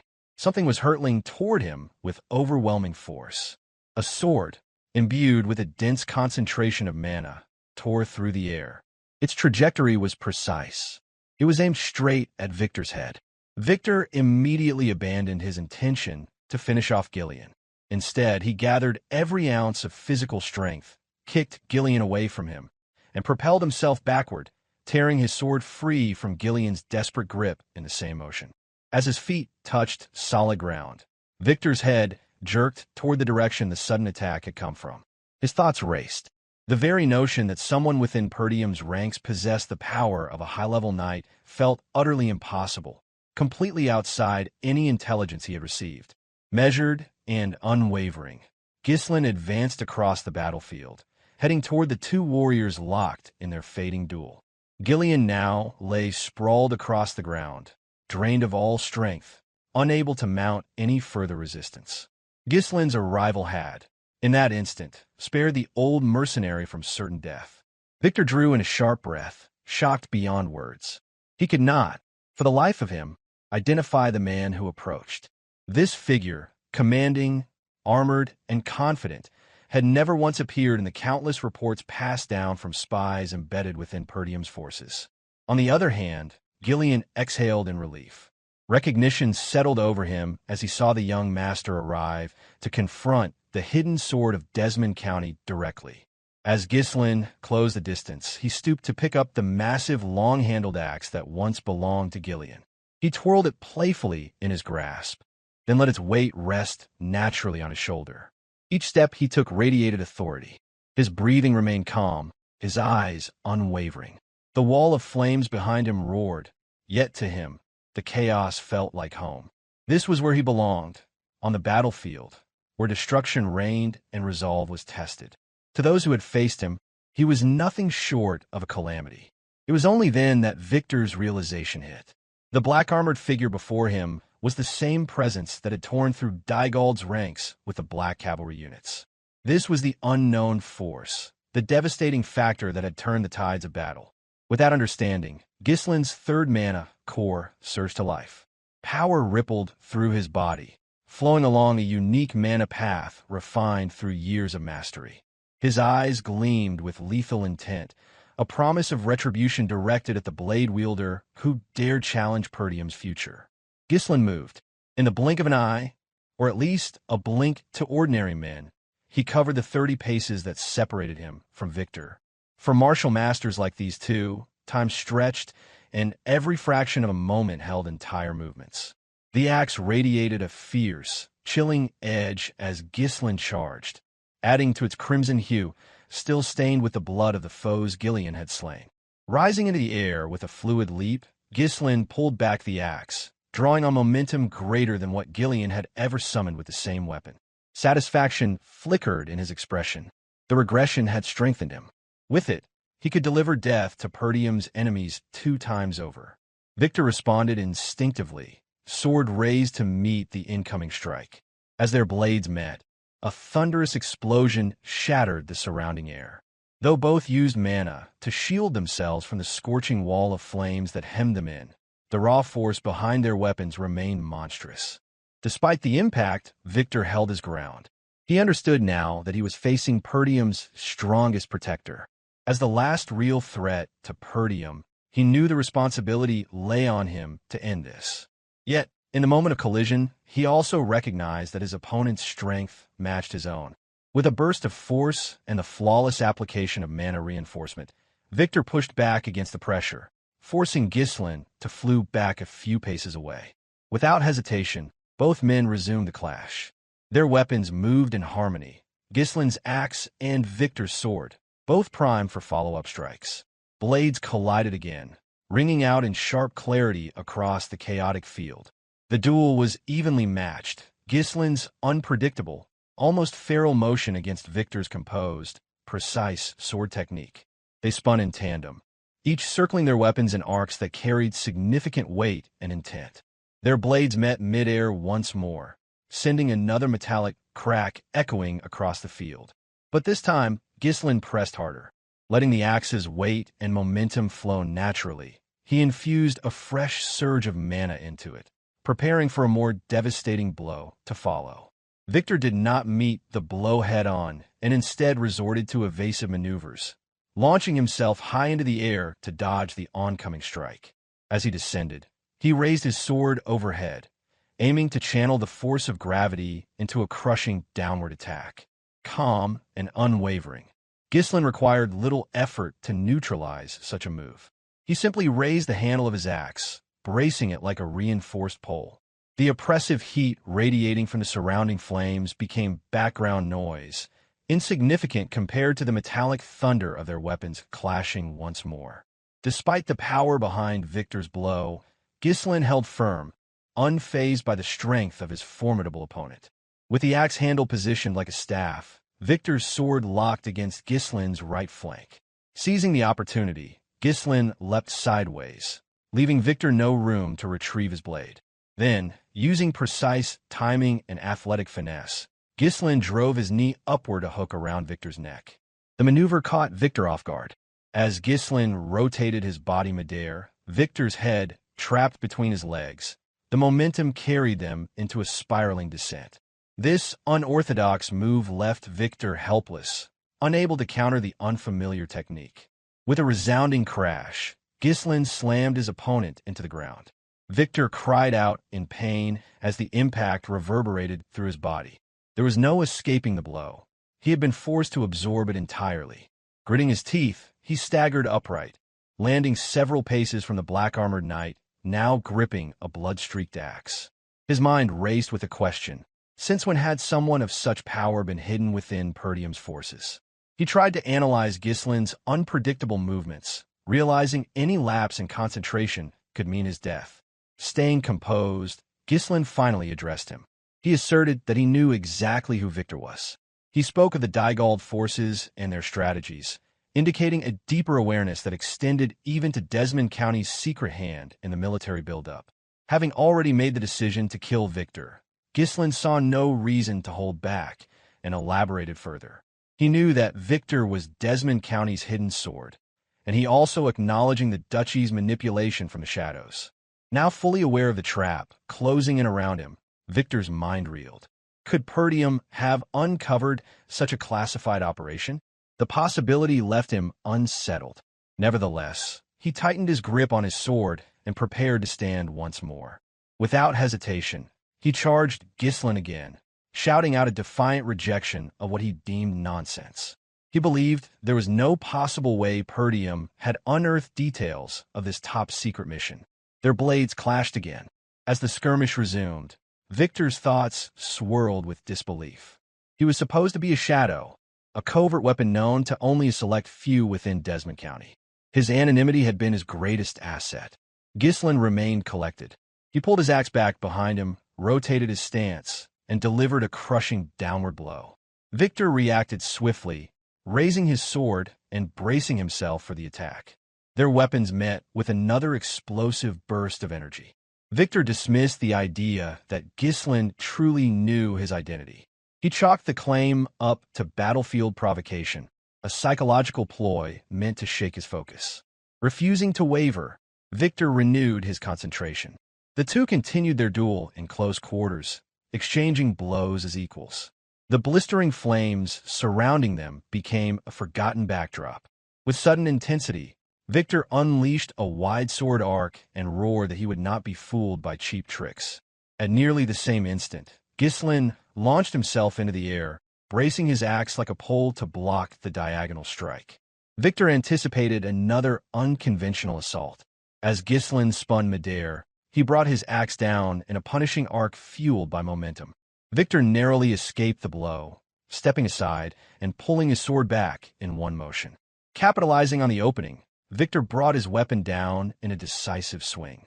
Yet Ghislain was resourceful as he pivoted around the axe's embedded handle, now lodged in the earth. Like a gymnast using a horizontal bar, he rotated his body and slipped just out of range. Using that rotational energy and putting mana into his leg, Ghislain unleashed a crushing kick aimed at Victor's head. The force of it sent Victor flying backward, another devastating exchange in a duel that refused to relent. The force of the kick left Victor's head ringing, the impact denting his helmet with a painful crunch. Ghislain, however, showed no signs of letting up. Using the remaining momentum, he swept the axe into position for another devastating strike. It was a direct embodiment of his brutal technique, a manifestation of controlled rage forged to bury his enemies beneath unrelenting power. Victor raised his sword just in time. The clash of steel rang out, deafening and fierce, as Ghislain's crushing power forced him down to one knee. Every fiber of Victor's being strained against the impact, and yet the pressure did not ease. Ghislain's assault continued with terrifying weight, as though the axe had a will of its own to crush and conquer. Victor's resistance collapsed, the weapon hammering downward until a burst of mana exploded outward. With a final blow, the axe struck directly atop Victor's helmet. The force was so great that the helmet tore free, blood splashing across the scorched ground. Still on one knee, Victor gasped for breath, his fingers clenched tightly around his sword. This war had already cost him dearly. Thousands of soldiers were lost to a force of only 1,000, and now in single combat, he was being overpowered by a knight whose name he didn't even know. Ahead, Ghislain walked with deliberate calm toward the sword he had thrown earlier to protect Gillion. He moved as if unbothered by the smoke and flames. The black armor he wore gleamed with menace in stark contrast to Victor's silver plating, now marred by soot and blood. With a smooth motion, Ghislain picked up his greatsword and twirled it with ease, testing the balance. Though the long-handled axe had served its purpose, the greatsword felt more natural in his grip. Crimson light reflected off its blood-stained blade, and in that moment, he was no longer a knight. He was the executioner. Even Desmon County's hidden sword failed to challenge him. Victor's breath hitched as he asked aloud the identity of the Black Knight. Ghislain knew that Victor planned to retreat with whatever forces remained. Yet no such escape would be permitted. The plan already set in motion would see the Daigald's army annihilated to the last man. So he chose to indulge Victor's question. Removing his helmet, Ghislain cast it to the scorched ground. Beneath it was the face of a young man, handsome, youthful, and unblemished. Not a single mark of fatigue clung to him, not even the scent of blood. His sharp gaze pierced through the chaos as he revealed himself to be the young Lord of Perdium, the one whispered across the northern region as the scoundrel of the north. Victor stood stunned, unable to accept what he had just heard. Long known by whispers as the northern scoundrel, Ghislain now stood before him, exuding the might of a high-level knight. If not for the presence of that master, the true northern finest sword, Victor himself would have claimed the title, though in his mind he already had. His gaze fell as a hollow laugh escaped him, reacting to the unexpected admission. He assumed Ghislain's identity was hidden, just as his own had been. The laugh grew louder, breath becoming rapid, pushed by disbelief. Ghislain had never once crossed Victor's mind. His name had never surfaced on any threat reports. To have fallen at the hands of someone so unrecognized, so dismissed, it wrapped him in a suffocating wave of humiliation. Heat surged through his head, his vision tilting with dizziness. He staggered, then regained his footing and stance. He murmured to himself, bitterly acknowledging that the greatest knight in the north had been struck down by none other than the northern scoundrel. With eyes gleaming with lethal promise, Ghislain affirmed the notion without words. This place, this moment, here Ghislain would see it end. He intended not only to end Victor, but to claim the title of the North's true greatest for himself. He also made clear that he knew Victor's name. A dry chuckle slipped from Victor's lips as he reflected on Ghislain's arrogance. Yet something about hearing his name spoken aloud forced his focus to snap back into place, as though doused in frigid water. He admitted to himself that he had no understanding of how Ghislain had planned such a trap. Still, in war, the fundamental rule remained unchanged. Use whatever means necessary to achieve victory. He lifted his sword and reminded himself of a soldier's truth. In the end, the one left standing claims the triumph, no matter how the path unfolds. Mana exploded from within him as he assumed his stance. Pain etched itself across his face, his limbs, his chest. His armor radiated blistering heat, more curse than shield, and his sword seemed ready to buckle under the next strain. His eyes now shone with a sharp, deadly clarity. Though he suppressed the heat with the remnants of his mana, he recognized the truth. There was little strength left. After defeating both the Mad Dog and the White Lion, there was no more room for delay. This fight needed to end, and fast. Across from him, Ghislain appeared to agree. He moved with calm grace, his hands bringing his sword into position. His third mana, Kaor, surged fully open, an unchecked power coursed through every fiber of his body. It was a presence as dominating as Victor's. Yet unlike the cool hue of Victor's mana, Ghislain's pulsed with a purplish-crimson gleam, mirrored by the glow of his blade. Ghislain's piercing gaze locked on his opponent. Though he carried the fury of a lifetime, his demeanor remained composed, almost detached. With practiced restraint, he issued a silent invitation to battle. Elsewhere, atop the castle's chaotic walls, Swalter's voice rang with unwavering command. Randolph and Scoven flanked him, driving their blades into enemy lines with grim purpose.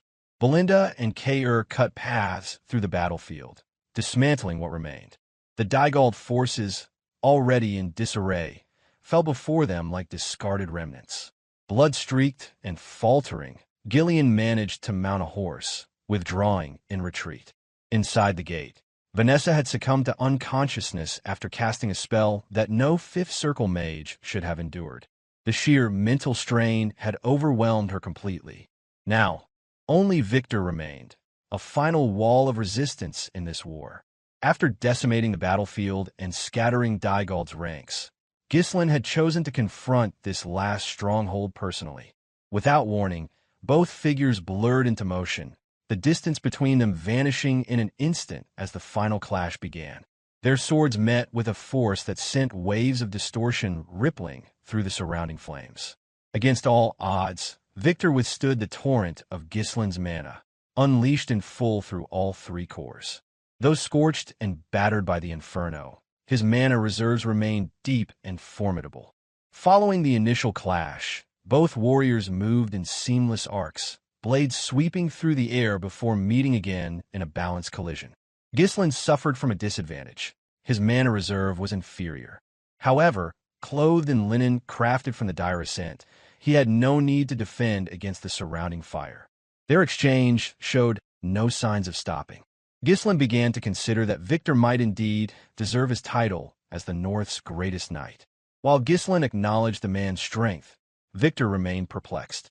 The emergence of such a powerful figure from a secluded land like Perdium defied all expectations. It seemed an impossibility to cultivate such a warrior in secrecy. Another clash sent Ghislain off the ground, the force sliding him backward. A sharp tingle coursed through his arm, the recoil rattling his hand from the impact. Victor's attacks then grew faster, sharper. His sword moved with precise grace, each cut a testament to noble training. Yet despite the gulf in mana, Ghislain's raw power continued to withstand the onslaught. With poise regained, Ghislain brought his sword behind him and subtly shifted his stance. The slight turn deflected Victor's advancing blade. Redirecting his strength, Ghislain twisted and brought his sword down in a sweeping arc aimed at Victor's head. Victor met the strike with defiant resistance, showcasing that his defense was no less powerful than his offense. This time, the lower block was his to make. In a counter, Victor funneled more mana into his blade, pressing back against Ghislain's weapon. Though the strength behind the blows was overwhelming, Victor was Harold's trusted protege. His foundation remained unshaken. Spotting a chance, Victor stepped forward into Ghislain's zone, angling for a horizontal slash. With Ghislain's blade momentarily raised, an opening revealed itself. Yet, Ghislain reacted with calculated efficiency. He lifted a leg and halted Victor's hands. Years of combat experience had sculpted him into a fighter of exceptional pedigree, one who operated at the peak of human potential. Using Victor's hands as leverage, Ghislain stepped upward. The tide shifted. Victor now stood exposed, his blade suspended and vulnerable. With a fluid motion, Ghislain spun, his other leg sweeping wide. The momentum carried into Victor's face, and blood sprayed from his nose upon contact. Even so, Victor endured. Though unable to land a decisive strike, he pressed his senses to their limits, tracking every nuance of Ghislain's movement. Seizing momentum, Ghislain spun back and drove his sword upward with powerful grace. Victor barely had time to react, raising his sword in desperation to intercept. This time, it was Ghislain who pressed forward, unleashing a merciless flurry. Each collision threw them apart. The force behind each blow defied containment. Between exchanges, Victor growled out curses at his foe, his voice sharpened by frustration and fatigue. Then, as if in a final bid, Victor summoned the last of his strength. He channeled every remaining drop of mana into his sword, abandoning any thought of conservation. A feral scream accompanied his next surge. Power burst from him as he deflected Ghislain's sword, the force sending the other warrior flying. Ghislain landed several paces away, boots screeching against the ground as he steadied his stance. The wound on his arm pulsed with pain, a reminder that the duel was far from over. He understood the urgency. This had to end soon, but clarity and calm would remain his weapon. Though the injury was no more than a superficial cut, Victor felt a rush of exhilaration from having landed a blow. The reality of how Ghislain fought at such a formidable level still eluded him. But there was no denying the man's worth as a formidable rival. For a brief moment, both combatants paused, drawing breath while their eyes locked amidst the oppressive heat and towering flames. In silence, they acknowledged the unspoken truth: this battle demanded their all. Despite their urgency, it was Victor who moved first. In a blink, he closed the distance, form blurring as his sword lifted in preparation for a decisive strike. His mana flared, deepening in hue to a saturated blue. He brought his sword in an upward spin from behind, meeting the incoming force head-on. Ghislain matched his ferocity, bringing his own weapon down in tandem. Yet Ghislain's motion did not cease. He rotated his sword once more and brought it down again, compelling Victor to lift his blade to defend the second blow. In the narrow window that followed, Victor spun outward, drawing his cape across to obscure the motion of his sword, forcing Ghislain's focus entirely upon him. The deception might have worked had Ghislain not responded in time. Launching himself upward, he narrowly evaded Victor's sweeping horizontal strike, the blade slicing through empty space. From above, Ghislain channeled mana into his weapon, tinting it with a deeper, bloodier glow. He spun midair and delivered a forceful strike downward. Using the rising momentum from his previous motion, Victor brought his sword up in response. Their blades collided once again with equal intensity. Ghislain landed several paces away, but paused only to raise his sword once more and launch another heavy downward slash. Victor lifted his weapon to intercept it, their energies clashing again in a chorus of force. They both knew this could not continue for long. Each strike no longer echoed with the sound of metal, but with the raw pulse of mana colliding. Victor's refined knightly technique stood against Ghislain's erratic, brutal style forged in unrelenting survival. Victor then aimed a thrust at Ghislain's head, but the move was intercepted by a counterswing that diverted its path. For a heartbeat, their swords locked. Each man strained to overpower the other with pure strength, unmoved by pain or fear. Their focus had narrowed to the kill alone. Ghislain's eyes glinted with the purplish hue of his mana. Victor's eyes shone blue in stark contrast. With a surge, Victor gained leverage and forced Ghislain's blade downward, locking it under pressure. Using the narrow opportunity, Victor slid his sword up the trapped weapon, angling it toward Ghislain's neck. But Ghislain made no effort to resist the locking pressure. Instead, he bent his body beneath the sword's path, letting the blade pass harmlessly above him. That evasion left Victor exposed in return. Ghislain acted instantly. He grabbed Victor's collar and used the momentum of a leg sweep to throw him to the ground.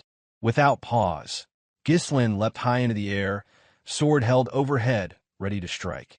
Victor's speed and strength may have been superior, but Ghislain's mastery of technique, honed through countless mortal duels, gave him an edge in execution. Victor rolled to the side just in time, narrowly escaping the descending blade. Any thought of uncovering Ghislain's origins had long vanished from his mind. Now, there was only the will to kill. Landing solidly on one foot, Victor dragged his blade across the earth in an upward arc. The motion kicked a wave of dirt toward Ghislain's face, a desperate bid to disrupt his vision. Though the maneuver was unorthodox, it was not enough to deceive someone like Ghislain. In that instant, Victor's mana surged violently into his blade as he drove it forward in a straight, unrelenting thrust aimed at Ghislain's head, but the attack, though powerful, was far too direct. Seasoned by battles without number, Ghislain saw through it with ease. A move like that would not be enough. In that fleeting instant, Ghislain conceded that Victor possessed extraordinary strength.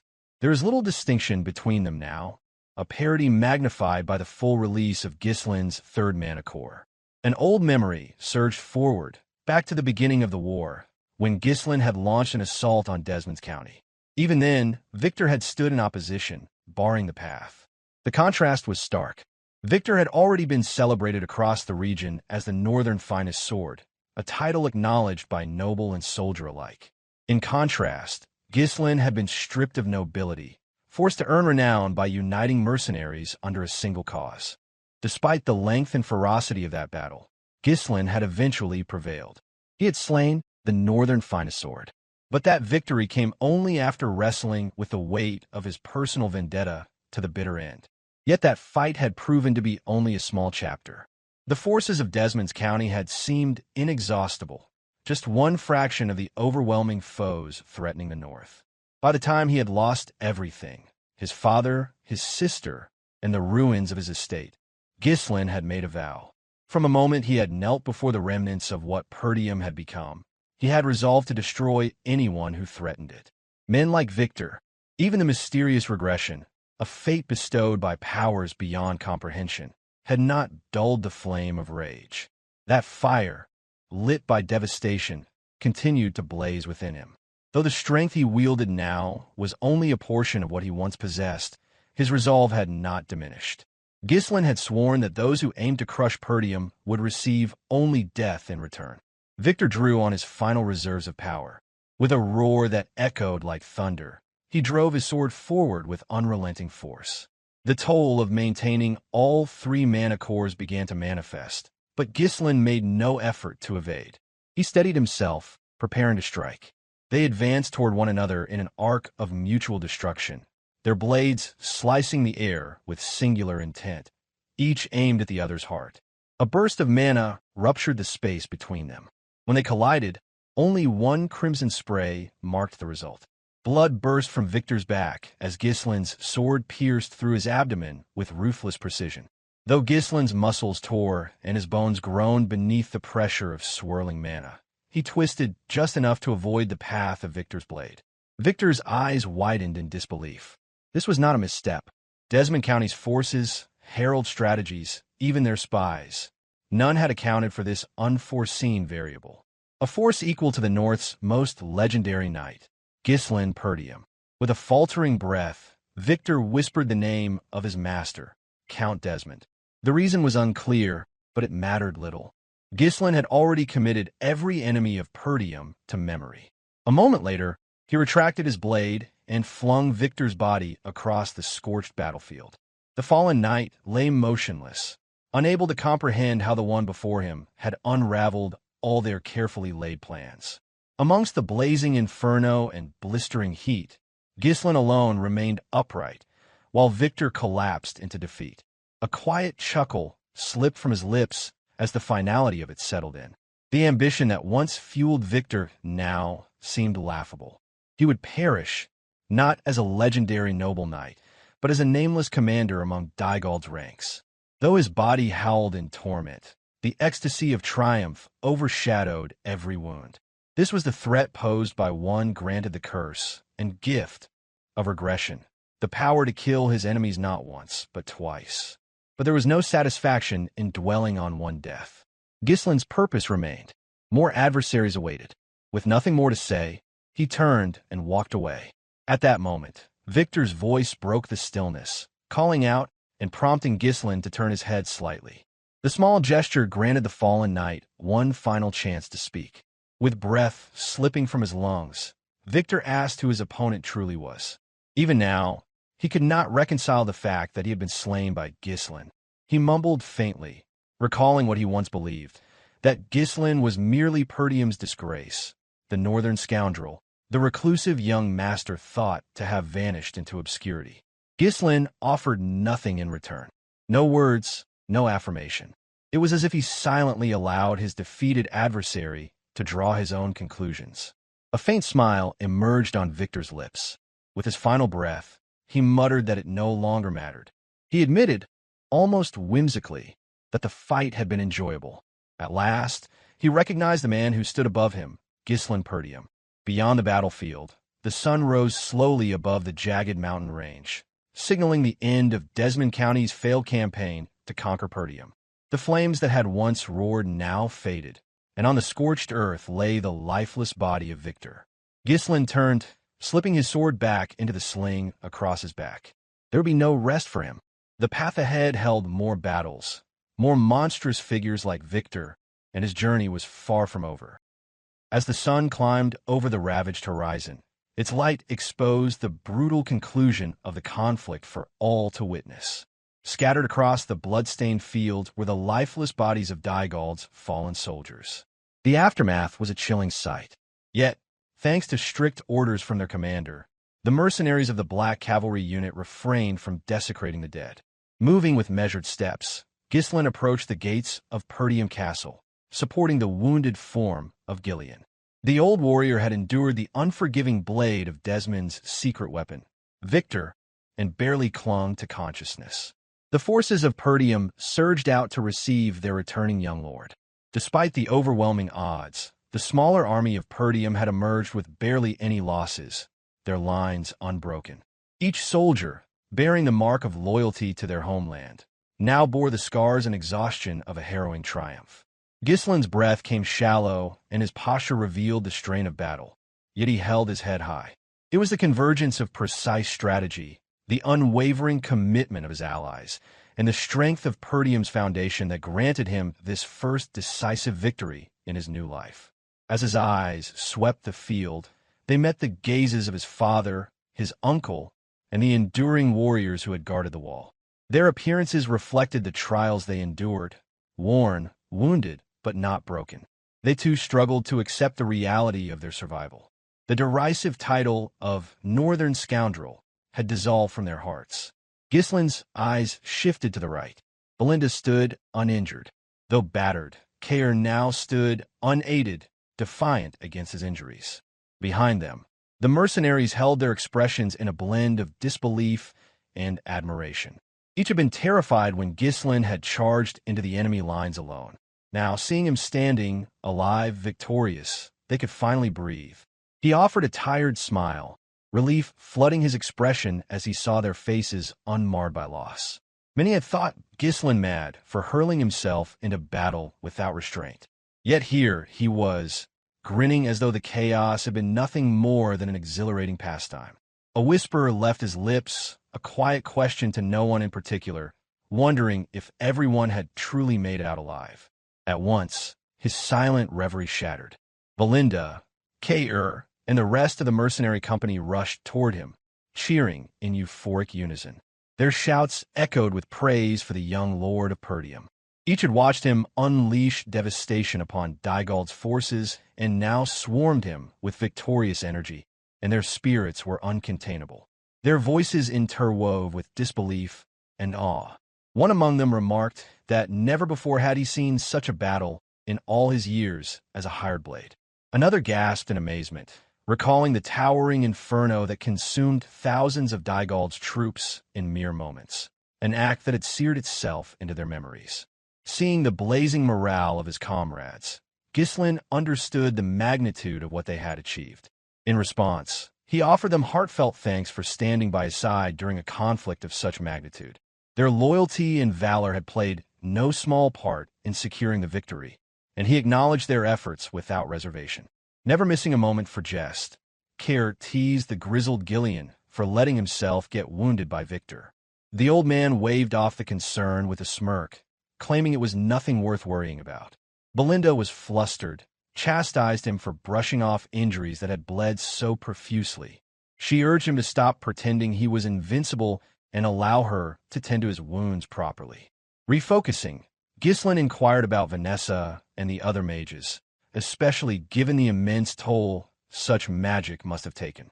Belinda informed him that Vanessa had collapsed from exhaustion shortly after the spellcasting ended. Fortunately, old Fergus had ensured she and the other mages were taken into the safety of the castle. Though drained, they were all safe and being cared for. A new voice broke through the atmosphere, loud and emotional. It was Randolph, Ghislain's uncle. Overwhelmed with pride and relief, he called out to his nephew, unable to contain his emotions. Without a second thought, he embraced Ghislain tightly, praising his actions in the war with elation. He proclaimed that Ghislain had fulfilled every expectation of an heir to Perdium. Though taken aback by the sudden gesture, Ghislain let out an awkward laugh. He returned the compliment, acknowledging the dedication and efforts of the captain of knights who had fought with equal valor in holding the line. Ghislain extended his gaze and gesture toward another approaching figure. For a moment, Swalter remained still, his eyes fixed on the figure of his son. In that stillness, thoughts of the past swept through him, and within his heart, a quiet longing echoed, how he wished his late wife could have seen their son at this very moment. Taking one resolute step forward, Swalter approached his son. Now, seeing him up close, he could barely reconcile this figure with the reckless noble youth he once knew. This was a man who had outwitted the enemy by severing their supplies, torn through siege towers with his own hands, and ultimately turned the tide of war with an ingenious and ruthless trap. With hands that trembled slightly, whether from age, battle weariness, or sheer emotion, Swalter embraced his son. The gesture, simple but uncharacteristically tender, startled Ghislain. His eyes widened, a glimmer of vulnerability surfacing at his father's rare display of affection. Swalter's voice, hoarse but resolute, acknowledged the truth of the moment. He offered praise without restraint, admitting that what Ghislain had accomplished was extraordinary. He recalled the moment when Ghislain first presented his battle plan. At the time, it had seemed beyond reason, reckless even. But now, in the aftermath of victory, Swalter found himself marveling that his son had not only believed in such a gambit, but had executed it with precision. With a chuckle full of disbelief and admiration, he voiced his all aloud. In return, Ghislain expressed that none of it would have been possible without his father's trust and his unwavering defense of the wall. He recognized that his own success had relied on the steadfast courage of those who held the line behind him. Yet, Swalter waved off the credit with a firm smile, placing the glory squarely where he believed it belonged, on Ghislain's shoulders. Overcome with emotion, Swalter grabbed Ghislain's hand and raised it high. His voice broke across the battlefield in a triumphant shout, a declaration of their victory and his son's central role in achieving it. With that act, he made it known to all that the greatest merit in this battle belonged to Perdium's young lord. The cheer rippled outward. Against an army 7 times their size, the defenders of Perdium had prevailed. From 1,000 against 7,000, they had emerged not merely intact, but victorious, crushing nearly every invader who had dared to set foot upon their soil. At the center of that whirlwind, Ghislain stood, no longer mocked or doubted. Now, he was their champion. The roar of celebration grew louder. Laughter, disbelief, and relief washed over the gathered troops. Swalter's booming laughter echoed across the field, followed by joyous shouts from every corner of the army. Kaor, Belinda, and Gillion joined the chant, their faces lit up full of life. The mercenaries of the Black Cavalry unit, once strangers, now bonded by blood and victory, lifted their weapons skyward in honor of the one who had led them. Even the man, the myth, and the legend, Gordon, could not hold back. He let loose a cheer of his own, swept up in the collective euphoria. Ghislain took it all in, the faces around him, radiant with triumph and relief. For so long, he had trained in solitude, driven by the need to change the course of fate. The path he had walked had been steeped in sacrifice. But now, watching those he cared for laugh and celebrate, he knew that the struggle had meaning. In his previous life, vengeance had fueled his rise, dragging him through a brutal ascent among the strongest warriors on the continent. But this time, something had changed. Though the reasons behind his return to this point in time remained a mystery, his vow had been clear, to safeguard Perdium at all costs. And for now, Perdium still stood. A flicker of emotion surged through him as his hand tightened into a trembling fist. This was only the beginning, just the first of many battles that would shape the fate of the northern lands. The looming threat of Count Desmond had not vanished. That cunning strategist would undoubtedly prepare further schemes in his bid to conquer the region. Behind him, the ambition of Duke Delphine lurked like a shadow, hungry for the forest of demonic beasts and the lands that stood between. And with the king stricken by illness, the throne had become but a hollow seat of power, leaving the realm ripe for the taking. As the triumphant chants and cheers gradually faded, Randolph remarked that it was time to pull the soldiers back and begin attending to the injured. At his side, Swalter nodded in agreement and turned his attention to his son. He instructed Ghislain to call back the mercenaries and rest while he had the chance. However, Ghislain did not yield. His reply came swiftly and without a hint of compromise, causing Swalter to snap back abruptly before falling silent to listen. Ghislain firmly asserted there was no time, emphasizing the urgent need to formally secure Count Dygald's surrender immediately. Swalter dismissed the urgency, reassuring Ghislain that the matter could be addressed the following day. However, Ghislain countered sharply, insisting that waiting until tomorrow would be too late. He proposed setting off immediately for Dygald's territory with the mercenaries, requesting Swalter grant him the authority of the Lord's proxy. Randolph recognized the gravity of invoking the Lord's proxy, but chose to remain silent. Swalter, perplexed by Ghislain's insistence on haste, reminded Ghislain that the war had just concluded. He recommended Ghislain and his unit rest, acknowledging their evident fatigue. Typically, during territorial conflicts, each faction would carefully prepare to negotiate advantageous terms. However, only Ghislain fully understood the critical necessity for immediate action, so he firmly asserted that the war would not truly conclude until Count Dygald formally surrendered. Recognizing the gravity in Ghislain's tone, Swalter ceased arguing and began carefully attending to his son's explanation. Ghislain added that Count Dygald had initiated hostilities explicitly to shatter their alliance and seize their territory. He emphasized that providing Dygald any respite or opportunity for reflection could prove perilous, as it might encourage a sudden renewal of aggression at any moment. This urgency compelled Ghislain to request the authority of the Lord's proxy, enabling an immediate strike and placing Perdium in a position to demand stringent compensatory conditions. Ghislain intended these terms to be severe enough that Count Dygald would never again risk aggression against Perdium. Meanwhile, Swalter studied his son with quiet astonishment. This wasn't the brash noble he once doubted. Ghislain was thinking several moves ahead, far beyond celebration or sentiment. He was ensuring a victory that would last. At last, Swalter gave his approval. He handed over the authority of the Lord's proxy, entrusting Ghislain to act in his stead and complete the campaign on Perdium's behalf. Ghislain responded with a subtle bow. Swalter added one final instruction. Treat Count Dygald with the courtesy due a nobleman who once stood as an ally. Whatever had transpired, Dygald was still a peer of the realm, and appearances mattered in the eyes of the kingdom. Ghislain had no intention of inciting his father's ire, and told him not to worry. Just like when he ventured into the forest of demonic beasts, Ghislain would only do something questionable and ask for forgiveness afterward. Turning then to his comrades, Ghislain asked whether they were still able to move. Kaor clapped a hand to his side and confirmed with a grin that his injuries were nothing but shallow scratches. Belinda also nodded, ready to march again.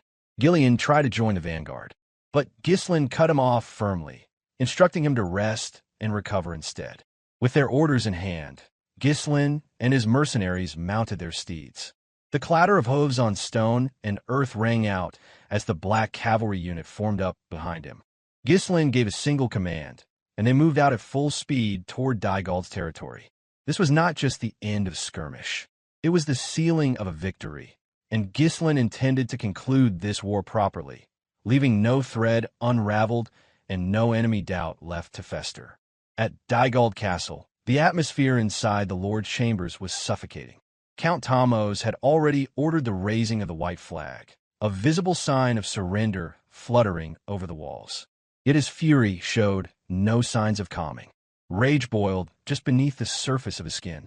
He had poured the entire financial lifeblood of his estate into this war, convinced that it would be a swift and glorious victory.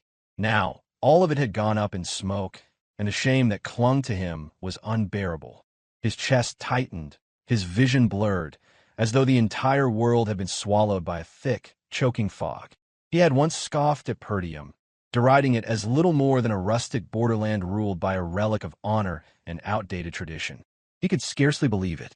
How in all the realms could Count Desmon, the one known as the Northern Beast, the strongest in the region, fail to face those Perdium bastards?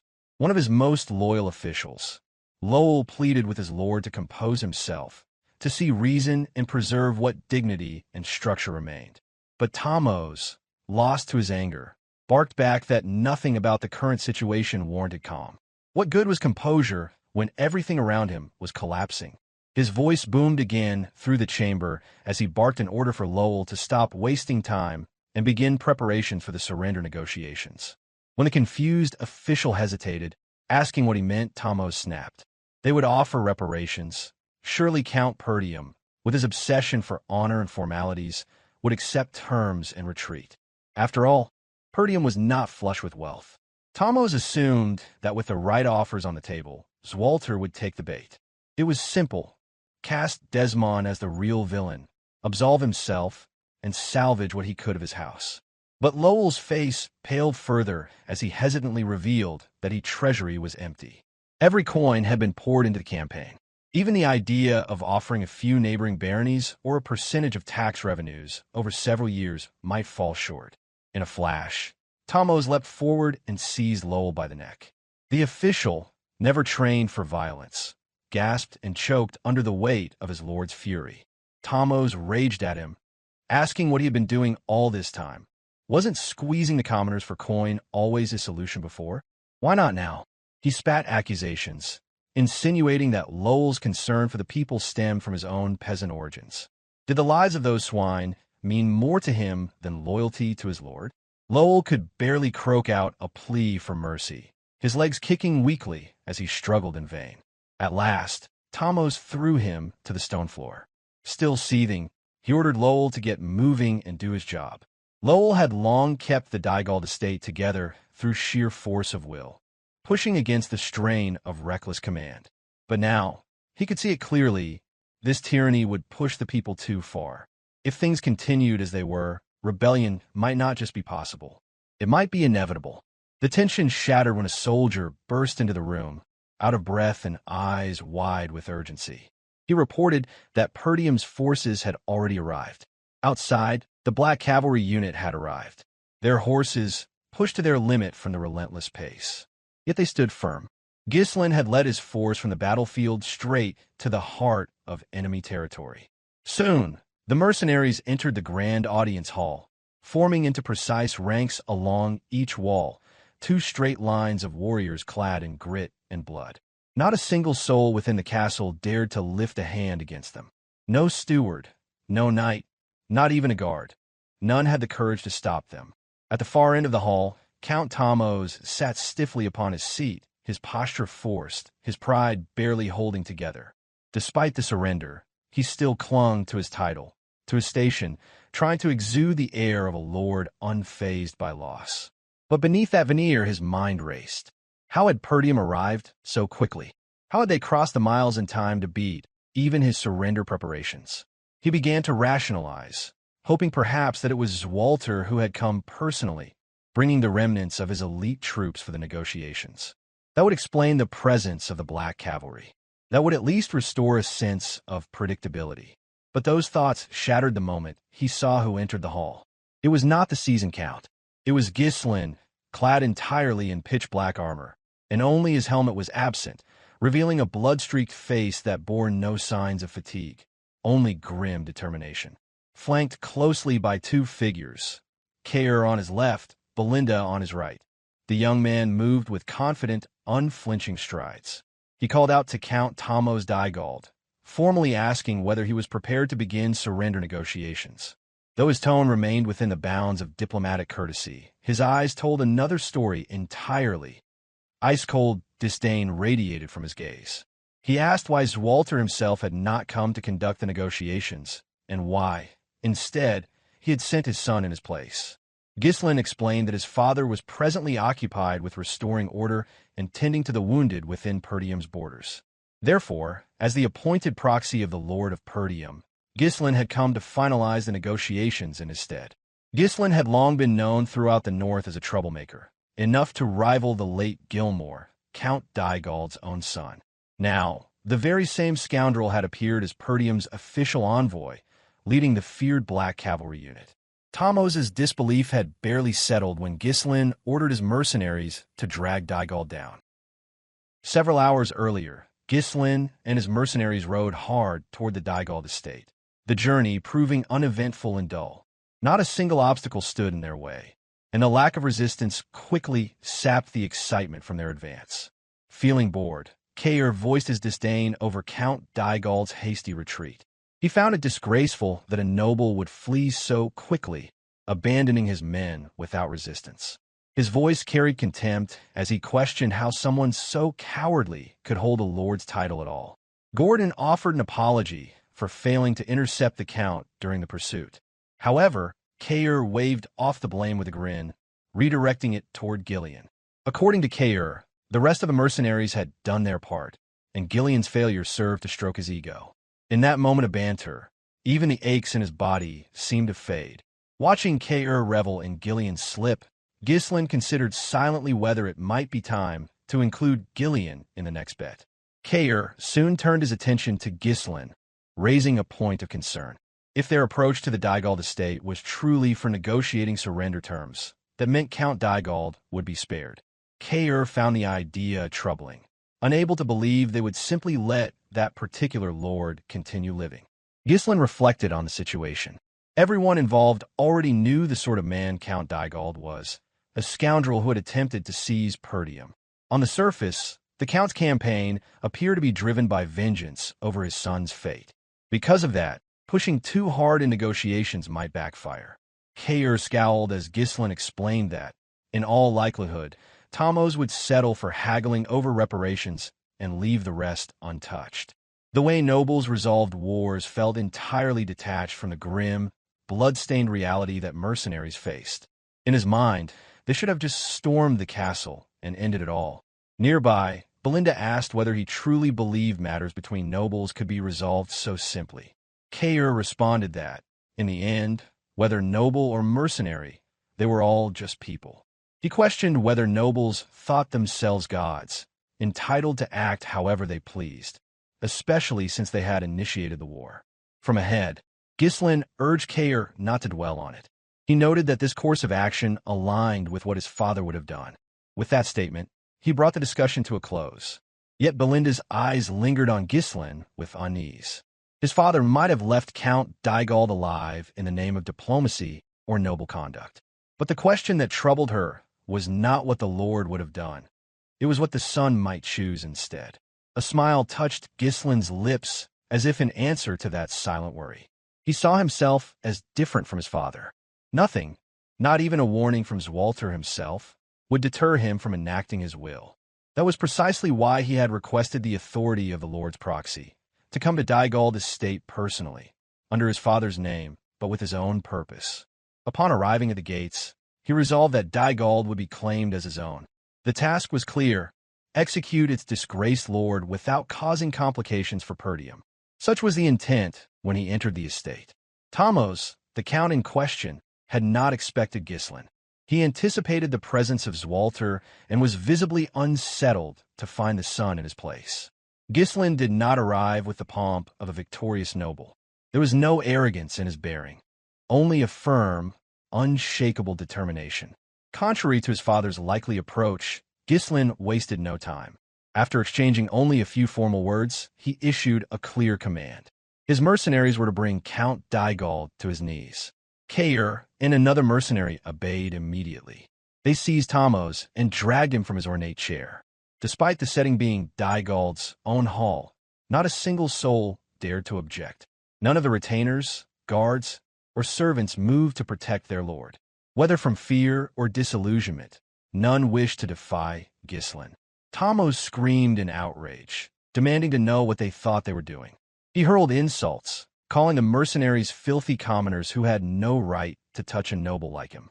His words were laced with desperation, but they held no power. The mercenaries ignored him. They forced the count to kneel before Ghislain, his cries falling flat against the silent atmosphere. As Perdium's young heir, Ghislain had no obligation to lower himself to such displays. Yet he chose this course intentionally for his own amusement. Not everyone in the hall shared the silent approval of Ghislain's bold actions. Belinda whispered, asking whether he was truly certain about this. With a half-nervous chuckle, she added that if Lord Swalter ever decided to reprimand her over this, she would be sure to swear it hadn't been her idea. But Ghislain remained resolute. Still on his knees, Thamos clung to a sliver of hope. He cried out that he had sworn loyalty to the kingdom, proclaiming that, as a subject, only the king held the authority to judge or punish him. He pleaded for restraint, demanded respect, and warned Ghislain that this overreach would not go unnoticed. His desperation, however, met only the cold gleam of Ghislain's sword, now pointed mere inches from his face. The young lord did not waver. With unflinching composure, he pronounced his judgment. Thamos Dygald was a traitor, he declared, a man who had broken the alliance and sought to seize Perdium, seduced by the promises whispered by the enemies. He framed the count's actions as a quiet defection, not a war of vengeance, but one of opportunism. In that moment, Ghislain's killing intent surged. The pressure it radiated was crushing, far too heavy for someone like Thamos to withstand. That overwhelming presence delivered the message clearly. Those who turned against Perdium had only one fate awaiting them: death. Stunned, Thamos stared at the outstretched blade, struggling to process what was happening. With disbelief in his voice, he asked if Ghislain truly intended to kill him. Ghislain did not hesitate. After dragging countless others into this conflict, he stated it was only right that Thamos put his own life on the line or pay the price that befitted his actions. Tears welled in the corner of the count's eyes. The realization struck like a blow. This was the scoundrel of the north, the unpredictable firebrand, whose reputation as a madman. Thamos understood now that Ghislain might indeed face punishment from the kingdom, but none of that would matter to a man already dead. Ghislain raised his sword high, the movement fluid and final. The killing intent behind the motion left no room for doubt. This was no bluff. As the blade descended, Thamos snapped. Panic took hold of his voice, and he shouted for the young lord to wait. The blade halted mid-swing, still trembling in the air. Ghislain had anticipated this, and a reaction confirmed it. Thamos had walked straight into the trap laid before him. Breathing hard, face drenched with fear, Thamos asked whether compensation would be enough. This was no formal negotiation, but it was an agreement all the same, made under the shadow of a drawn blade. And so, Thamos offered what he still held: his land, a few baronies of Dygald, as reparations to Perdium. Belinda flinched at the declaration. Even Lowell, who had remained still and alert behind them, stiffened. The offer was unprecedented. A noble without land was no noble at all. Ghislain's expression shifted, though only slightly. A faint smile threatened to surface, but he suppressed it. Internally, he had known the Count would make such an offer, but he also understood the importance of closing the deal properly. Until the terms were sealed, there could be no celebration. He pointed out the issue without missing a beat. Inheritance laws forbade the casual transfer of territory. Only family or rightful heirs could inherit a domain. Accounts such as Tomos should understand that better than anyone. It cannot simply be traded like market goods. Tomos's voice now laced with urgency. He insisted he would handle the technicalities. In his desperation, he proposed recognizing Ghislain as a distant blood relative. His vassals, he claimed, could fabricate the necessary documents. All that Ghislain needed to do was accept them. Without waiting for consent, he barked at Lowell, ordering him to bring paper and pen immediately. Still, Ghislain hesitated aloud, suggesting that land alone might not be enough. The implication was clear. He expected more. Tomos caught the meaning instantly. In a hurried tone, he promised restitution funds on top of the land. Though the gold wasn't presently available, he swore he would extract it through taxes. He only needed a little time to squeeze the funds from his people through any means necessary. For Tomos, the only remaining thought was simple. A poor lord was still better than a dead one. Desperation seized him entirely. He offered and promised everything he could think of, now reduced to begging for Ghislain's mercy in hopes of being spared. Ghislain regarded the broken noble with quiet disdain. Inwardly, he questioned whether this man's life was truly worth clinging to so desperately. A lord reduced to this was hardly a lord at all. Then, to Tomos's astonishment, Ghislain declared that he would give him a chance. Elation surged through the Count, who in his mind already began forming a plan. He could take refuge with a loyal ally, send word to the capital, and perhaps, in time, reclaim his lost territory. But before those thoughts could fully form, Ghislain abruptly grabbed him by the front of his armor and hauled him up with brute force. Without a word, he dragged the disgraced noble from the estate's halls out into the open. Outside the manor, in the heart of the estate square, Ghislain flung Tomos to the ground, casting him before the eyes of the common folk. The people of Dygald stood in stunned silence. This act, throwing a noble before his own people, was not just dramatic. It was humiliation of the highest order. Murmurs broke out among the crowd. These citizens had watched their lord depart for war, heads held high under his banners. And now, he returned not as a hero or conqueror, but as a wretch, dragged like a defeated criminal by a single young man. Tomos turned to Ghislain with desperation and disbelief. He pleaded for whatever was planned here to be stopped, insisting that this public display was unnecessary. But Ghislain coldly dismissed his objections, warning him to keep quiet and reminding him that he now stood before those who truly held his life in their hands, the people he once ruled. Confusion flickered in Tomos's eyes, but the answer came swiftly. Ghislain stepped forward and addressed the gathering. His voice was sharp, clear, and carried with it the tone of command. He introduced himself to the citizens as Ghislain Perdium, heir to the domain of Perdium.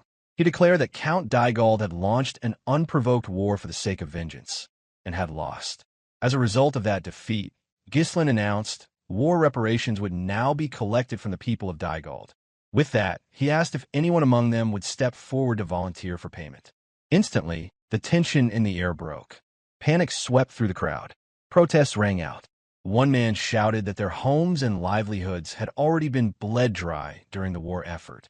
Others cried out that they had nothing left, accusing the nobility of waging wars and expecting the common folk to pay the price. From the front, Ghislain raised his voice once more. As the Lord's proxy of Perdium, he claimed he would offer mercy. With it, he gave out two choices for them. The terms were brutal in their simplicity. The people could pay a heavy price to preserve Count Dygald's life, or they could kill him and be accepted into the protection of Perdium, free of further burden for the war. A stunned silence fell over the crowd. Commoners, trained from birth to fear the authority of nobility, had never imagined such a scenario. To lift a hand against a lord was unthinkable. To even raise a voice could result in imprisonment or worse. And now, they were offered not only the chance but to choose between continued servitude or release. Thomos's face red with rage and disbelief. He turned toward Ghislain and demanded that the humiliation end at once. But the words had barely left his mouth when a stone cut through the silence. It struck his temple with a thud, drawing a line of blood as he reeled from the impact. More followed. Another rock smashed against his head. Rage had taken root, and what began with hesitation quickly turned into a storm. One hurled an insult, his voice shaking with fury. Another screamed, recounting how Thomos's tax collectors had taken even the bread from his children's mouths. One woman's voice cracked as she shouted that her mother's keepsake had been confiscated for the war. They had been stripped bare, and now they were bearing their pain in return. Each person moved with purpose, driven not by fury alone, but by years of quiet anguish. They struck with their feet, their fists, and whatever crude implements they could find. Their target, the man once elevated above them by blood and title, now lay broken at their feet. Though Thomos's body writhed beneath the weight of their collective justice, no scream escaped his throat. He raised a feeble arm in a futile attempt to shield himself, yet the blows continued. The vengeance of the people knew no mercy. At a distance, Ghislain turned his back on the scene. He walked toward his assembled mercenaries without looking back, granting the people full authority to deliver their judgment. This, after all, was his chosen path, an execution by the hands of the people, unburdening Perdium from any technical liability. It was not a question of whether he could deliver the final blow himself. He had simply decided that he didn't need to. A calm, almost serene smile settled on Ghislain's face. As he reached his soldiers, he informed them that their work was complete. With finality in his voice, he declared that the war with Dygald had truly come to an end. Turning to Belinda, he made a quiet remark about his father's earlier warning. Belinda, half nervous and half resigned, could only smile awkwardly in response. She admitted that she was never truly worried. Ghislain would always choose his own way. Before long, the company returned to Perdium. The moment Ghislain delivered the details of the campaign's conclusion, the entire hall fell into stunned silence. A cold sweat trickled down the backs of Perdium's gathered vassals. Even Lord Swalter himself showed unease. Ghislain spared no details.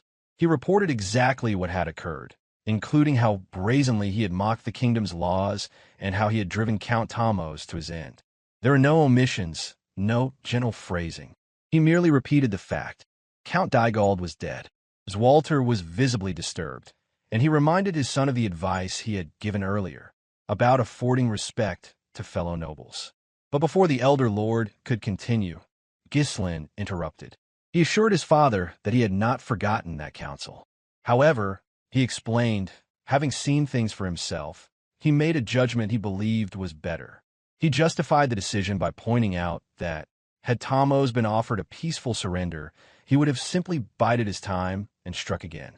The reasons Ghislain spoke aloud were straightforward, but he withheld other motives, ones he had weighed more privately. Still, the explanation sufficed to defend the outcome. Albert struggled to accept what he had heard. With Dygald's forces obliterated, it seemed irrational to believe the territory could rise again. Homer voiced a similar sentiment. Neither man understood the deeper game at play, the forces that had silently backed Dygald in the war. Ghislain laid the facts bare. He reminded them that Dygald had attacked Perdium with a force of 7,000 soldiers, a number well beyond what the territory could muster alone. That discrepancy could no longer be ignored. He then revealed the greater truth. The Desmon County had supported Dygald, providing both troops and resources. Even more troubling was Rayfold's hidden involvement, its nobles working behind the scenes to intercept and silence every envoy Perdium had sent for reinforcements. Silence followed. These were two of the most powerful territories in the northern region. Until now, Desmond had always appeared neutral. Yet Ghislain alone had seen through the illusion. In reality, Desmond was but a loyal servant of the duchy, its neutrality a farce. Ghislain understood exactly who had acted within Rayfold. Acting independently of her house, Amelia had orchestrated the blockade. He knew her well enough to guess that she may have even executed the messengers. It was a tactic she favored, one designed to isolate her targets completely. Now, with Dygald under his control, the entire landscape had shifted. The territory shared borders with both Desmond and Rayfold. This geographical advantage meant that, should either of those powers move against Perdium again, any incursion Ghislain could be answered swiftly. The full weight of the situation had yet to settle in Swalter's mind when another issue arose, the matter of rightful ownership. With the Lord of Dygald deceased, the territory could not simply be claimed by force. Lands such as these, by kingdom law, were passed to those within the bloodline or designated heirs. Swalter voiced his concern plainly. Even with Thamos gone, the domain did not automatically fall to Perdium. Without a legitimate claim, the land remained untouchable. At that moment, Ghislain reached into his coat and produced a rolled parchment bound with an official seal. With deliberate motion, he placed it on the table before his father and urged him to take a look at it. Swalter scanned its contents. His eyes widened slightly as he realized the nature of the document. It declared that Ghislain was a distant blood relative of Thamos Dygald and, more importantly, named him as first in line for inheritance of the Dygald estate. Calmly, Ghislain explained that the document had come directly from Thamos himself. With this, he declared, most of the potential disputes surrounding succession were now null. The document resolved them neatly. The chamber fell into silence yet again. The implications were staggering. Though the document was forged, the fact that it had come from Thamos' own hand gave it undeniable weight. Legitimacy, after all, was as much about perception as law, and the lands in question were what Ghislain had claimed as his reward for ending a war no one else dared resolve with such finality. Swalter eventually broke the stillness with a word of caution. Ruling a territory, he reminded his son, was no easy feat. It required infrastructure, personnel, and constant management. Did Ghislain truly have enough people to oversee such a large tract of land? Ghislain met the question with a confident smile. Assuring his father, he replied that there was someone perfectly suited for the job. The scene shifted then, far from Perdium to a territory within the Syrian kingdom. Auston, a city known less for nobility and more for chance. Within its borders lived a legendary figure Ghislain remembered well from a life before this one. A bustling tavern set the stage, its interior thick with the scent of smoke and sweat. The room was alive with noise, gamblers laughing, shouting, cursing, cheering. Auston was a haven for those who trusted in luck, and tonight, all eyes were fixed on a particular table. At its center sat a man named Claude. Claude faced a figure who led one of the local thug crews, a bald, muscular man flanked by grim-looking subordinates. The tension hung heavy in the air, yet Claude remained entirely unbothered. There was no fear in his posture, no hesitation in his gaze. A true gambler at heart, he sat as if he owned the place. With practiced ease, Claude swept 4 dice into a cup in one smooth motion, his fingers precise. Then, with flair, he spun the cup high into the air, the dice trapped inside. When the cup came down, he slammed it against the table, upside down, keeping the contents sealed. The bald man warned him darkly, reminding him of the consequences of cheating. But Claude, still grinning, gave no sign of intimidation. To him, this was sport, entertainment, an elaborate dance he had danced 1,000 times before. He mused that his opponent should smile too. After all, they were here for amusement.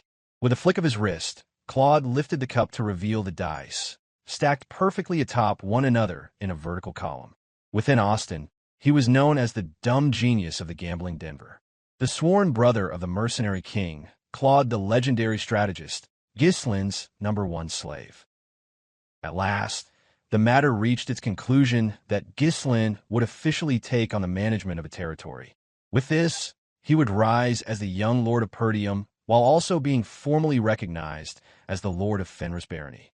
For someone of his age, it was a staggering accomplishment, claiming not just 1 or 2, but 3 baronies as though it required no great effort at all.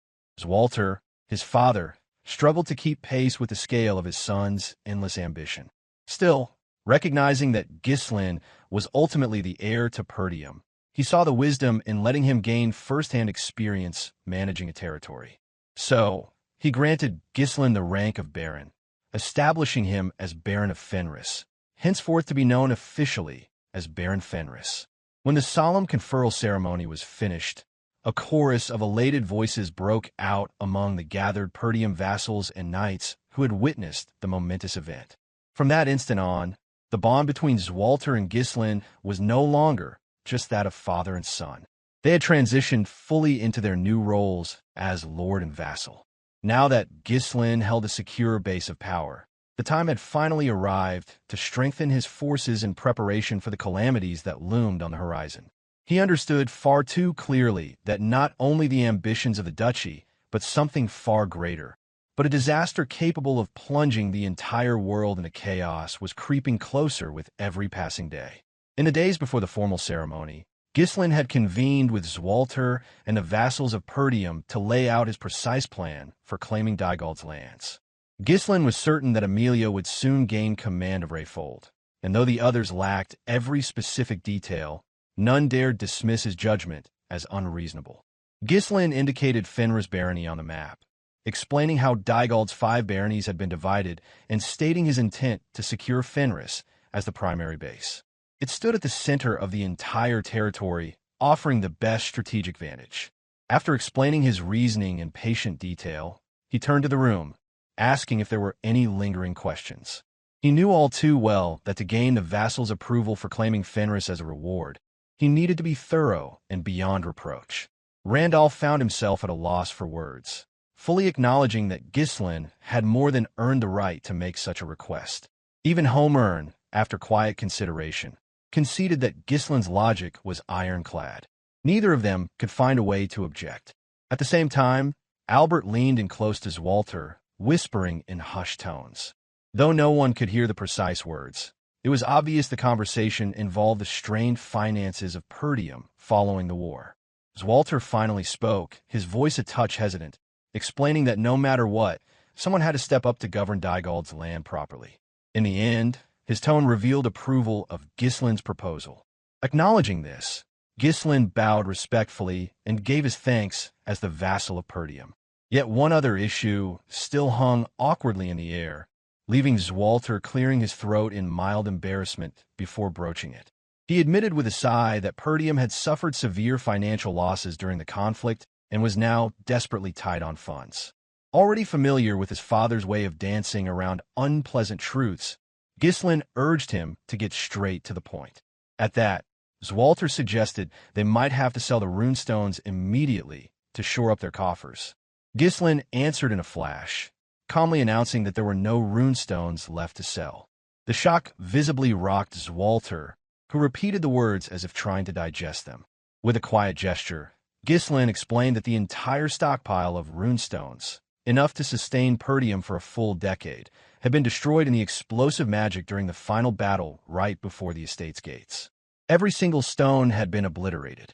Silence fell over the entire hall, heavy and suffocating. Ghislain then promised in a steady voice that he would take responsibility and dig up fresh resources to support Perdium going forward. Once that matter was set aside, Perdium held a modest but joyous banquet to celebrate Ghislain's elevation. Among the first to step forward was Belinda, offering sincere congratulations to the newly made Baron. As the last living member of the king who ruled the night in the kingdom, she continued to fulfill her duty of watching over her teacher's son. Belinda encouraged Ghislain to take a seat and enjoy the food. Behind her, Gillion, who had completely recovered from his injuries, stepped forward to offer his congratulations, joking that perhaps he ought to address Ghislain as Lord from now on. Kaor joined in, his boisterous tone carrying easily across the hall, remarking how their leader had advanced to an entirely new level. Belinda's thoughts turned briefly inward, reflecting on how she used to worry so deeply about this young lord. Now that Ghislain had risen as a lord even before inheriting Perdium, she could not help but comment aloud that because she had taken good care of him. Kaor immediately teased her in return, laughing that such smothering was surely why Ghislain had grown up to be so stubborn. Ghislain took these playful jabs with a warm smile, savoring this moment of rare peace. With her heart full of pride, Belinda confessed how overjoyed she was that her young lord had become a proper noble, and with a swift motion, she kicked Kaor square in the abdomen to shut down any further teasing.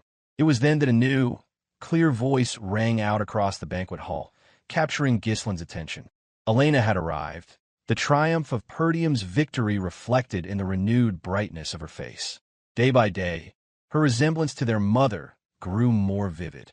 She strode in confidently, pulling along Rachel, Gillion's daughter, who seemed hesitant to join such a large gathering but appeared fully recovered from the eternal punishment she had once endured. Elena grinned mischievously, poking at Ghislain and wondering aloud if this nobleman standing before her could really be the older brother she remembered. She teased him about whether she should start addressing him as Lord now. Ghislain quickly reassured her to call him, as she always had. He then turned a kind gaze to Rachel, sharing a few gentle words with her.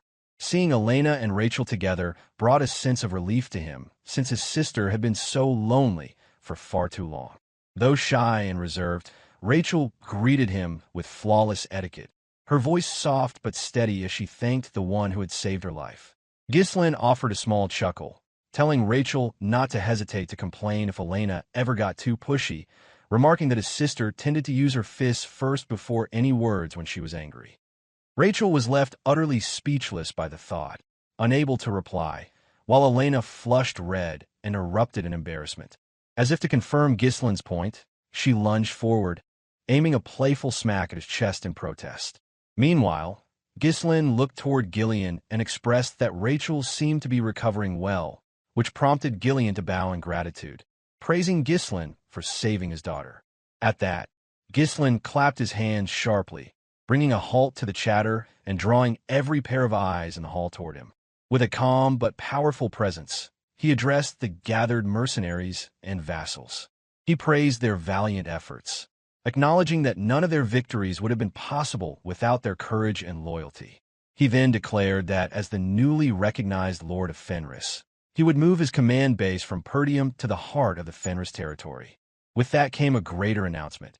He would no longer employ them as mere mercenaries, but instead recruit those willing into a proper standing army. Confusion rippled through the room. Many of the hardened fighters struggled to believe that unruly mercenaries like themselves could transform into proud soldiers under a true lord. Ghislain continued, affirming that they had heard correctly. More shock struck as he revealed he intended to train them as knights, granting them access to proper mana cultivation techniques. The room buzzed with disbelief, these men hardly daring to dream of such a possibility. Yet Ghislain's voice rang with absolute confidence as he concluded, explaining that their valor on the battlefield had earned them the right to stand as knights. At his side, Belinda leaned close, whispering a practical concern, that transforming this many men into knights would require a truly staggering fortune. Ghislain only smiled with breezy calm, stating without hesitation that he would simply have to go out and earn that fortune, no matter what it took. Ghislain shifted his attention to Gillion, inquiring whether his injuries had healed completely.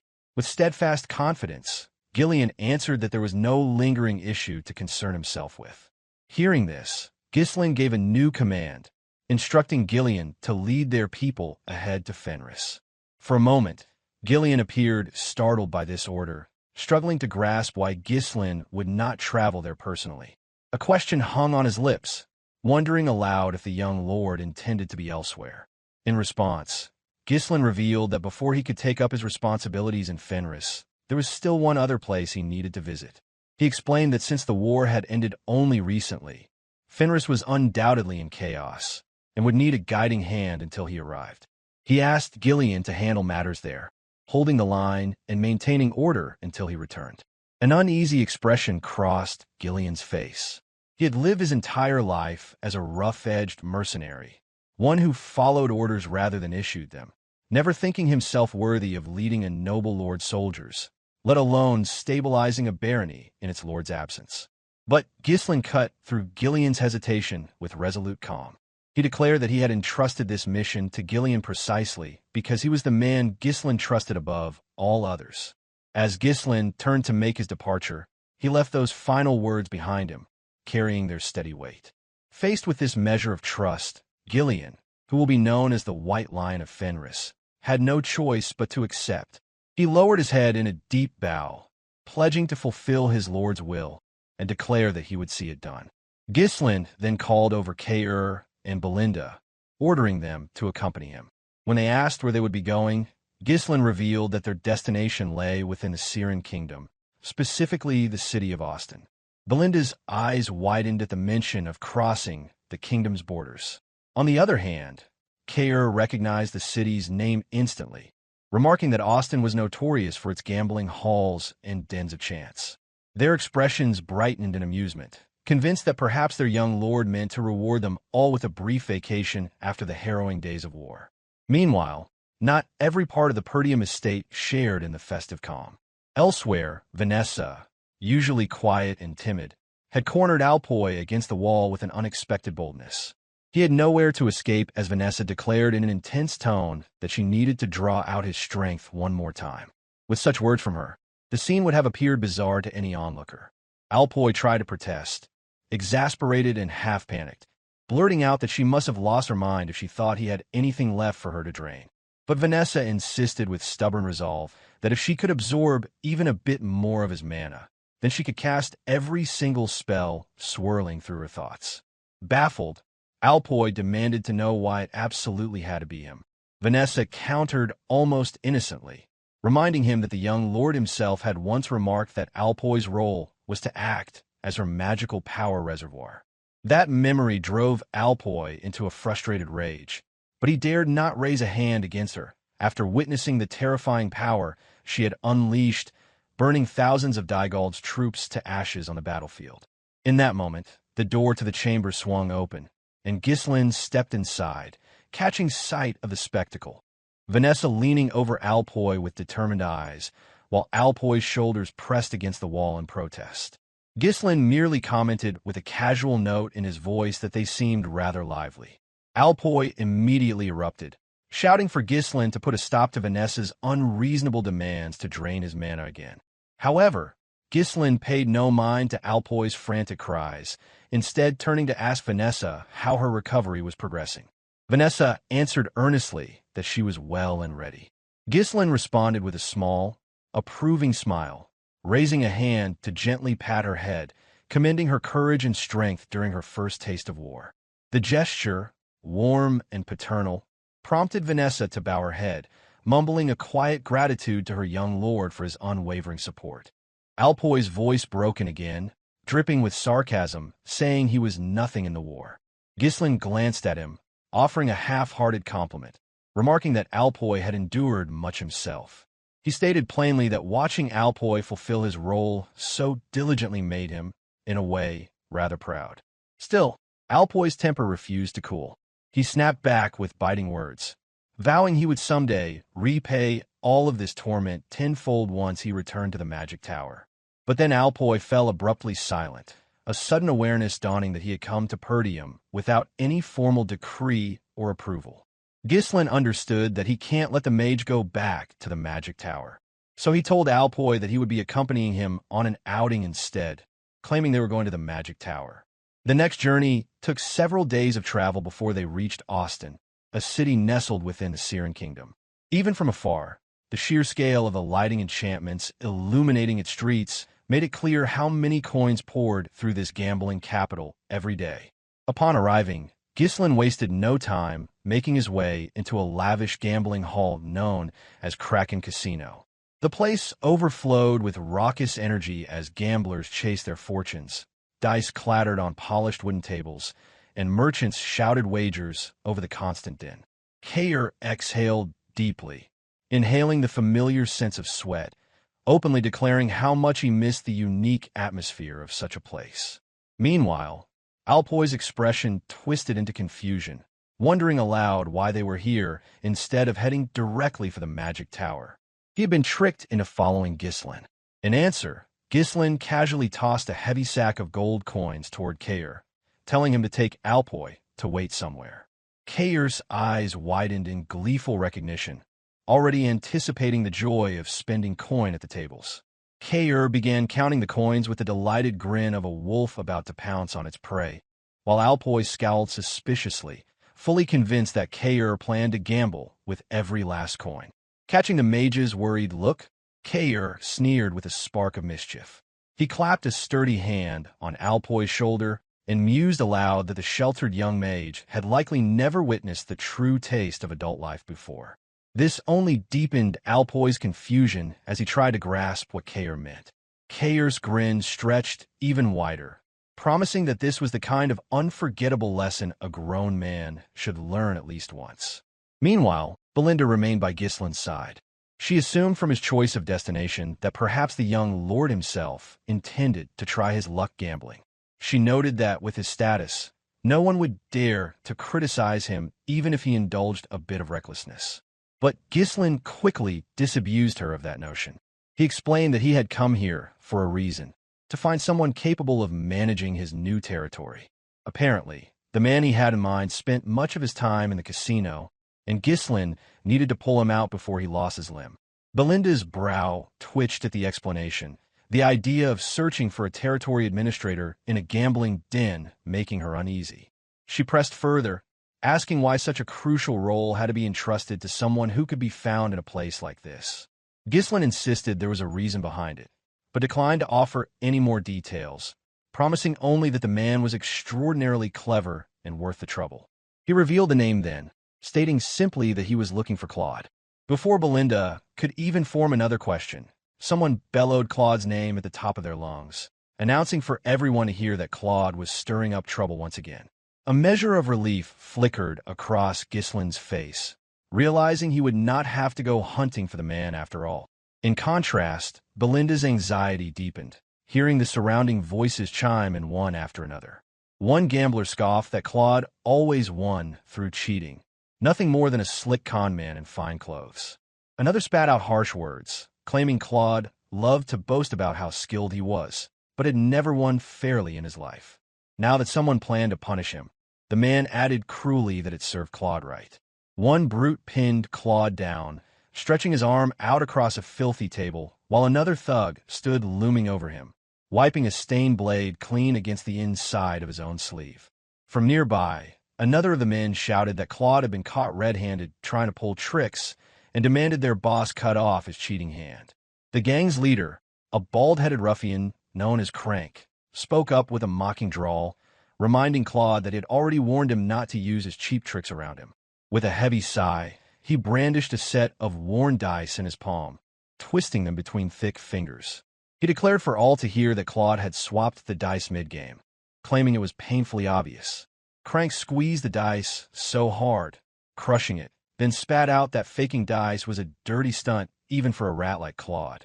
A rising fury coursed through him as he accused Claude of cheating every time he showed his face in this hall, no matter how many times he had been warned. Claude's face, already battered and bruised from the beating he had taken, contorted with rage and disbelief. Glaring straight into Crank's eyes, he demanded to know what lies he was spewing, swearing that he had never swapped a single die, that he had played straight. He declaring that this must have been a setup from the start, a betrayal from a gang who never had any intention of letting him win. Crank gave a twisted chuckle, tilting his head as if savoring the drama. He told Claude not to play the victim, claiming there was no reason to explain anything to a worm who should have known they would all turn on each other eventually. Claude knew he was no fighter, never had been, and now, cornered with his arms stretched and held down, he had no move left to play. Only hatred shone in his eyes as he burned Crank's face into his memory, promising silently to repay this treachery someday if he lived through it. With no hesitation, the thug poised to swing the blade, raised it high, aiming to sever Claude's arm in one decisive stroke. Claude's heart hammered wildly in his chest. His teeth ground together as he braced for the agony to come, squeezing his eyes shut with no other choice. The harsh whistle of steel rang out, but no pain followed. Confusion flooded Claude's mind, unsure if he had died so quickly he could not feel it. Then a calm, composed voice echoed through the gambling den, remarking in almost pleasant amusement how lively the game looked and asking if he might be allowed to join. A sword appeared between Claude's arm and the descending blade, so immovable and cold that it halted the execution without a single tremor. The arm of the man, swinging the blade, quivered as the impact sent shockwaves through his bones, unable to push through the obstacle. Crank's eyes went wide in shock, the scowl on his face twisting in disbelief. He demanded to know who dared interfere, who had the gall to meddle in his domain.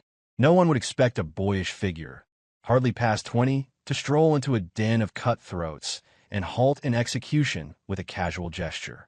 But Ghislain, standing there with his blade calmly drawn, regarded them all without even a flicker of fear. This confidence was not born of noble titles, but from the absolute strength he possessed.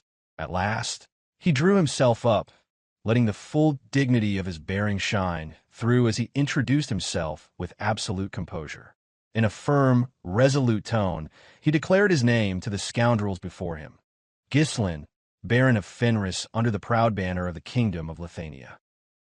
Crank found himself momentarily stunned, caught off guard by the sudden interference of a noble from a foreign kingdom. The notion that someone of such standing had appeared solely to disrupt his operation seemed almost absurd, yet undeniably real. Crank's men moved without hesitation. The thug on the right swiftly raised his blade, bringing it down with full force toward Ghislain. Simultaneously, the man on the left, who had been pinning Claude down only moments earlier, unsheathed his own weapon to strike. Almost as if toying with common street thugs, Ghislain reacted with remarkable speed. His sword flashed upward toward the right attacker's neck. At the same time, Belinda pulled a dagger from her side and aimed it unerringly at the man to Ghislain's left. Out of sudden, Crank ordered for them to cease. Crank managed to maintain a composed front. He addressed the nobleman, extending a formal greeting to Baron Ghislain Fenris. Though polite in tone, there was an undertone of reprimand in his words as he implied that a noble guest from a neighboring country ought to avoid stirring trouble in such an establishment. He then followed up his words with an order, telling his subordinates to sheathe their swords. The men, well trained in obeying Crank's commands, complied instantly. Their blades disappeared from sight as they stepped back, under the unflinching gaze of their bald-headed leader. Seeing the situation had cooled, Ghislain mirrored the gesture, sliding his sword back into its sheath. He gave a calm instruction for Belinda to lower her weapon as well. Though she complied, her lips curled in scorn, clearly offended that mere thugs had dared show such insolence in front of her young master. Now that the room had returned to relative peace, Crank asked what business had brought Baron Fenris to a place like this, a gambling den filled with smoke, noise, and unsavory company. Ghislain answered plainly and without hesitation. He had come looking for someone, and the individual he sought was here. With those words, Ghislain turned his gaze downward, his expression softening as he called out to Claude, instructing him to rise. There was no ambiguity in his tone. He had come with the sole purpose of retrieving the young man. His presence in this disreputable place was not by accident or whim, but deliberate. Hearing those words, Claude sat in stunned silence.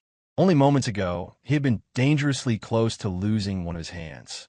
Now, out of nowhere, a noble stranger had arrived and spoken as if claiming him.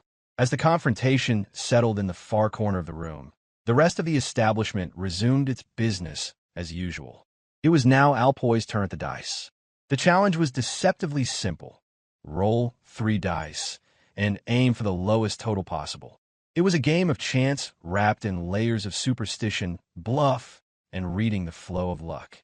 They rattled and danced, drawing the attention of several bystanders before settling into place. He carefully laid one die upon another, revealing the final score. A wave of awe swept over him as he saw the results. He had won, and the final pot was his. Around him, hardened gamblers who had spent countless nights at the table stared in disbelief. He himself could only marvel, eyes wide as the golden gleam of his winnings stacked before him like something out of a dream. The room suddenly erupted in cheers. A rookie had toppled a veteran, and the unlikely victory ignited excitement in every corner. Even the spectators struggled to comprehend Alpoy's extraordinary luck. It was as if fate had momentarily tilted in his favor, bestowing him a once-in-a-lifetime blessing. Kaor had been seated nearby, couldn't hide his enthusiasm. He laughed and remarked on their little mage's surprising talent for gambling. With a twinkle in his eye, he jokingly speculated on how much more they could win if this streak continued. His tone was playful, but his amazement was genuine. Internally, however, Alpoy's emotions stirred deeply. Though he maintained a composed appearance, his heart brimmed with excitement.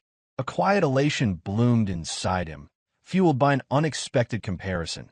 The life he had led in the Magic Tower versus what he was living now. Everything felt so vivid and tangible in this moment. As time seemed to dilate in his mind, he considered how much he had earned in just a short time. It was more than what an entire cohort of mages might make in a full day selling scrolls and casting enchantments. Even the title of mage, which once held prestige, now felt trivial in the face of glittering piles of gold. Suddenly, as if startled by the gravity of his own thoughts, Alpoy placed a hand over his chest. He felt the powerful rhythm of his own heartbeat, pounding with life and thrill. For the first time in his life, his face flushed not with anger, but with sheer exhilaration. His heart raced, echoing the joy coursing through him. That moment marked the beginning, the birth of a new path. Thus began the legend of Alpoy, the dragon killer, rival only to Claude the gambling addict. Alpoy remained seated, trembling faintly, his mind still struggling to absorb the whirlwind of events that had just taken place. It was in this moment of quiet shock that Kaor turned his head, drawn by the unmistakable sound of Belinda's voice ringing out across the room with sharp clarity, carrying over the tables for all to hear. Her words were laced with a blend of frustration and disbelief. She confronted Ghislain with an accusing glare, demanding to know if the battered, gambling-obsessed boy slumped on the table was truly the person he had come looking for. Ghislain averted his eyes and, with a sheepish nod and awkward composure, admitted that this pitiful figure was indeed the one he sought. Crank then interjected, offering an apology before stating plainly that such a request could not be granted. He explained that Claude had cheated him during what he described as a sacred and serious game. As such, Claude had to face consequences. Of course, Ghislain knew this story intimately. In the life he had once lived, he had heard Claude speak of this day with bitter tears and quiet rage, swearing vengeance against Crank more than once. But now, standing here once again at the pivotal moment, Ghislain chose to act ignorant of the past and urged the Baldy to explain. It was at this point that a faint grin began to form on Claude's lips, as if a plan had already begun to crystallize in his mind. There was a shift in his posture, a slight ease in his expression, signaling that he had seized upon an idea worth playing out. Then, to the shock of those watching, Claude suddenly dropped to his knee before Ghislain. With trembling sincerity, he addressed him as Baron Fenris and begged for forgiveness. Claude then spoke up, referencing the funds Ghislain had entrusted to him. With a heavy sigh, he confessed that the money was gone, scammed away in a scheme he hadn't seen coming. His voice wavered, filled with shame, as he admitted that he had lost everything. Claude elaborated, explaining that Crank personally oversaw all the dice used in the establishment and that the house was diligent in checking guests' belongings for any illicit tools. He insisted that something strange had occurred, the appearance of tampered dice happening to coincide precisely when he placed his largest bet of the night. Hearing this, Belinda could hardly believe what she was listening to. She turned sharply toward Claude, questioning what absurd story he was trying to spin. She also pointed out that Claude had never even met her young lord before today, demanding to know how he could lie so boldly. Unable to offer an explanation for what had occurred between them in his previous life, Ghislain lifted a hand gently to silence her. The gesture was calm, but authoritative, a signal that he intended to take the lead in resolving the matter from that point on. Though unsure of the full extent of Claude's situation, Ghislain resolved to play along with his claim. Turning his attention to Crank, he declared that Claude's words were indeed true. Whether or not he believed it fully did not matter. The important thing was that Claude not lose a hand tonight. Surprisingly, Crank took Ghislain at his word without hesitation. There was a distant look in his eyes as he mulled over where Claude might have obtained such a sum in the first place. He didn't press the issue aloud, but the question clearly nagged at the back of his mind. Lighting a pipe with practiced ease, Crank mused aloud that while he didn't know how the two had met, he did know one thing. Claude's word was never to be trusted. With a knowing smirk, he remarked that swindlers always had a way of sounding sincere, especially when cornered. Comfortable on his home turf, Crank leaned back slightly and explained that the gaming hall was under the protection of Baron Auston himself. That being the case, he warned, even nobles had limits. Stirring up conflict here could risk more than mere injury. It could ignite an international diplomatic issue. With that said, Crank made his offer. He suggested that they all walk away from the incident as though it had never happened. A peaceful withdrawal, in his mind, would serve everyone involved far better than escalation.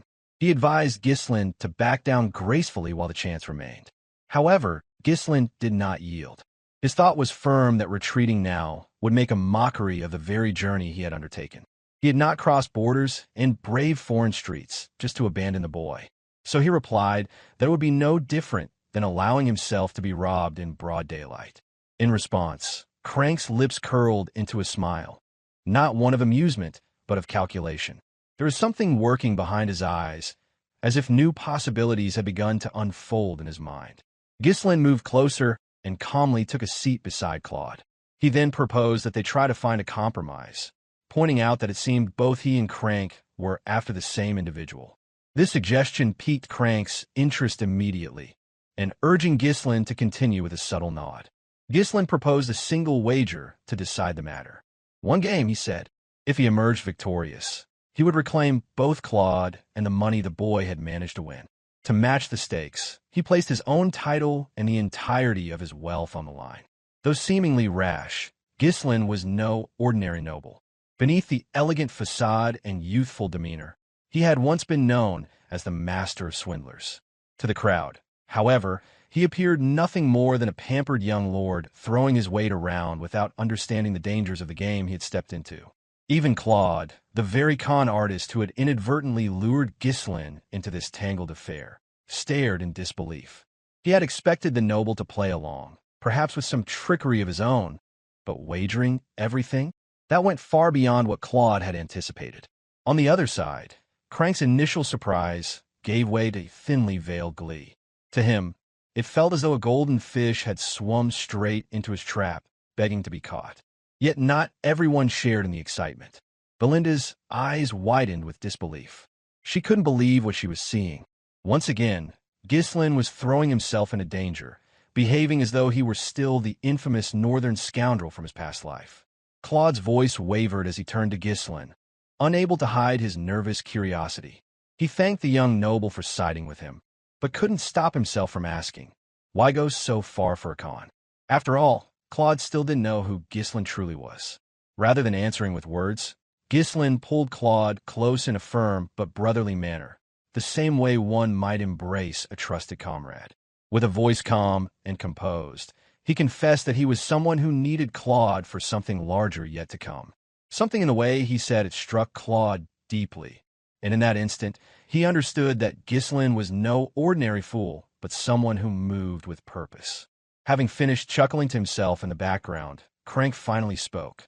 He declared that it had been a long time since he had encountered a noble with such gall.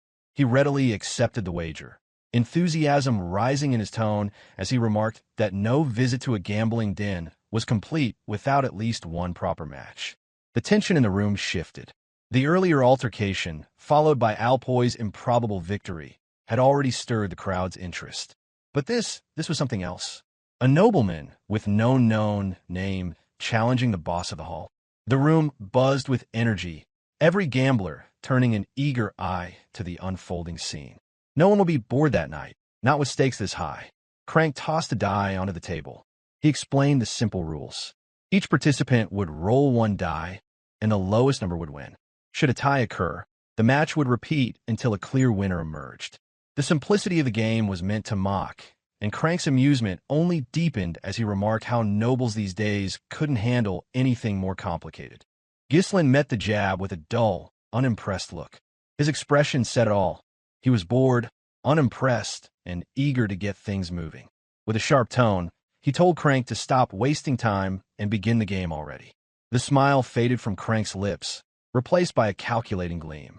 He muttered something about Ghislain's impatience before preparing for the opening move. With a flick of his fingers, Ghislain sent a golden coin flying into the air, its arc catching the light for all to see. As the coin spun, Ghislain calmly called heads while Crank called tails. Moments later, the coin clattered onto the table, tails. The first move would go to Crank.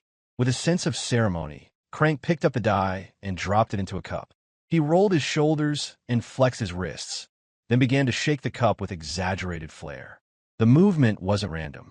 He jerked it left, right, up, and down in a deliberately flamboyant display meant to draw attention. The spectators roared with excitement at the performance. But Belinda offered nothing but a derisive scoff. She muttered under her breath, unimpressed by the fuss over a single die. To her, the theatrics only proved how shallow Crank's tricks were. As expected, Crank didn't intend to play fair. Hidden within the cup was a simple mechanism, barely visible. With a subtle flick, he opened the bottom to switch the die inside the cup with the one hidden within his fingers. Then, with a flourish, he slammed the cup down onto the table, the gesture loud and final. A hush fell across the room as Crank slowly lifted the cup, revealing the die beneath. The face pointing upward showed a single dot, the lowest number possible. For Crank, it was a perfect start, and it set the stage for a contest no one in the hall would forget. The outcome of the game seemed certain. Crank had rolled a perfect one, and the crowd erupted the moment they saw the result. The excitement peaking as the possibility of Ghislain's loss took shape. Amidst the jubilant noise, only Ghislain remained composed, almost detached, as though the rising tension of this high-stakes contest had no effect on him whatsoever. One onlooker let out a loud laugh, commenting how the game had ended before it had even truly begun. Another voice chimed in, questioning what kind of fool would dare challenge someone like Boss Crank in his own domain. To them, it was a foregone conclusion, a lesson being taught in real time. Though Ghislain's face gave nothing away, Belinda's heart pounded with unease. She knew her young master's power, knew full well that if provoked, he could tear this entire den apart without breaking a sweat. But it wasn't strength that concerned her, it was the consequences. A public disgrace here would stain Ghislain's title and reputation beyond repair. Claude could feel anxiety creeping in as well. He was the one who had dragged the nobleman into this mess, even if unintentionally. Still, experience had taught him one thing, that to never underestimate the man who made the bet. Crank snickered to himself. He mocked the situation aloud, saying it was a shame to see such a fine match and so quickly. The stakes had been raised beautifully, he mused, but it seemed the noble had doomed himself from the start. He continued his taunts until Ghislain's cold tone cut through the noise, commanding him to be silent. Picking up the die with slow, deliberate moves, Ghislain commented dryly that Crank's mouth far exceeded his stature. There was no anger in his voice, just irritation at the spectacle. Realizing his opponent was not rattled in the slightest, Crank shrugged and fell quiet, addressing Ghislain respectfully and inviting him to proceed. Still, in the privacy of his thoughts, Crank smirked with confidence. He was convinced that Ghislain was simply bluffing, hiding his nervousness behind a mask of calm. To Crank, it was all too transparent. He watched with smug interest as Ghislain examined the die, fully believing that whatever effort the young noble made would be meaningless. After all, the tools of deception were already in play. The special cup with its hidden bottom was positioned just right depending on how it was gripped. A weighted die, crafted to always roll a 1, rested between Crank's fingers, seamlessly swapped during his earlier flourish. His elaborate motions had only served to disguise the sleight of hand, and it was flawless. He had used this trick countless times, and never once had he been caught. To him, the outcome was guaranteed. No matter how many times they rolled, his victory was assured. Ghislain, Crank believed, stood no chance. But that belief came from ignorance. Ignorance of who Ghislain truly was. Calmly, Ghislain began his move. He placed the die inside the cup, holding it in place with practiced ease. With his left hand, he channeled a quiet but potent surge of mana into the rim, sealing the cup with a soft bluish light that pulsed beneath the surface. Though visible to those with magical sensitivity, to the common eyes in the gambling den, it appeared as nothing. Unlike Crank, Ghislain made no attempt at performance. There were no exaggerated gestures or elaborate shakes. He simply lowered the cup to the table. Just before revealing the result, he posed a question with casual clarity, confirming that the one who rolled the lowest number would be declared the winner. It was a final check, ensuring Crank could not worm his way out of their agreement. When he lifted the cup, instead of a die, there was only dust where the object should have been. Unfazed, Ghislain declared matter-of-factly that he had rolled a 0, as if this were the most natural thing in the world. Crank recoiled, his expression twisted in disbelief. What he was seeing shattered every expectation he had ever known in his long and dirty career. Never had someone done something like this. It didn't even seem possible. The audience, once roaring with cheers, now gasped in collective shock. One person shouted that the die had turned to dust. Another cried out, asking if it was truly possible to roll a 0. A third turned to Crank, demanding to know if such a move was even allowed under the rules of the game. At last, Claude allowed himself a smile, as though he had just secured a personal victory by betting on the right man. Meanwhile, Belinda finally exhaled, releasing the tension that had built within her. She had expected nothing less. Ghislain always managed to pull something unthinkable to outmaneuver people like Crank. Crank's reaction was immediate. He surged to his feet, shouting that the outcome was impossible. His voice rose with fury as he accused Ghislain of cheating. He pointed a finger, emphasizing that such a stunt was disgraceful, especially coming from someone of noble blood. To him, it was unthinkable that a noble would stoop to such trickery. Without hesitation, Ghislain reached forward and seized Crank's wrist, the very one concealing the hidden die. Despite the man's large frame and brute strength, he couldn't break free.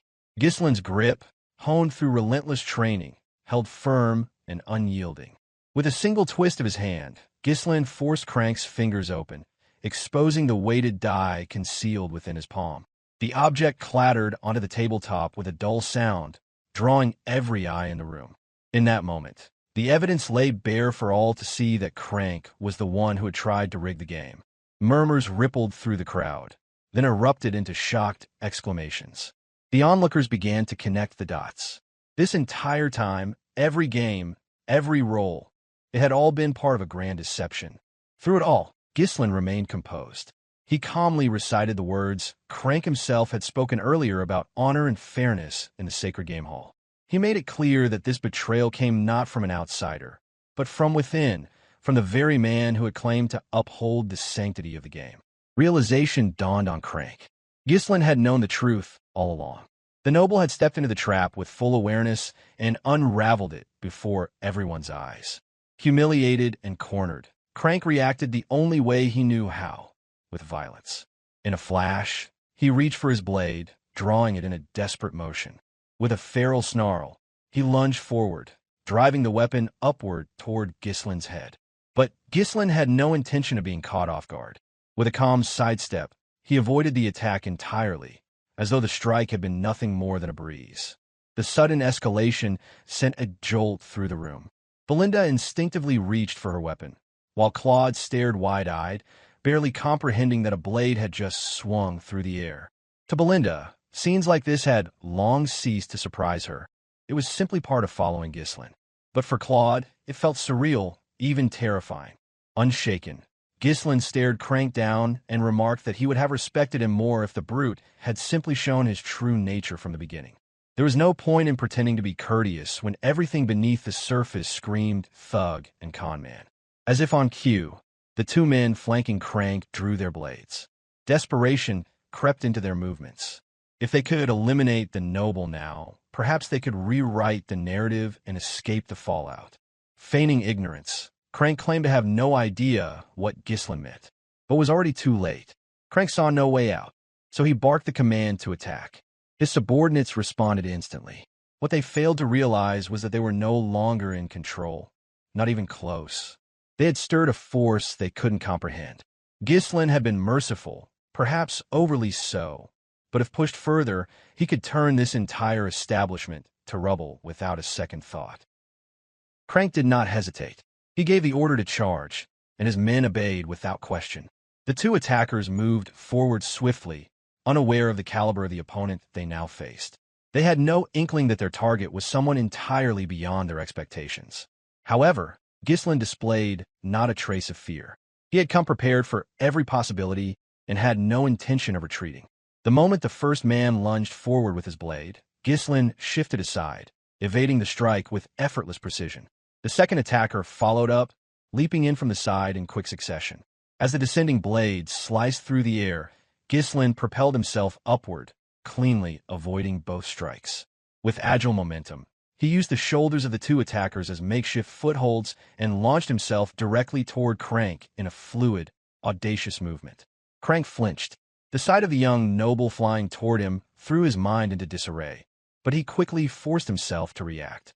He raised his sword in defense, aiming to cut the young noble down before he could land.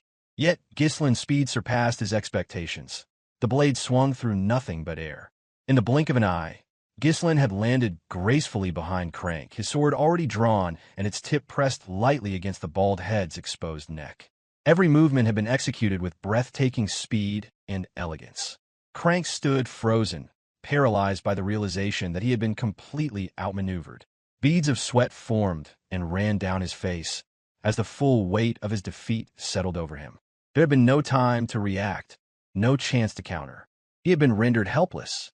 Behind them, the two subordinates turned in shock. Their leader, the strongest presence in their entire operation, had been brought to submission in an instant, unable to retaliate even once. In the next heartbeat, the thugs found themselves subdued as well. A dagger was pressed against one man's neck, and a sword pointed at the other's chest. The control over the scene was absolute. If Ghislain had so desired, the entire group could have been dispatched in a single stroke. Kaor and Belinda had arrived, executing their support flawlessly. Against them, common criminals like Crank's men stood no chance. The precision of their maneuver left no room for escape or resistance. With a trace of dry humor, Kaor remarked that these fools should have chosen their target more carefully. It was clear from his tone that he found the situation almost amusing, this pathetic attempt to challenge individuals far beyond their reach. On the other hand, Belinda stayed far calmer as she turned toward Ghislain and asked about their next move, deferring to her young lord for the final decision. Remaining composed, Ghislain addressed Crank that as planned, he wanted to take Claude back, along with the money that he won. The warning behind his words was unmistakable. Despite the blade at his throat, Crank dared to resist. His pride clung to denial, unwilling to yield even under such pressure. But Ghislain did not yield as he passed judgment with finality. Crank, as the man managing Baron Auston's most profitable establishment, had been caught in the act of attempting to defraud a noble from a foreign kingdom. The implications were damning. The ruin of a gambling den stripped of its credibility was not a possibility. It was an inevitability. As Ghislain spoke, his sword shifted slightly, grazing the side of Crank's neck. A thin line of blood appeared. The threat was no longer implied. It was immediate, visceral. Should Crank raise opposition in the future, there would be no discussion, only death. Crank's body stiffened. He could not lift a finger. The sharp sting on his skin was nothing compared to the oppressive force behind the young noble's calm demeanor. Despite the youth of his adversary, the murderous intent radiating from him was clear and overwhelming. It left no room for doubt. For a man like Crank, this den was his entire world. He held no power beyond it, and if word of this transgression ever reached Baron Auston, there would be no salvaging his position. That knowledge struck deep, reinforcing the terror gnawing at his chest. Overwhelmed by the quiet ferocity before him, Crank's resolve crumbled. His shoulders sagged as the last remnants of defiance drained away. He muttered a subdued acknowledgement, indicating his reluctant submission to Ghislain's will. He understood now. This young noble was not to be trifled with. With that, the matter was concluded. A faint smile appeared on Ghislain's face as he shifted his gaze, searching for Claude and proposing that they leave immediately. But the one he sought, the very center of the conflict, was nowhere to be seen. Claude had vanished the moment the fight had erupted and had not reappeared since. Soon after, Belinda's furious scream echoed throughout the gambling den, cutting through the tension like a blade. She demanded to know if Claude had truly fled. Her voice, sharpened by outrage, was impossible to ignore. Her rage intensified as she voiced her suspicion aloud. Not only had Claude run off, but he had also taken all of Ghislain's winnings with him. Kaor added his observation with an ironic tone, suggesting that a gambler on the run would inevitably find his way to another gambling den sooner or later. Belinda's fists clenched, her entire frame trembling as anger surged through her. She proposed sweeping the area, determined to find the man responsible for this insult. Yet Ghislain remained composed, his tone level and unshaken. He assured them there was no need to search. He already knew where Claude was going. Somewhere within the streets of Auston Barony, Claude rode swiftly atop a horse, a full sack of gold slung over his shoulder. His expression shifted between tension and relief as he pressed forward toward his destination. Thoughts churned within his mind, recounting how narrowly he had escaped. Amid those thoughts, he pondered the young noble, the strange, unknown figure who had suddenly appeared in his life and come to his aid. It made little sense. What purpose could such a noble have in helping him? The question lingered unanswered. Yet with the weight of gold in his grasp, Claude believed he had achieved what he needed. The ordeal at the gambling hall had served its purpose. With that belief firm in his heart, he muttered an apology under his breath, a quiet message intended for the young noble left behind. The words came from a place of guilt. He hadn't intended to deceive Ghislain, but he needed the money too badly to resist. 1 year earlier, in a dilapidated house nestled deep within the remote forests of Auston, a young woman named Anna sat quietly on a cold, hard floor. Veiled and pale, she was both Claude's lover and the daughter of his late teacher. Before her, Claude sat, offering a small stack of gold coins, the spoils he had secured from the gambling den. His voice held pride as he spoke, marveling at how he had mastered the game. He confessed that gambling, contrary to what most believed, wasn't about luck. For him, it was a matter of method, of formula. He claimed that by deciphering patterns, anyone could win. His demeanor had begun to echo that of gambling addicts, obsessed with cracking the system. With continued success, he promised they could finally leave the shadows behind. They could escape this life of hiding. He dared to dream aloud of a life that resembled normalcy. Yet before he could finish, Anna interrupted him. Her voice trembled as she pleaded with him to stop. Though she knew better, her heart still ached. Seeing Claude trapped in this lifestyle wounded her deeply. She knew he had been caught in a chain of events beyond his control, yet it pained her to watch him continue down this path. Her hand trembled as she reached for his, gripping it gently as tears began to fall. She begged him, quietly, earnestly, that it was enough. She acknowledged that she did not hold him responsible for her father's death. Despite what had happened, she knew in her heart that Claude had never intended harm. Her body shook with sorrow, the pain of the past still fresh and raw. Seated across from her, Claude was in no better shape. His face bore bruises and his eyes were hollow with guilt. Her voice struck something within him, and his chest tightened with regret. Claude had been used, manipulated by those in the kingdom who feared the power and influence of his teacher. He had been turned into a pawn. Yet he had taken the burden upon himself. His heart believed that it was his own naivety, his own foolishness, that had brought ruin upon his mentor. Because of that mistake, the man who had once guided him had been branded a traitor. And now, the woman Claude loved bore the same mark. Together, they remained hidden in that broken home, tucked away in the forgotten corners of the mountains.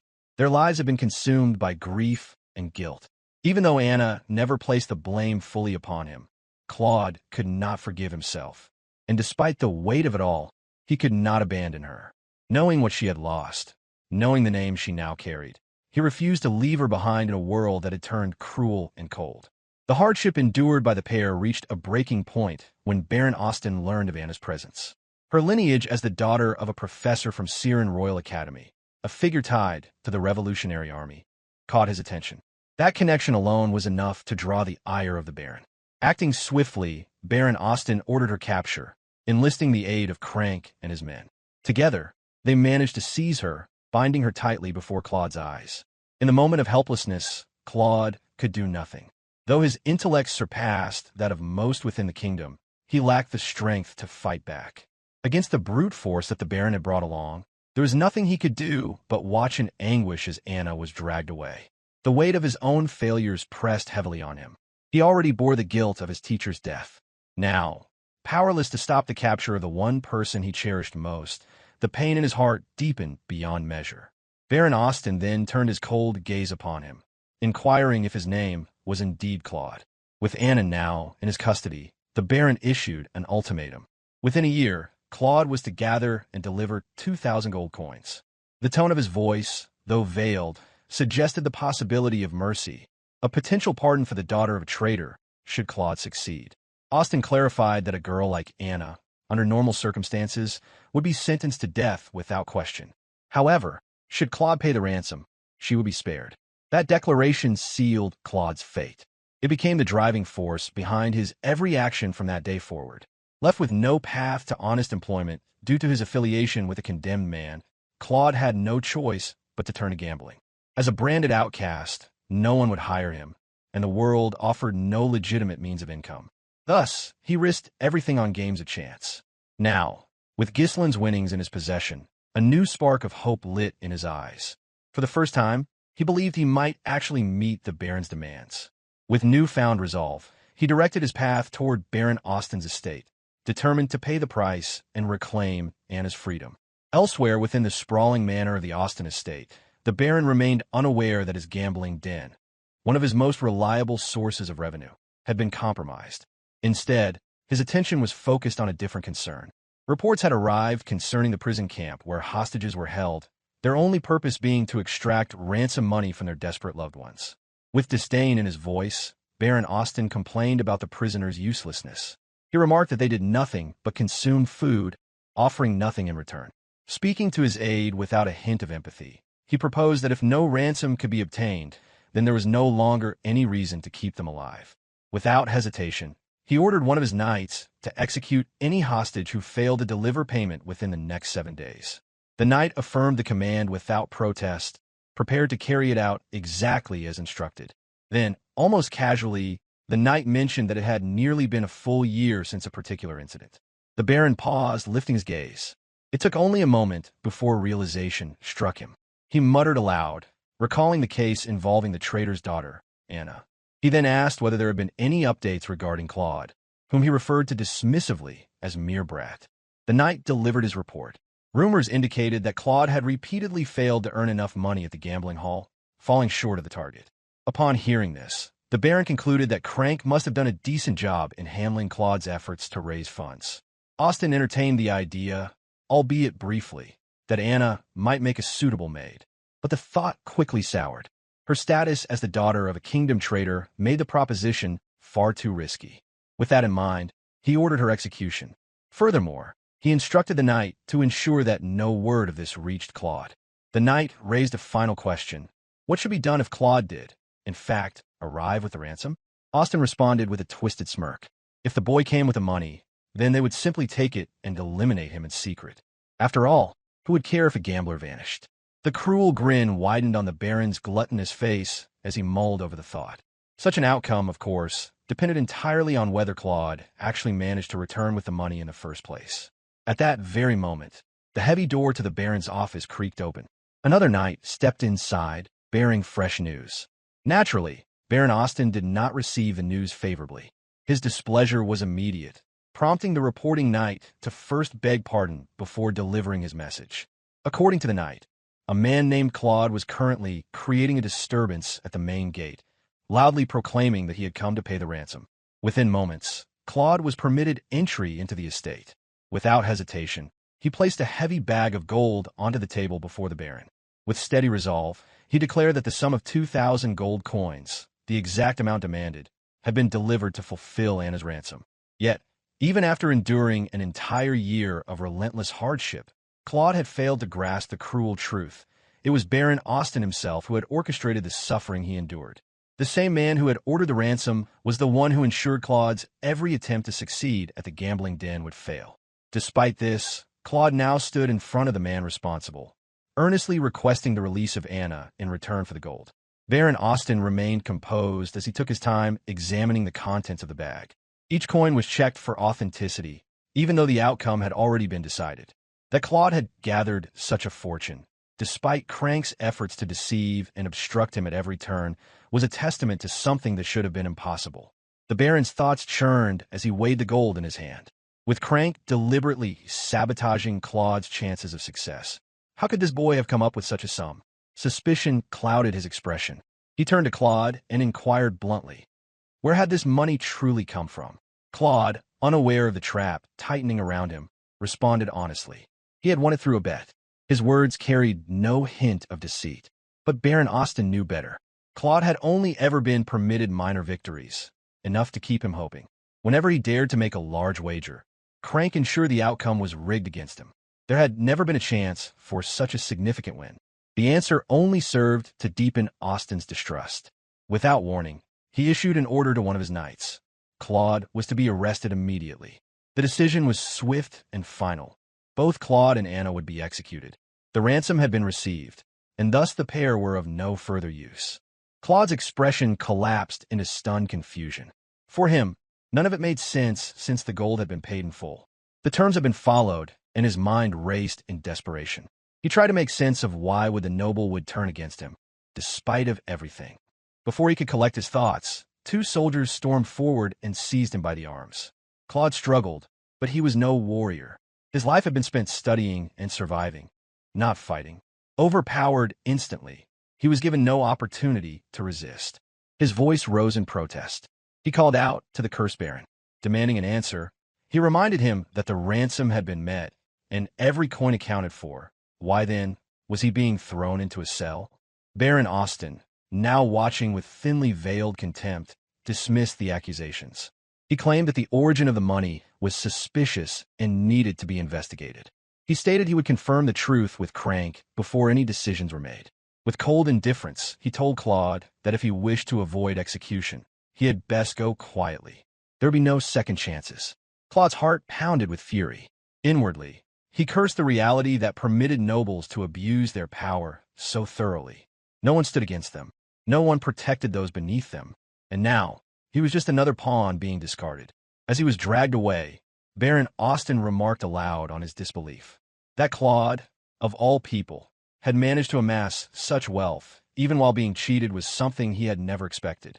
His curiosity turned to unease. There should have been no way for Claude to win against Crank's manipulation. Claude, fueled by rising rage, screamed with all the strength in his lungs, calling out Auston by name and denouncing the scheme that had ruined his life. His voice echoed through the chamber, full of righteous anger. Then, as if summoned by that very cry, two blindingly swift strikes came without warning. The soldiers restraining Claude never saw it coming. One moment they held him fast, the next they were collapsing to the ground, completely incapacitated. The attacks were so sudden, so seamless, that neither man even registered what had happened before hitting the floor. Their forms lay motionless, struck down by an unseen hand. The room froze in stunned silence. Baron Auston and his personal knight both flinched in unison, caught off guard by the sudden intrusion. It was inconceivable to them that someone had managed to infiltrate the estate without triggering any alarms, especially considering the strict security measures in place. The unexpected breach left them momentarily speechless. For Claude, the fury that had overtaken him just moments earlier vanished completely, replaced by utter confusion. His thoughts scattered in disbelief. A hand came to rest on his shoulder, halting his spiraling thoughts. The sheer rapidity of a shift in events stunned him. Only minutes ago, he had stood at the brink of imprisonment, facing an uncertain fate. A moment before that, he had risked everything in pursuit of Anna's freedom. And now, once again, the enigmatic noble who had aided him at the gambling den had appeared seemingly out of thin air to rescue him once more. Ghislain stepped forward with poise, moving past Claude without hesitation. In passing, he offered Claude a few simple words of affirmation, commending him for his effort.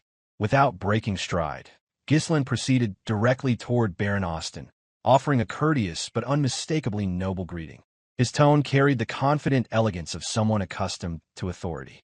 In contrast, Baron Auston was already spiraling into a state of panic, demanding to know the identity of the young man who had suddenly taken control of the room. In response, Ghislain merely snapped his fingers. At that signal, Kaor and Belinda entered the chamber, escorting a restrained and beaten Crank between them. The balding man was tied securely and showed clear signs of having been subdued with force. Belinda marched forward, forcing Crank to his knees before the two nobles. Her tone left no room for argument, and Crank offered no resistance. Baron Auston's disbelief deepened as he stared at the scene unfolding before him. His trusted subordinate, the man responsible for managing the gambling hall and executing his more underhanded dealings, now knelt like a common criminal at the feet of an unknown noble. The sheer audacity of the event shattered the Baron's composure. As Belinda secured Crank, Kaor calmly retrieved a chair and placed it directly in front of the Baron's desk. Without hesitation, Ghislain sat down and leaned back, propping his legs up on the desk with the casual arrogance of a young noble used to getting his way. From this relaxed position, Ghislain extended an offer of conversation, suggesting with a dry tone that they might as well have tea while discussing matters. The posture, the attitude, and the setting were all deliberately theatrical, but behind the theatricality lay a real and present threat. Ghislain was no ordinary fallen noble in his past life. His presence alone carried the weight of authority that could unsettle even the most powerful within the Lithuania kingdom. He was a force whose influence, if fully unleashed, could destabilize an entire region, let alone a small, corrupt barony hidden within a minor kingdom. Baron Auston stood in disbelief as a young noble stormed into his office and conducted himself with astonishing boldness. The air in the room thickened with tension the moment the barony knight drew his sword, shouting scorn at Ghislain. With contempt seething in his voice, the knight condemned the youth's insolence and barked a demand for him to show proper deference to the baron without delay. Before the knight could finish his tirade, Kaor moved with a startling swiftness, drawing his own sword and placing its point between himself and the knight, effortlessly holding him at bay. Despite the intensity of the moment, Kaor's expression remained composed as he stated that the knight had done enough already. He calmly added that the matter unfolding was not one in which the knight should involve himself. The knight stood rigid, trembling with rage, his eyes fixed on Kaor. The veins in his forehead bulged as if he were on the verge of lunging forward. Yet he managed to maintain control, barely. Now livid, Baron Auston erupted into a furious shout, questioning how Ghislain could dare to behave with such audacity on his land and within his estate. Without hesitation, he ordered his knights to remove Ghislain at once. Yet Ghislain remained composed as he reasoned that his presence there was not for provocation or disruption. He clarified that his actions were not simply to aid Claude without cause, which he had been wronged by Crank at the casino and demanding for compensation. Though Ghislain's voice was calm, his words carried a gravity that blanketed the room in silence. Not a single Auston soldier dared to move. Despite being within their own territory, they found themselves paralyzed. Breaking the hush, Baron Auston demanded an explanation. At that moment, with only a word from Ghislain, Belinda threw the baldy to the floor. Crank gasped, startled by the sudden force. Ghislain reiterated the heart of the matter, that as manager of the gambling house, Crank had attempted to defraud him. As a result, both he and Claude had nearly lost every coin they had wagered. Only then did understanding dawn on Baron Auston. The sack of gold resting on his desk, the one brought in by Claude, represented the bet in question. And by his own actions, Crank had tried to deceive them and claim it falsely. Crank cried out in protest, insisting that he was the true victim and had been cheated instead. While his statement wasn't entirely false, it conveniently ignored the fact that he had initiated the deception. Belinda snapped, striking Crank on the back of the head with open disgust. Her voice laced with derision as she ridiculed him for his continued dishonesty. Within his thoughts, Baron Auston swore bitterly at Crank's idiocy. If the man intended to scam someone, he thought he should have had the sense to choose a target with care. Finally voicing his frustration, he asked Ghislain what he expected him to do about the situation.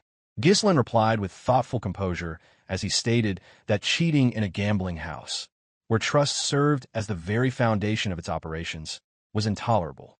On that basis, he requested fair and generous compensation for both himself and Claude. Baron Auston hesitated, pointing out that Crank also claimed victimhood. He wondered whom he should believe, and then suggested that Ghislain should bring the matter to court, asserting that the Baron would not assume responsibility. But Ghislain dismissed the suggestion, stating plainly that it was in Baron Auston's best interest to involve himself directly in the matter. Baffled, the Baron asked why that would be the case. Ghislain proceeded to explain that the Kraken gambling house attracted nobles from across national borders and had earned a prestigious reputation. He had heard that over half of the territory's revenue stemmed from its operations. Given that fact, Ghislain continued, if word spread that cheating took place within the establishment, the entire affair would appear as though the Baron had orchestrated a swindle against the noble class. The implications, he concluded, could threaten Baron Auston's entire future. It was only then that Baron Auston truly grasped the magnitude of the situation. The realization struck him like a blow. Everything he had built, his authority, his reputation, and the life he had meticulously secured over the years, now teetered on the brink of collapse. A low curse escaped his lips as his gaze locked onto Ghislain. With suspicion thick in his voice, He questioned whether the young noble had come merely to extort hush money from the ruling baron of the territory. Ghislain offered confirmation without hesitation. Calmly, he demanded that the baron double the amount of gold already laid out as a form of restitution. But he didn't stop there, as he added another condition. Anna Arceus, Claude's lover who had been taken as collateral until a ransom was paid, was to be released immediately. The moment her name passed Ghislain's lips, Claude's face shifted in visible confusion. He could not understand how Ghislain could possibly know of her involvement, let alone the details of his private misery. The pieces didn't fit in Claude's mind on how Ghislain knew about Anna. On top of that, Ghislain knew about the desperate struggle Claude had endured. He had arrived at the precise moment to keep him from falling into yet another trap. The questions swirled in Claude's head. His teacher's betrayal had become public knowledge across the kingdom. Yet Ghislain had chosen to intervene personally, and the implications were baffling. With quiet resolve, Ghislain continued, stating that if Baron Auston agreed to both terms, the compensation and Anna's release, then he would forget the entire affair. The cheating, the deception, the insult to nobility, it would all vanish as if it had never happened. For a brief, uncertain moment, Baron Auston appeared to entertain the terms. He muttered to himself, appearing as though he had come to understand the gravity of the situation and the reality beneath the surface. Without warning, he erupted into a roar. His voice boomed through the room as he hurled venomous insults at Claude, the very man he had attempted to deceive, branding him an ungrateful wretch.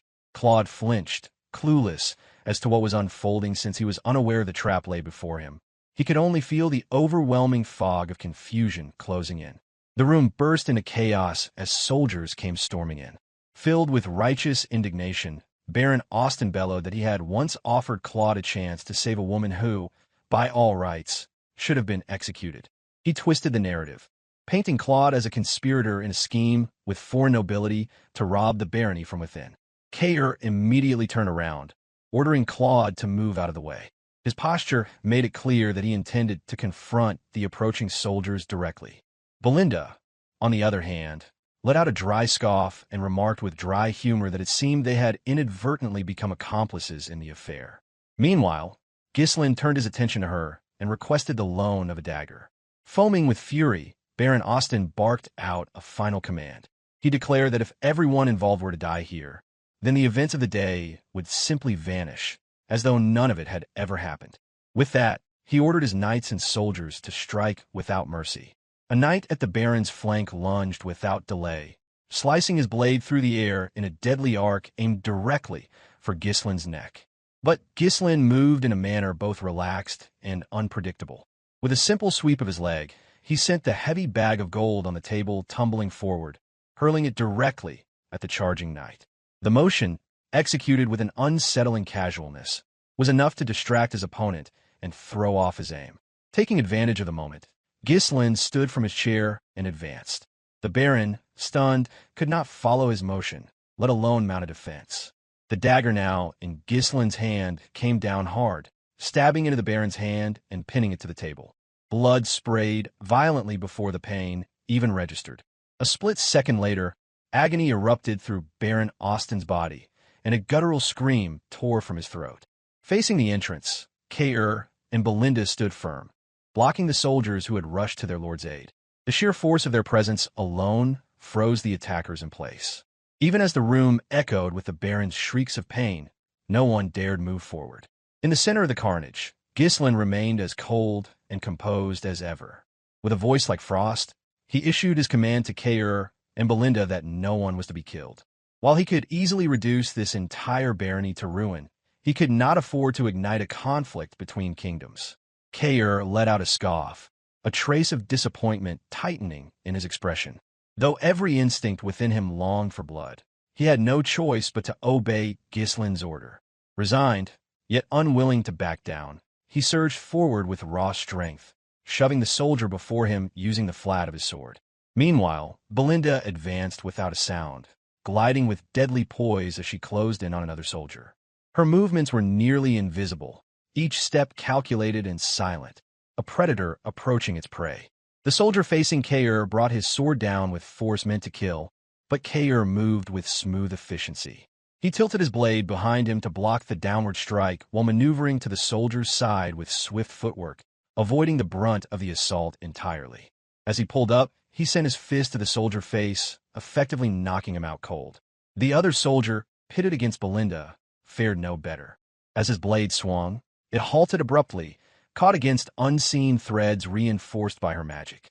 The invisible lines of mana that she summoned created a tight lattice of force, impenetrable and absolute.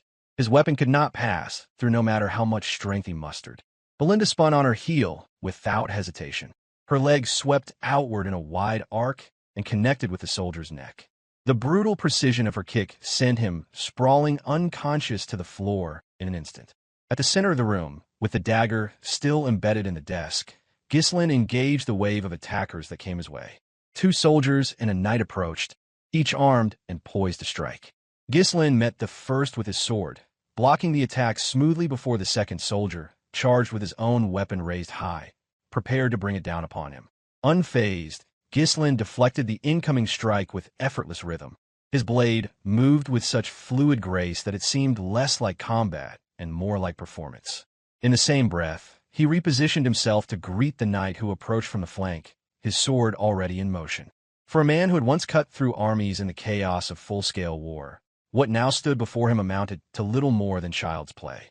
The knight's attack came, but Ghislain was already there to meet it.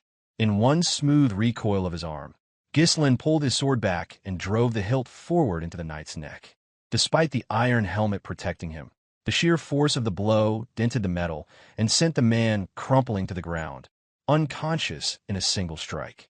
Not far from the carnage, Claude stood motionless, gripped by disbelief. The chaos around him blurred into one overwhelming wave, but his eyes remained fixed on Ghislain. He could hardly comprehend how a noble, someone he thought a stranger, had stepped into this mess with such mastery of swordsmanship and precision. Sweat trickled down his face as unease rooted deeper in his chest. He kept asking himself, who were these people truly? He lacked the strength to fight, but even his untrained eyes could see that Ghislain was no ordinary aristocrat. That man did not move like someone born to luxury and ease. He moved like a warrior. Kaor fought with unrestrained fervor, eyes gleaming with a wild thrill, clearly reveling in the conflict. Belinda remained controlled and precise, taking down enemy after enemy with measured strikes. Claude found himself unable to grasp the reason behind their intervention. Why would they go this far for him? As each second passed, the look on Baron Auston's face darkened further. His composure slipped away, replaced by dread, as he watched his knights and soldiers fall one after another, and not a single opponent remained standing. Claude's memory flashed back to when Ghislain first pulled him to his side at the gambling house. Back then, the noble had said only that he needed Claude. It had sounded too simple and too neat. He hadn't allowed himself to believe it. Now, after being nearly swindled by the Baron himself, Claude found it harder than ever to trust anything. He had already learned, again and again, that no one extended kindness without an agenda. What Ghislain had done defied that expectation. It left him shaken and confused. Eventually, every soldier who had entered the room now lay unconscious.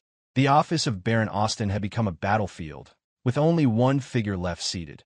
Auston himself, slouched in agony, his hand still impaled to the desk by the dagger. As Ghislain walked toward the desk, his demeanor unchanged, he reached forward to retrieve the dagger. Baron Auston cried out once more, not in command but in anguish. His voice cracked with pain and fury as he hurled curses at Ghislain for daring to humiliate a noble in such a way. Tears streaked down his cheeks, twisting his face into a grimace of rage and shame. Ghislain remained unaffected, and with the same chilling calm, he restated what he had made clear before. He would be leaving with the money and with Anna. Ghislain seemed poised to say more, but before he could, Claude stepped beside him and tapped his shoulder lightly. There was something unfinished in his expression that seemingly saying he intended to deal with the Baron himself. Within his thoughts, Claude reasoned that if this was the way Ghislain chose to handle things, then there was no point in rejecting the gesture. Accepting kindness wasn't weakness, he decided. It was better than dwelling in regret later on. With a steady gaze, Claude looked down at Baron Auston, still bound by pain and humiliation. He told him that if there was any grievance or issue to pursue, he could find Claude in Fenris, a territory within the Kingdom of Lithuania. His voice bore a calm confidence. and the smile that followed only made the message feel heavier. Claude declared that if the Baron ever chose to visit, he would make sure to welcome him kindly. By the time the sun rose over Auston's territory, a different light bathed the land, one that held a fragile, unfamiliar hope for Claude. It marked the end of a painful chapter and the beginning of another. The reunion between Claude and Anna was drenched in sorrow. It was not the kind of moment meant for joy or peace. Even though she had been freed, Claude had already resolved not to stay. Deep inside, he remained convinced that he was the cause of her father's demise, and he couldn't bear to tie her future to that burden. He left her with a heavy heart and a bag of gold, more than enough to sustain her for a lifetime. With no further words exchanged, Claude turned away and departed alongside Ghislain, heading for Fenris. Time passed swiftly, and before long, they arrived at their destination. What greeted them was a bleak and broken land. Fenris lay in disrepair, stripped bare from years of exploitation under Count Daigold. The commoners who remained lived lives closer to bondage than freedom, forced to serve as tools for their former master's greed. Claude was taken aback by the sight, and his surprise tightened in his chest, but he chose to remain silent for the time being. There was too much to take in, and he needed to understand it all before speaking. Sensing the weight on Claude's mind, Ghislain broke the silence by asking whether he was truly certain about leaving Anna behind. Claude paused before replying. Eventually, he admitted that perhaps Anna would be more at peace back in her homeland, far away from the one she might blame for her father's death. He knew the rescue hadn't been his doing. It was largely thanks to Ghislain. That truth gnawed at him. Thus he wanted to give her freedom, and once he had rebuilt his own life, he would seek her out again. Ghislain fell into a quiet reflection on how he had changed the course of fate, prevented his sworn brother from being consumed by tragedy. More importantly, he had saved a man who, in another lifetime, had carried resentment until the day he died. Lifting his eyes to survey the land, Ghislain took in the territory that now belonged to him. It was the first time he had stood upon it as its rightful lord. In doing so, he paid back the debt owed to Claude from their previous life. It was something Claude didn't need to understand, and something Ghislain never intended to reveal. This was for his own purpose, to fulfill the debt of loyalty owed to a brother who once walked beside him, supporting every act of vengeance and bloodshed, even at the cost of his own life. To Claude, however, it simply looked like the start of a new chapter. For him, it was an opportunity, a fresh beginning. Now, the two stood side by side once more, two sworn brothers preparing to build a new power, one that could one day topple kingdoms, including the likes of Emilia, Count Desmond, and Duke Delphine. Once the weight of the situation began to settle, Ghislain turned to Claude and asked for his thoughts on the territory. He noted that the air, at the very least, was pleasant. Never one to hold back, Claude responded with his typical brashness. He remarked that the state of the place was abysmal and jokingly suggested that Ghislain should kill whoever ruled it and take over. That would be easy, considering the land's pathetic state. At that, Ghislain calmly revealed the truth that the territory was already his. Startled, Claude blurted out his disbelief and asked whether Ghislain was seriously the lord of such a miserable place. He had assumed, perhaps foolishly, that Ghislain was wealthy and had come along thinking the future would be more secure under his wing. But Ghislain knew Claude all too well, and there was no offense taken. Instead, he casually slung an arm around Claude and pulled him close. With a smirk and a firm voice, he declared that from now on, Claude would serve as the head steward of the territory. Ghislain swept his hand outward in a broad motion, his voice steady as he declared that everything Claude now saw before him, the barren fields, the ruined buildings, the wounded land, was his responsibility to restore. Since Claude had chosen not to remain with Anna, despite Ghislain offering the chance, the noble took advantage of that decision and appointed him to a far more demanding task. After a brief silence, Claude finally spoke. The weight of his new responsibilities pressed heavily on him, and as he fully absorbed the scale of what was expected, he faltered. Hesitantly, he admitted that perhaps he wished to be with Anna after all and asked Ghislain to let him go back. But Ghislain's reply was immediate and firm as he told Claude that it was already too late. Elsewhere, within the towering walls of Desmond Castle, Count Desmond convened a tense meeting with his assembled vassals. The topic was grim: the failed territorial war in which he had backed Count Daigold's attempt to seize control over Perdium. Tension rippled through the room like a palpable fog. The vassals sat in silence, fearful of the wrath simmering beneath their lord's composed exterior. Count Desmond's pride had been deeply wounded. It was inconceivable to him that a lowly, impoverished territory such as Perdium had thwarted his plan, and worse, had overwhelmed Victor, the infamous hidden sword he had installed as commander of Dygald's army. The campaign wasn't simply for glory. The conquest of Perdium had been a strategic objective given to him by Duke Delphine himself. Success would have secured Desmond's right to govern the entire northern region. But now, because of that failure, Perdium, its neighboring territory Fenris, and its ruling lord, Ghislain, had all become targets of his bitter rage. With a dismissive wave of his hand, Count Desmond issued his command. A message was to be sent to Emilia immediately. Despite the defeat, he would press forward, continuing the campaign without pause.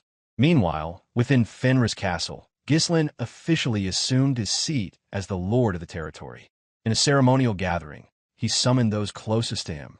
Belinda, Gillion, and Kaor stood before him, dressed and ready, their postures perfectly upright. They observed Ghislain, now dressed in the formal garments of nobility, a rare sight. Vanessa looked visibly irritated, mostly due to Alpoy's reckless behavior after losing a considerable sum at the gambling house. Meanwhile, Claude appeared utterly disengaged from the formality of the event.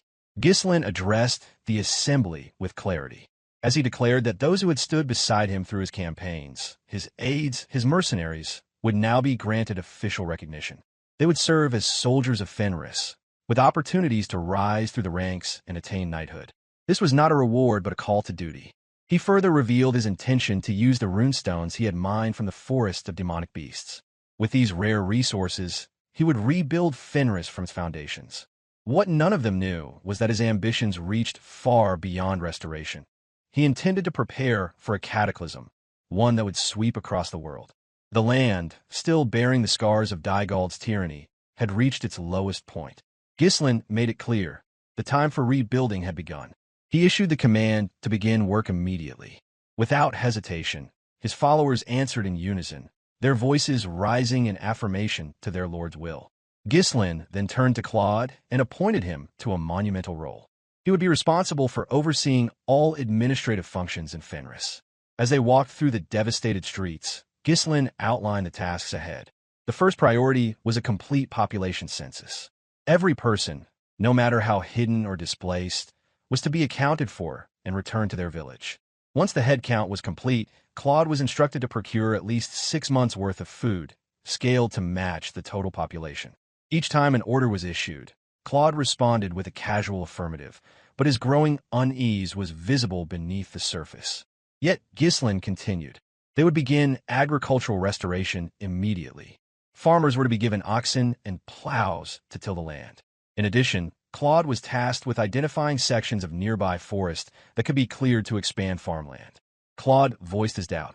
How could anyone expect to farm such arid, barren land? But Ghislain already had a solution in mind. The bones of blood pythons, ground into powder, will be used as potent fertilizer to breathe life back into the soil. Beyond agriculture, Ghislain rattled off a seemingly endless list of demands. All obsolete facilities were to be torn down and replaced. Storage warehouses were to be constructed for runestones and grains. Drainage ditches were to be dug. Irrigation, roads, markets, infrastructure, everything needed rebuilding. Claude questioned whether Ghislain was joking, since at Fenris, Claude was not just a steward. He was named the head of administration, logistics, documentation, finance, inspection, civil affairs, customs, food distribution, welfare, taxation, and countless other roles. Each responsibility piled upon the next, and all of it now rested on his shoulders. Ghislain tilted his head slightly and asked Claude what he meant by that remark, clarifying that he wasn't joking in the slightest. Cornered and overwhelmed, Claude admitted that the weight of responsibility being dumped on him was far too heavy for one person to carry alone. In response, Ghislain reminded him that every great task had to begin somewhere, even for those with no experience. He pushed Claude to see the situation as an opportunity rather than a burden. If the workload was too much, he added, then he should simply hire more people to help. Realizing that his protests were falling on deaf ears, he made a snap decision. Without warning, Claude bolted toward the door in a full sprint, intent on fleeing the room, and perhaps the entire territory, before he was handed yet another title. Ghislain remained composed and uttered a single word: Wendy. In an instant, movement flashed through the air. A woman dressed in a maid's uniform appeared like a shadow breaking away from the wall. With barely a sound, she hurled a line toward Claude, her precision as silent and swift as Belinda's threads. The cord coiled through the air and struck true. In the blink of an eye, Claude was tangled from ankle to shoulder, his limbs bound comically in layers of rope. Immobilized, he toppled forward, unable to move a step farther. Now that her task was done, the maid approached calmly and offered a simple introduction. She was Wendy, assigned as Claude's personal bodyguard by head Maid Belinda. She had been secretly following Claude ever since Ghislain had taken office. This was her first time revealing herself, prompted only by the order to stop Claude from escaping his duties. Ghislain had expected this outcome all along. He knew Claude too well, not just his resistance, but also his capacity. Though Claude would complain, struggle, and even try to run, he would ultimately adjust. Inwardly, Ghislain mused that the beginning was always the hardest, but once Claude gained momentum, he could handle complex responsibilities as naturally as breathing. As the days passed and rebuilding efforts advanced, Ghislain began conducting routine inspections of the territory. Claude accompanied him on these rounds, with Wendy following as a quiet sentinel. Given Claude's lack of martial skill, the presence of a capable bodyguard was not only wise, it was essential. However, Ghislain soon discovered that rebuilding the territory wasn't just about structures and resources. The soul of Fenris had been ravaged by years of exploitation. The people no longer trusted their rulers. They had been crushed beneath the weight of noble greed, ground into despair by repeated cycles of poverty and betrayal. Some had even died from starvation, a fate no one should meet simply because of the failure of leadership. If these wounds remained untreated, Ghislain knew nobles would continue to isolate themselves while their people withered in silence. He had to repair not just the land, but the relationship between ruler and ruled. Time was an enemy, and Ghislain had to move fast. He had no illusions that Count Desmond would forgive the insult of Perdium's failed conquest. When he came again, he would bring an army. Fenris had to be ready. Eventually, the funds Ghislain had raised began to dry up. One by one, his vassals gathered in his office, each bringing concerns about the financial strain they now faced. Ghislain addressed them directly, saying if they continued to spend at the current pace, he warned, they would run out of money within 3 months. That meant all rebuilding efforts would grind to a halt, and the specter of poverty would return to crush them again. Confused by the urgency, Kaor suggested they simply dig up and sell more runestones. But Ghislain shook his head. Selling them recklessly wasn't an option. He needed those stones to fuel magical research and development. Moreover, the veins weren't endless. They couldn't rely on them forever. What they needed now was a stable and renewable source of income. At that moment, the door to the room burst open with a loud bang. Claude entered like a man on a mission, his stride energetic and eyes determined. It was the first time he'd entered with such confidence. The timing was uncanny, and Ghislain remarked aloud that he had just been thinking of something Claude needed to handle. But already exasperated, Claude declared that he had no more time or room left to take on additional duties. Ghislain was about to respond when Claude surprised everyone by revealing that he had come with an idea of his own, a solution to their financial crisis. The shift in energy was palpable, and even the others in the room turned to him with interest. Claude stood tall and grinned, his usual sarcasm replaced with conviction. He announced that he had devised a brilliant plan to save the territory's economy, and he was ready to put it into action. With unmistakable confidence, Claude proposed what he believed to be a brilliant solution, that Ghislain should open a gambling house in the territory. He presented the idea with the enthusiasm of someone convinced he had discovered a gold mine. The reaction was immediate and violent. Without missing a beat, Belinda launched Claude out the window without so much as a pause for discussion. Her expression betrayed not even a flicker of hesitation, as if ejecting him was the most natural response to such lunacy. Claude returned a moment later, slightly bruised but no less determined. Belinda turned to Wendy with a new directive, calmly instructing her to slap Claude the moment he began to say anything stupid again. Wendy accepted the command with stoic resolve, treating it with the gravity of a knight receiving a royal decree. Undeterred, Claude pressed on with his suggestion. Since the land couldn't yield crops and the runestones couldn't be sold indefinitely, he reasoned, why not convert the barren territory into an entertainment hub? If farming was hopeless and magical resources limited, they might as well bring in coin through leisure and novelty. As if to lend credibility to his plan, he brought Alpoi forward, who, unsurprisingly, agreed wholeheartedly. Unfazed by the sudden alliance forming before him, Ghislain responded with mild dismissal. He stated that he would consider the gambling house only when circumstances allowed for such indulgences. Until then, Claude was to stick with the responsibilities already assigned. Unconvinced, Claude asked how they were supposed to survive in the meantime. Ghislain explained that while opening a gambling house might generate immediate profits, it would inevitably attract unsavory influences to the territory. At this stage, the land was still too fragile. If their enemies, particularly Emilia and Count Desmond, moved against them, any internal instability would only accelerate their downfall. Allowing corruption in now could spell disaster later. Claude argued back with urgency, saying if they ran out of food, any plan would come too late. Something had to be done before hunger spread like wildfire. Alpoi also loudly supported Claude's reasoning and continued fanning the flames of the idea. Tired of the escalating debate, Ghislain finally declared that he would resolve the food shortage himself, prompting Claude blinked in confusion with genuinely surprised.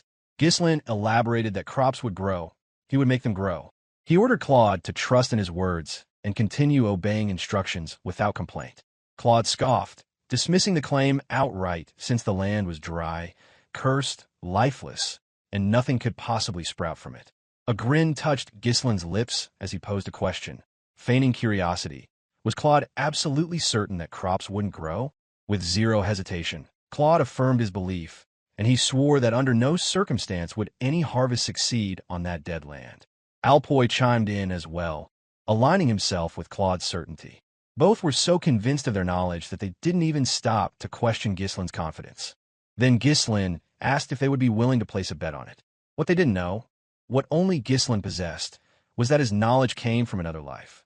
In that former timeline, he had discovered a precise method that could make the impossible real. And so, the wager was made. Claude, the academically trained bureaucrat, and Alpoi, heir to a magic tower, believed themselves untouchable in matters of logic and science. They agreed to the terms with smug certainty, confident that no trick or technique could overturn the land's lifeless curse. 3 months later, their certainty shattered. They stood before a wide test field and stared, dumbfounded, at the patch of land now awash in golden grain. The rye swayed gently in the breeze, shimmering under the morning light, and it was real, absolutely real. Their eyes widened in disbelief as villagers began cutting the stalks with gleeful cries. Cheers rang out as the first harvest in years began. For the people of Fenris, it was a miracle, but for the skeptics, it was a revelation. Claude turned to one of the mages, demanding an explanation. How could this be possible? According to every principle they knew, it shouldn't be, but there it was. Though defeated, Claude couldn't resist the curiosity burning inside him. He turned to Ghislain and asked how it had been done. Calm as ever, Ghislain offered an explanation that the crop was rye, a grain known to grow even in harsh climates. Before planting, he had spread a powdered mixture of blood python bones, packed with nutrients, across the fields. That powder was combined with enriched dirt imported from the forest of demonic beasts. To enhance it further, the rye seeds themselves had been strengthened with mana amplification circles. That combination, alchemy, magic, and unknown knowledge, was what had turned barren land into fertile ground. As Ghislain knelt beside the swaying grain, his hand moved gently across the golden stalks. He murmured a quiet observation to himself, noting that through this method of cultivation, the crops not only grew faster, but could also be harvested with greater frequency. This rhythm would allow for a self-sustaining cycle, a foundation for something lasting. Not far away, Alpoi was unraveling as panic clawed at his chest as he fully grasped the implications of his loss. Inside his mind, curses spilled one after another. The realization hit him like a brick. He and the other mages had unwittingly contributed to their own downfall by crafting the very magic circles that made Ghislain's plan succeed. In contrast, Vanessa stood with wide-eyed admiration. Her voice broke through the quiet, marveling aloud at how Ghislain could have thought to use that particular magic circle, one usually reserved for enhancing a person's physical strength. She struggled to understand how such a repurposing had even crossed his mind. Ghislain offered no definitive explanation. Truthfully, the idea had not been his own since the method was something he had encountered in the future, during a time when the world was plagued by calamities and survival demanded innovation. The technique had been widely shared across the continent as a desperate solution to a far greater crisis. The mana amplification circle itself was a powerful magical construct, making it possible to draw out the dormant potential within runestones, accelerating the growth of mana several times beyond its natural limit. Though traditionally used on humans or weapons, applying it to seeds was unheard of in this timeline. Naturally, there had been fierce resistance to using something as precious as runestones on something as mundane as wheat. Many argued it was a reckless waste of an invaluable resource. But once Ghislain unveiled the results, vivid, undeniable, and flourishing, the protests ceased. The success spoke louder than any opposition. What mattered most wasn't the intricate theory behind it, and Ghislain understood that those complexities were his burden alone. What truly counted was that his territory could now farm its own food. And with the abundance of reinforced rye they had cultivated, Fenris would not only survive, it would thrive. The surplus alone would be enough to generate a new stream of trade and revenue. Suddenly, an eruption of joyous cheers broke out across the fields. The commoners, who had once known only hunger and despair, now raised their voices in celebration. One man declared with conviction that he would follow Ghislain without question from that day forward. Another cried that they would never starve again. Voices called out blessings, wishing long life to the Baron Fenris. But amidst the jubilation, not everyone shared in the euphoria. Claude and Alpoi, seized by dread, had already begun to quietly slip away from the scene. They moved with purpose, trying to escape unnoticed before the consequences of their wager caught up to them. It was then that Ghislain's voice rang out, sharp and unmissable, slicing through the noise like a blade. He called out to them by name, halting them mid-step. Both froze in place, their backs stiffened with anxiety and the weight of recognition pressed down on their shoulders. With unnerving calm, Ghislain reminded them that they still had a contract to sign before they went anywhere. Claude and Alpoi turned slowly, wearing matching expressions of innocence and confusion. They feigned ignorance, asking what contract he might be referring to. But Ghislain was already prepared. He reminded them of the bet made 3 months prior, a wager that granted them freedom and a bag of gold if they won. But since they lost, the terms were clear. They would serve Baron Fenris for 50 years without pay, bound by a slave contract. From within his cloak, Ghislain produced the document. It was real, complete, and waiting for signatures. If either of them attempted to escape afterward, he could legally sell the contract to slave traders. Their fate would be sealed, and they would spend their lives as fugitives, hunted, marked, and disgraced. In that moment, the mercenary station nearby sprang into motion. With synchronized precision, they closed in, forming a wall that blocked every path of retreat. Thus Claude, the soon-to-be legendary administrator, and Alpoi, the dragon slayer of Fenris, found themselves officially trapped. Their names would one day echo across the continent, but not as free men. To the people of Fenris, they were simply servants of their lord, bound by contract and by fate.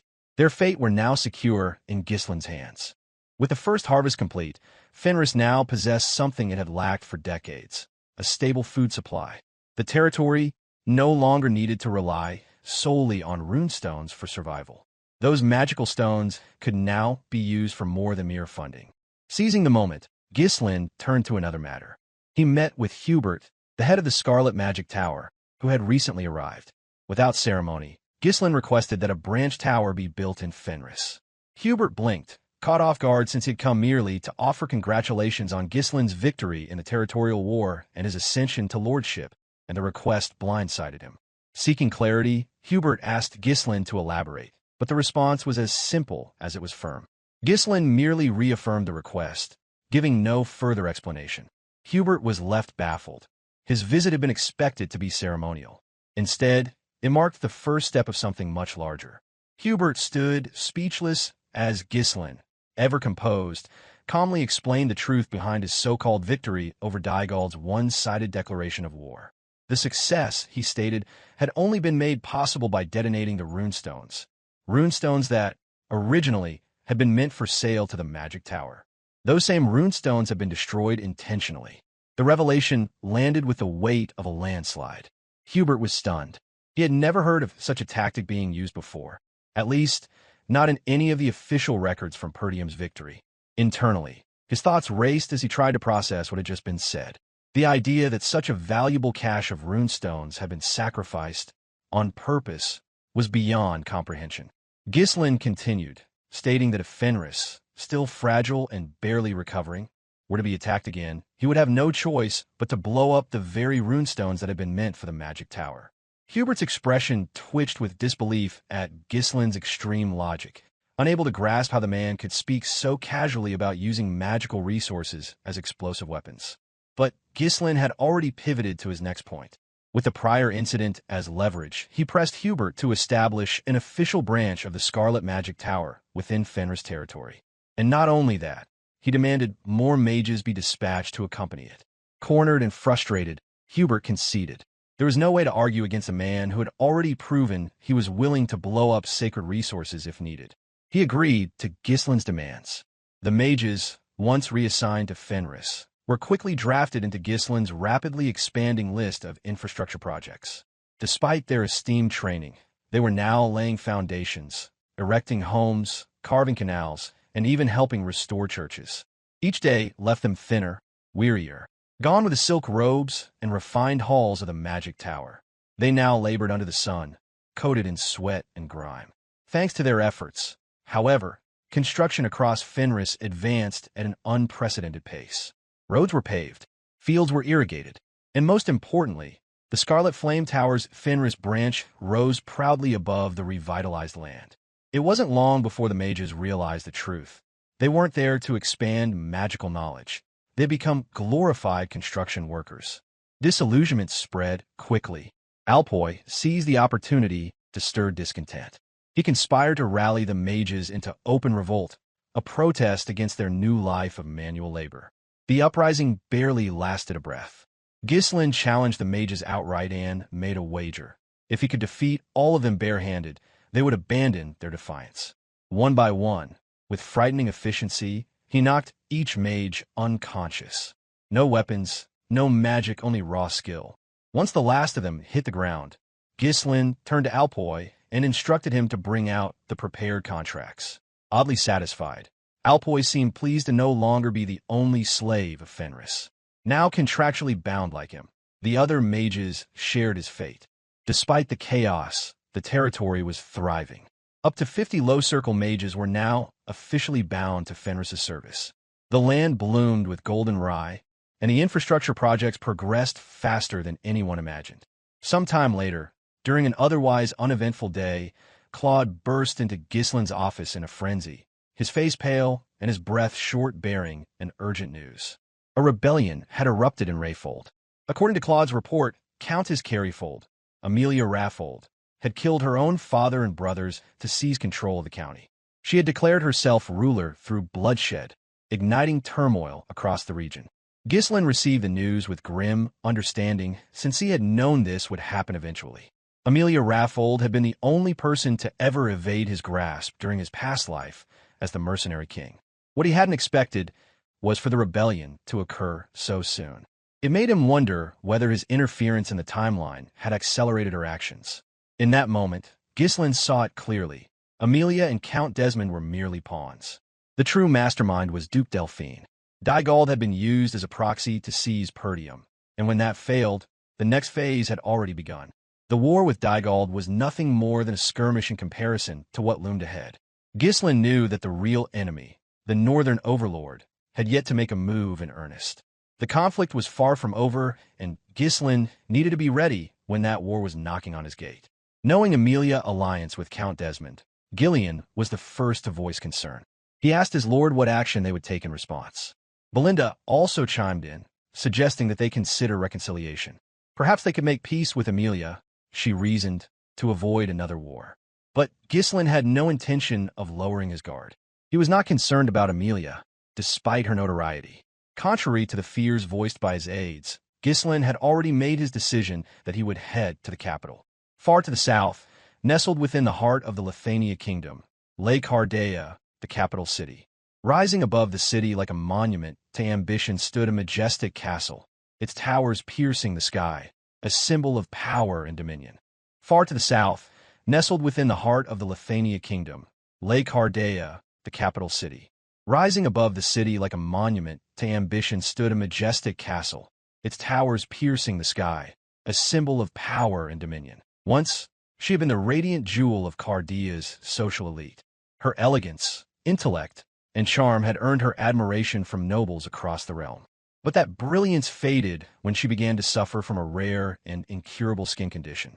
The affliction rendered her completely unable to endure direct sunlight. She had once attempted to brave the pain, letting the sun touch the skin of her hand. The moment the light made contact, a burning sensation erupted, sharp, punishing, and merciless, akin to the torment described in tales of eternal punishment. It was not a metaphor, and it was her lived reality. Every known treatment had been attempted, from the most expensive cosmetic formulas to ancient alchemical mixtures. Nothing brought her relief. Countless so-called miracle healers and charlatans stepped forward, claiming they could cure her affliction. Each one failed, and every failure ended in execution by direct order of her father. Now she passed her days cloistered in her room, isolated from the world she once commanded. Despite being the daughter of a man who wielded more power than the king himself, she lived like a prisoner. Her life was reduced to a monotonous silence, trapped behind velvet curtains and walls that concealed her from even the gentlest ray of sun. Cardea Castle, host of the kingdom's most consequential figures, dominated the city's heart, encircled by a septagon-shaped wall that marked the divide from the outer districts. The complex projected an aura of unshakable strength, a fortress that seemed prepared to repulse any siege or sudden incursion, its towers and battlements radiating austere confidence. Several days had passed since Ghislain left the remote northern borderland of Perdium and reached the capital. The journey had bleached the color from the landscape, but arrival returned it in a rush, sharpening every edge of memory and purpose. A moat ran beside the major streets, clear water threading the avenues like a tame river. Its surface mirrored stone bridges and banners, and its quiet flow made the bustling roads feel ordered rather than chaotic. The city guards wore full steel armor, every plate polished to a disciplined gleam. Their measured steps and steady line conveyed the weight of law and the promise of swift reprisal. From the kingdom's founding, the first king decreed that only one noble house might hold the rank of duke. That charge fell to the Delphine family, and, under that rule, the duchy alone possessed the standing and resources to contest the throne should the crown waver. In a prior timeline, Ghislain had raised this very capital after the duchy seized royal authority.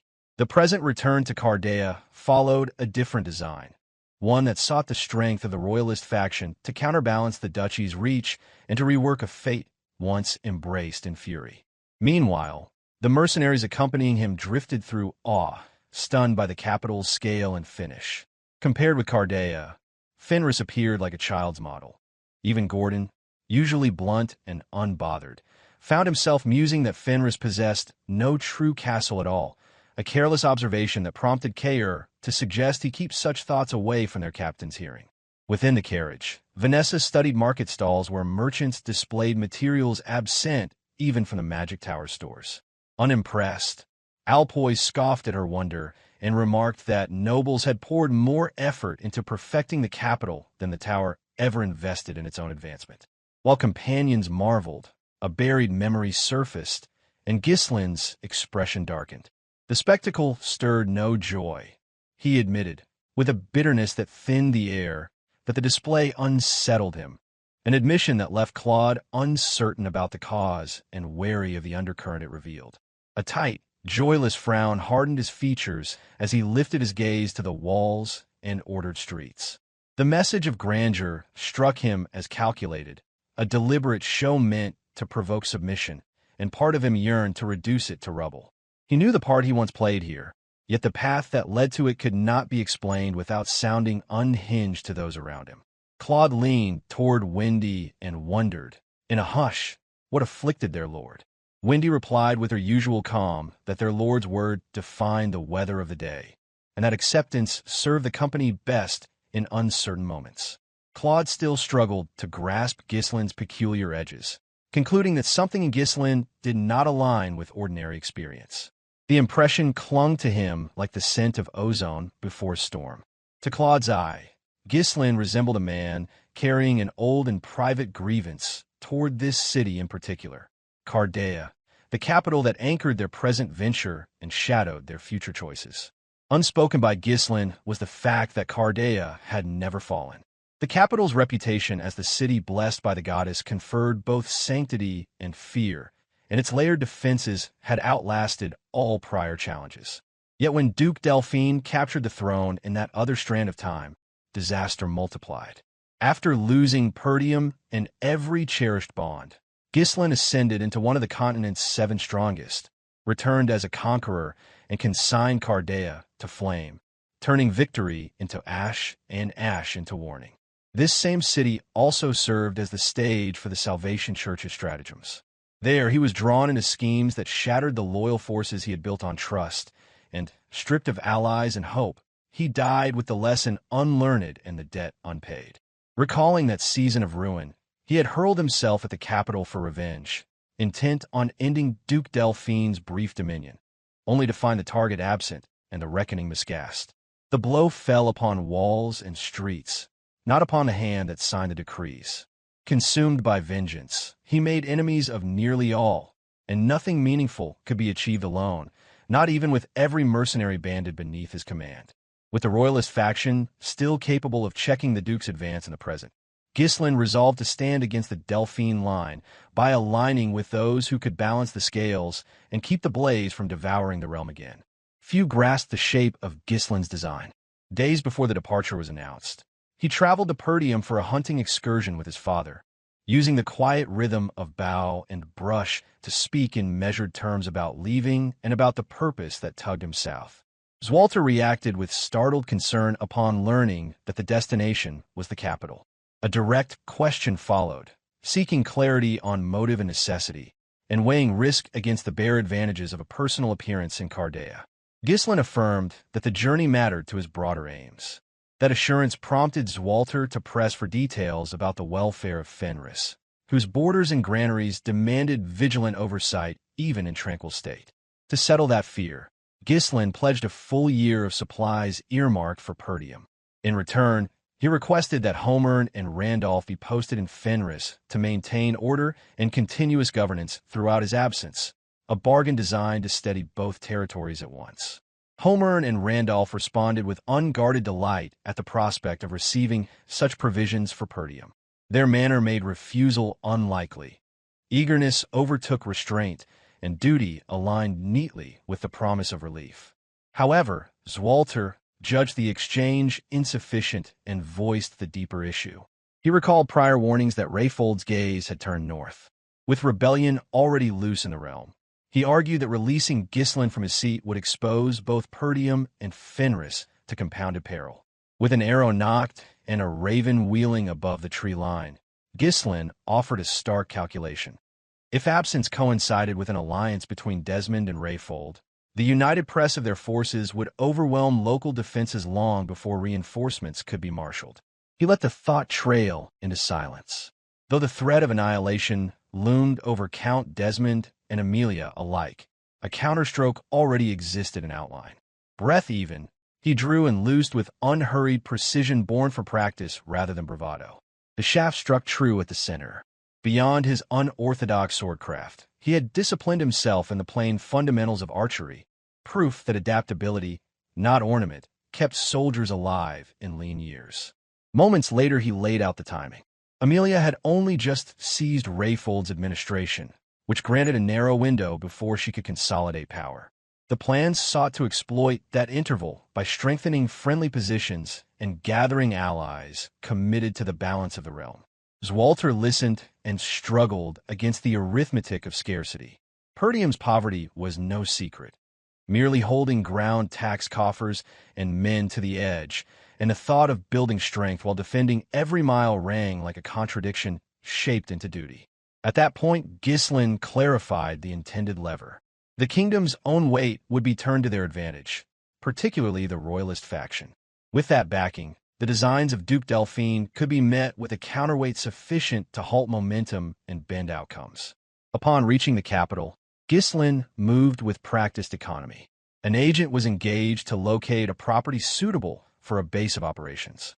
At his price point, the agent presented a neglected but serviceable mansion, implying value while glossing past the particulars that dissuaded prior buyers.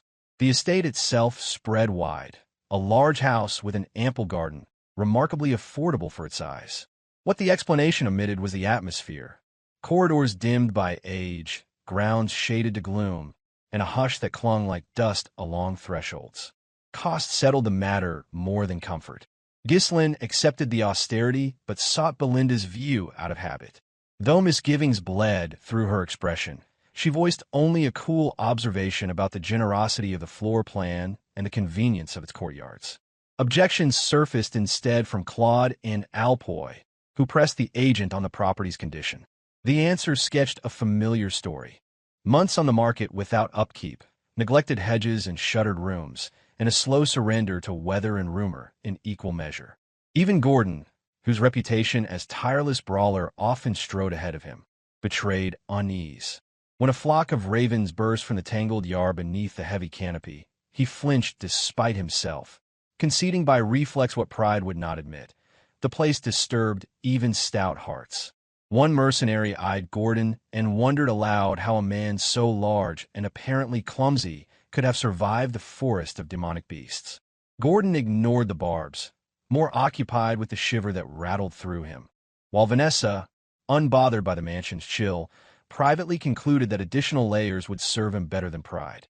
The agent attempted reassurance, claiming that tales of ghosts and wandering spirits were baseless slander spread by idle tongues. His voice wavered on the claim of safety, and the strain in his smile betrayed an eagerness to be believed that undercut the promise he tried to sell.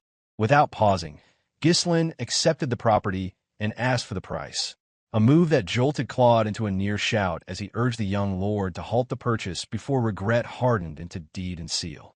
Claude argued that something in the agent's expression was wrong, the look of a man desperate to unload a burden rather than conclude an honest sale, a signal so plain that even a passerby might have read it at once.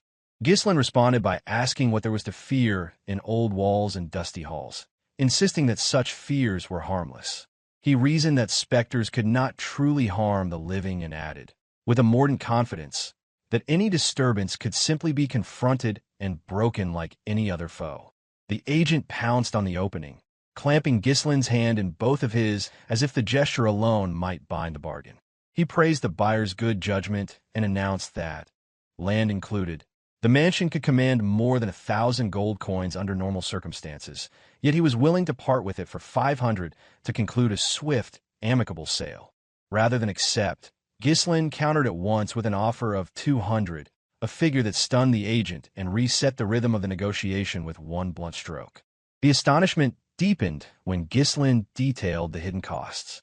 Maintenance would devour coin faster than rent could offset, and if the sale failed, annual land taxes would gnaw at the agent's purse regardless. The arithmetic did not flatter the property's current owner. On that basis, Ghislain proposed to remove the burden for 200 gold coins and otherwise walk away to seek more sensible lodging, leaving the agent to reckon with taxes, rot, and rumor alone. While the debate swelled at the gate, Rosalind observed from a shadowed vantage above, draped in a ragged veil whose gloom distorted her outline and made her presence a whisper against the dim sky. Once the voices fell and the deal bent to Ghislain's price, Rosalind receded like mist into corners where silence collected, leaving only the weight of her attention behind. Upon entering the grounds, Belinda issued a crisp order that work begin at once to clean the mansion from threshold to attic, a command that treated dust as an opposing force to be driven out room by room. Under Ghislain's steady discipline, the mercenaries knew better than to resist her direction. Even the unruly took up brooms and buckets, and the scrape of bristles on stone joined the creak of shutters as proof that neglect would not be allowed to linger. Only then did Claude draw Ghislain aside, to voice a concern that had gnawed at him since the march toward Cardea began, a concern sharpened by the purchase and the promise it implied. Ghislain had spoken of building connections in the capital, yet Claude doubted the means. Fenris and Perdium, lean in resources and reputation, possessed little to attract the city's nobility, and he questioned whether any patrician would grant audience to a frontier baron whose title smelled of bog water and winter smoke. Ghislain agreed with the premise. From the perspective of the capital's houses, there was no compelling reason to see him. At best, he represented inconvenience dressed as petition. Claude then pressed for the method by which that indifference might be overturned. A faint smile answered, followed by a simple statement of intent. The task, Ghislain said, was not to seek the nobles, but to make them wish to seek him. When the cleaning concluded, he directed his vassals to purchase a list of ingredients, announcing that a few experiments long held in reserve would now be tested where eyes could not help but notice. In short order, 2 massive cauldrons arrived along with baskets and jars of components, enough to scent the courtyard with mineral sharpness and moist earth as the first fires were kindled and tools were laid out for a long night's labor. The mercenaries paid little heed to the preparations, content to trust their lord's odd turns. For the mages, and for Claude, whose importance in Fenris stood just behind Ghislain, the array of apparatus and reagents raised questions without answers. Alpoi sneered at the bustle and wondered if the young lord meant to dabble in alchemy. Unruffled, Ghislain replied that the work to come would resemble alchemy closely enough to merit the name. Further explanation followed. The intention was to teach the companions to manufacture cosmetics. Samples would be crafted as gifts and dispatched across the capital, addressed not to lords or ladies but to household staffs, because the nobles would distrust unsolicited offerings, yet watch closely whatever transformed the appearances of those who served them. Confidence underpinned the strategy. Once nobles witnessed visible changes on attendance, and then tried the preparations themselves, they would find the results difficult to ignore and harder still to resist, and an audience would become a request made by them rather than a petition offered by him. Among nobles, outward excellence functioned as a heraldic device. Beauty read as power and polish conveyed dignity. That class pursued perfection with stubborn zeal, willing to undertake considerable effort and expense to project flawlessness at court and banquet alike. Knowledge drawn from the future colored the plan. Widespread discovery would one day reveal that lead, mercury, and chalky white powders, common in cosmetics of the current era, scarred skin and sickened bodies. The Delphine family, exploiting that revelation, developed safer preparations and built a fortune upon demand that never waned. The recipe at the heart of that success had been taken when the Delphine estate fell to Ghislain. At the time, the conqueror had little use for it, dismissing the formula for a dream cosmetic, known as Deneb, as an elegant solution to the old makeup's flaws that lacked immediate relevance to war. Production began at once. The mages lent power to oxidize zinc into a fine powder. Beeswax went into a heated double boiler and was allowed to melt smoothly before careful mixing began with evening primrose seed oil and an extract drawn from the shave fruit, establishing a supple base with an even texture. When a mixture came off the flame, the previously prepared zinc oxide was sifted in, and an additional component, an oil infused with the blessing of fairies, was blended to brighten the finish and enhance stability. The consistency thickened into a cream that promised velvety coverage without the chalk of older paints. Supply posed the immediate challenge. Blessing of fairies remained rare, a magical herb that required procurement through intermediaries. The scarcity would ease later, once a deeper portion of the forest of demonic beasts came under control and the cultivation of difficult plants could be organized within guarded plots. When the final extract, separated earlier, was added, a delicate fragrance lifted through the room, clean with faint floral notes. Observers exchanged glances, baffled that a frontier baron understood such procedures with this degree of precision. Yet the record of recent successes discouraged questions and kept doubts unspoken. Completion brought a hush. Vanessa studied the cream with a quiet awe, recognizing refinement beyond expectation. Alpoi, who had met the project with skepticism, absorbed a sudden reappraisal as the evidence contradicted earlier judgments and forced a grudging respect for method as well as result. Claude's thoughts nodded inwardly. The notion that an ordinary baron could produce a formulation of this sophistication unsettled assumptions about rank and learning, and the gap between expectation and fact widened with every efficient, measured step taken in the workroom. A practical note followed. The process remained incomplete. The cream required a full day to set before it could be tested properly, and the team would keep it covered and undisturbed until the structure stabilized and the fragrance settled into its intended register. Inward calculation took over. Once nobles adopted Deneb, attention would shift decisively. Rival preparations would appear dull by comparison. The cream would become indispensable for any household that intended to glitter at receptions and salons, where candlelight met polished marble and every flaw read like a proclamation. The origins of the formula carried a bitter irony. Duke Delphine's circle had commissioned the innovation, yet the same design would now advance the fortunes of a territory preparing to oppose its creators, turning the duchy's refinement into the means of fueling resistance. Instructions followed swiftly. Claude was told to package the first batch and send gifts to noble houses throughout the city. Alpoy raised caution about trials and safety, but the work's familiarity, the careful sequence, the conservative components, had already satisfied the maker that the risk lay well below the threshold of alarm.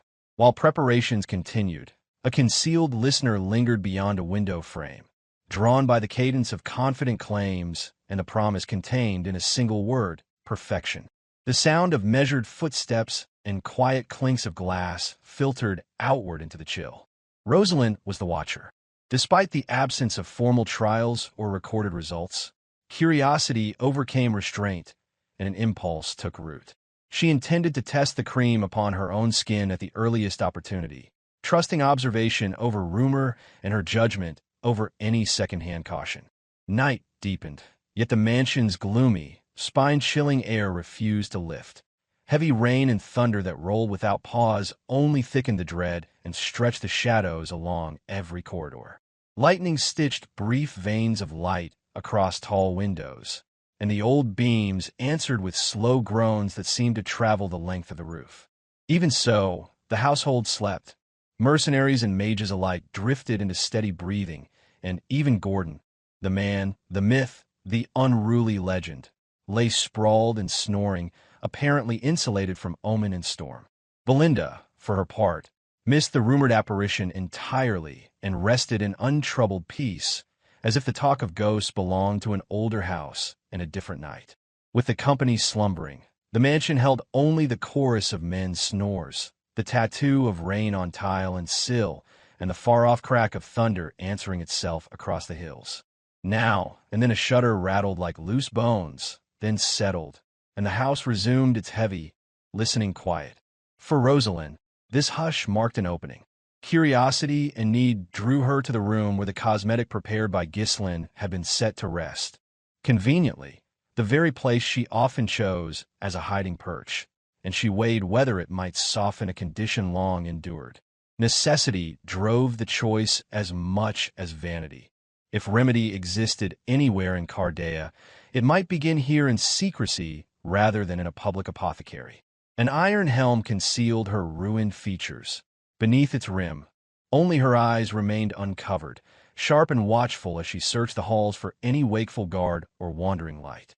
In that eerie quiet she crossed to the work table, where jars sat in neat rows, each lidded and draped with patterned cloth, their order a calm rebuke to the dust of the house.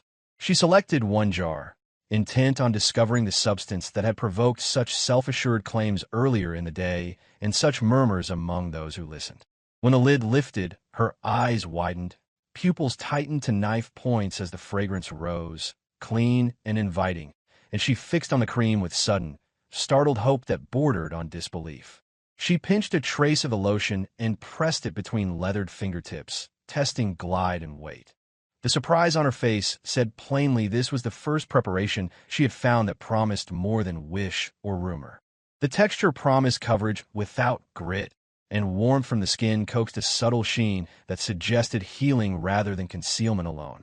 Then came the sense of a presence and the slight shift of air behind her. Ghislain had stepped into the doorway, and, in level tones, inquired whether the intruder matched the ghost that fueled the mansion's whispering tales. Rosalind snapped her head around, caught by the voice at once. Belinda might have been deceived earlier, but Ghislain's perception cut differently, and evasion felt suddenly thin as gauze. The certainty in that recognition pricked through her armor more keenly than any blade, and instinct shifted from stealth to survival in the span of a blink. Ghislain, for his part, read the figure quickly and spoke with the calm of a man confident in craft and result, assuring that the cosmetics' effects were not in doubt. Thunder boomed as rain intensified. With hair snarled, a dirty white robe hanging in tatters, and the heavy helm masking her face, Rosalind indeed resembled a specter, yet no trace of fear stirred in Ghislain's stance or eyes. He treated the helm and the rags as camouflage rather than omen, weighing stance and reach instead of superstition. On the next breath she moved. A blade flashed from her sleeve, and she lunged. All hesitation burned away. Her gaze shone with a killing cold that admitted no warning and allowed no testing feint. Ghislain matched speed with steel, drawing his sword in a clean arc that met the rush head-on and steadied his weight for the collision to come. She reached him in a single step and thrust for the throat. His blade rose flat and caught the line, turning it aside with the efficient economy of long practice. She shifted again, stepping through and wheeling for a lateral cut. He answered with a sidestep and a pivot on his heel, letting the strike travel past while he recovered distance and angle together. The floor's wax stones gave back, a faint echo at each pivot, a metronome to the duel that kept both hands honest, and every step counted. A flurry followed. Rosalind struck as if the night itself demanded victory, while Ghislain met each blow with composed precision. Steel rang in crisp reports that carried through the hall like a bell striking the hour. Speed rose against steadiness. Intent hammered at discipline, and neither gave more than a fingertip in space or a heartbeat in timing. Still she pressed. Slipping inside his measure, she hewed wide for a raking hit. He lifted his sword along his back to brace, and caught the stroke cleanly, absorbing force without ceding ground. In the same breath, both fighters eased a pace apart, breaking the exchange at once. Eyes narrowed, lungs measured, each reassessing the other beneath the restless thunder's drum. Between them the air felt charged, not only with the storm static but with the cool appraisal of experts who had found, at last, a measure worthy of the hour. For a measured beat, Ghislain waited while Rosalind reset her stance for the next exchange. In the quiet between thunder rolls, he studied the pattern of her guard and footwork, and the recognition struck like a bell. This was a school he had seen before, a discipline that lived in old memory. She advanced again, blade arcing from above with the confidence of formal training. Ghislain met the descending force in the center line, a mirror-swift swing that caught steel on steel and absorbed momentum without ceding the ground beneath his boots. Rosalind rotated on the ball of her foot and pressed in to claim advantage, attempting to bend the bind into leverage. Ghislain matched pressure with only what was needed, letting the blades converse while his shoulders remained fluid and untroubled. Her sword traced a spiral, rose petals soft yet edged with intent. Grace lived in the restraint, and each turn promised a sting if misread. The pattern coiled and uncoiled, a lesson written in tempered steel. They traded a tight sequence of cuts and parries. Rosalind sought the angle that would free her from his control, but Ghislain held the tempo, shepherding the bout's rhythm until choice narrowed to the options he preferred. Despite the stained ragged whites and the iron helm that masked her features, Rosalind's posture carried an elegant curve that echoed the refinement of her blade work, a dancer's line translated into the language of war. In the next beat, she chopped down, intent on battering through composure. Ghislain rooted his weight and let the arms do only as much as necessary, bringing his sword up into the descending path to meet the stroke cleanly.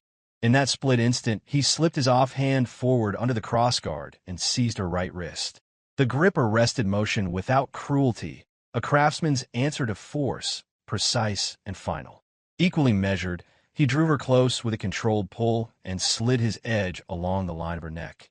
Not to wound, but to mark the limit and ride it across the air. For a heartbeat, command shifted entirely to him, and the scene resembled a figure paused mid-waltz. Surprise widened Rosalind's eyes above the rim of the helm. The clarity of her form, the school branded into habit, and the level of her resolve gave Ghislain enough to connect her to a name from another life's ledger. That realization brought an internal question. What young lady would choose to haunt a ruined mansion beneath a storm's eye? The thought then aligned with a second inquiry regarding any ties she might hold to the Branford family and the history that traveled with that house. The sound of the Branford name altered the air. Rosalind ripped free of the contact with a burst of speed and vaulted for the nearest exit. Ghislain let the retreat stand, watching the decision crystallize into flight without chasing it. Moments later, Belinda and Gillion burst into the hall, breath high and nerves raw, demanding an account of the clamor that had rattled beams and glass. Their eyes swept the shadows, finding no intruder and no sign beyond the tang of steel in the air. They discovered only Ghislain before a wide, rain-silvered window, composed and still, a figure cut and quiet against the pallor of lightning. Confusion deepened when the hall offered no explanation but the hush that follows a resolved equation. He tilted his gaze to the moon shouldering past the storm's last veils. Without turning, he sent both aides back to rest and added, in a tone that admitted no argument, that the course set this night might yet resolve toward advantage. Elsewhere, with dawn thinning rain into mist, the Aylesbury estate shook out linens and routine, unaware of swordplay or of phantom's hurried flight through dark gardens. The day began as every other day began in houses where duty wore silk. Countess Muriel attended to the mirror, layering powder with a care born from practice and court expectation. Something in the texture felt drier and more brittle than usual, a flake at the edge of perfection that threatened to widen if pressed. When the regimen concluded, the reflection returned the expected verdict. Flawless surface, obedient light, lines disguised where possible. An attending maid murmured praise for beauty held steady against the hour and the weather. The words did not settle. Dissatisfaction moved beneath Muriel's calm as she weighed the cost of the illusion, the rising toll of time, the labor demanded each morning, the sense that the scaffolding grew heavier with every passing season. Memory answered with sunlight and chatter from younger years, when taste flowed outward from her hand like a decree and the capital mirrored her choices. Cosmetics and fabrics followed her lead, and reputations rose in the wake of her steps. In time, fashion circled and the chorus moved on. Echoes replaced applause, and the crown of influence shifted to other heads. The mirrors still offered poise, yet the past's brightness had dulled into a story told in calmer rooms. Cosmetics masked the slow march of years across Muriel's face, a lacquered veil that concealed fatigue but not the quiet ache of memory. Thoughts circled the question of whether the clock might be coaxed backward toward a youth that felt both near and irretrievable. At that moment, the maid announced the hour for the salon, a gentle prompt toward routine, and Muriel ascended with practiced ease, ready to submit once more to the rituals that stitched her public image together. Before leaving, her gaze snapped toward the attendant. Disbelief widened her eyes as perception sharpened, for something in that familiar face had altered so dramatically that habit faltered and attention fixed. The maid's skin appeared brighter, finer in grain, and suffused with a radiance difficult to counterfeit. Elasticity, usually discerned only at intimate range, presented itself openly. Muriel's trained eye cataloged each change with silent, startled precision. Composure shattered. She surged forward and seized the maid's cheeks with urgent hands, patting, pressing, and turning the face toward the light as if the truth might be measured like fabric under a merchant's thumb. Her body trembled over unexpected moisture and firmness. The resilient glide beneath her touch refused disbelief and forced recognition, leaving astonishment to pulse where doubt had stood. Demands followed in swift sequence, a comprehensive accounting of every practice, lotion, or perfume, down to trivial steps normally overlooked. Nothing was to be omitted, for explanation had become necessity. Days later, the trail led to the mansion rumored to be haunted, the same house Ghislain had purchased after the maid explained that Count Aylesbury had received a gift of cosmetics and, finding no use, had passed the jars to staff. The package, it seemed, came from a newly arrived noble offering greetings. Within that house, The approach of an ornate entourage unstrung nerves. Residents who had haggled for a bargain only days earlier now confronted a procession that suggested ceremony, scrutiny, and the kind of notice that changes futures. As the carriages neared, Claude voiced bafflement, wondering if a queen or near equivalent descended for inspection. The thought hung between jest and fear, and neither felt safe to claim. Sweat ticked along his temples. Realization tightened his shoulders. Whoever arrived commanded stature beyond prediction, and misstep promised consequences measured in coin, influence, and perhaps survival. Meanwhile, Muriel stepped from the carriage with a curiosity honed by decades of court. She had tested the mysterious cream upon herself, and it answered age with suppleness. As the borrowed supply dwindled, prudence surrendered to intent, and a visit became imperative. Wendy, catching Claude in paralysis, nudged him from shock and reminded him of duty. Greeting must precede speculation, and order had to be restored before rumor took root. Claude recovered, issued formal courtesies, and ushered the visitor inward across echoing stone toward the courtyard where Ghislain awaited, a path framed by overgrown hedges newly tamed by hurried hands. Despite the collective tension, Ghislain sat with unhurried calm, feeding a raven that perched upon his gloved hand, the bird's eye bright with interest as crumbs vanished one by one. Claude announced the arrival with careful weight, identifying Countess Aylesbury as the party's noble center and signaling that this audience mattered beyond the mansion's walls. Behind a feather fan, Muriel masked her revitalized glow and sought confirmation of identity, intent on linking the formulation's creator to the title whispered through servants' corridors, Baron Fenris. Rising, Ghislain crossed the space and offered welcome with measured warmth, declaring pleasure in the encounter and extending the courtesy owed to standing, reputation, and the possibilities of alliance. A kiss upon the hand sealed the introduction. He named himself ruler of the northern Fenris lands and expressed the honor he took in her effort to visit a place so distant from the capital's center. Direct by habit, Muriel addressed the key point that no special gift had been sent in her name, only to her husband. The omission raised the question of whether her former renown had failed to travel north, and whether message or messenger had misjudged the audience that mattered most. With practiced ease, Ghislain redirected the accusation, denying any slight and framing the omission as courtesy.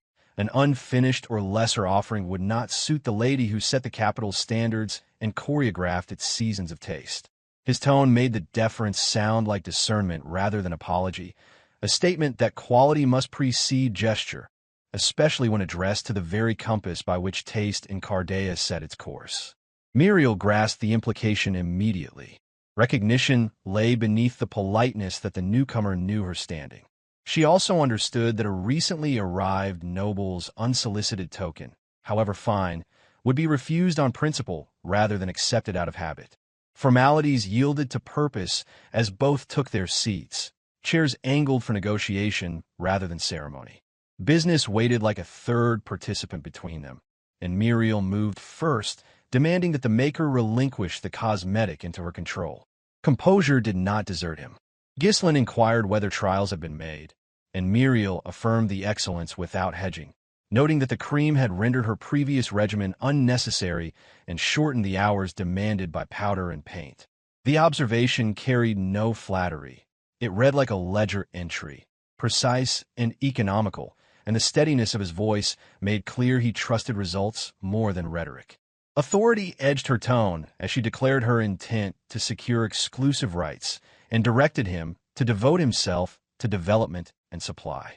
The message carried the weight of years spent shaping the city's appetite. Agreement did not arrive on command. Ghislain countered with openness to a substantial purchase, a plan that favored scale over monopoly and kept the door ajar for broader distribution throughout the capital. A bitter, knowing curve touched Muriel's lips as she hinted that trade in Cardea punished those who crossed her.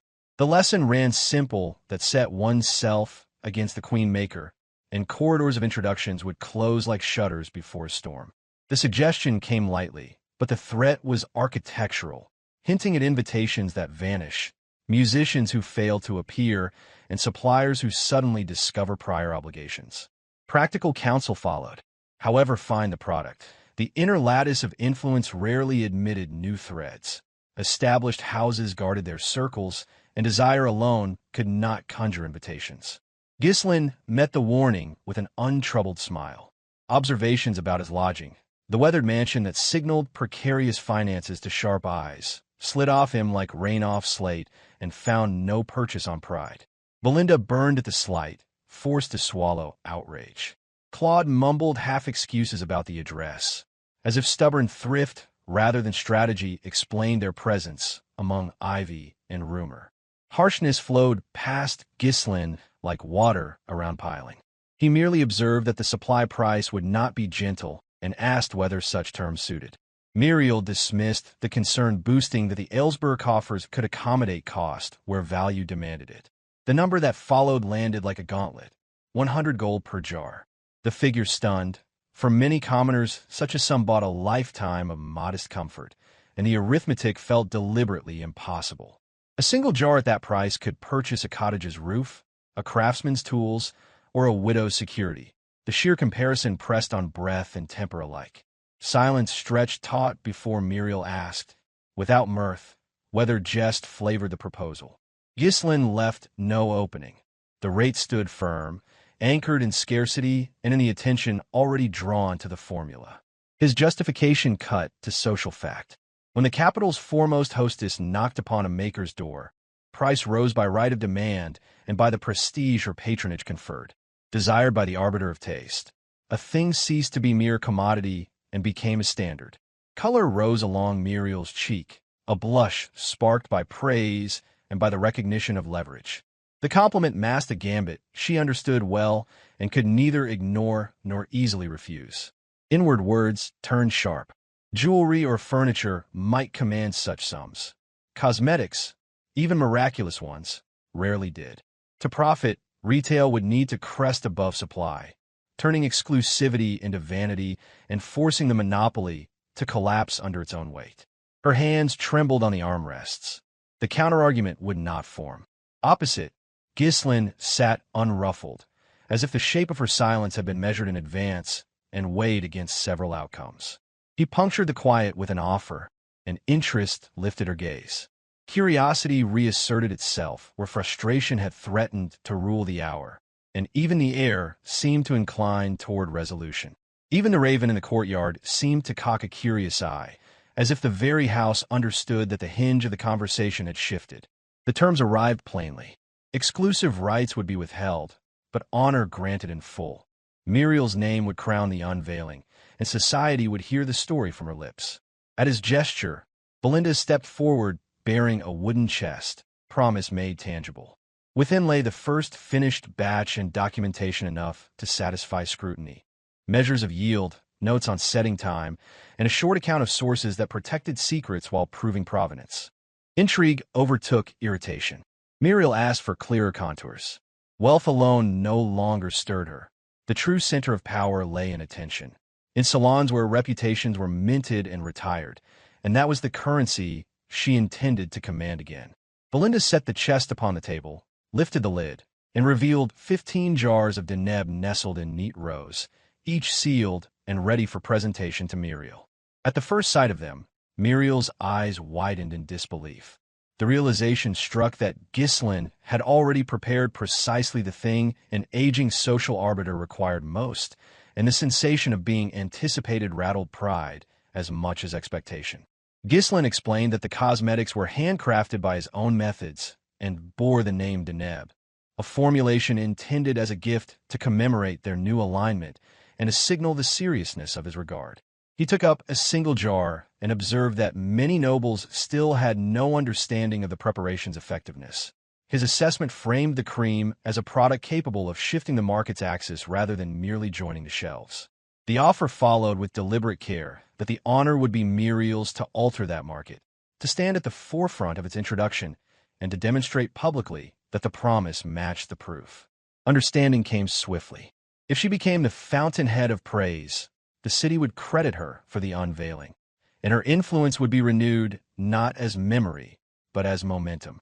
A soft smile formed as the feather fan lowered, revealing satisfaction at the elegance of the pitch.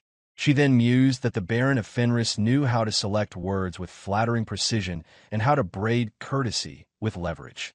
She reached to close the chest and signaled assent to proceed by Ghislain's plan, a gesture that turned debate into agreement with a satisfying finality. Rising from her seat, she restated the terms for clarity that production and distribution would remain in Ghislain's hands, while she would shape the social tide and lead the fashion he wished the capital to follow. Ghislain inclined his head in respectful acknowledgement, noting with quiet certainty that, despite a jagged beginning, the negotiation now moved along the course he had charted from the outset. He then escorted Muriel to her carriage, and at the step she delivered her parting assurance that assistance would be offered whenever it lay within her sphere of influence, a promise framed as farewell and as a warning to rivals. Seizing the moment, Ghislain requested a favor that suited the hour's calculus as neatly as the gift had suited her vanity. With the calm of a man already measuring outcomes, he asked that a message be conveyed to Marquis Branford. The Baron of Fenris possessed a solution to the Marquis's daughter's affliction and stood ready to prove it. Later that day, as the sun slid toward the horizon and stained the clouds a fierce red, the Marquis received the word sent through Countess Muriel. Courier and reputation together delivered a note that married audacity with opportunity. The Marquis already knew of Ghislain by necessity, since keeping accounts of notable figures was part of his trade and influence. But his daughter's difficulty remained discreet, which only sharpened his interest that a northern baron dared claim competence to address it. Meanwhile, coin began to flow, sales of the cosmetics accelerated, and Claude, faced with ledgers that fattened by the hour, could not hold back giddy astonishment at what he called a fortune found in a single turn of the social wheel. He marveled that demand surged after one meeting with Muriel, concluding that her name traveled faster than rumor. Even Alpoy, no friend to commerce, mused that such wealth could feed a lifetime of wagers without touching bottom. Claude, carried away, nearly proposed abandoning the slow work of developing Fenris for the quick harvest of profit until Wendy, unimpressed by euphoria, bound his enthusiasm with practical restraint. Belinda, meanwhile, wondered why excitement bloomed so brightly in a man counting another's money. Gillion assessed the matter differently and praised Ghislain's maneuver, noting that the strategy secured a foothold within the kingdom while strengthening the hand that reached for it. However, Ghislain damped celebration with a single judgment that the chapter had only opened. He told them the victory was preliminary, a prelude rather than a finale, and that the true contest would begin now that attention had been won and promises had been spent. He kept the central purpose unspoken. Another connection in the capital remained to be forged, the true reason for coming to Cardea, while wealth served as a convenient cover and a necessary tool. Later that night, a meeting took shape when a delegation from the Branford household slipped toward the mansion. The approach was careful and without heralds. Only Ghislain registered the presence, so he went alone to learn his intent. A knight in full plate waited in the courtyard, a shadow cut from steel beneath the dark. The knight confirmed identity in a low, formal cadence, asking whether the visitor was truly the Baron of Fenris who had claimed a cure for the Marquis's daughter. Once Ghislain affirmed, the knight delivered the summons. Marquis Branford required his presence. On the following evening, with a few aides in tow, Ghislain advanced toward the Branford estate, each step measured and unhurried, confidence braided into posture and pace.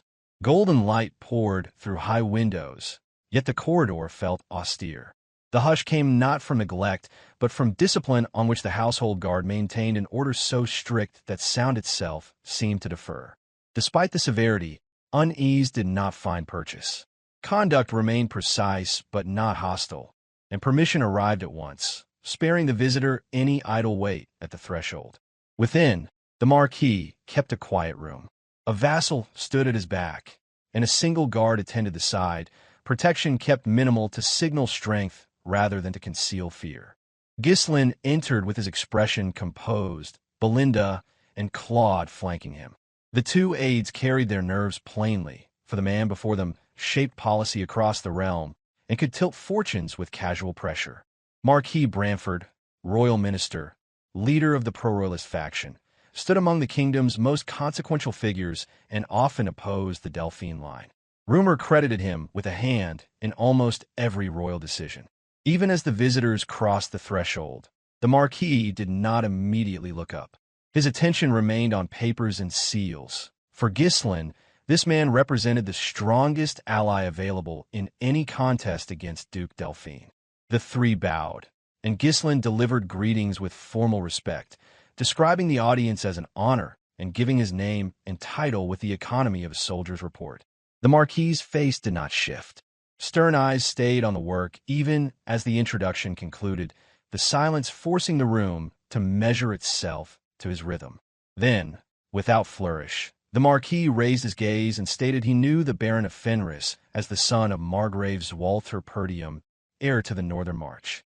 A beat followed, and the Marquis continued, noting that the newcomer had earned a reputation for arrogance, had beaten Dygald in war, killed a count, and seized a lord's seat by strength rather than inheritance.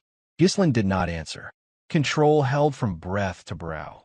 Even before the strongest authority in the kingdom, demeanor remained level and intent stayed hidden. The Marquis observed that the son differed sharply from his father. Swalter, remembered as a lord both benevolent and just, loyal to the crown and faithful to the customs that steadied the nobility. Inwardly, Ghislain acknowledged that the assessment matched expectation. The royal minister tracked events across distant borders as closely as those at court. No disturbance escaped his ledgers. From Ghislain's knowledge, Branford served not merely as minister, but as the kingdom's greatest stabilizing force. Without his loyalty to the monarch, the realm might already have fallen beneath Delphine's ambition. Ghislain recognized that every affair of the realm, trivial or immense, moved at some point across the Marquis's desk. Without Countess Muriel, a fellow royalist who quietly steadied his approach, access would not have arrived so swiftly. Marquis Branford indicated a seat with the smallest inclination, and a vassal drew a chair into place with soundless efficiency. As Ghislain advanced, a jar of Deneb on the writing table caught his eye, and the inference formed that the household might already have tested it upon Rosalind's skin. He sat without haste, prepared to let the minister set the tempo. The message he had brought was simple, which a claim to resolve Rosalind's condition, requiring only the father's sanction to begin. While arranging papers, the Marquis opened by naming that claim and by measuring the audacity it contained, for it touched the life of his daughter. A faint smile touched Ghislain's mouth as he affirmed the substance of his promise, restating in steady terms that Rosalind's illness lay within his capacity to cure. The Marquis exhaled as one accustomed to wagers made with blood rather than coin, hearing in the certitude a willingness to stake life upon the outcome. He noted that the visitor had not yet met his daughter and pressed for the method by which an unnamed affliction, long resistant to remedy, might be addressed without direct examination. Ghislain answered that time in the capital had been used to gather rumor and fact, and that a near match to this malady had yielded once before to his hand. The minister liked the composure, and the young lord answered the regard with measured respect that neither begged nor preened. Yet the interview swerved. The Marquis dismissed him, a turn that clipped the air of surprise from Ghislain before it could fully form. Explanation followed with the weight of precedent. Others had made the same assertion and failed, and failure had taken payment in lives when accountability dissolved under scrutiny. The minister added that talent deserved preservation, that he had no appetite for watching a capable youth squander himself on a promise that broke the moment it touched the patient. Ghislain recognized the cold arithmetic for what it was and, in that recognition, saw the father who had already pursued every respectable avenue until hope thinned to thread. He asked whether the minister no longer wished for a cure. The answer came with practical indifference that flawed skin would not kill his daughter, and death was too steep a price for vanity. Ghislain returned that the lady herself might weigh the matter differently, for a life that wears constant shame is a life wounded even when the pulse remains steady. The Marquis understood the point, and he knew his child's despair. But experience hardened judgment, and experience said that another failure would likely join the list. At length he spelled out the true purpose of the summons. He wished to measure Ghislain's conviction, not hear reassurance. Thus, he sought the look of a man who knew the stakes and would not lean on luck. Confidence received the question and did not waver. Ghislain affirmed certainty and, beyond that, asserted difference, method, knowledge, and outcome distinct from prior attempts. The minister could not know the source of that assurance, nor the extent to which the visitor already understood the nature of Rosalind's ailment. Marquis Branford's decision arrived in an austere nod as he spoke. If life must be risked, then let the attempt be made, for stasis had already claimed enough seasons. The calm that sat easily upon Ghislain did not extend to his companions. Claude and Belinda traded baffled glances at a bargain that seemed to them lopsided and perilous. They could not reconcile the minister's warnings with the serene confidence beside them, nor understand the reservoir from which that confidence drew when every signal urged retreat. At that juncture the Marquis directed his vassal to withhold nothing in supporting the Baron of Fenris's attempt on Rosalind's behalf, and he added that, should the effort succeed, a worthy reward would follow. Ghislain answered without hesitation that no ordinary recompense would suffice. One turn pressed into another, and the moment unfolded exactly as he had engineered it. With a board arranged, he sought a pledge that, if Rosalind's condition were cured, the Marquis would grant whatever request he named. Disbelief crossed the minister's features. A junior lord had dared to set terms before the most authoritative figure in the realm. The Marquis fixed him with a steady gaze and required that the demand be repeated, not for clarity, but for measure. Ghislain reasoned that a pillar capable of upholding the kingdom should find the granting of a single modest boon neither arduous nor extraordinary. The minister inquired whether a price was truly being named for attending to his daughter. Ghislain held the line without the slightest retreat and confirmed his resolve. He then pressed a sharper point, asking what use authority possessed if it could not shield one's own blood. Power that failed at the threshold of family, he implied, was power misapplied. The audacity could not be denied, yet the Marquis found no immediate rebuttal. Nerves frayed along the edges of the room. Claude's thoughts spun toward the peril of serving a commander who spoke so brazenly before so weighty a presence. In answer, the Marquis declared that any price demanded of him would be steep, and that if the young lord insisted on staking claims, then everything must be put a hazard. The logic carried iron.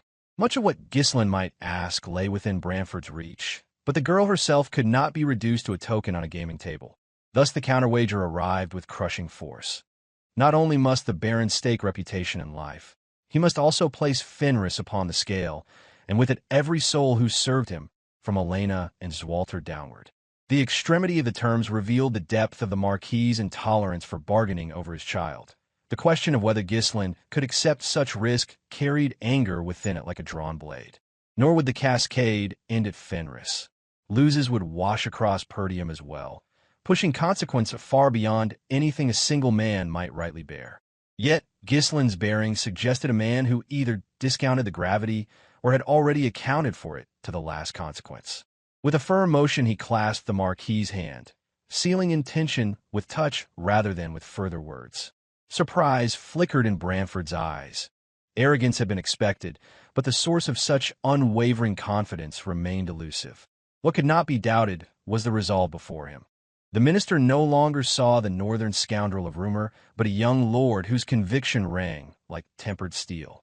Since assuming office, few had presented a challenge of this particular shape. For the present moment, anger thinned, though the chill in his gaze remained. A winter clarity turned upon the petitioner. Decision followed discipline.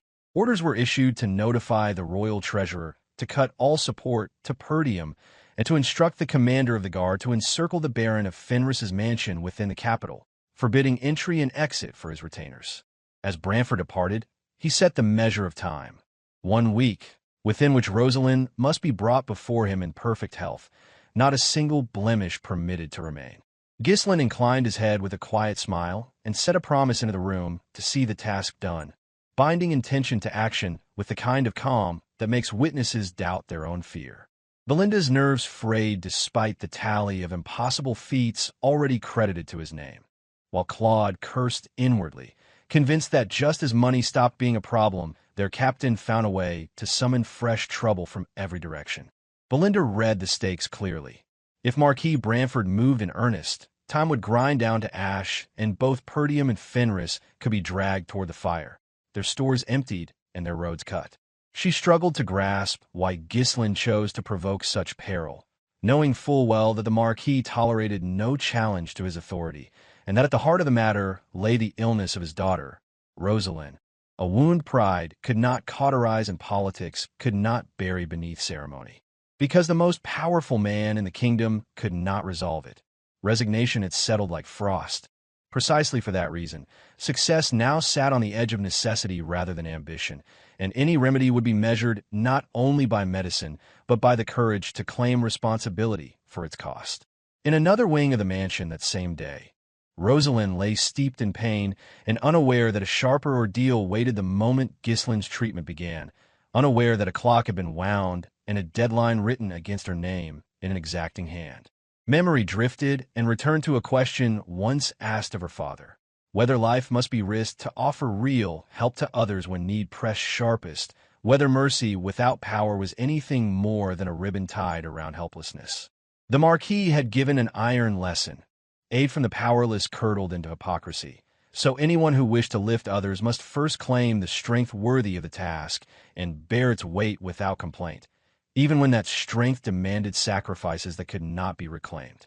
From that counsel, she chose the sword, vowing to make herself equal to the charge of shielding the weak, and discipline hewed strength into her bones until the vow became habit. Hours in the yard burned into years, and the edge in her hand came to feel like a second heartbeat. Now she stared at the rash along her hands, shrank from sunlight like prey from a flame, and veiled the harsh testament left by pursuit of that very strength, a bitter proof that mastery sometimes asked a debt the body paid in scars. A voice cut the stillness and called her back to the present. Ghislain entered without ceremony and stated that the intruder who had slipped into his mansion nights before stood now before him, and that chance had finished its work by bringing both threads to the same room. He ignored the ruin that masked her features and offered introduction in a register suited to rank, naming himself Baron of Fenris, young lord of the northern march of Perdium, and placing respect before remedy, as if laying a cloth across a wounded table. Tears welled as his measured words pressed through the storm inside her. Belief lagged behind hearing, and acceptance stumbled at the threshold of hope, for hope had betrayed her before and left only the echo of its promise in the dark. Unshaken by her appearance, he held the same confident poise she had glimpsed in the hall, and she could not yet imagine that this very man, smiling with conviction, would lead her down into suffering and haul her back again, changed by the passage, remade by a pain chosen rather than a pain endured.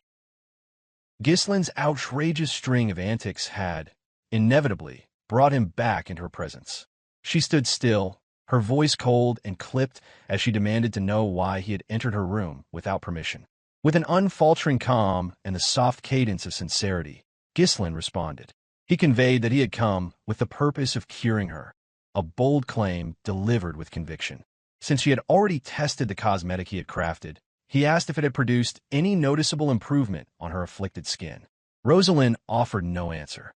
Instead, her silence transformed into rage as she hurled the jar at his face with all the spite she could muster. He shifted ever so slightly, letting the jar fly past without harm. Her anger was justified, he thought, but he also knew that dragging her through the hellish treatment he had known was the only way to deliver her from the torment she endured. No gentle path would lead her to salvation. She dropped to her knees, fury lacing her voice as she screamed that he was not the first to make such lofty promises. Others had tried before, each proclaiming certainty, each failing. She no longer cared about the cure or the healer. The medicine, the methods, none of it mattered anymore. All she desired was for him to leave her be, convinced that hope was a cruel illusion she could no longer afford. Ghislain's resolve didn't waver. He spoke again, this time with sterner weight in his tone, asserting that he was not like the others. He was prepared to gamble his life for the sake of her recovery. That declaration only incited her further. Turning her back, she raged that such words were always the same. Greedy men disguised as saviors, all claiming they were different, all swearing upon their lives. Yet none stayed, none endured. It meant nothing to her that Ghislain's cosmetic was selling across the kingdom. In her eyes, he was no different, a liar like the rest. Still, Ghislain remained unmoved, quietly conveying his understanding. He acknowledged that her pain had run deep, built upon years of betrayal and crushed expectations. Inwardly, his thoughts turned to who Rosalind truly was. a noblewoman with the blood of two of the kingdom's most powerful lines. Her father, the uncompromising leader of the royalist faction, and her mother, the brilliant daughter of the chancellor. After the death of her mother, Rosalind Bramford had become the unshakable pillar of her house. She was not merely beautiful or well-born. She was a prodigy in her own right. A master of both pen and sword, she wielded elegance and intellect in equal measure. She was grace and fire, a force to be reckoned with, and all of it achieved while still in the flower of youth. At a remarkably young age, she mastered channeling mana through the blade while establishing herself as a foremost patron of Cardea's varied industries. Contracts, workshops, and guilds bore her seal, and the map of commerce brightened wherever her attention settled. Then, an unknown skin disease overturned that carefully built life completely, replacing audiences with physicians and salons with shuttered rooms. Isolation grew where reputation had once flourished, and rumors trailed the silence like smoke. The Marquis family, armed with wealth and influence, pursued every possible remedy. Nothing worked. As desperation mounted, her father looked to secure her future through a political marriage. She could no longer live as the dazzling star she had once been. But at the very least, the Bramford name could still provide shelter. Her condition was no ordinary ailment. It was a consequence of a rare, catastrophic reaction caused by misaligned training in mana cultivation.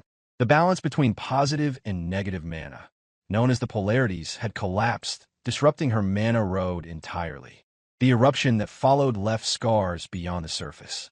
And now, as she stood once more before hollow promises and uncertain hope, Rosalind chose fury. She raised her sword, raw mana surging from her body in reckless waves, and lunged toward Ghislain, threatening to kill him if he didn't leave that very instant. But Ghislain, with a softness that betrayed no fear, apologized. He explained that he would now have to proceed by force, not out of cruelty, but because he understood that her use of mana in such a chaotic state would only exacerbate her illness further. Before she could continue her rampage, Ghislain sprang into motion. With startling speed, he closed the distance, drawing his sword in preparation to counter her strike.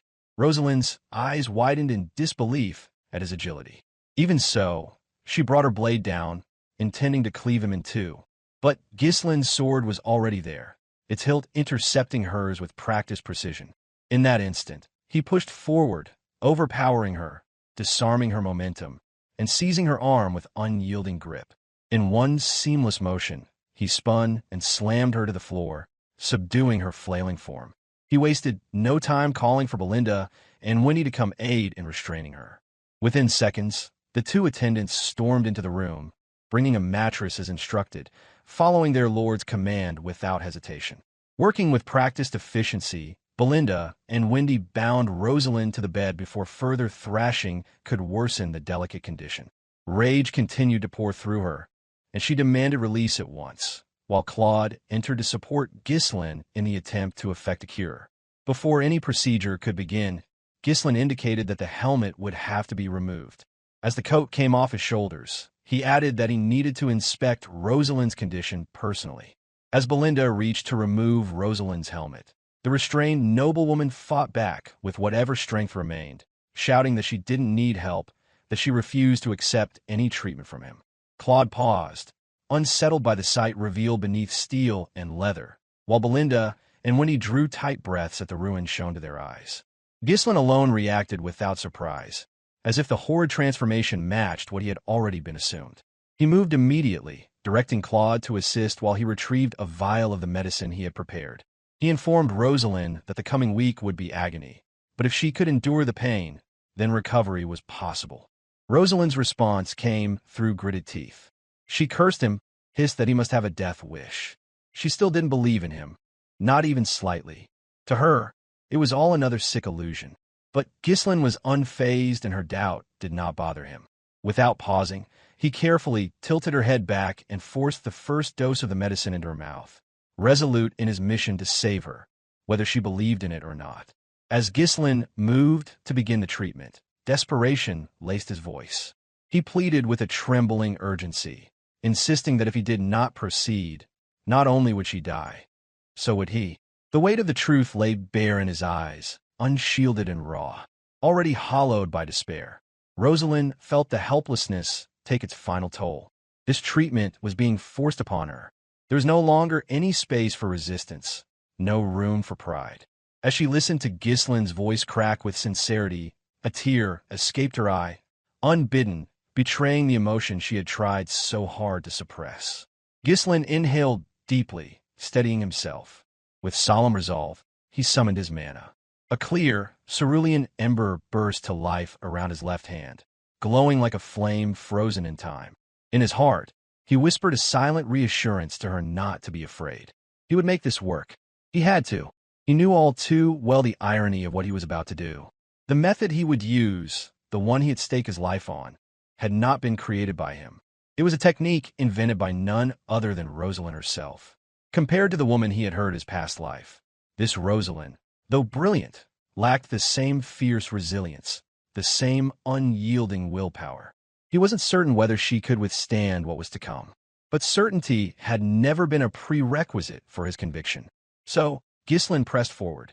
His glowing hand pressed gently against her abdomen, and at once, a radiant blue mana spread from the point of contact like ink in water.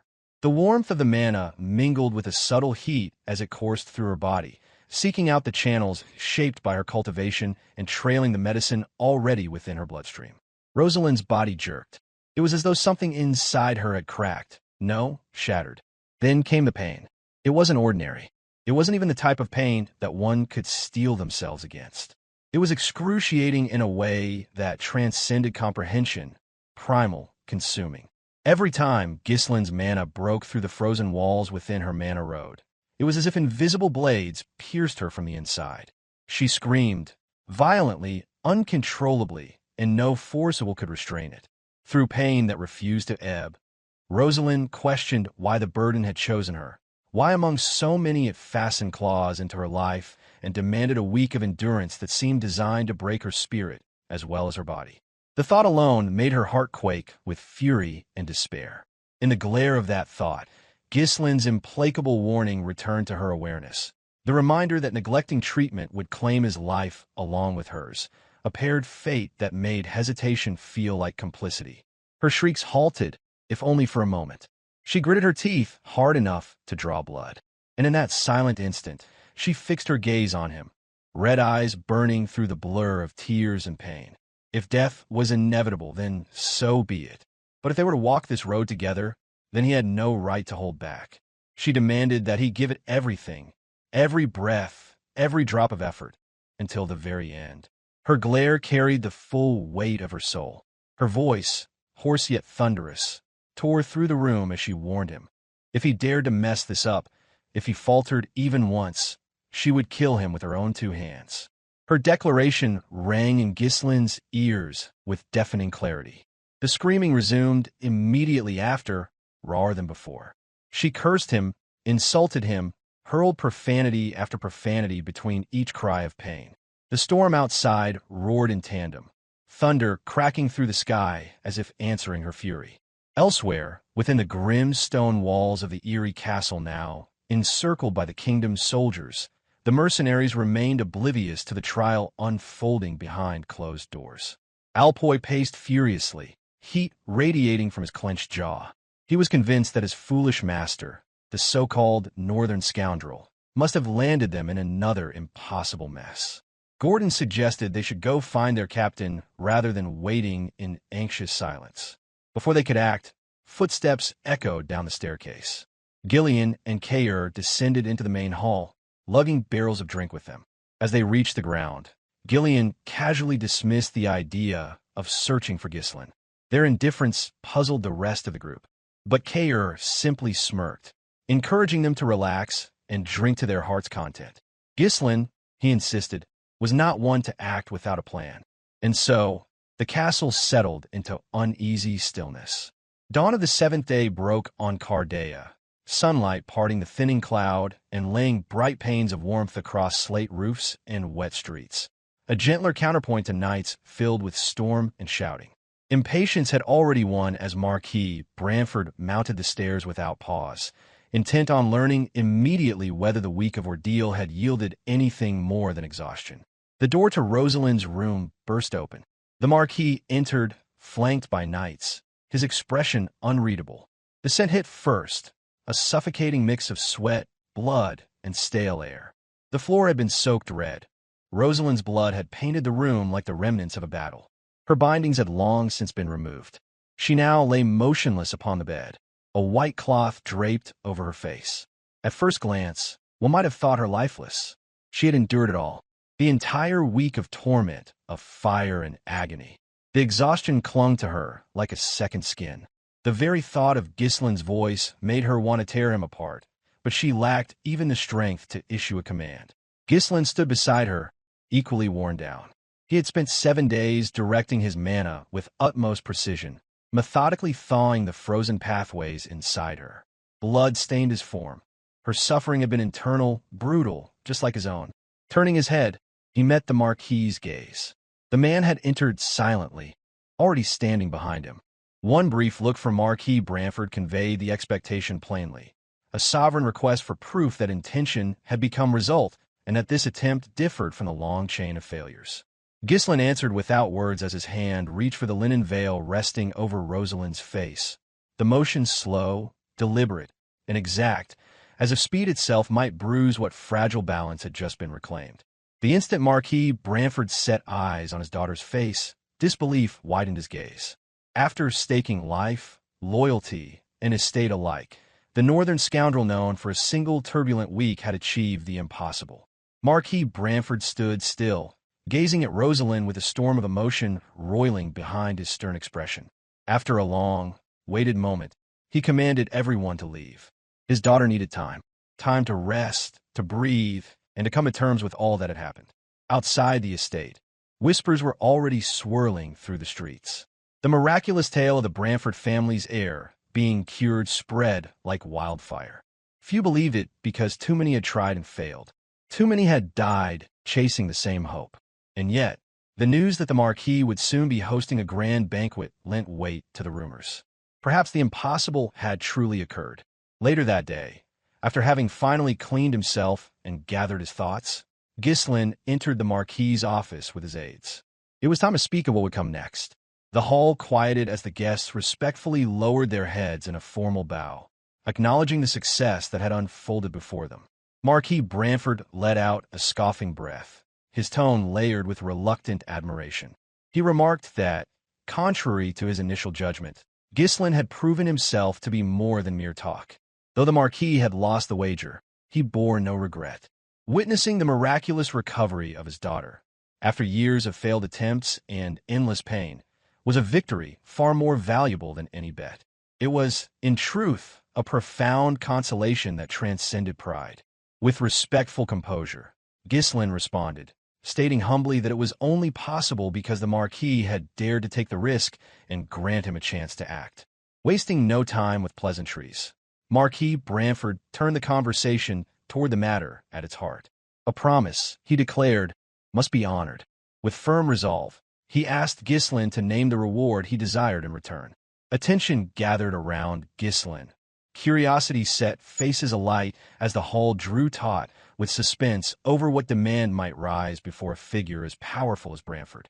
Whispered predictions sketched extravagant tributes, alliances, or coin, each theory more elaborate than the last. Ghislain inhaled deeply, raising his head with steady determination. His voice was calm as he declared that his request was not something grand or impossible. At this, the Marquis arched a brow, intrigued, and gave him permission to speak without restraint. In that moment, Ghislain asked Marquis Branford to become his guardian. The weight of the words landed like a thunderclap. Shock painted every face, and Marquis Branford's surprise was especially visible, his eyes widening in disbelief.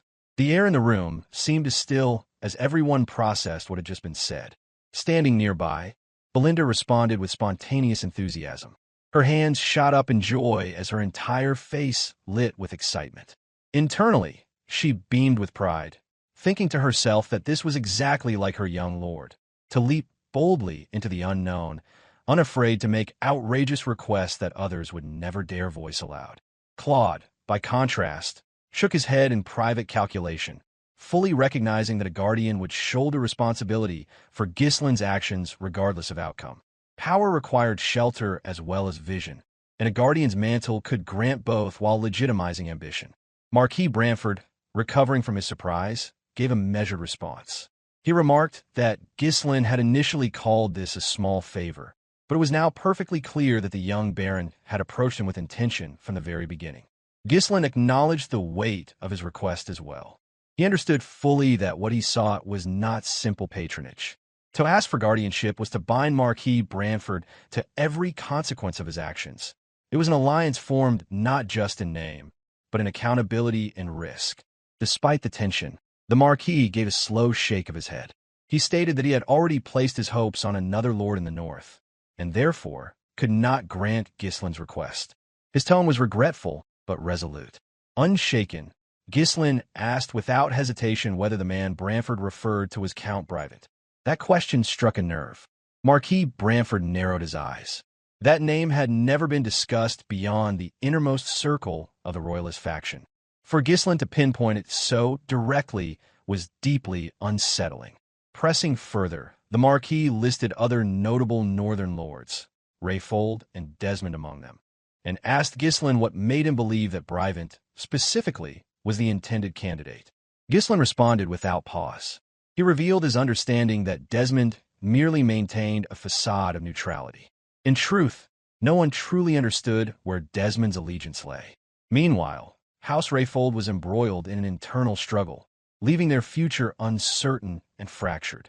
The remaining lords, Ghislain asserted, were either too weak, too greedy, or too lacking in capability to be considered for such a critical role. However, Count Brivant stood apart. He was undeniably wealthy, closely aligned with the royalist faction, and perhaps most importantly, commanded the formidable magical might of the Scarlet Magic Tower. Based on all these factors, Ghislain had deduced that Brivant's territory was the most likely target for the Marquis's influence. With a sigh, the Marquis asked whether Ghislain was implying that he was more suitable than Brivant. Ghislain met his gaze without flinching and advised the Marquis to be honest with himself. He suggested that Count Brivant was not the dependable ally the Marquis needed. He was lacking, unsatisfyingly so.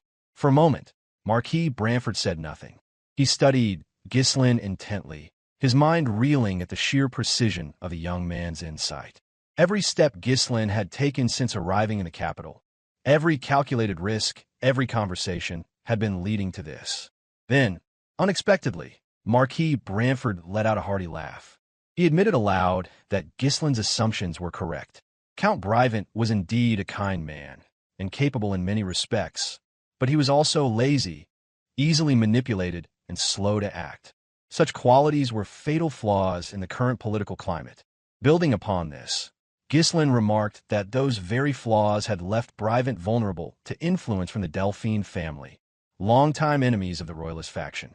Having laid out the case, Ghislain asked that, if a wish would be granted, boldness should rule the choice. He renewed the request that Marquis Branford recognize him as the effective representative of the northern region, a standard-bearer able to marshal resources and will. Marquis Branford fell into contemplative silence. The boy's ambitions were grand, but not baseless. Ghislain's cosmetic ventures were already gaining traction. Within a few years, he would undoubtedly emerge as a significant figure in the kingdom's economy. Furthermore, with his father, Count Perdium, having recently absorbed Dygald's territory, the Fenris family's influence was poised to grow even further. A little more backing could elevate Ghislain into a powerful cornerstone of the royalist faction. Everything now made sense. The risk Ghislain had taken wasn't just for Rosalind. It was part of a much broader, calculated move. Finally, Marquis Branford rose to his feet, his voice rising to fill the chamber. With everyone present as witnesses, he declared his decision. He, Marquis Branford, would formally act as guardian to Baron Ghislain Fenris. His voice grew firmer as he proclaimed that any who opposed Ghislain would now be opposing Branford himself. Let it be known, he said, that whoever stood against the Baron would face the full weight of his authority. With that, the Marquis demanded that Ghislain pledge his honor in return. Every future action, every step forward, would carry the responsibility of upholding the Branford name.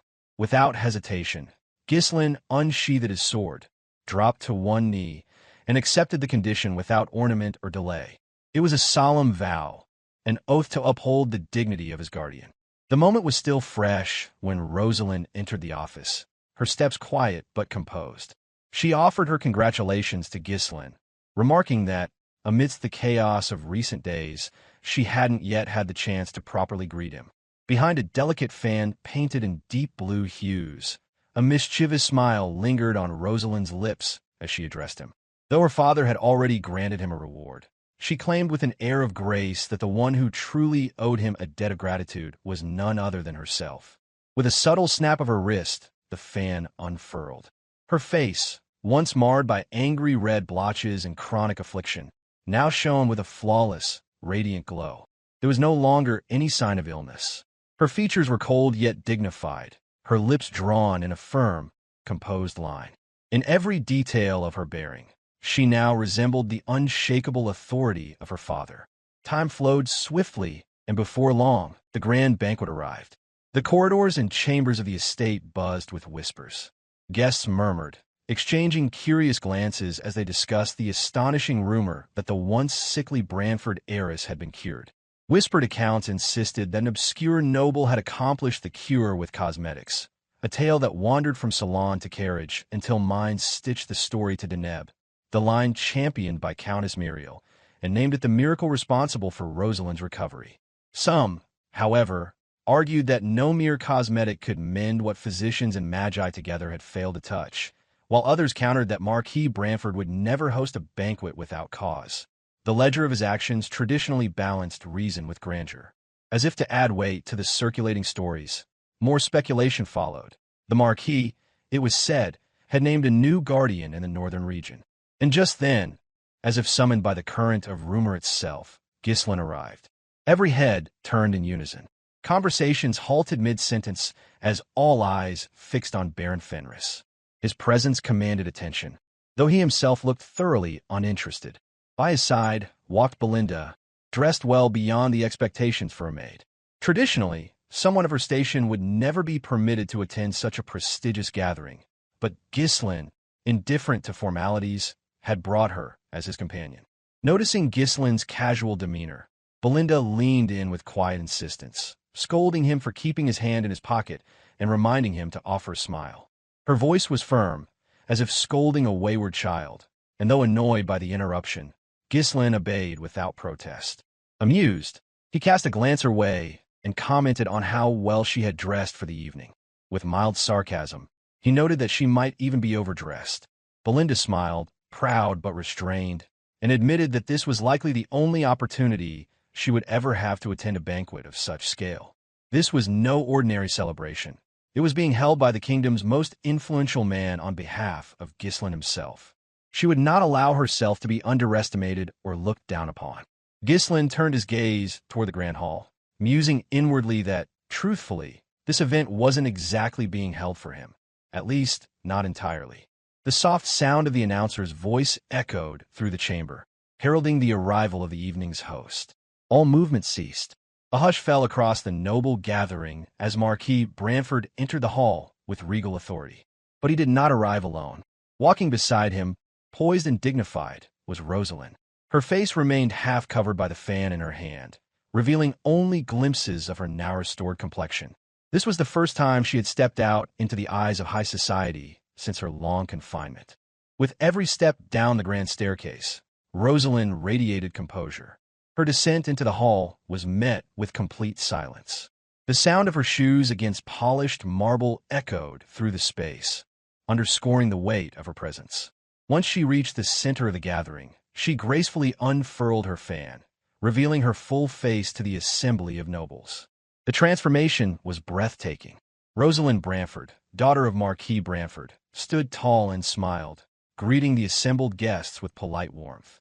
She voiced her hope that each of them had been in good health and high spirits. The room erupted in applause and celebratory cheers. The rumors had proven true. She had, indeed, been cured. Among the cries of joy, one voice shouted out that she looked even more beautiful than before her seclusion. Standing nearby, Belinda narrowed her eyes, murmuring under her breath that she had nearly failed to recognize the girl. No one, seeing Rosalind now, would believe that this elegant figure was the same person who had, not long ago, screamed profanities and promised unspeakable pain to her healer.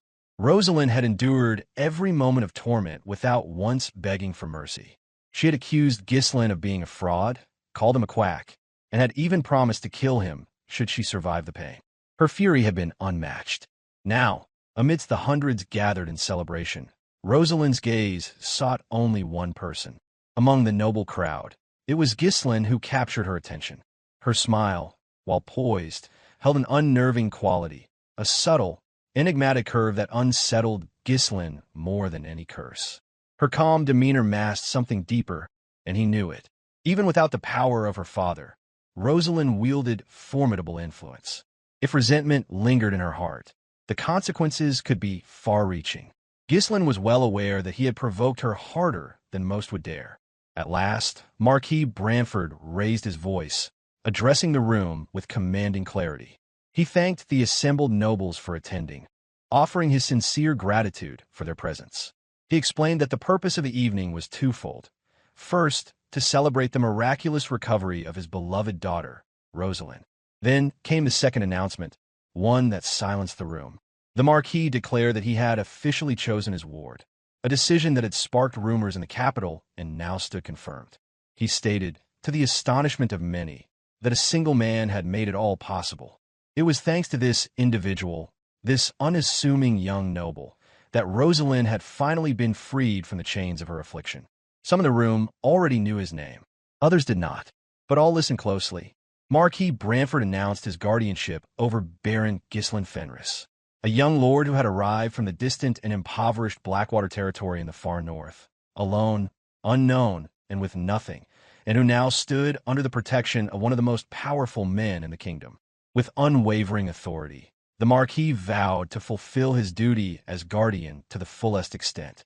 From that moment forward, he declared, all nobles present were to treat Ghislain as they would treat the Marquis himself. Although the Marquis had phrased his declaration as a mere suggestion, every noble present, especially those affiliated with the Royalist faction, understood the weight behind his words. It was not a request. It was a command, veiled in civility, that none of them could afford to ignore. Eyes from all corners of the hall shifted toward Ghislain, and a rising tide of hushed murmurs began to ripple through the crowd. To many in attendance, Ghislain was nothing more than the heir to Margrave Perdium, a title inherited from a remote and impoverished northern territory. In their eyes, his background lacked the pedigree or prestige necessary to warrant an alliance with someone of Marquis Branford's standing. Yet Ghislain appeared unfazed. He understood now that Marquis Branford was a man of deliberation, someone who weighed his decisions carefully, but once resolved, committed without hesitation. It was this resolute nature that gave strength to the words spoken that day. His thoughts drifted briefly to a private conversation they had shared. The Marquis had insisted he attend the banquet, reminding Ghislain that, as his guardian, it was his duty to introduce him to the other nobles within the faction. In doing so, Branford hoped to ease future collaborations and open doors to much-needed support. Scanning the hall, Ghislain took note of the many influential figures in attendance. Nearly all the kingdom's prominent nobles were here, and despite the burden of standing before them, he came to recognize the value of the event. This evening could, indeed, serve as a vital stepping stone. Still, the murmurs persisted. Voices questioned his youth, speculated on his worthiness, and expressed doubt over the Marquis's seemingly sudden endorsement. Perdium, after all, was a territory known more for its poverty than power.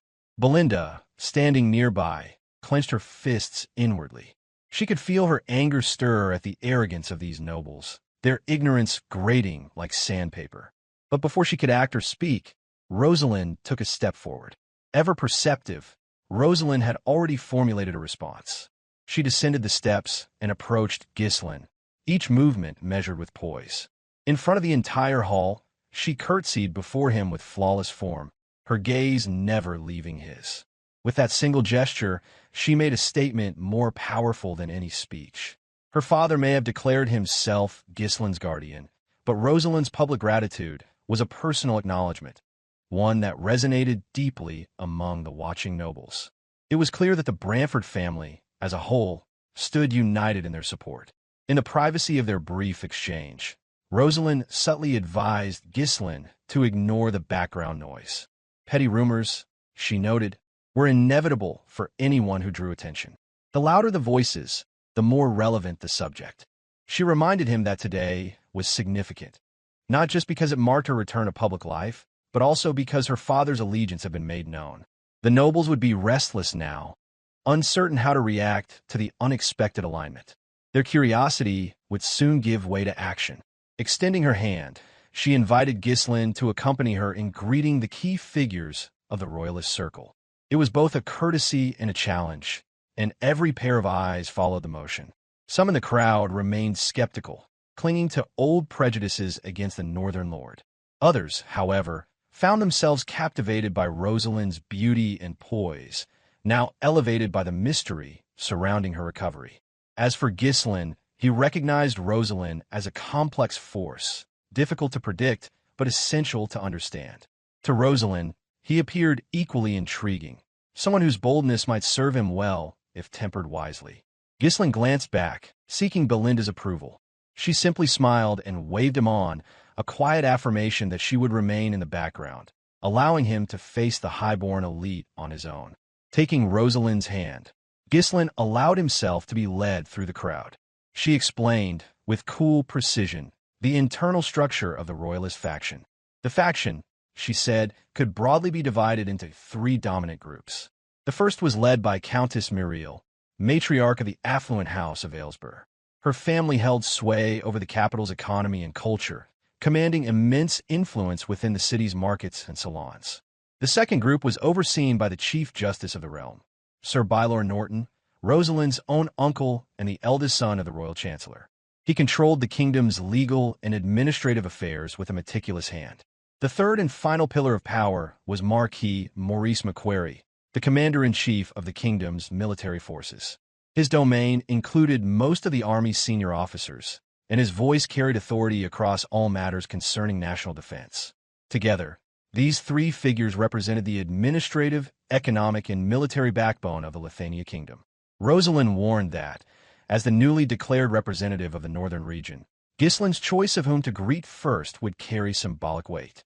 It would shape perceptions, elevate egos, or bruise pride. A sharp wave of anxiety struck him as her words echoed the earlier warning from Marquis Branford. The world he now stepped into was foreign, ruthless in its own way, and dictated by invisible rules. Though Branford's support was reassuring, it also placed a crushing burden on his shoulders.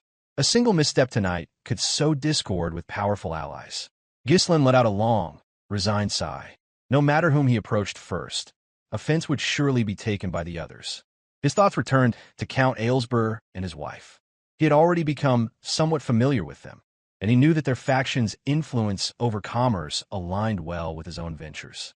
Across the room, he noticed Count Bylor Norton smiling at him with warmth.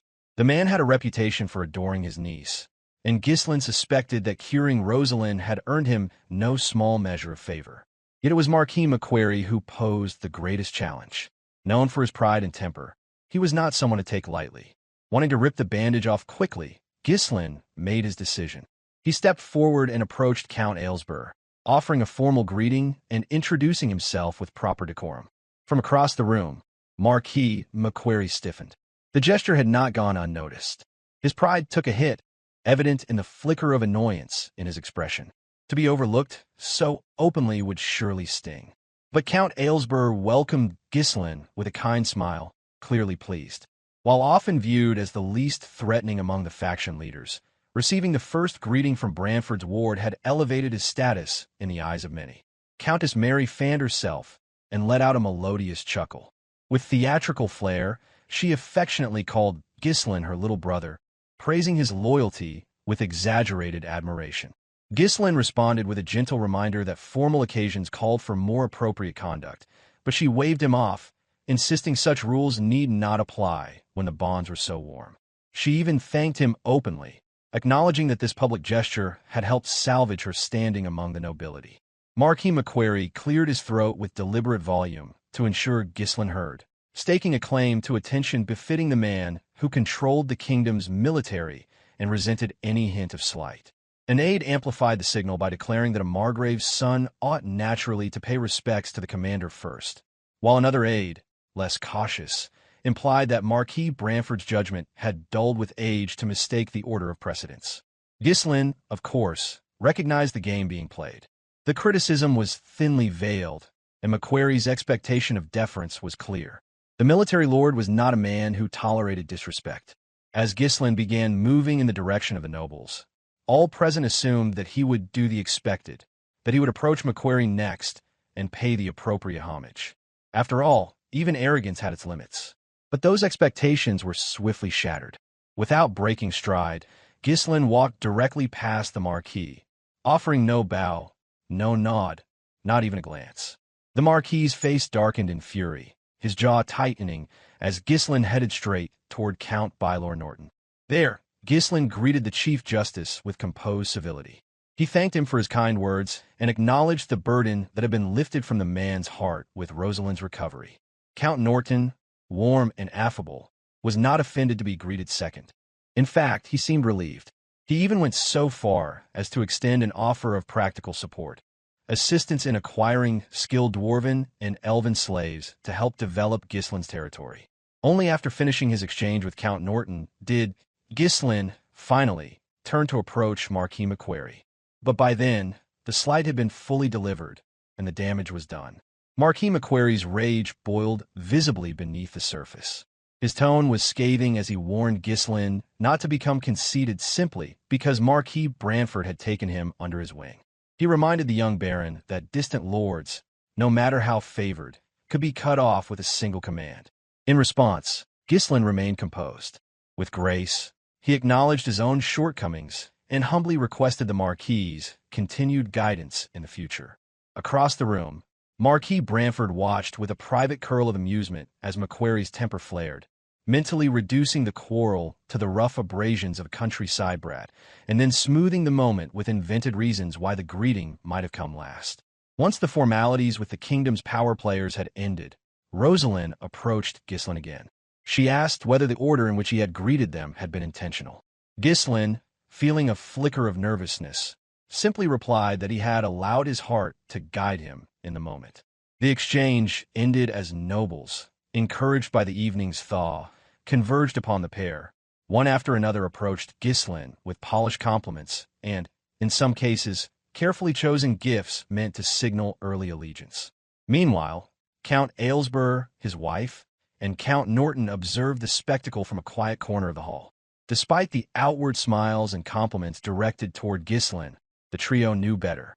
Beneath the noble civility, there lingered a subtle layer of disdain. Count Aylesbury chuckled softly, commenting on how thoroughly Ghislain had managed to earn Marquis Macquarie's resentment. Countess Muriel dismissed the concern.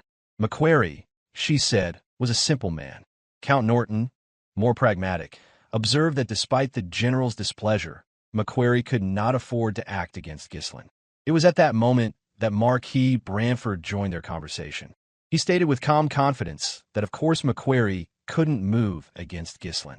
After all, it had been Ghislain, and Ghislain alone, who had achieved what no one else could, curing Rosalind's illness. Count Norton offered a compliment, praising the Marquis for discovering such an extraordinary talent.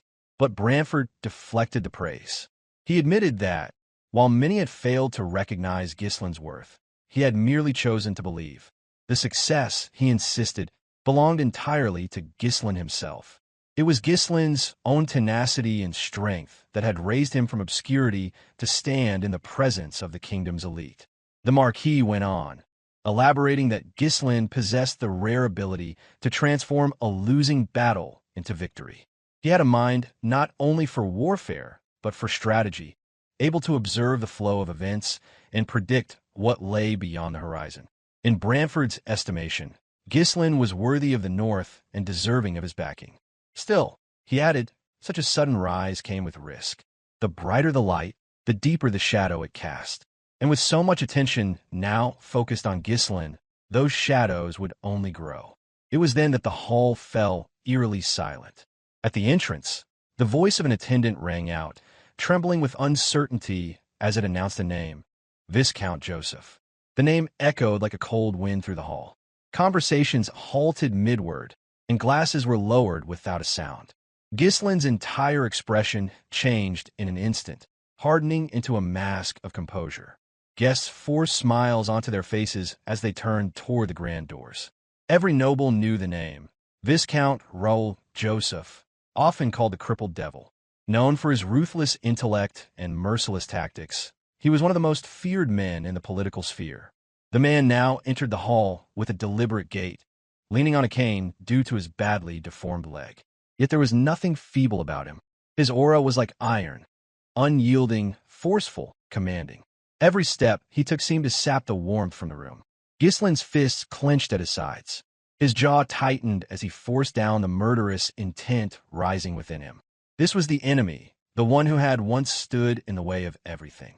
He was also the closest advisor to Duke Delphine, the royalist faction's greatest adversary, and a strategist behind many of the ducal family's most cunning moves.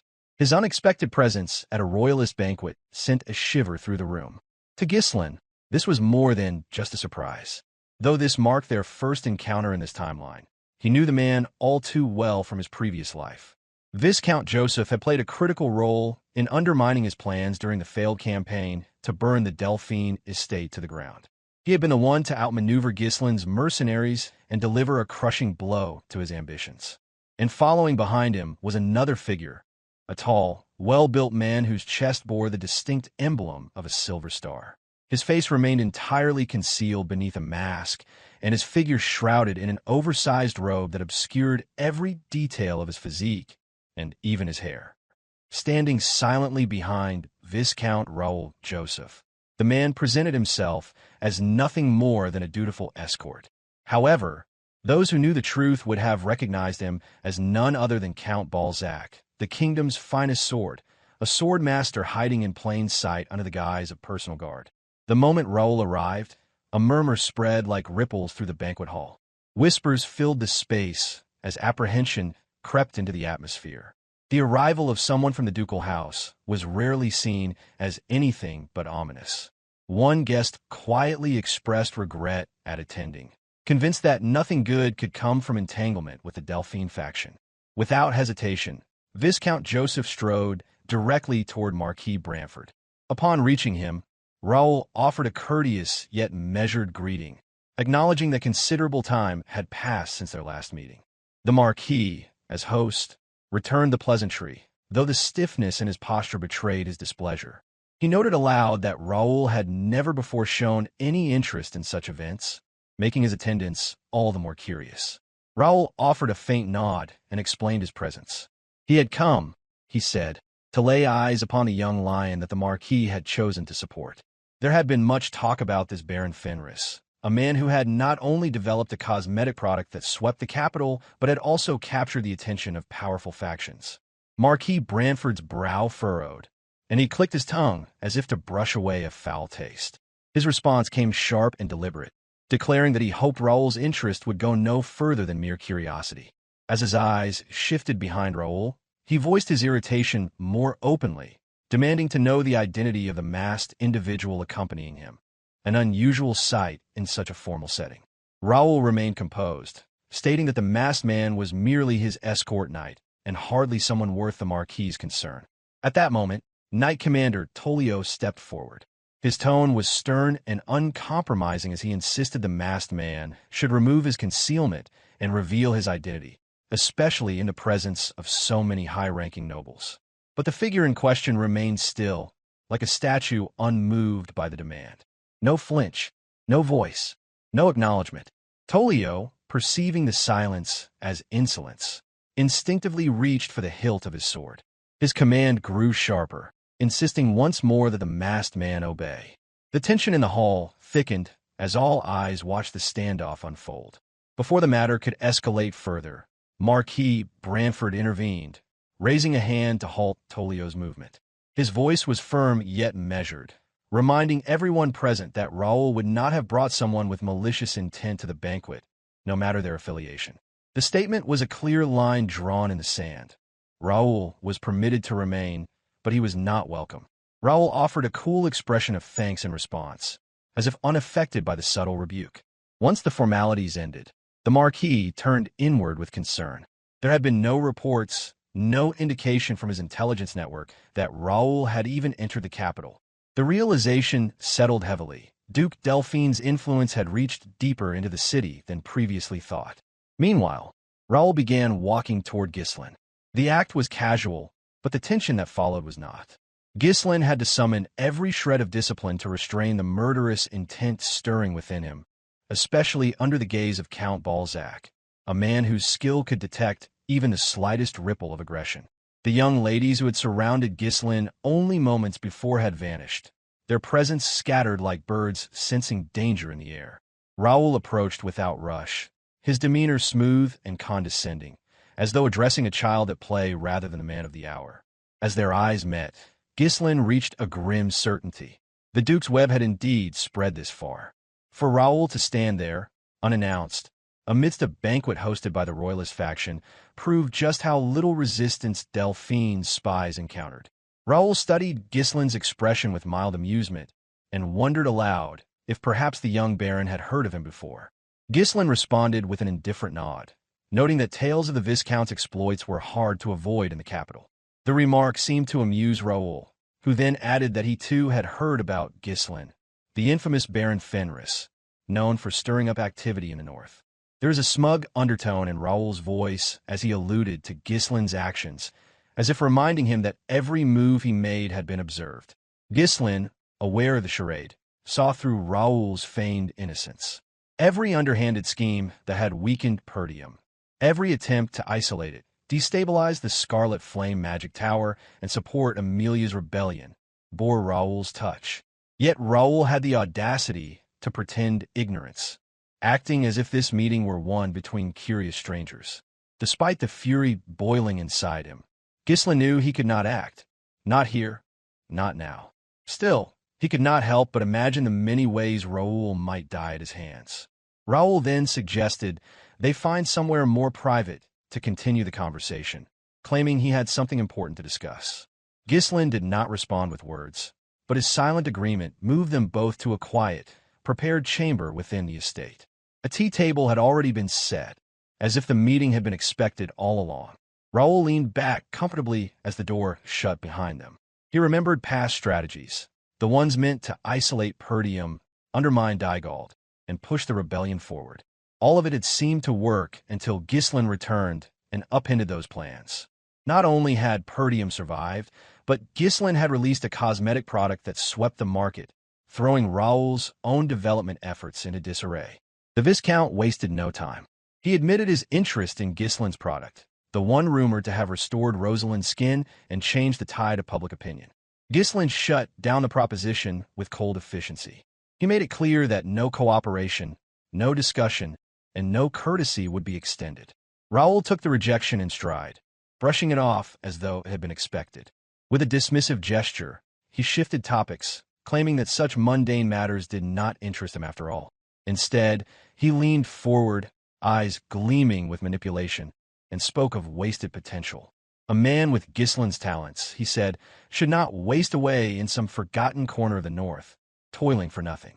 Raoul continued, his voice calm yet sharp, as he reflected on the irony of a once notorious troublemaker suddenly gaining prominence, winning wars, and securing a position of importance in the capital. He questioned aloud whether such developments could truly be chalked up to coincidence, or if it was a testament to genuine skill. Ghislain responded without flair, his demeanor as indifferent as his words. He simply stated that he had studied, offering no elaboration beyond that. Beneath the placid surface, however, raged a fire he could barely contain. Every breath he took felt like a battle against the instinct to act, for his very soul cried out for vengeance. Raising the Delphine faction to the ground had become his life's sole purpose. And Raoul, the architect behind so many of the schemes, sat within arm's reach. But Ghislain knew better. The moment he acted on his killing intent, the Swordmaster standing beside Raoul would intervene. Raoul, oblivious to the storm quietly brewing across from him, shifted gears. He acknowledged that his meticulous plan to dominate the north had been flawless, until the arrival of one disruptive element, Ghislain. Without missing a beat, Raoul extended an invitation for a place within Duke Delphine's powerful faction. No response came from Ghislain. Instead, he calculated, eyes scanning for a single exploitable flaw, a fleeting opportunity to slip past the finest sword in the kingdom and deliver one decisive blow. But no such moment came. Still unaware of the death that loomed just across the table, Raoul continued. He spoke of how talent, no matter how brilliant, came with an expiration date. In a brutal frontier like the North, life was cheap, and danger lurked in every shadow. He warned that Ghislain's journey could be cut short by barbarians or war long before his potential had been fulfilled. Many promising young lives, Raoul explained, had already been snuffed out before their prime. And so, he urged Ghislain to entrust his future to the Duke's house. In doing so, Raoul promised all such threats would vanish, and Ghislain's path would be paved in security. Balzac, standing silently at Raoul's back, had already sensed the waves of killing intent leaking from Ghislain like a poisonous mist. He did not draw his weapon. He didn't need to. Should Ghislain make a move, he would be cut down before taking a single breath. And worse still, any attack on a guest at such a gathering would bring heavy consequences.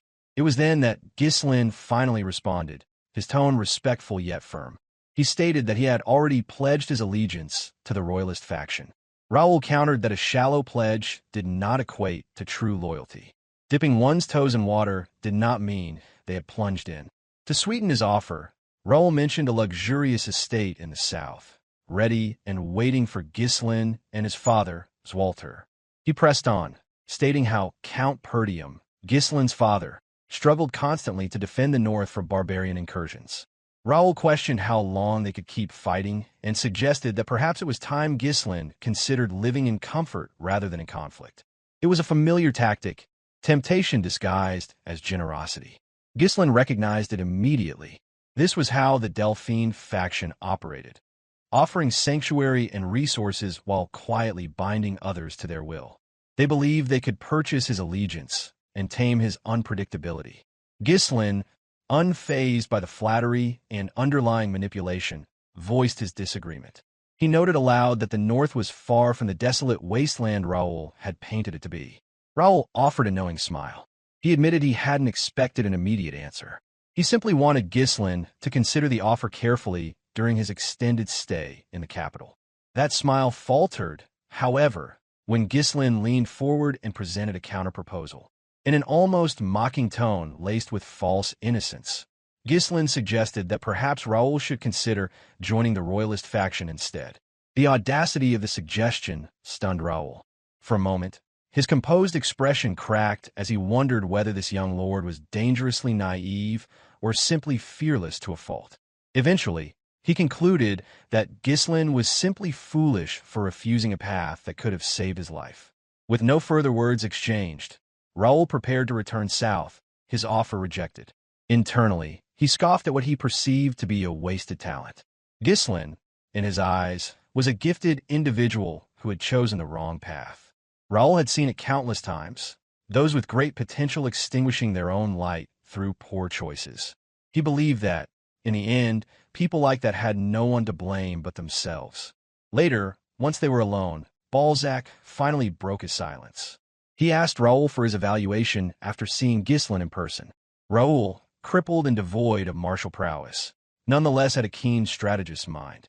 He considered his words carefully before remarking that Ghislain's eyes were unsettling, peculiar to the point that they evoked a primal urge in him to gouge them out. There was something deeply untrustworthy in their gleam. As he considered Ghislain's posture and expression, Raoul described him as energetic and seemingly without fear. He interpreted that fearlessness as arrogance, a dangerous trait in a young noble. He noted the hostility Ghislain barely contained and considered a flaw. But Balzac, ever more perceptive, disagreed. He explained that Ghislain had, in fact, attempted to kill him. Raoul, startled, asked for clarity. Balzac couldn't say for certain, but he had sensed traces of killing intent at various points. It was faint, carefully restrained, but unmistakably present. They both shared a moment of disbelief.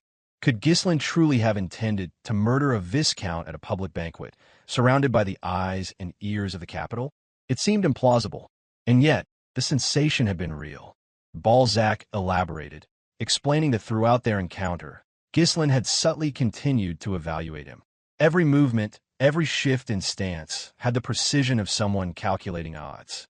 It was more than just wariness, it was assessment. As a transcendence, Balzac's instincts told him that Ghislain had been measuring whether he could bypass the kingdom's finest swordmaster to strike down Raoul. The idea was staggering. For someone so young to entertain such a notion, even briefly, and to do so while keeping up appearances, that alone confirmed how real the rumors surrounding Ghislain might be. Here stood a young noble, unshaken in the presence of overwhelming power, unafraid to stare down a transcendence.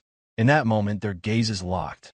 Ghislain and Balzac understood one another, each recognizing the other as a sworn enemy. It was a meeting of equals, of warriors who spoke without words. For Balzac, this meeting cemented a truth. Ghislain was entirely serious in his devotion to the royalist cause. He had not allied with them out of convenience, but out of principle. Had Ghislain actually made his move, Balzac knew he would have stopped him. No matter how skilled the young lord was, his path to Raoul would have been blocked.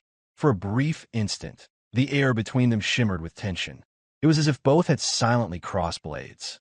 Though no steel was drawn, the conclusion was clear. Balzac would parry every attack Ghislain dared to launch. For now, however, the swords remained sheathed. Even though Ghislain stood ready to commit everything he had, the towering wall before him remained immovable. The kingdom's finest swordmaster, unwavering and absolute, would not yield. As a transcendence, a being whose power eclipsed ordinary humans, Balzac possessed a vast reservoir of mana, easily dwarfing Ghislain's own. The difference was not only in power but in depth, control, and experience. Ultimately, Ghislain refrained from making a move. The wall he needed to scale was far too high, and he knew it. The storm in his heart subsided beneath the weight of grim pragmatism, and the conversation ended without bloodshed. Yet, even as he kept his blade sheathed, his teeth clenched in frustration. Raoul, momentarily taken aback by the suggestion, couldn't help but admire the young man before him. In the end, he conceded a silent defeat in that moment of exchange, musing that Marquis Branford had indeed found someone extraordinary in Ghislain. With the meeting concluded, Raoul made his way toward the exit, leaving behind only parting words. If opportunity allowed, he said he would welcome another encounter. Ghislain responded in kind, keeping his composure while stating that he too would look forward to such a day. As Raoul departed, Balzac's eyes remained fixed on Ghislain. He waited, silent and still, until Raoul was completely out of reach. His instincts told him Ghislain had seriously contemplated launching an attack, and even now, Balzac suspected the young noble's thoughts ran along that path. In that heavy pause, Ghislain broke the silence. He formally extended his greetings, his tone composed, and revealed that he had seen through the masked identity. The man standing as Raoul's personal guard could only have been the famed swordmaster, Balzac. Inside the carriage on their return, Balzac acknowledged Ghislain's perceptiveness. He noted that, even in disguise, Ghislain had recognized him. Hearing this, Raoul found himself unable to dismiss the rumors surrounding the young baron. Perhaps there was more truth to the stories than he had first assumed. Still, Raoul insisted that a delayed plan to conquer the north was not a failure. Many options remained, and there was time yet. Even so, he advised that Desmond be warned. In dealing with Ghislain, Desmond should consider him a knight commander-level threat and make preparations accordingly. But Balzac shook his head at such a conservative estimation.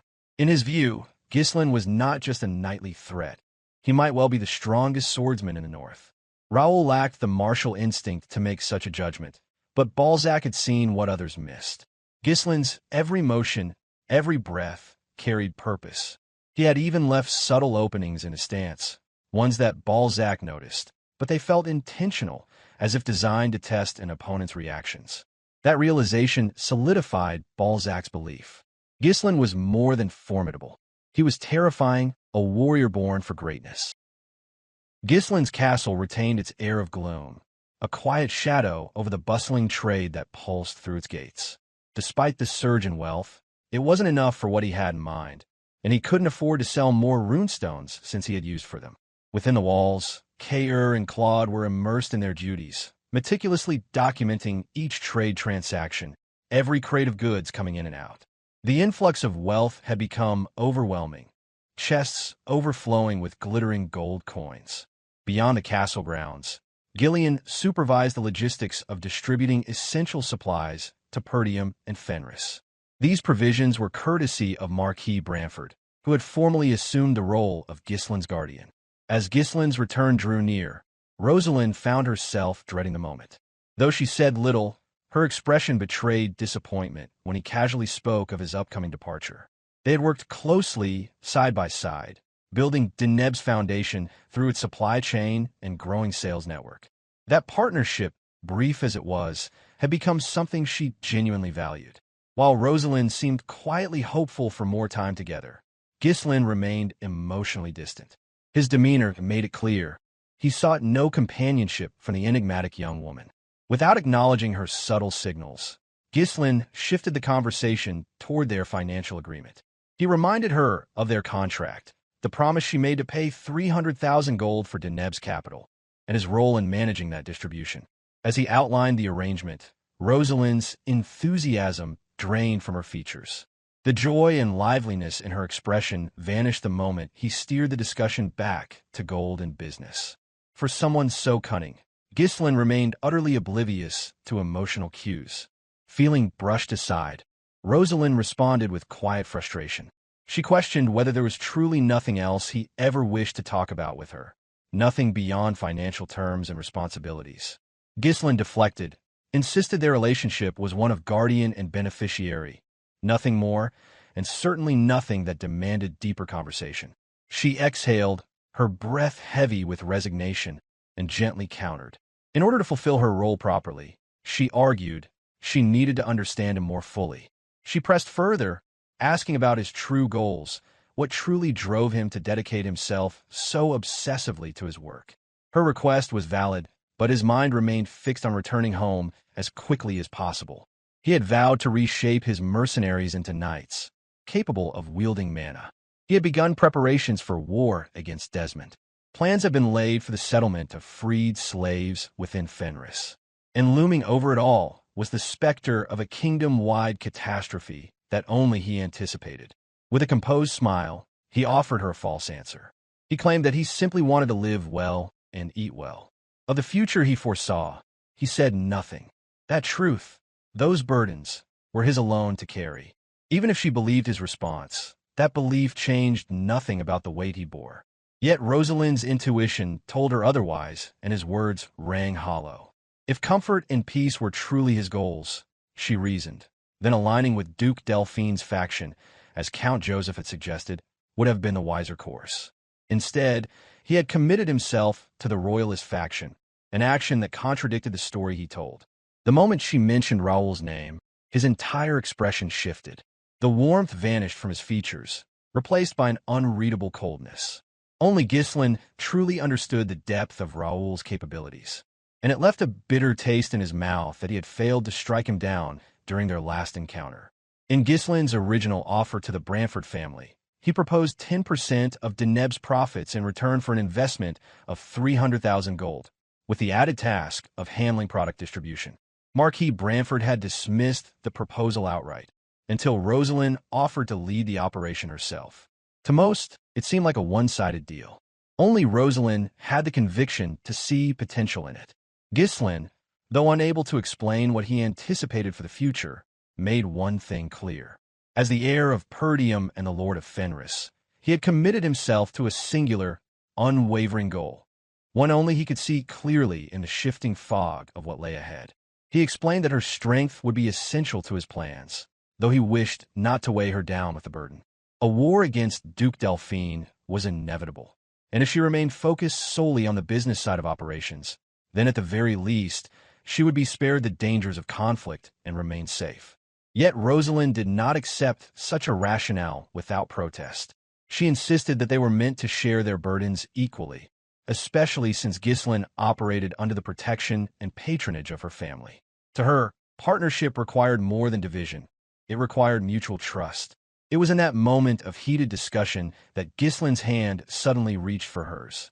The swiftness of his motion startled her, causing her fan to slip from her grasp and fall. Though it seemed for an instant that he might have swatted her hand away, his touch was unexpectedly gentle. He raised her hand to his lips and pressed a kiss upon its back, a solemn gesture to convey his request, that she place her absolute trust in him. He had not come to the capital merely to linger in idle conversation, but to earn the endorsement of the royalist faction while many still awaited him. His sudden and intimate act left Rosalind speechless.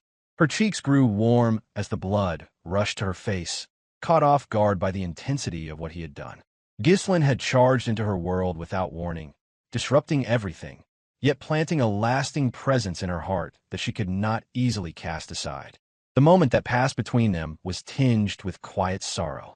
Ghislain had no desire to endanger her life, and for that reason alone, he forced himself to walk away, knowing that the confusion and ache he left behind would linger in her thoughts. She stood motionless, watching as the man who had led her through hell and back walked away. As he parted, his final words carried a heavy sincerity. All he wanted for her was happiness. Only he understood the weight of those words, shaped by the memories of a life she had lived once before, though she had no knowledge of it. Rosalind could not fully grasp what he meant. Left alone in silence, her mind wandered to thoughts of Fenris. She pondered whether the territory was truly as remarkable as he claimed, and what kind of Lord Ghislain would prove to be over such a place. With his business in the capital complete, Ghislain's attention turned sharply toward the future. His first objective was to transform Fenris into a stronghold, capable of standing its ground against the forces of powerful nobles like Desmond and Amelia in the north. The banquet he attended concluded on a high note, a quiet triumph. Ghislain secured a formal position under the ministry of the royal palace, attaining the prestigious title of Northern Administrator. This marked a significant step forward in his campaign for recognition and influence. By rejecting the offer from Raoul, he had not only protected his own ambition, but had also upheld the dignity of Marquis Branford. This earned him the nobleman's trust and gratitude, both valuable assets in the volatile arena of court politics. The supplies that had once been destined for Brivant territory were now rerouted to Perdium and Fenris. With the authority and name of Branford behind them, both territories received exemptions and privileges, tax relief, trading rights, and legal protections that strengthened their standing. Moreover, Ghislain secured the relocation of 50,000 royal subjects to Fenris, bolstering its population and workforce. Among them were skilled dwarf slaves, individuals whose craftsmanship and labor would contribute significantly to Fenris's development. These changes signaled to the rest of the kingdom that Perdium and Fenris could no longer be dismissed as weak or impoverished borderlands. However, Ghislain could not overlook the greater implications. The fact that both Raoul and Balzac had approached him in person spoke volumes. They were not acting on a whim. There were machinations at work, plans forming in the shadows, and Ghislain knew he had little time left to remain idle. This realization pressed heavily upon him. He could not afford even a moment of hesitation, not when the stakes were this high. A single misstep could lead to the loss of everything he had rebuilt, and he refused to let history repeat itself. Within him, the fire of vengeance burned steadily, feeding on old scars and promises left unfulfilled. He had made a vow to wipe Duke Delphine and all that bore his name from existence. The last time Ghislain had assaulted the Duke's estate, he had slipped past the Mercenary King only to fall to Idun. That failure would not be repeated. This time, he would finish what he started. Back in the lands of Fenris, the territory awaited. The estate lay bathed in peace, its fields glowing golden with ripened grain, ready for the harvest. It was a tranquil sight, a brief moment of calm before the storm that Ghislain knew was coming. The dwarven slaves arrived at the estate before Ghislain. Renowned for their tireless work ethic, the dwarves had long been known as the most industrious of all races.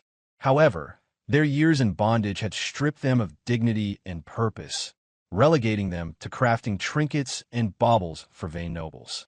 The result was an ever-growing hatred, deep-seated resentment that festered with each passing day, aimed at every noble who crossed their path.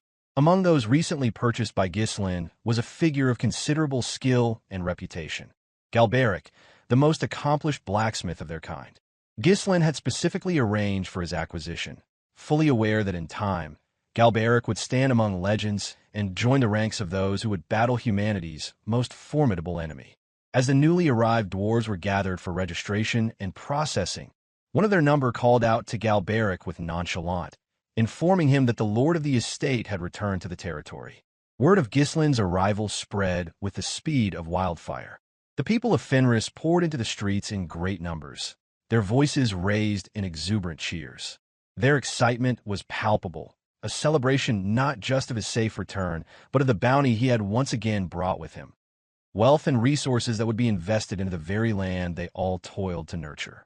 Claude rode among them, pride swelling in his chest. He had played a direct role in securing the latest haul, and now, surrounded by celebration, he felt that pride justified. Beside him, Belinda could barely contain her joy, overwhelmed by a reception that no other estate could ever hope to match. Kaor and Gillion rode confidently atop their steeds, sharing in the collective triumph.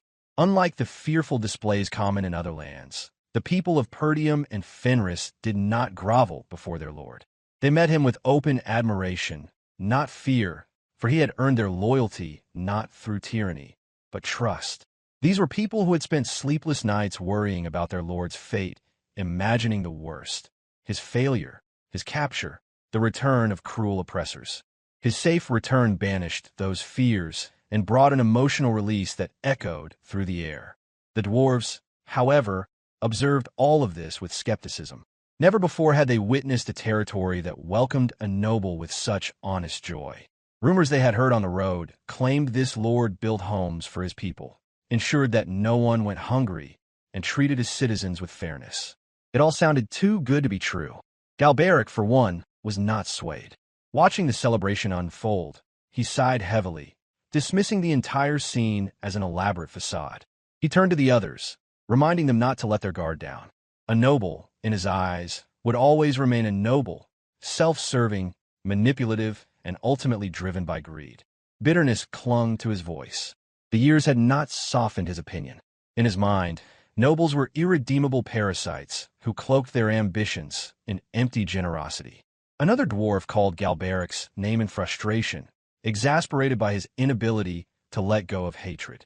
A third asked, more cautiously, whether he still intended to move forward with their escape plan.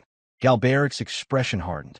His eyes remained fixed on Ghislain as he gave his answer, calm and firm that they would proceed as planned. Unbeknownst to the others, Ghislain had already discerned their intentions.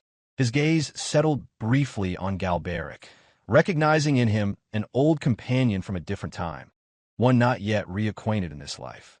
Though memories tugged at his heart, he knew trust would have to be earned anew. Belinda noticed the distant look on Ghislain's face and rode closer, nudging him gently to snap him from his thoughts. She suggested he acknowledge the crowd, pointing out the eager faces gathered to welcome him home. After her reminder, Ghislain lifted his hand and offered a wave to his people, though his gesture lacked enthusiasm. Still basking in the energy of the moment, Claude declared how wonderful it felt to return. With wealth now flowing into the estate, he believed a period of rest finally awaited him.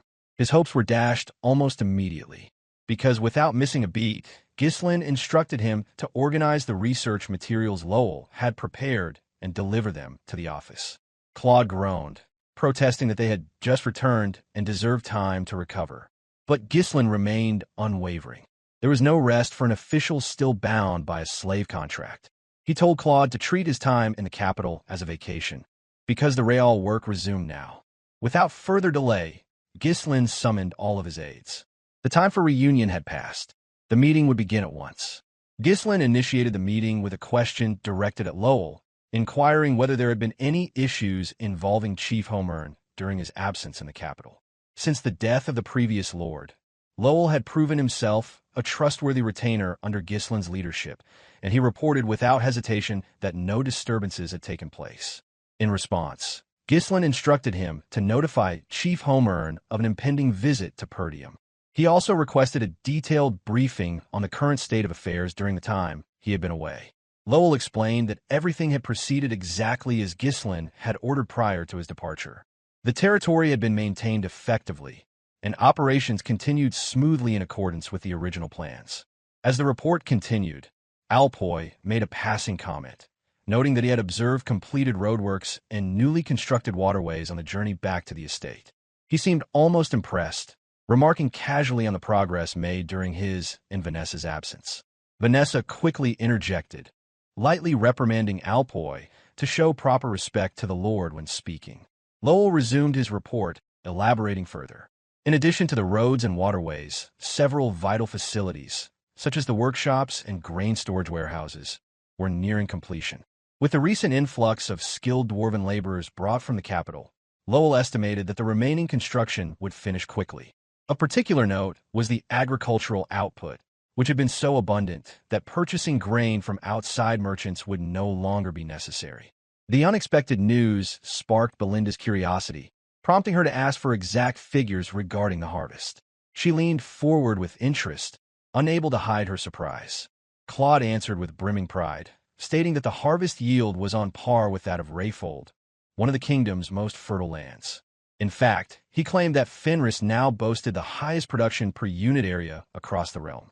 Meanwhile, Wendy mumbled quietly in the background, recalling that it was Claude himself who once insisted that agriculture was a lost cause in Fenris.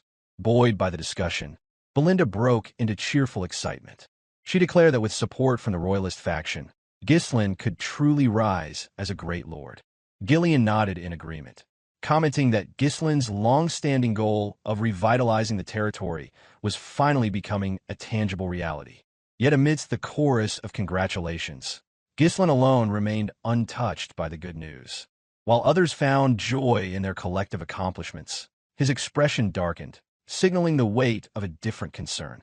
He addressed the group with solemn resolve, stating that although Fenris had now secured its basic infrastructure and food supply, these efforts were still insufficient to withstand the looming disaster that approached from beyond the horizon. He then gave Claude a direct order to continue stockpiling food until it met his personal standard of preparedness. In addition, he called for the expansion of residential space, instructing Claude to begin acquiring new plots of land immediately. Without warning, Ghislain issued a bold proclamation, one that caught every aide off guard. From that day forward, they were to begin preparations for war.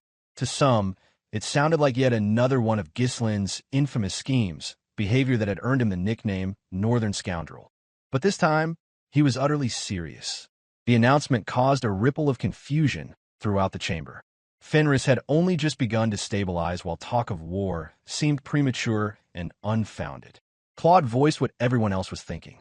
He asked Ghislain directly what he meant by that statement. From his perspective, there was no threat on the horizon. After all, Ghislain had recently joined the Royalist faction and enjoyed the protection of Marquis Branford.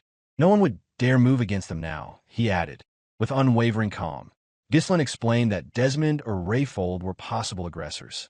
He spoke not in speculation, but with the tone of someone who had already anticipated their next move. He advised Claude to review a particular report that would clarify the matter. As Claude took hold of the document Ghislain referred to, his eyes widened in disbelief. The contents were damning. Written was large-scale conscription efforts within Desmond's territory, ongoing recruitment of freelance mercenaries and knights, and extensive purchases of weapons and iron ore. Ghislain elaborated, stating that the report had been commissioned before his departure to the capital. He had tasked Lowell with discreetly gathering intelligence on Count Desmond's military activities. The most telling detail of all was the procurement of high-grade iron ore in bulk from the county of Cabaldi, a clear indicator of preparation for armed conflict. Gillion voiced what many were already thinking, that the core components for any war effort are food, manpower, and weapons. He further remarked that while iron ore was essential for forging and maintaining arms, the volume and quality of the ore being purchased by Desmond far exceeded what would be necessary for peace. Unlike Gillion, Kaor reacted with visible excitement. The very idea that war loomed once again stirred something in him. He was prepared to stand and fight for Fenris with everything he had, unwavering in his conviction to go for a brawl. However, Alpoi was far less enthusiastic. Memories of the last conflict still lingered. Memories of being drained of his mana to fuel Vanessa's relentless magic. That experience left a scar, both physical and mental. Still, Vanessa remained resolute. Her eyes carried the fire of someone who refused to let any threat touch the place she had come to see as her home. As Claude read through the compiled intelligence, frustration began to mount. He noted how strategically damaging it was for Desmond to monopolize the iron or trade. The resource wasn't just critical for war, it was key to Fenris's broader development. Given the political climate, there was no plausible scenario in which the county of Cabaldi would sell to Fenris willingly. Ghislain agreed with Claude's assessment and declared that they should treat Count Cabaldi as a confirmed ally of Duke Delphine.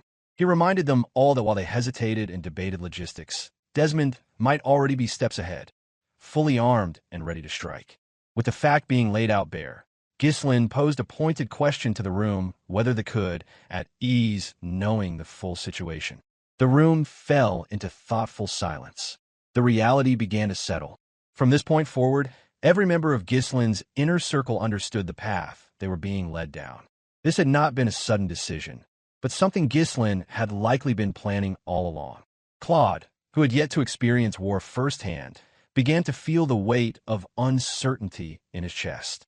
Alpoy's mind returned once again to the agony of becoming a living mana reservoir, unsure if he could endure such a role again.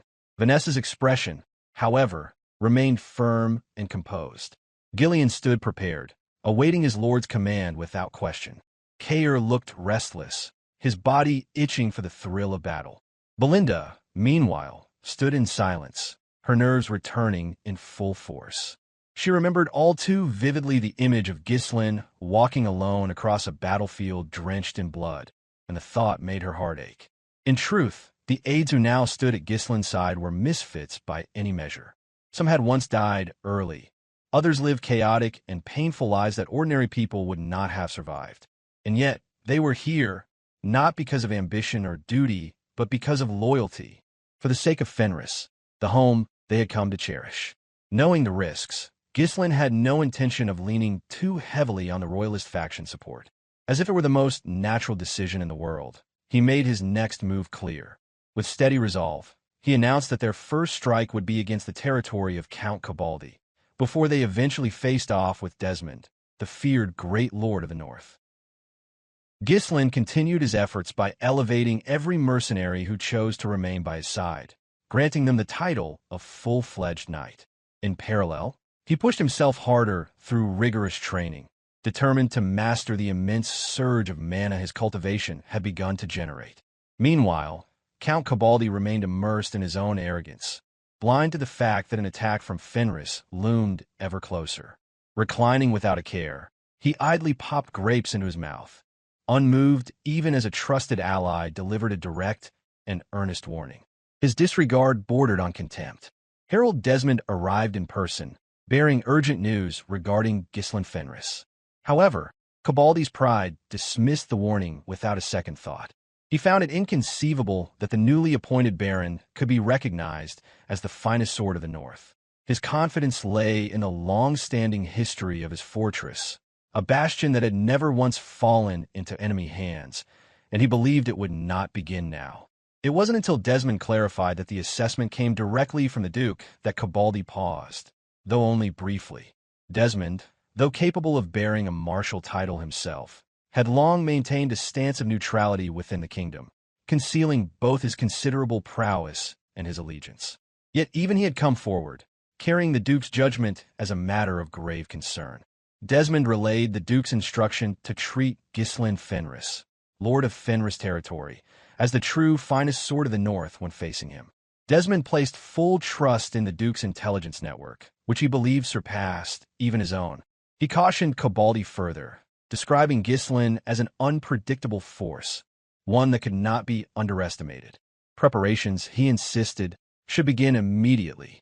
Rather than heed the advice, Cabaldi expressed confusion. In his eyes, his responsibilities lay solely in supplying iron, ore, and maintaining control over the fortress. With dismissive arrogance, he questioned why Desmond would even bring such information to him, adding that it would be Desmond, recognized as the Great Lord of the North, who would eventually lead the fight. Lacking the insight to grasp the broader implications, Cabaldi could not comprehend the Duke's strategic concerns. Desmond kept it simple. It was a direct order from Duke Delphine. Yet Cabaldi, mired in ignorance, erupted into laughter, blatantly disregarding the credibility of the Duke's intelligence. His voice rang with disbelief as he mockingly asked if Desmond had lost his senses since the war between Dygald and Perdium, an event Desmond himself had instigated. Loudly, he scoffed, questioning who in their right mind would ever attempt an assault on his lands. Brimming with pride, Cabaldi boasted of his double fortress wall, constructed sturdier than most and surrounded by a deep moat. He claimed that even if both Perdium and Fenris joined forces, his stronghold would stand unbroken. His confidence came not just from the castle's defenses, but from the endless iron veins beneath it and the siege weapons forged by the North's most masterful smiths. In his estimation, Ghislain would fall to madness long before daring to attack. Smugly, Cabaldi asked whether Desmond truly suggesting to bolster his defenses in anticipation of a confrontation against a mere upstart. He reiterated, with unwavering pride, that his fortress had never been breached and never would be. Wearing a crooked smile, he then turned the scorn back toward Desmond, suggesting he look to his own concerns before meddling in others. After all, Cabaldi added with venomous satisfaction, Desmond had just lost the secret weapon he once held so dear. That final comment ignited fury deep within Desmond. The remark about Victor, the gifted warrior Desmond had nurtured to one day rival the North's strongest, cut deeply. Yet despite the surge of anger, Desmond held his tongue. Cabaldi's iron supply remained far too valuable to Duke Delphine to justify any personal retaliation. Elsewhere, Ghislain had made a decisive move. Every mercenary under his command was now being trained in Perdium's mana cultivation method. Despite the peace that seemed to blanket Fenris, those who underwent the training emerged as if they had clawed their way out of hell itself. The grueling process tested their very limits. Once the final preparations were complete, Ghislain gathered his forces. The plan, long in the making, was ready to unfold. Gillion held steadfast in his loyalty, unwavering in his resolve to serve under Ghislain. By his side, Kaor appeared notably calmer despite the impending territorial war, both of them bowing in solemn respect during the formal ceremony that bound them to their lord. Ghislain had already made his intentions clear. This war would begin by his hand. Belinda, though deeply unsettled by his resolve, knew there was nothing she could say to sway him. Fear lingered behind her gaze, but even so, she allowed the course of events to unfold without interference. Training every mercenary under his command had not distracted Ghislain from his own path of cultivation. While the 4th and 5th cores of his mana core remained just beyond reach, the moment to strike had undeniably arrived. With the full weight of his people behind him, he believed that Cabaldi could now be challenged. The belief was no longer blind. It was forged in preparation, honed through shared suffering and discipline. Every mercenary, now bearing the honor of knighthood, stood in orderly formation. Each of them had been entrusted with a sacred mana cultivation technique, one that had long enabled Perdium to endure against the brutal forces of the barbarians in the far northern territories. These techniques were not merely granted, but personally transmitted by Ghislain himself. All were uniform in gleaming black armor, their faces hardened by training, save for one anomaly, Gordon, the man, the myth, the legend. Towering beyond common stature and disliking the constraints of clothing, Gordon remained the only one unarmored, standing proudly as he was. The cultivation technique had been passed down directly by Ghislain, guided in the same meticulous manner he once used with Vanessa. That process made it impossible for the teachings to be replicated or stolen. Even if a knight were to defect, the method could not be reversed or revealed. Observing the discipline etched across the faces of his men, Ghislain allowed himself a rare expression of praise. These were no longer mercenaries. They had survived harrowing training that felt like a descent into hell, and now they stood, not just with strength, but with dignity. In that moment, Ghislain addressed them all. He spoke not of gold or war, but of trust. To set aside material gains and instead place belief in a person was no small act. They had done so, choosing to follow him across uncertainty. And he, in return, had fulfilled the vow he once made, to make every one of them into knights. Then came the final act.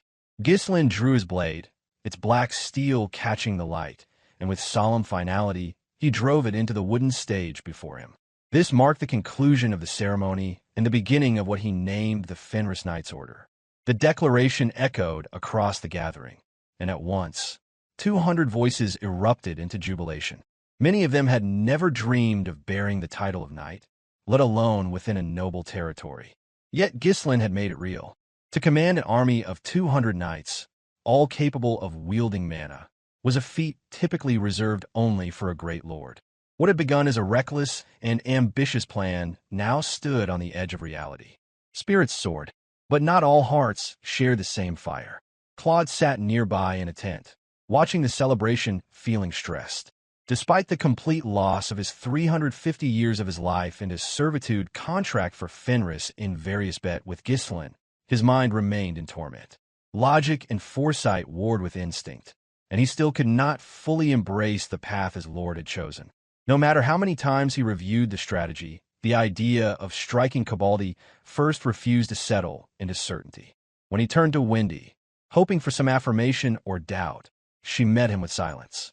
That stillness conveyed all he needed to hear, what the Lord decided would come to pass, whether they agreed or not.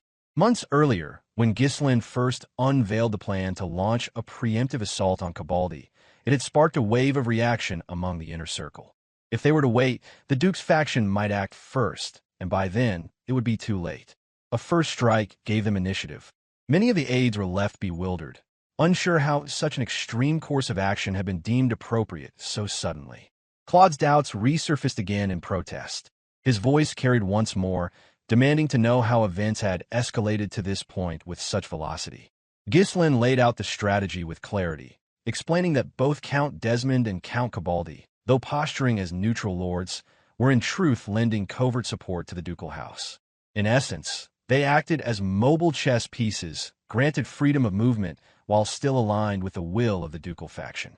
This perception framed both men as not just political liabilities, but active enemies of the royalist faction, and by extension, enemies of Fenris.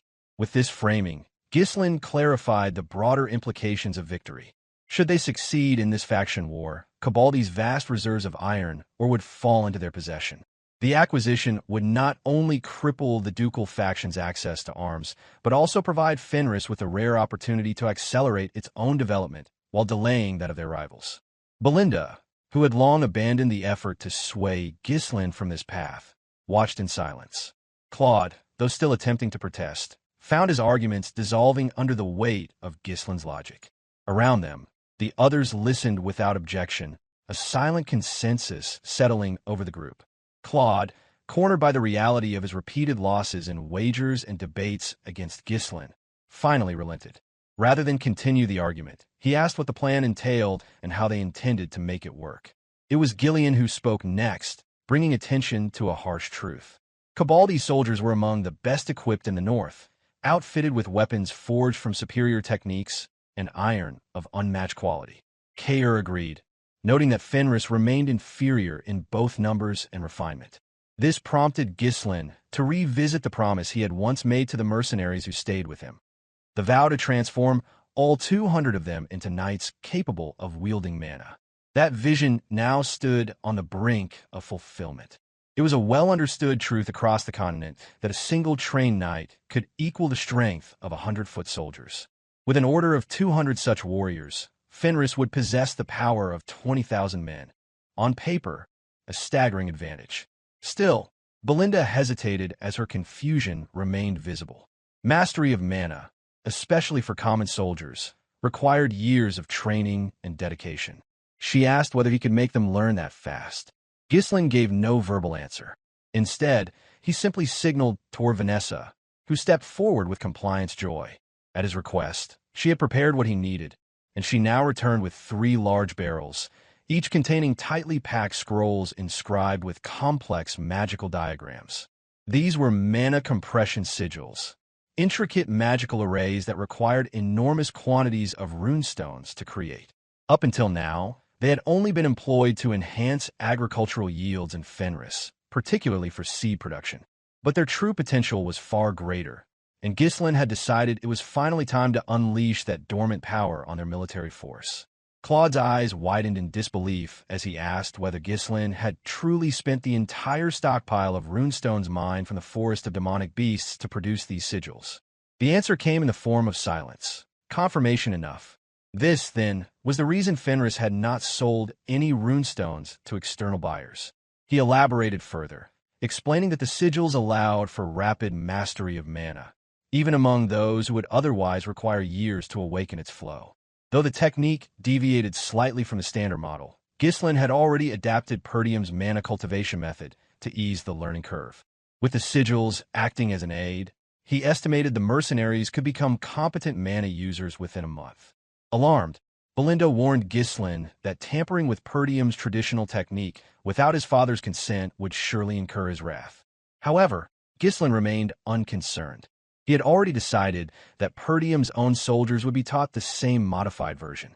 In his view, risking punishment was a better alternative than watching his men perish without ever raising a blade. Gillion stepped in with further insight. He reasoned that simply training Fenris's forces, even with mana, would not be enough to bring Cobaldi's fortress down.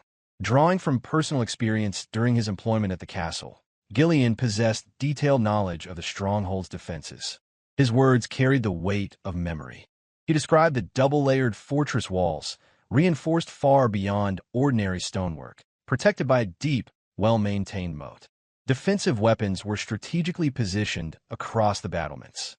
With such overwhelming advantages on the defender's side, it was no wonder that Cobaldi's castle had never once fallen in the family's long lineage. Gillion added, with somber certainty, that even if every mercenary under Ghislain's command were granted knighthood and trained in mana, storming such a bastion would remain an uphill battle. A prolonged siege would still favor Cavalry. Claude supported a different course of action, proposing that instead of initiating a strike on Desmond, they focus on containing him. His suggestion emphasized securing defensive ground while sourcing iron or from alternative regions, though he acknowledged the difficulty of such a path. However, Ghislain viewed the matter from a different vantage. He asked if Claude would be willing to stake another 10 years of his life in service to Fenris in exchange for his eventual freedom. Though Claude had lost every bet they had made in the past, he urged Ghislain not to gamble on the fate of their entire territory. With unwavering confidence, Ghislain assured him that such concerns were unnecessary. Every move he had made thus far had led to success, even if he couldn't fully articulate how he came to his conclusions. What mattered was that he always had a plan. He knew that explaining his thoughts too openly might invite doubt or disbelief, so he held back the full truth, shielding his insight to avoid being branded insane. Soon after, Ghislain summoned the entire mercenary force to the training ground. None among them anticipated what awaited. Each was about to be subjected to a grueling ordeal that would test every fiber of their being. The moment Ghislain began issuing instructions, confusion rippled through the crowd. Gordon raised a hand, voicing what many others had been thinking. Mastering mana was no short path. It typically took years of focused training before one could attain the status of a true knight. So he asked how he planned to teach them. Acknowledging their concern, Ghislain clarified that while traditional mana cultivation did indeed require several years, he had resolved to change that. He made them a promise that every single one of them would be able to wield mana within the span of a single month. A confident smile spread across his face, one that resembled a well-fed lion ready to make its move. The imminence of war required speed and certainty, and he spoke in terms simple enough for every soldier to understand. What he proposed was unorthodox, dangerous, and even rebellious, especially without the permission of his family's patriarch. Yet Ghislain forged ahead without hesitation. Despite the intricacy of the process and the fatigue already settling into his body, he pressed forward. Groans began to echo across the training grounds as the first initiations began. Even Gordon, the giant among them, hesitated. Despite his size and strength, he chose to go last, fearing the pain that came with the unknown process. As Ghislain sat behind Gordon, his mana surged and began to seep through the man's body. The process was invasive and intense, forcibly creating the channels necessary to harness mana. No one who witnessed it could believe it was a sane undertaking. The risk of fatality hung heavy in the air. Fortunately, no one had perished yet. When Gordon finally screamed in agony, Ghislain shouted back, commanding him to endure. He explained that the process condensed what would take years into mere weeks. The weight of that compression was immense, but if Gordon wished to survive, he would have to push through the torment. Ghislain directed him to focus on the sigil, one of the mana compression sigils laid out for the process, and to begin gathering the mana particles in the air. Slowly but surely, Gordon followed the instructions, beginning to spin the threads of energy into the core forming in his lower abdomen. It was an exhausting, delicate task, but it wasn't just the mercenaries who suffered. The toll on Ghislain himself was immense.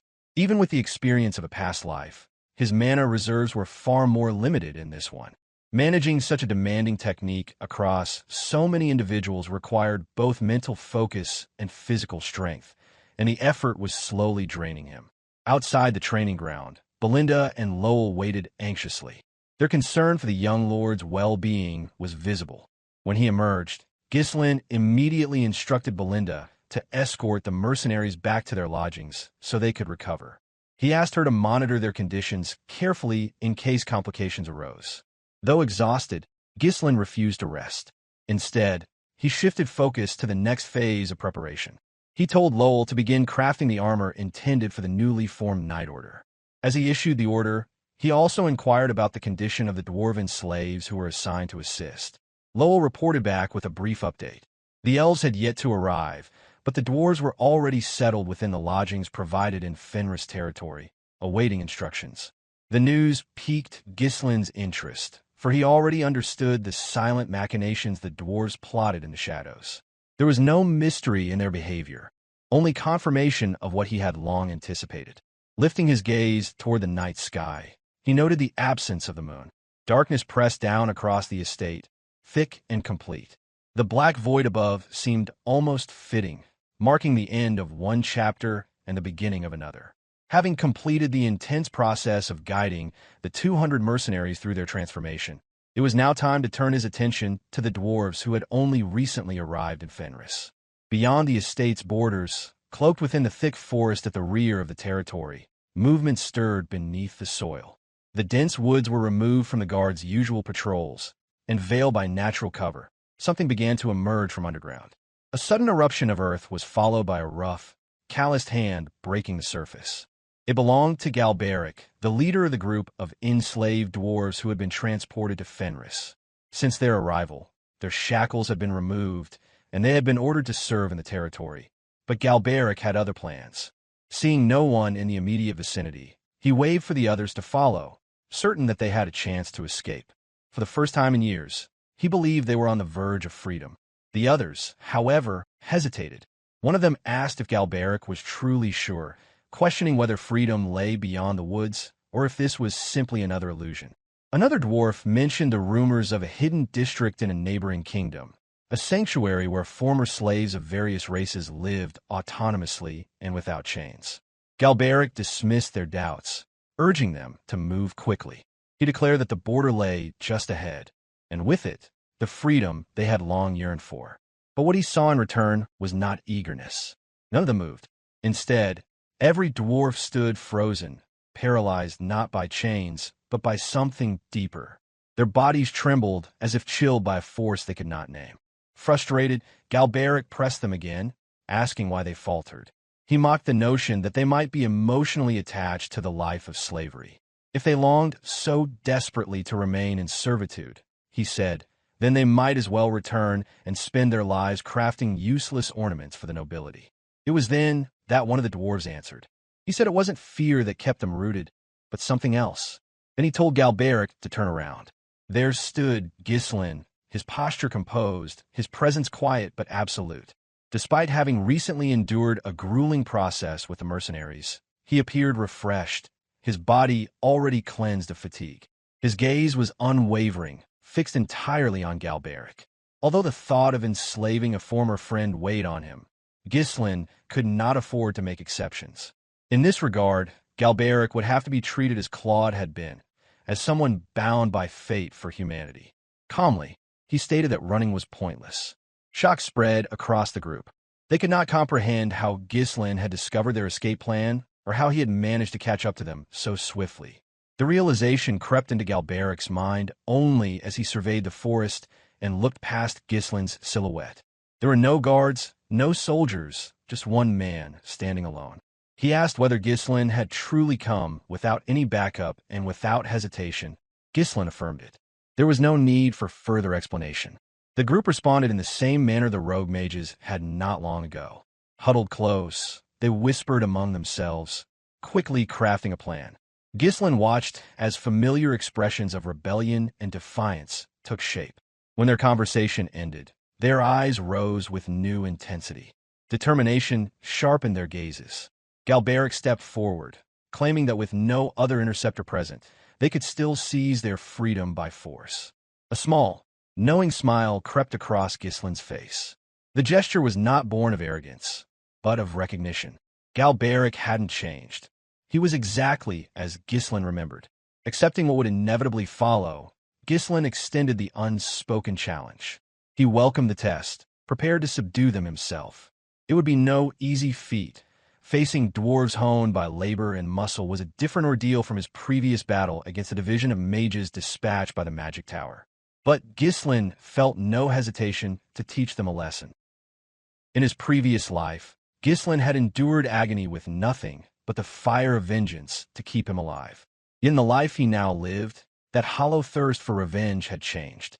His strength no longer stemmed from hatred, but from an unyielding desire to protect what had become precious to him. The first shadow that loomed over his path was Harold Desmond. Both men stood at the pinnacle of northern ambition. Their confrontation was inevitable, a clash drawn by fate itself. Cunning and resolute, Harold would pursue the same goal, to claim the north for himself. And in doing so, Ghislain would become both obstacle and rival. Another force of danger carried the name Elena Rayfold. After wrenching the Rayfold territory from her father's hands. Though her influence was still taking shape, her potential was sharp and lethal, perhaps even surpassing Harold's. Ghislain recognized that eliminating her at this stage would be unwise. Beyond them lay the Duchy faction, the most powerful political force within the kingdom. The likes of Raoul and Count Balzac had already marked him as a threat to be extinguished before his strength matured. Their attention alone was a dangerous omen. Yet even their malice paled compared to the thought of Idun, one of the continent's 7 strongest, whose might had once crushed the Mercenary King himself. In that past life, Ghislain had known firsthand the terror that name inspired. Idun would surely appear again, accompanied by the unseen master who dwelled in the depths of shadow, the one whose existence was whispered but never proven. Against such overwhelming adversaries, Ghislain would require power beyond mortal reach. For that purpose, the conquest of Cavalry County and its rich iron mines was only the beginning. It served as a crucial cornerstone upon which his long campaign would be built. The March of Destiny demanded not only soldiers but craftsmen, and among them, one stood above all others, the legendary blacksmith Galberic. The dwarves under Fenris were still slaves, and Ghislain had just finished subduing them, making clear his authority. His treatment of Galberic, though harsh, was a deliberate act to test the pride of the race renowned for its unyielding nature. Bloodied but defiant, Galberic struggled as a testament to that pride. He would not kneel, no matter how many times he was struck down. The dwarf's refusal stirred a rare amusement in Ghislain, who found himself quietly admiring the resilience of the dwarven kind. Then, brushing the dirt from his coat, he spoke of the inevitable, how slave traders would soon come searching once word spread that their captives had fled. He questioned the reason behind Galberic's refusal to work in Fenris, expecting defiance and receiving exactly that. Galberic's response was filled with scornful conviction. He claimed that death in pursuit of freedom was preferable to living as a tool for noblemen. He swore that neither he nor his kin would forge a single piece of metal without resistance. The words carried the bitterness of years spent under human oppression, and for the first time, Ghislain sensed the weight of their resentment. He understood too well how long they had been denied the joy of creation, how their craftsmanship had withered under chains. He also knew it was too soon to show kindness, for misplaced sympathy could shatter authority before it took root. Yet in that defiance, Ghislain found admiration. As Galberic raised his bruised fists once more, ready for another round, Ghislain's expression shifted into something that bordered on pride. In that moment, he saw the reflection of the blacksmith who, the one history would remember as the legendary blacksmith. Seeing this, Ghislain made his proposition. If the dwarves would lay down their rebellion and labor within Fenris for 10 years, he would grant them freedom and establish an autonomous district. The offer was so extraordinary that silence followed. To free slaves after such a short service was unheard of, and among the long-lived dwarves, 10 years was scarcely more than a breath in time. It was an offer born of strategy, but carried a hope deeper than mere conquest. For the first time, the enslaved dwarves glimpsed a possibility for a future where their hands could forge freely once again. Galberic scoffed as he gasped for air. He dismissed Ghislain's offer as pure absurdity, claiming that no mortal could overturn the will of the kingdom. To speak of freedom granted by a rural baron, he muttered, was meaningless. To even suggest it bordered on treason, a crime punishable by death. Yet Ghislain remained utterly unfazed. His calm response was simple, but carried the weight of conviction. Laws, he said, were tools meant to shape the world, and tools could be reshaped when the need arose. The words lingered among the crowd of battered dwarves, stirring whispers of disbelief and doubt. Then one among them addressed Galberic directly. He murmured that he had heard the human noble, Ghislain Fenris, was backed by the royalist faction. Galberic's thoughts turned bitter. For centuries, the hands of his kin had been forced to craft glittering ornaments for the vanity of nobles. Dwarves valued function and strength as deeply as artistry, and every trinket made for human pride had been an insult to their craft. The thought of repeating that torment, even under a new master, made his stomach twist. Yet his pride offered little comfort against reality. To resist meant death. To obey meant surviving in chains a little longer. The world was cruelly simple for slaves like him. Ghislain recognized the struggle within Galberic's heart. He understood that the true path to earning their loyalty was not through fear, but through purpose. Blacksmiths lived for the creation of weapons and armor that bore meaning, tools that could change fate rather than merely decorate the idle rich. When he finally spoke, his words carried an understanding that caught Galberic's attention. Ghislain made it clear that he had no desire for lavish ornaments or vanity pieces. He sought something greater, something born from passion, not pretense. Galberic's guarded expression softened slightly, the flame of curiosity flickering in his eyes. With quiet conviction, Ghislain expressed his intent to create something beyond measure, something more entertaining, more ambitious than mere trinkets. For a brief instant, Galberic seemed intrigued. The notion of a human noble seeking joy in creation rather than glory or wealth felt alien, but compelling. What Ghislain described was not the greed of a lord, but the dream of a craftsman. For that fleeting moment, Galberic wondered if perhaps this man truly understood what it meant to forge. Ghislain's gaze then lifted toward the night sky, where the stars shimmered like countless sparks from an unseen forge. Memory and desire intertwined as he recalled what Galberic would one day achieve, the creation that had allowed humanity to defy even the heavens themselves. When Galberic followed his gaze, he heard Ghislain speak of a dream to soar through the skies, to craft a vessel capable of flight, a mode of travel that no kingdom of this age had even imagined. The words seemed outlandish, yet they stirred something long dormant in the dwarf's soul, the thrill of impossible creation. Ghislain's focus shifted from vision to strategy. His war preparations advanced with frightening precision. With 200 mercenaries now transformed into capable knights through his brutal training, he turned his attention to the economic front. A message was dispatched to Count Cabaldi, the proud lord who still underestimated him. The letter carried both elegance and venom, informing Cabaldi that his manipulation of the Northern Iron market had shattered fairness across the realm. If the market remained closed to Fenris and its neighboring lands, the Count would pay dearly for his greed. When Cabaldi received the message, his pride took a wound sharper than any blade. Confusion mixed with indignation as he read Ghislain's words, for in his arrogance, he still refused to believe the reports sent by the ducal house, the reports declaring Ghislain Fenris the northern finest sword. Within his grand hall, Cabaldi's vassals gathered in agitation, their voices rising in disbelief. One called the letter outrageously rude. Another insisted that Ghislain must have lost his sanity to send such a provocation. Cabaldi listened with growing irritation, then scoffed at the idea that the young baron's threats could bear any weight. Such methods, he said, only carried meaning when used by those with true power. He demanded to know what Fenris had been doing to muster the confidence to send such a piece of trash letter. One vassal cautiously spoke, reporting that Fenris had recently been buying massive quantities of food from neighboring lands, often paying well above market price to secure the shipments. Another added that the influx of immigrants sent by the royalist faction must have depleted Fenris's supplies, forcing desperate measures. One vassal seated to his right reasoned that Fenris continued to choose methods that only resulted in their own losses. Soon enough, the aide remarked, the harvest season would arrive, and with it a natural drop in food prices. Another aide, seated beside him, added that reckless actions without foresight were the hallmark of youth, a sign of impulsive arrogance rather than strategic wisdom.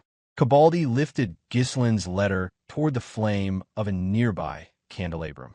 He mocked Fenris, remarking that a territory which had barely recovered from ruin now sought to inflate its stature through pretentious displays of strength.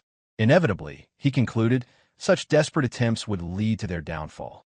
His confidence remained unshaken because in his mind, Ghislain would either collapse beneath the weight of Herald Desmond's advance or falter before ever reaching Cabaldi's fortress walls. The only regret that crossed his thoughts was that he would not be there in person to witness the young baron's ruin. Yet in Fenris, far from Cabaldi's laughter, Ghislain's vision stretched beyond the horizon. His preparations were no longer confined to the battlefield. Knowing what the future held, he quietly arranged for those closest to him to ready themselves. Letters were dispatched, one of them addressed to Branford Castle and others sent to the high-ranking nobles within the royalist faction. The contents warned of a catastrophe that would soon befall the kingdom, a calamity unseen yet inevitable. Within the solemn corridors of Branford Castle, Marquis Branford entered his study in his usual composed manner, dressed in formal attire befitting his station. His mind was burdened with growing unease about the ducal house, whose influence and military strength had swelled with alarming speed. As he approached his desk, his eyes caught sight of something unusual, a single unopened letter resting atop the polished wood, its wax seal bearing the crest of Ghislain Fenris. The Marquis had already heard rumors of Fenris's aggressive purchase of grain across multiple territories. Though his face betrayed no emotion, he wondered whether this letter might be connected to those strange dealings. He lifted it with deliberate care and broke the seal. The message within was concise, stripped of any noble formalities. Ghislain wrote of the unnatural heat blanketing the region and warned that such weather signaled the approach of drought. The advice was simple yet urgent. Stockpile food before scarcity struck. The tone was almost impersonal, ending with a curt note that those who failed to prepare would bear their own regret. It read more like a personal memorandum than a letter exchanged between peers of noble rank. Marquis Branford's brow furrowed as he reread it, his expression distant and analytical. To his pragmatic mind, Ghislain's message seemed absurd. He found himself wondering if the young baron had finally lost his senses. A warning about drought based solely on a rise in temperature. Such reasoning would be laughed out of any council chamber. In truth, no man of standing would take such words seriously. To act upon them would appear gullible, perhaps even foolish. Yet as night deepened, the Marquis found no rest. He wrestled with uncertainty, the image of Ghislain's calculated eyes haunting his thoughts. Count Aylesbury, too, had received a similar letter and had dismissed it outright, choosing to wait and see. To heed Ghislain's warning required courage and trust in a man who often defied comprehension. The first rays of sunlight crept across the marble floor, glinting against the still open letter. Marquis Branford remained in his office, lost in thought. If the message had come from anyone else, he would have tore it apart and thrown the ashes into the hearth. But the sender was Ghislain Fenris. The possibility that the young baron foresaw something others could not stir unease within him. It was then that Rosalind entered her father's office. Concern shadowed her expression as she called to him, having heard from the servants that he had not retired to bed the previous night. The Marquis stood silently, weary yet resolute. His sleeplessness was not born of fear, but of contemplation. His instincts had rarely betrayed him, and his judgments, more often than not, had proven sound. Yet whenever the name Ghislain Fenris crossed his path, doubt followed close behind, clouding his reason. Though the skies above remained clear and no sign of drought had yet appeared beyond the oppressive heat, Marquis Branford finally made his decision. He instructed Rosalind to summon the vassals and to deliver word to the royalist nobles under his influence. His tone left no room for question. Whether Ghislain's warning was madness or foresight, he would not risk being unprepared. Marquis Branford intended to convene the nobles under his banner and hear their opinions before taking action. The matter was delicate, for purchasing grain before the harvest season, when prices were poised to fall, was a reckless gamble in the eyes of the court.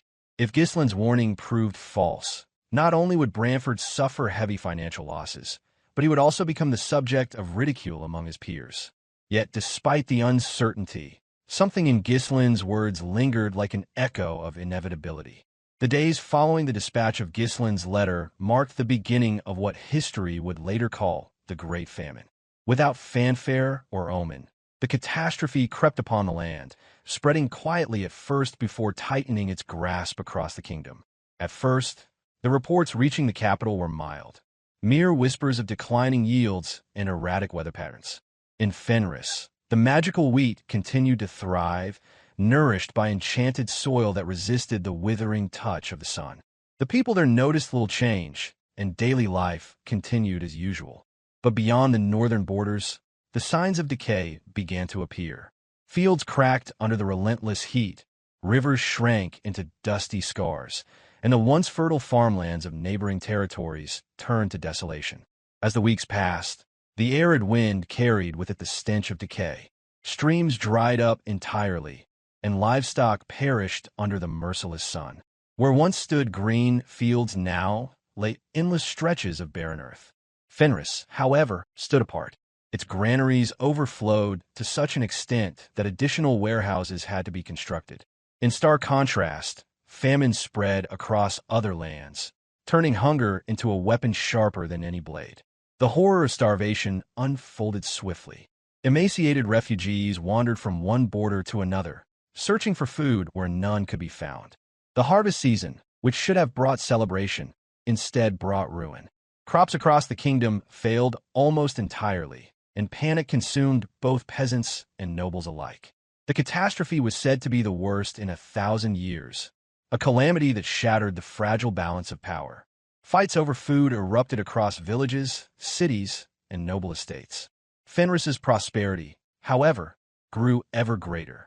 The northern food supply, long absorbed under Ghislain's control, had left no surplus for the trading guilds or rival territories. Marquis Branford, following Ghislain's advice, had stocked his storehouses well in advance, aided by Lady Muriel, who had used her private wealth to bolster their reserves. When the famine struck, their prudence proved invaluable. Both Fenris and Branford's lands stood firm while the rest of the kingdom descended into chaos. The drought went on to etch its name into history, and only Ghislain knew it would come. His knowledge was not born of prophecy, but of experience, the echoes of a life already lived. With harvests across the realm ruined, Fenris now held enough provisions to endure for a decade. Food prices surged beyond reason, turning grain into gold. The longer the drought persisted, the wealthier Fenris became, its barns transformed into vaults of power.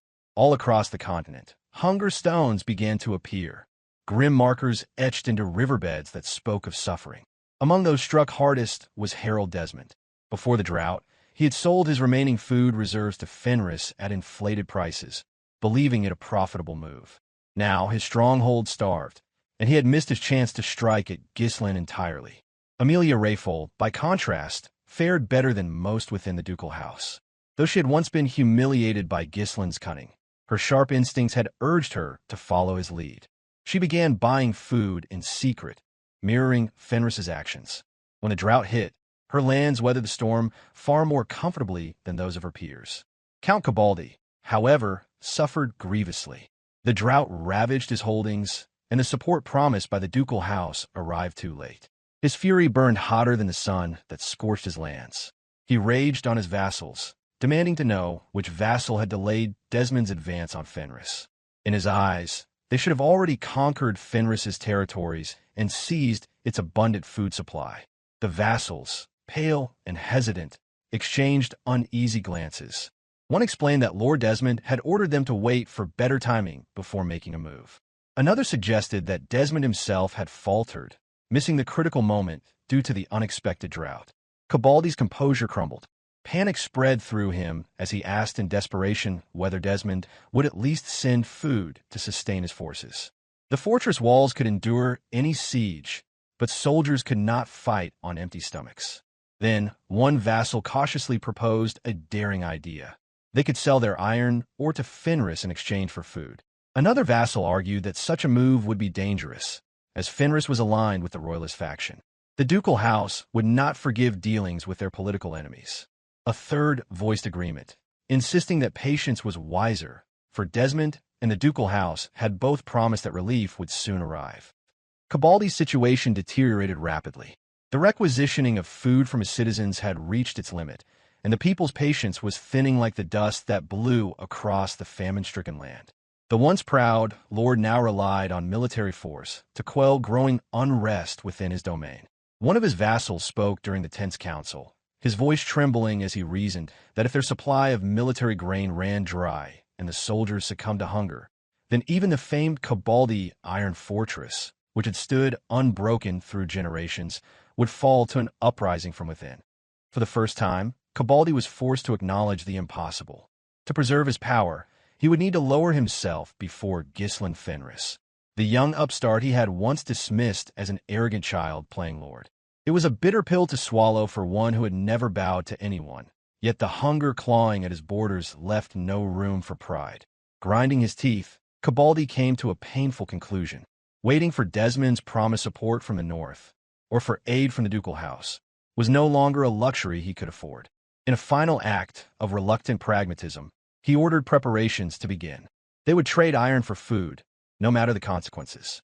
His vassals hesitated, their voices rising in anxious protest. Some pleaded for him to reconsider, fearing the wrath of the ducal house once word spread that Cabaldi had negotiated with the royalist-aligned Fenris. But Cabaldi's patience had reached its end. He dismissed their objections with disdain as he mused darkly that Baron Fenris would eventually die at the hands of the ducal house or herald Desmond regardless. Offering a bit of iron to a doomed man, he thought, would change nothing. With his pride momentarily rekindled, he boasted to his men that should the ducal house or Desmond object to his decision, they were welcome to confront him directly at his fortress. The Cabaldi Iron Fortress, after all, had never fallen in the history of his family, and he believed none alive possessed the strength to change that. With that final declaration, he demanded that a messenger be sent to Fenris immediately to arrange the exchange before starvation consumed them all. Yet, before the order could be carried out, one of the soldiers stepped forward, hesitation visible in his eyes. He attempted to speak, suggesting there was no longer any need for the trade. Confusion rippled across the chamber. Cabaldi's expression darkened, irritation turning swiftly into disbelief as the soldier continued his report. Fenris's army, he said, was already outside the fortress gates, an entire host assembled under Ghislain Fenris's command, ready for war. For a moment, Cabaldi could not comprehend the words. The idea that the young baron, whom he had mocked and underestimated, now stood before his fortress was unthinkable. But the truth was undeniable. In the midst of drought, while his own people starved, Fenris had transformed into a realm of abundance. Fenris' black cavalry unit advanced. These were no longer the mercenaries, but fully knighted soldiers, an elite force forged through Ghislain's brutal training. Their presence alone carried a weight of dread. Tales of their exploits during the war between Perdium and Dygald had already carved fear into the hearts of nobles. Among them was Gordon, now clad in newly forged armor. Yet Gordon complained to his comrades that the armor felt too stiff and small for his massive frame, earning a sharp rebuke from Torrin, who barked that he should be grateful for the effort it took to forge such protection. Gordon merely laughed, thumping his chest with pride and boasting that mana now coursed through his body, rendering him nearly invincible. He mused aloud that not even a blade could scratch his perfect muscles, armor or not. Ghislain rode past and struck Gordon lightly in the ribs, a casual yet forceful reminder that strength untempered by humility was a liability. The blow left Gordon momentarily stunned, his confidence replaced by grudging respect. Ghislain's expression remained unreadable as he rode, musing privately about the remarkable endurance of the dwarves who had crafted their arms and armor. Training Gordon had been an ordeal because of how whiny he was, but the results spoke for themselves. Ghislain's steed rode forward with unwavering momentum, proud and seemingly invincible. Upon his horse, Ghislain rode at the front with quiet determination, his gaze fixed on the iron fortress ahead. He had yet to complete the awakening of his fourth and fifth mana cores. Time had not permitted full mastery. But preparation or not, the moment he had long anticipated had arrived, and it was time for the first post for his conquest. Under the Fenris banner marched not only the original mercenaries who once served the house, but also soldiers drawn from various northern territories. Ghislain had secured these reinforcements through calculated dealings with the northern lords, offering Fenris's abundant stores of food in exchange for their men. Ghislain imposed a strict deadline upon himself and his officers, determined to move before rumors of his trade and provisions could spread across the north. Within a matter of weeks, the Fenris expeditionary force stood ready, over 3,000 strong, including 200 knights, though the majority were hardened infantry. Among the northern lords, only the great houses could assemble such a formidable host. As commander of this army, the well-fed lion of the north, Ghislain Fenris, led from the front. Unknown to Cavalry, Desmond had already sold much of his surplus grain to Ghislain, leaving his own resources stretched thin. It was a perfect opening, and Ghislain seized it with the precision of a predator sensing blood in the water. Ghislain rode ahead with only a small escort, Kaor and Gillion at his side, surveying the enemy lines that guarded the distant fortress. When Count Cavalry first glimpsed the approaching host, the scale of the army made him falter. With no aid expected from his allies and a mere 1,800 soldiers, supported by 42 knights, Cavalry realized that the odds had turned against him. He had once vowed to strike down Ghislain himself, but that confidence faltered when he witnessed the reality before his gates. Reports poured in one after another. The castle's protective moats had dried up from the long drought, leaving the fortress vulnerable. To Cavalry and his vassals, the idea of being challenged by a minor lord from a border fief seemed unthinkable. Yet the evidence stood before them. The border fortress had fallen, their food dwindled, and the morale of their soldiers sank. None of the vassals dared to speak the truth aloud, for fear of their lord's wrath. Cavalry racked his mind, unable to comprehend how Ghislain had mustered an army fit for a great lord. Some among his vassals whispered that royalist support must be behind it, a theory he neither confirmed nor denied. In the end, he forced his thoughts into order and masked his unease with arrogance.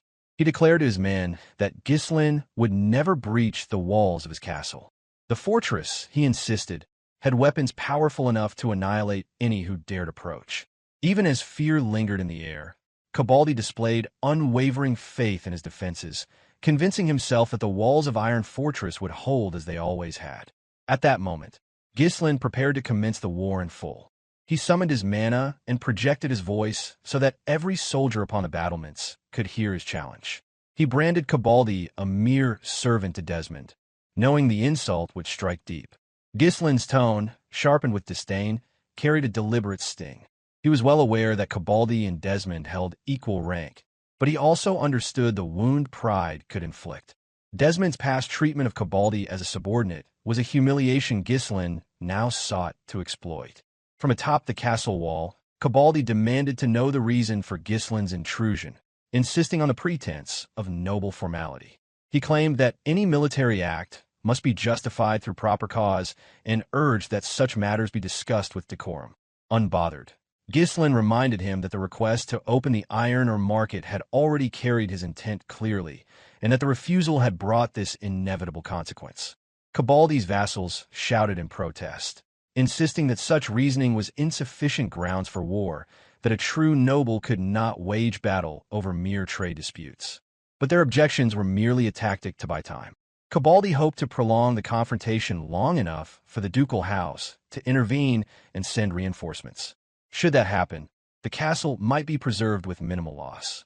Declaring that he would not engage with anyone who defied noble etiquette, He tried to veil his desperation beneath the guise of propriety. Hearing the words echo down from the battlements, Ghislain allowed a faint smirk to form. Inwardly, he recognized the moment for what it was, a formal declaration of hostilities wrapped in noble restraint. He accepted it gladly. The war, he thought, required an official beginning, and he would provide it. He raised his hand, calling his loyal aid. Gillion rode closer immediately and drew his bow, understanding without the need for words. Ghislain's patience had reached its limit. Cabaldi's delays would gain him no more time. The war under Fenris's banner was about to begin in earnest, and no hesitation would be permitted. Ghislain drew the bow string back, the movement smooth and deliberate. All that remained was to deliver the justification for war in a manner that could not be contested. Mana pulsed through his arms, gathering at the arrowhead until it shimmered with light. Though the act that followed would be branded as a sneak attack, he understood the necessity of formality. Without a proper pretext, interference from the royalist court or the ducal house could easily overturn his campaign. He needed a cause, one shot that would serve as both statement and challenge. The instant Ghislain lifted his bow, Count Cabaldi's knights reacted with trained precision. They surrounded their lord in a tight circle, shields locking into a barrier of steel. Cabaldi's voice rose in anger, cursing the audacity of Fenris's young lord, while his men braced themselves. Gillion moved closer, calling out that the fortress walls stood high, warning that the target would be difficult to reach from such distance. Ghislain barely acknowledged the concern. He spun the arrow once, tightening the bow string further until it trembled with restrained power. Mana gathered along its shaft, thick enough to hum in the air. No mortal defense would withstand the force he prepared. At the last moment, he altered his aim, not at Cabaldi himself, but at a spot just beside him. His steed, well trained and attuned to its rider, crouched low as if anticipating what was to come. Ghislain's boots met the ground, steadying his stance. His entire frame aligned into perfect form, the kind of posture born from years of discipline and battle. In a single motion, the arrow was loosed. The bow snapped, and a surge of wind burst outward, rippling across the field like the breath of storm. Few noticed the tremor of mana that followed, yet those who did felt the air grow heavy with danger. The arrow cut through the distance with impossible speed. To the men upon the battlements, it appeared only as a flash of light. The knights who had raised their shields to guard their lord braced themselves, but even their finest iron offered no defense. The missile pierced through shield and armor alike, splitting the head of the knight directly before Cabaldi. Metal, flesh, and helmet shattered in a single instant. The shaft continued, grazing Cabaldi's left ear as it passed. A thin line of blood marked his face while the ruined corpse of his knight collapsed before him. For a heartbeat, Count Cabaldi could not move. The duchy's intelligence on Ghislain's power had never prepared him for such devastation. As he stared across the field, disbelief consumed him. The army standing beneath Fenris's banner numbered far beyond what any barony could muster, and yet the proof stood undeniable. The heir of the Northern Wolf had come knocking at his gates. There had been no official declaration of war, no sanctioned hostility between Fenris and Cabaldi. Thus, with that single arrow, Ghislain had made his declaration, a wordless pronouncement that war had begun. Far away in the capital, the royalist nobles convened daily to manage the crisis of drought. Supplies dwindled. The grain stores had long been depleted. Only Marquis Branford and Count Aylesbury maintained stable reserves, while most of the others faced growing unrest among their people. When the news reached them that Baron Fenris had launched an attack, the entire council chamber fell silent. Count Aylesbury was the first to speak, voicing that it was through Ghislain's earlier reminder that they had survived the famine at all. But to ignite a war during such hardship, he reasoned, bordered on madness. Count Norton agreed, his tone laden with concern. Seated at the head of the table, Marquis Branford tried to steady his thoughts. Reports confirmed that Baron Fenris had initiated hostilities, yet the Marquis could not accept it easily. To maintain order, he suggested that perhaps Count Cabaldi had attacked first, seeking to seize Fenris's grain. He then demanded to know what justification had been given for the conflict. It was Rosalind who broke the tension. Calmly, she explained that the cause lay in Cabaldi's refusal to open the iron market to Fenris or any neighboring lands. This, she continued, had revealed another truth. that Cabaldi's trade had been nearly monopolized by the Desmon territory. Ghislain's action had not merely stirred a border dispute. It had set in motion a chain of consequences that would ripple through the entire kingdom. Count Aylesbury finally spoke again, remarking that justifications for war could always be invented, but none could erase the disaster that had already begun. The chamber filled with uneasy silence, each noble wrestling with uncertainty. It was Marquis Maurice Macquarie who spoke, his voice sharp with irritation as he declared that everything now made sense. To him, the entire affair had confirmed his suspicions about Ghislain's recklessness. Still harboring bitterness toward the young baron, Maurice urged that Fenris be cut off immediately before Ghislain could bring further ruin upon the royalist faction. He pressed Marquis Branford to withdraw his guardianship over the boy, claiming it was the only way to preserve their dignity and stability. Standing behind Maurice were two of his vassals. One echoed his master's stance with emphatic agreement. The other suggested that their energy should be spent on alleviating the famine rather than fueling another conflict.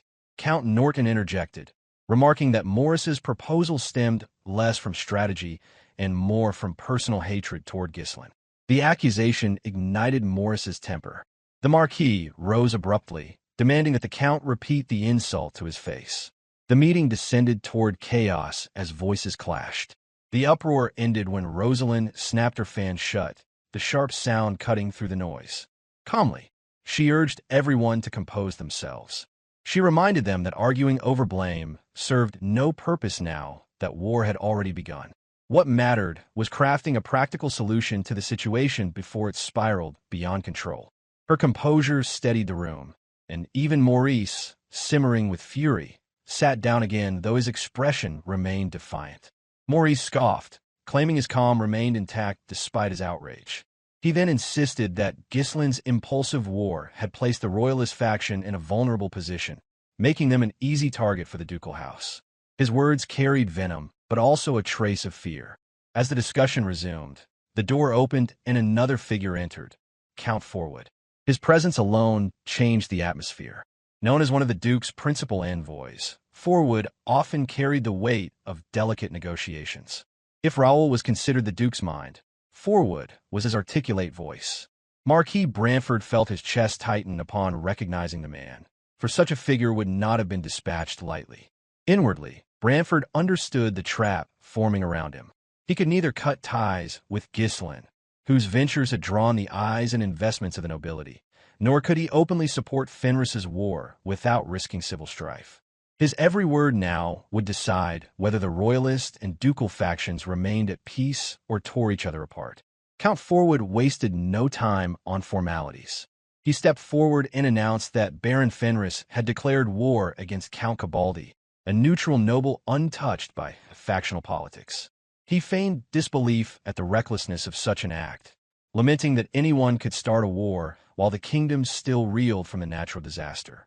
His tone was calm, yet beneath it lay accusation. Confident in his mission, Forwood demanded a clear answer, whether Ghislain's wore the sanctioned will of the royalist faction. Marquis Branford fell silent, his gaze fixed on the table as his mind raced for a response that could preserve peace. Around him, the other nobles measured Forwood's confidence and exchanged uneasy glances. Count Norton quietly acknowledged that the Duke's intelligence network must have been extraordinarily thorough to move so quickly. Count Aylesbury shared the thought, noting the certainty with which Forwood pressed his case. Observing the scene, Rosalind realized how precarious their position had become. If the neutral nobles turned against them, the ducal faction would seize the advantage in influence. Everything now depended on her father's words. The very survival of the royalist faction hung in the balance. Should Ghislain fall, their influence in the north would collapse entirely. But if he triumphed, if he captured Cabaldi's grand iron mine, the gamble might yield a strength unmatched in decades. Sensing the hesitation in the room, Forwood prepared to demand reparations and perhaps even force an apology that would humiliate the royalists. Yet before he could act, Marquis Branford finally lifted his head. In a composed, steady voice, he declared that Ghislain had acted under his authorization and that the war was justified. The statement struck the chamber like a thunderclap, crushing Forwood's hope of negotiation and turning his confidence into stunned disbelief. The Royalist faction had always abided by a single principle: civil war must be avoided at all costs.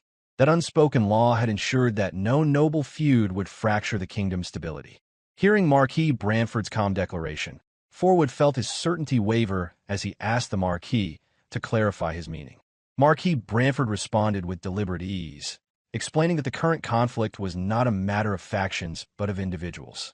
The war between Baron Fenris and Count Cabaldi, he declared, was a personal feud, not an official act of the Royalist cause. By framing it so, he denied the ducal house any lawful justification to intervene. Forwood countered swiftly, refusing to yield. He argued that even personal wars had their proper time, and to turn away from such recklessness was to neglect their sacred duty as Royalist nobles, to uphold the peace and order of the realm. A faint smile curved across Marquis Branford's lips, followed by a weary sigh. He remarked that Forwood's inability to grasp the subtlety of the matter explained the Duke's hypersensitivity toward every northern disturbance. Then, in a stroke of precision, he turned the argument back upon his opponent, asking whether Count Cabaldi himself belonged to the Duke's faction. The question froze the chamber. If Cabaldi were indeed of the ducal house, then the Duke could not intervene without breaking neutrality. If not, neither faction had any right to interfere. In that single exchange, Branford secured a fragile balance. Fenris and Cabaldi were to settle their own fate on the field of battle, without the shadow of greater powers behind them. The scene shifted back to the northern front, where the roar of war had already begun. Count Cabaldi's enraged cry echoed through the air after Ghislain's arrow had nicked his ear, a wound slight in size, but vast in humiliation. Unmoved by the chaos his shot had caused, the young lord of Fenris returned the bow to Gillion with quiet satisfaction. To him, the act had served its purpose, a message of intent delivered in the most direct form possible. Watching beside him, Kaor muttered a dry remark on Cabaldi's misfortune, amused that the Count would likely never adorn his ears again. Trembling with rage, Cabaldi felt both the sting of pain and the weight of shame. He realized how close death had come. Only a breath had spared him from the fate of the knight who now lay slain at his feet, his armor split and blood pooling beneath him. Through clenched teeth, Cabaldi commanded his troops to their stations. He swore that the intruder would learn the cost of trespassing upon the fortress that had never fallen, not once in its long history. Despite dwindling rations and exhaustion from the famine, the Cabaldi soldiers rallied to their posts with practiced precision. Lines of catapults and heavy ballistae creaked as they were drawn into position. The fortress, deprived of food yet rich in pride, stirred like a wounded beast preparing to strike. From the opposite side, Gillion observed the movement along the walls and informed Ghislain that the enemy was preparing to retaliate. Staying composed, Ghislain merely reflected that such quick coordination came from long habit. The men of Cabaldi had defended their keep too many times to falter now. Within moments, the enemy soldiers finished loading and drawing their weapons. Their captain shouted a report, and Cabaldi, consumed by fury, barked a single order to fire. In his mind, a single victory here would change everything. If he could crush Fenris and capture Ghislain alive, the famine would no longer threaten him. Fenris's grain and gold would become his salvation. Then the sky darkened. Hundreds of arrows arced downward in a rain of steel, blotting the sunlight above the battlefield. The air was filled with the hiss and whistle of death descending. Yet Ghislain remained astride his steed, utterly fearless. The men beneath his command did not flinch either. They had lived through storms of fire before, and Cabaldi's siege weapons were but toys compared to the trials they had survived. Those of lesser skill among them raised their iron shields and secured the wooden barriers planted into the earth, forming solid lines of defense. The sound of arrows striking would thunder through the air. Through it all, Ghislain remained unshaken. The wind stirred his cloak as he reached for his sword, drawing it with calm precision. At the front, the shields absorbed the brunt of the assault, splintering under the barrage, yet holding firm. With each movement, he deflected arrows that came within reach, steel flashing in rhythm with the storm around him. The arrows shattered against his blade and scattered harmlessly to the ground. Surrounded by chaos, the Lord of Fenris moved with the ease of one long accustomed to the madness of war. Kaor and Gillion moved with flawless precision beside their lord, their blades cutting through the air in fluid arcs as they struck away the descending arrows. Each motion reflected countless hours of discipline forged under Ghislain's relentless instruction. Day after day, their bodies hardened and their instincts sharpened, driving them ever closer to the realm of the high-level knights. The ordinary knights of Fenris could not yet match such skill, yet every one of them bore shields forged by dwarven hands. Crafted from dense iron and tempered in secret furnaces, those shields stood firm even under the heaviest assault. The sound of arrows striking them echoed like relentless rain, but no cry of pain followed. Despite the magnitude of the barrage, not a single soldier within Fenris's ranks fell. When the smoke of dust and feathers settled, the army still stood unbroken, their formation intact and their morale unwavering. From atop his battlements, Count Cabaldi stared in disbelief. His mind refused to grasp what his eyes revealed. His vaunted fortress, his impenetrable defenses, none had availed him.